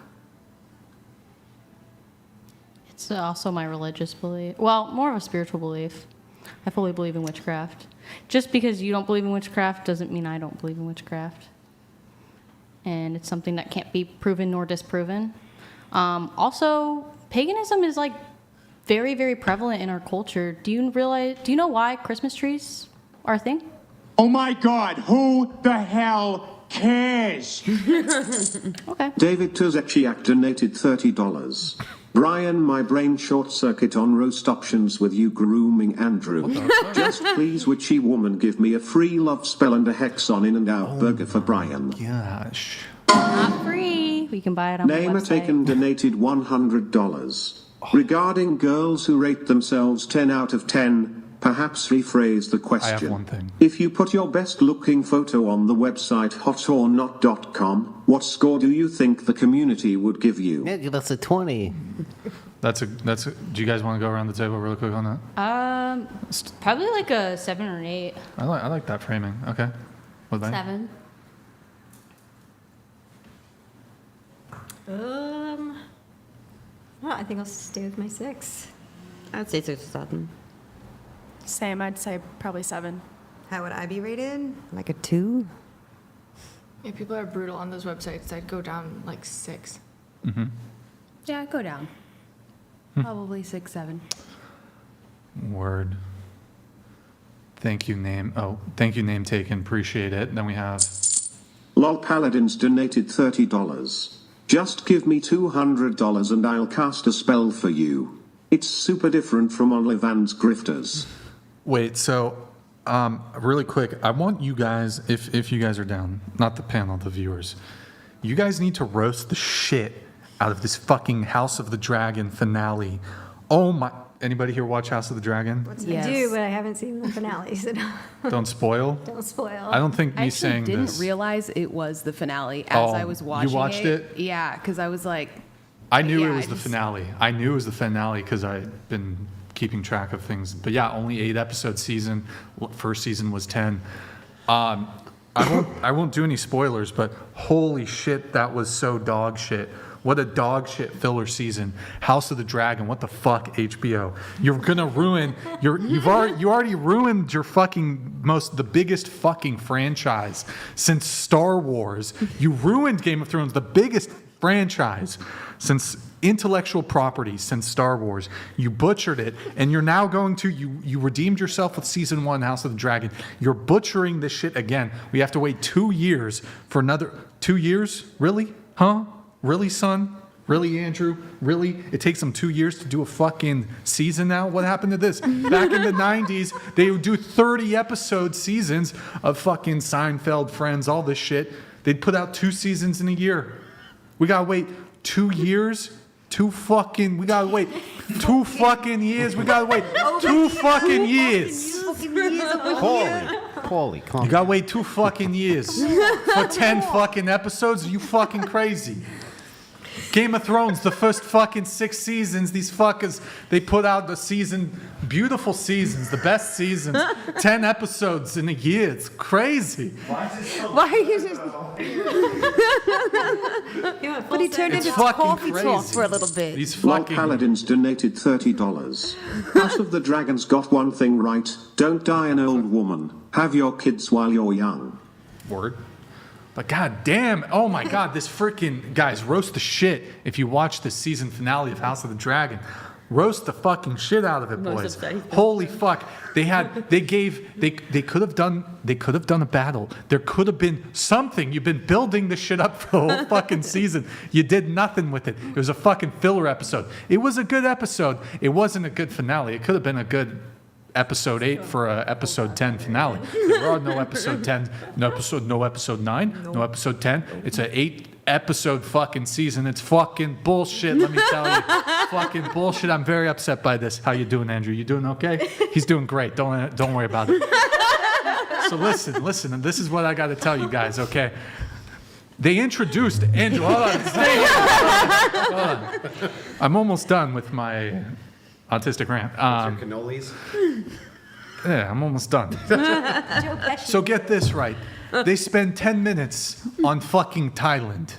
Thailand Lannister, this fucking guy. Thailand fucking Lannister. Who gives a fuck about Thailand? He's in fucking Tyrosh or some bullshit. It's fucking upsetting me. Very upsetting.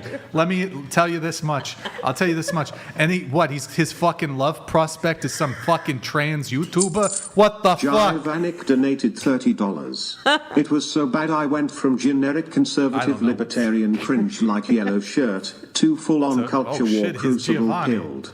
Brian, the fake Italian-American accent is offensive. Fucking cancelled. Oh! I don't like that kind of talk. Fucking Giovanni. I am Italian. I can do it. It's okay. So anyways. Get this right. This is the fucking bullshit. 10 minutes. 10 fucking minutes they spend developing a fucking side quest for Thailand fucking Lannister. It's bullshit. Okay, I'll tell you why. Is this cringe? Is this cringe? Is the voice cringe? I don't know. Okay, fine. I'll go back to my normal speaking voice. Yeah, no, like 100%. They could have dedicated 10 minutes to and remove a few other things to actually putting a bit of action in the finale. Do a war. Do some sort of battle. But instead we get Thailand, a relevant Thailand side quest flirting with like a veneer-having pirate woman, and they mud wrestled, bro. There was a mud wrestling scene. They could have put that budget towards an actual battle, but there was a fucking mud wrestling scene with. I'm not saying this to attack. It's like a woman, but it's like a trans man. What does that have to do with the mud? The character. That's What? the whole scene you're describing. Is I'm doing a lot of mental gymnastics just I don't trying to know. picture it in my head. I'm just confused. Like what? Like I'm not. It's not. I'm just confused by the whole thing. You seem very passionate about this topic. I'm a big Game of Thrones fan, I can see this. and I'm just confused. Very, very passionate. Okay, we're gonna wrap the show then. Sorry, I had to get. It pissed me off. Okay, I was upset. It was really on your mind. I needed to. You needed the rant. You just needed a yap I sesh. needed to Needed get something vent. off my chest. Okay, guys. You needed the yap. It was a moment of vulnerability. I needed to get it off my chest. Okay. Okay. Let me do a quick Twitch raid, and then we'll wrap the show. Who's streaming? We're not going to be able to pull it up. I'm just those of you who are watching on Twitch. I'm going to raid Ampy. He's playing World of Warcraft. Oh, he's just like farming for. Hold on. Let me see if there's somebody else. Fuck it. I'll raid Ampy. Let's see here. Okay, we're all caught up on chats. Matthew Harder. Okay, Andrew, I'm going to throw the bear argument back at you. If you're stuck in the woods with a grizzly bear, a giant hairy gay man, also called a bear, what would you choose? I'd still choose the gay man. Lol Paladins donated $30. Really got to fill out that 8-hour runtime, don't you? Oh, I got to wrap them. I don't want to say that. I don't know. If I had to choose between two predator, I don't know. Oh, fuck. All right, guys, like the video on your way out. Follow us. I'm not able to pull it up, but twitch.tv/whatever. If you're watching on Twitch, drop us a follow. If you're watching on YouTube, open up another tab, twitch.tv/whatever, drop us a follow. And then if you have a Prime sub, see if one's available, if you can drop a Prime sub. And then I think that's pretty much it, guys. GG, well played to the panel. Wait, final call to action. Can we get you to stop doing sex work? No. Okay, anyways, GG, well played to the panel. Can you scoot into frame? Last call, hit the like button, please, on your way out. Thank you for tuning in tonight. You could have been anywhere in the world, but you were here with me. I appreciate that. Thank you to everyone who super chats, donates, supports the show. We will be live again tomorrow. We're doing a debate, assuming they don't flake out like cowards. We're going to be doing a debate. Then we'll be back Sunday with our dating talk. Any girls who want to be on the show, DM at whatever on Instagram. If you can make it to Santa Barbara, 07's in the chat. 07's in the chat. I hope you guys have a good night. Let me do the raid over there on Twitch. We're going to raid Ampy. He's playing World of Warcraft Classic. Thank you guys for watching on Twitch. Raid sent. And then, oh, hold on. Sorry. Did not get sent. One sec, guys. Sorry. Let me make sure he gets the raid here. And then... yeah, that was everything. Yep, everything. Okay. All right. And then... no, we're rapping, boys. Okay. 07's in the chat. I hope you guys have a very good night. Oldman Marine donated $30. Hot is okay. Still means nothing since got ending is dog shite. Arya kills the Night King, so what's the point of any Targaryen and the damn prophecy? It's salt on the wound. That is true. All those, well, I don't want to spoil anything from Hot D, but fucking Game of Thrones would have let down. Okay, all right. 07 in the chat, guys. I hope you guys have a good night. And sorry, I have to do this manually here. Where is it? Oh, okay. 07's in the chat, guys. I hope you guys have a really good night, and we'll see you tomorrow, and then dating talk on Sunday. Good night, guys.